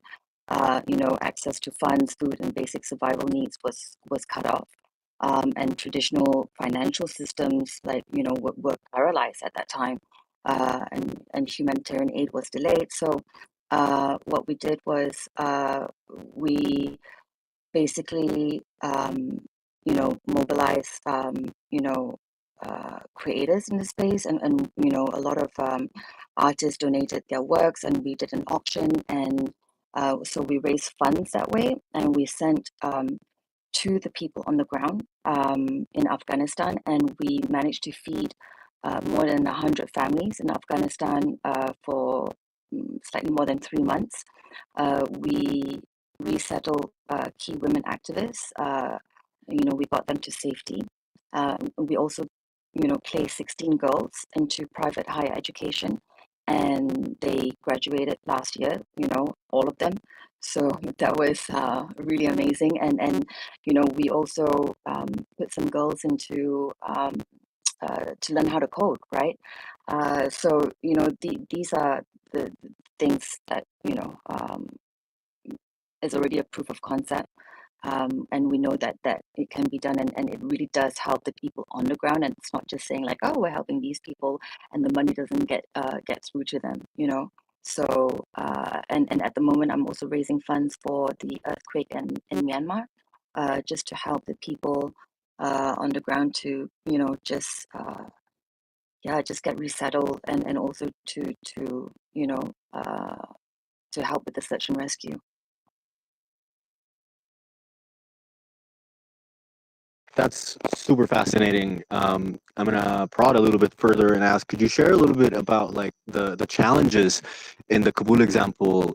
For example, I'm thinking, like I have a friend of mine who is living in Uganda, and he's a teacher, and he could like really use some of these financial support through blockchain technologies. But for example, there access to internet is really difficult to come by for his locality. There is no like financial infrastructure in the country that at least he has access to that can support this. So could you share a little bit more about like the meat and bones of what that process was like for you and for the people on the ground, kind of like the system that had to be set up? Yeah, thank you. Yeah, so we also raise funds to help provide clean water to children in Uganda, and as a result, it kind of stopped, prevented child trafficking, right? Because they had clean water, they had like also materials to kind of like be. I guess to keep themselves busy and to learn. So and that was a straight up you know, um, fundraise again, like auction, and we sent money through, using blockchain technology. So you usually have someone on the ground that will, off ramp, right? But with Kabul, it was, and with Myanmar, right? It's a little bit trickier because of, the people who are in power. So with Myanmar, there's the military junta that you know can I'm not going to say too much because I don't want to put people at risk as well. So, I'll probably have like a more of a private conversation with you um, on the process because I don't really want to, put anyone at risk in what I say. Nice, amazing. Respect the privacy needs. That's awesome. Thank you so much. Yep.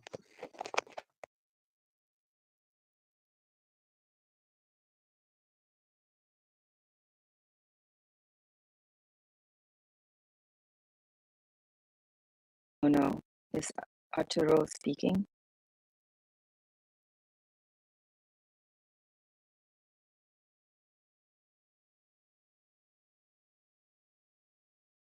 I'll do a lap.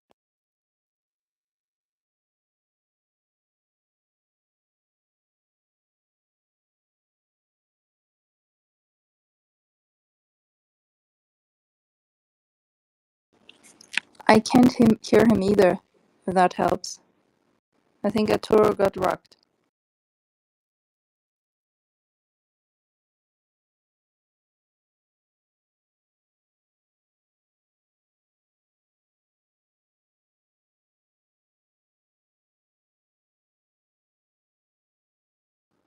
Arturo, can you just rejoin and get out of the space and come back again?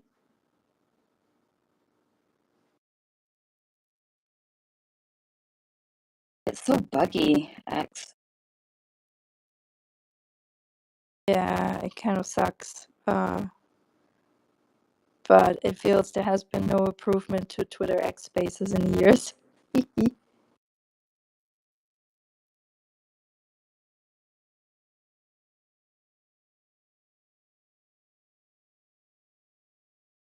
I don't know if anyone was speaking just then, because I do see Will's hand up. But Audio before, check. okay, yeah, I can hear you. Okay, awesome. We're right ahead, Leon. I didn't mean to interrupt you. Oh no. I was gonna say as well that when there are too many things up in the nest, it could um, affect the connectivity of the space. Just saying. We're not inviting Moloch. We are not inviting Moloch. For those that don't know, Moloch is a fictional character in what is it? Lucia's gonna. I think it's Mayan culture or Caribbean culture, whatever. Kind of like leprechauns or menahunis, right? In other cultures. So, I know we got our next host coming up here soon. Good to see everyone in here. I want to say hi to Lucius, but he dipped out, so I have to get him in the back channels. Good to see you, Stella. Yes, glad to be here, even though I'm half a foot out again, but What do you yay! mean?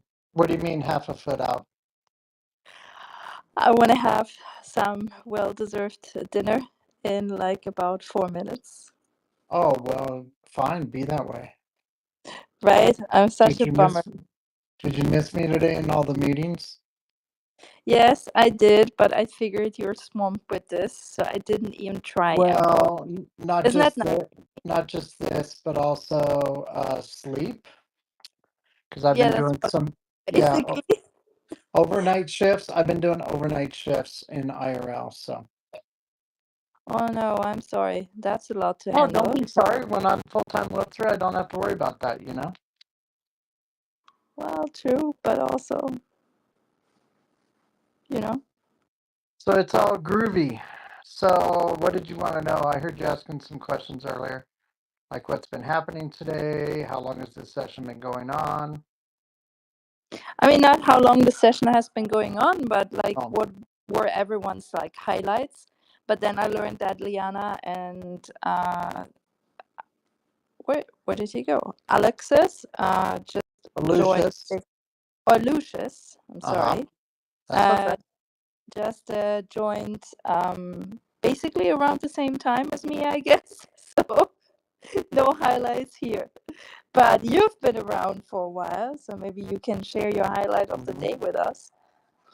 Well, we've had some firsts at Let's Grow Live. I don't know about today because I haven't been as engaged today, but some firsts, highlights. Live vibe coding. Yeah, Sean from Let the People Map, formerly Lettercoin and LetterMap. And Open LetterMap has been teaching us vibe coding throughout the course of the day. During his hosting session, we've heard from a lot of amazing people. Liana was engaged in a very spirited conversation about education the other night with myself and a few other people. So yeah, it's been a great run for GG23 so far. We still got a week to go. Everybody be on your P's and Q's. Sorry, I'm being paged. I'm at the museum right now. But anyways, Grow, please show up tomorrow at noon UTC. If you do not want to follow the vocabulary or be fined by the Grow Police, or if you want immunity, you can go grab yourself a Grow Pass. The link's on the Let's Grow DAO account, 10 USD Glow on ARB using Unlock Protocol.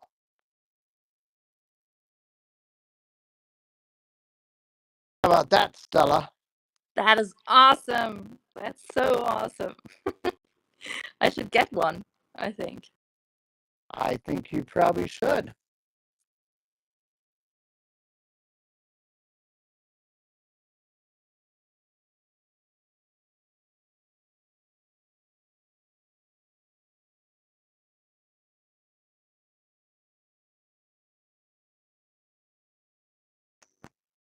Actually, that's Will, hi. You mentioned something about like the decorum, I suppose, like some of the rules of the space. I mean, like I'm a newbie basically. I would love to know how kind of like the system's set up. If there's any rules, I heard something that you gotta like go, let's grow every once in a while. Sorry. Just a bunch of weirdos waking up. Yeah, bro. That's not gonna get you immunity. I have to get a lot of these passes, I think. That's my only choice. You want to explain that?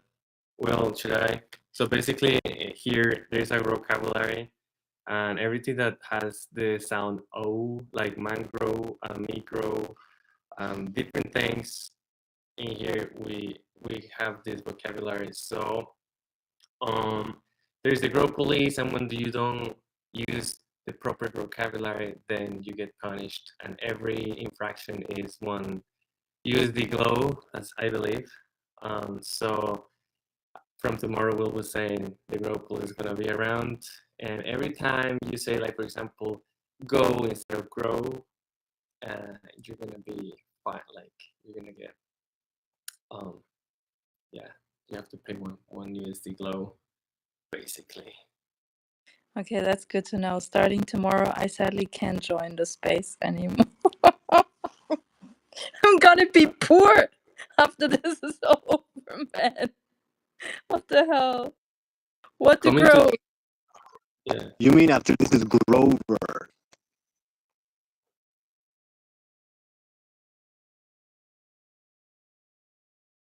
I will not be able to do this. Please, just whenever I talk, just don't listen. I think that's the best way of handling this.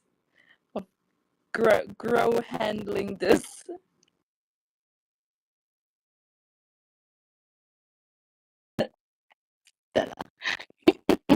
I'm sorry. My brain is completely overwhelmed as Yeah, it is, yeah, you know? yes, I totally understand. This is a system made to fail, you know. Tricky, what's up? What's growing? I'm learning. It's Tricky Buddha from DeFi Space Donkeys. Let's grow. How's it going, fam? I'm here for the nonsense. Here for the growtivities. Come on now. This is awesome.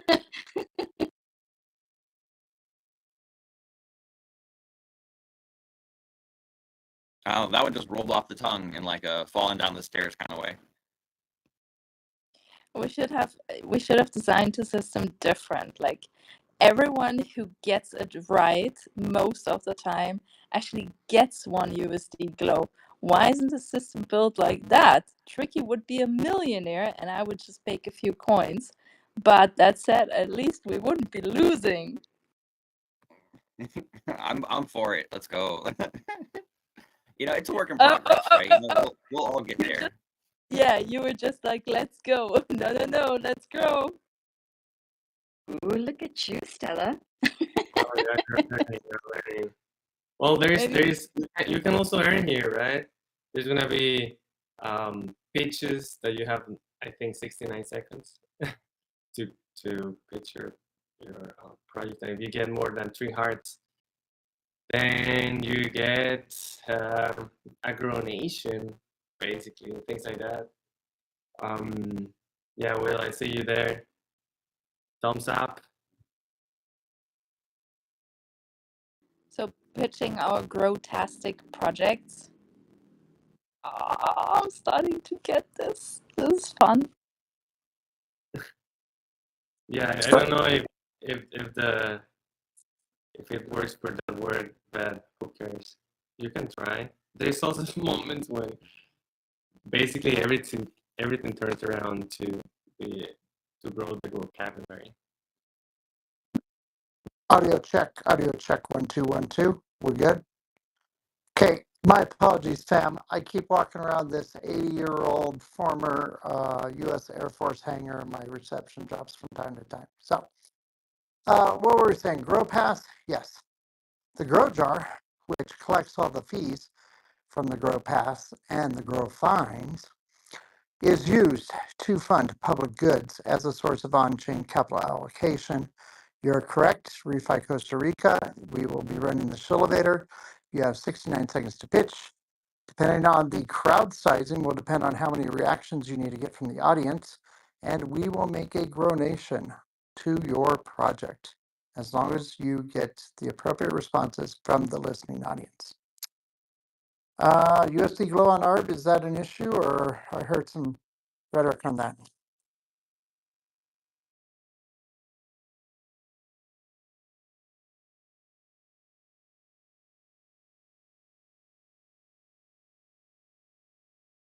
No responses? Can you guys still hear me? Oh, I caught out there. When you say Grow Costa Rica? What was that? No, I said Refi Costa Rica was right about the Shillevator. Did you guys hear that part? Yeah. The 60-second pitch, and if you No, get 3 hearts. 69 seconds. Oh, 69 seconds. Okay, that makes much more sense. But the amount of the reactions is dependent on the crowd sizing of the space at the time that you pitch.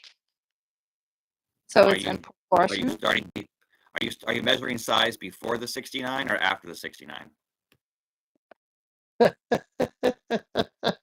Who is measuring too? We're looking at how many people are in the space. Let me put it that way. That was a good one, Tricky. That was pretty witty. What'd you say, Stella? I didn't say anything. Oh, you and Tricky were talking at the same time. I thought you had something to say. Okay, fair enough. So does everybody have? Yeah. Go ahead. Who is in the slot of the 7 to 7:30? Here it's -6 UTC. 9 to 10 p.m. Eastern Standard is Tricky Buddha. I'm here. Tricky Buddha, that's your brother. Yes, sir. Okay, so everybody is clear of the rules of the road, right? Yeah. Are we going to have the rules like written somewhere to remind people? That would be great. If not, I will get with the marketing team within the Let's Grow DAO, and we will make sure that that is clearly and expressly written and published in a social setting. How about that? And these rules are not subject to change throughout the duration of the event. This is a later event, not now. There's no rules right now, right? This will start, well, other than being on your best behavior, that is a rule right now. So we're Appreciate not it. streaking through the quad. We have a code of conduct here at Let's Grow DAO. If anybody has any questions about the code of conduct, they can go to letsgrow.network and read them. The Grow Please start showing up tomorrow at noon UTC.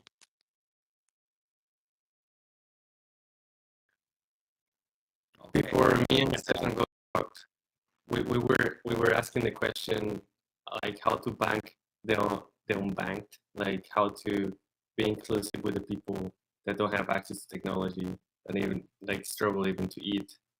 Yeah, I don't know if you Tricky Buddha want to go that way, but that was what we were talking about before we rocked. Hey, whatever way you feel comfortable, no judgment here.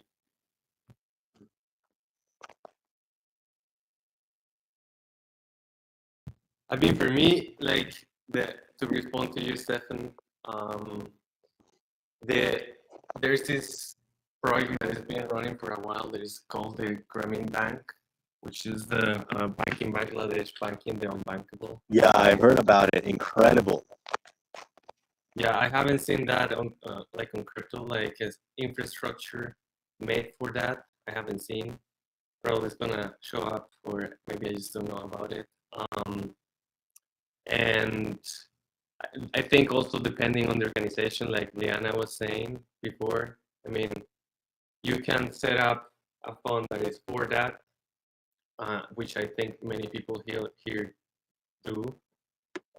We have, like through Landia, through the Gitcoin grants, we donated, um, 10% back to the commons. We were also supporting an activist here in Costa Rica called Don Lenny, and he's protecting nature's rights in Manuel Antonio, like Central Pacific. And yeah, I guess like it depends a lot on the project, but like an infrastructure dedicated to completely to that, like Grameen Bank, I haven't seen.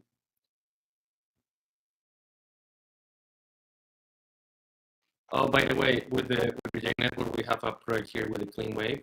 So we are going to have microfunding for beach cleanups with the Clean Wave, a local NGO in Tamarindo, Costa Rica.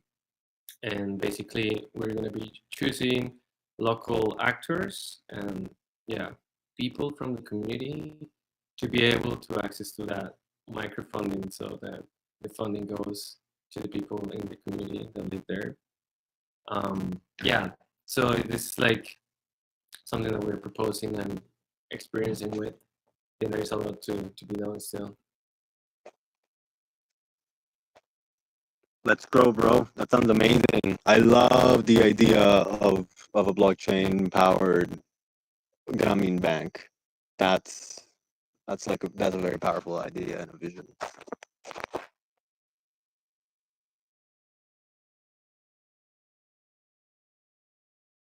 Yo. Yeah, man. Well, I hope soon there will be more Buddhas around the world, like running, crossing around, and yeah, just like increasing the vibration.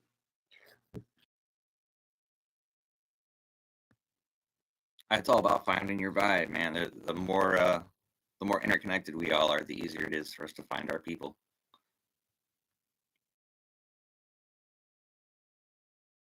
Shout out to all the people out there pumping out the good vibes.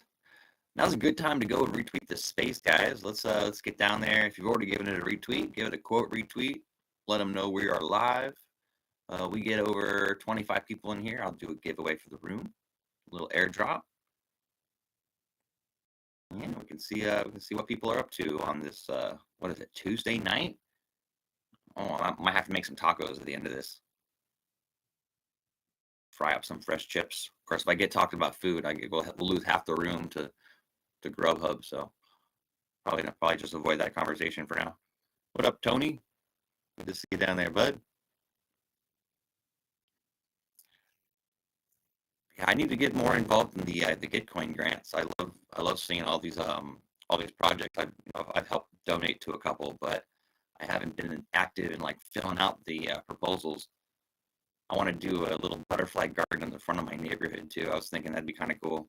I've done them in like past neighborhoods. When my mom was a teacher at the school, she was a science teacher. So at Loggers Run Middle School, we put in this huge like nature trail and a butterfly garden, which was really awesome. The butterfly garden went a lot better than the bee flowers we planted. Planting a bunch of bee flowers in the front of an elementary school is not necessarily a smart move. Looking back on it, I see that now.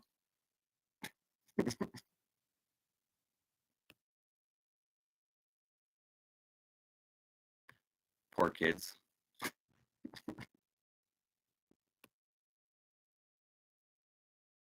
Today I got challenged by Jimmy, and I had to do the challenge of the ice. The ice bowl challenge. Yes, sir. Let's go. It You was tagged nice. 3 friends and made a video and everything. I did. Yeah. Awesome. I don't know if you guys saw mine. You're supposed to do it for 3 seconds. So I put my face in the bowl, and like after like 15 seconds, the phone just drops and turns black, goes black. So it just looks like it was passed out in the bowl.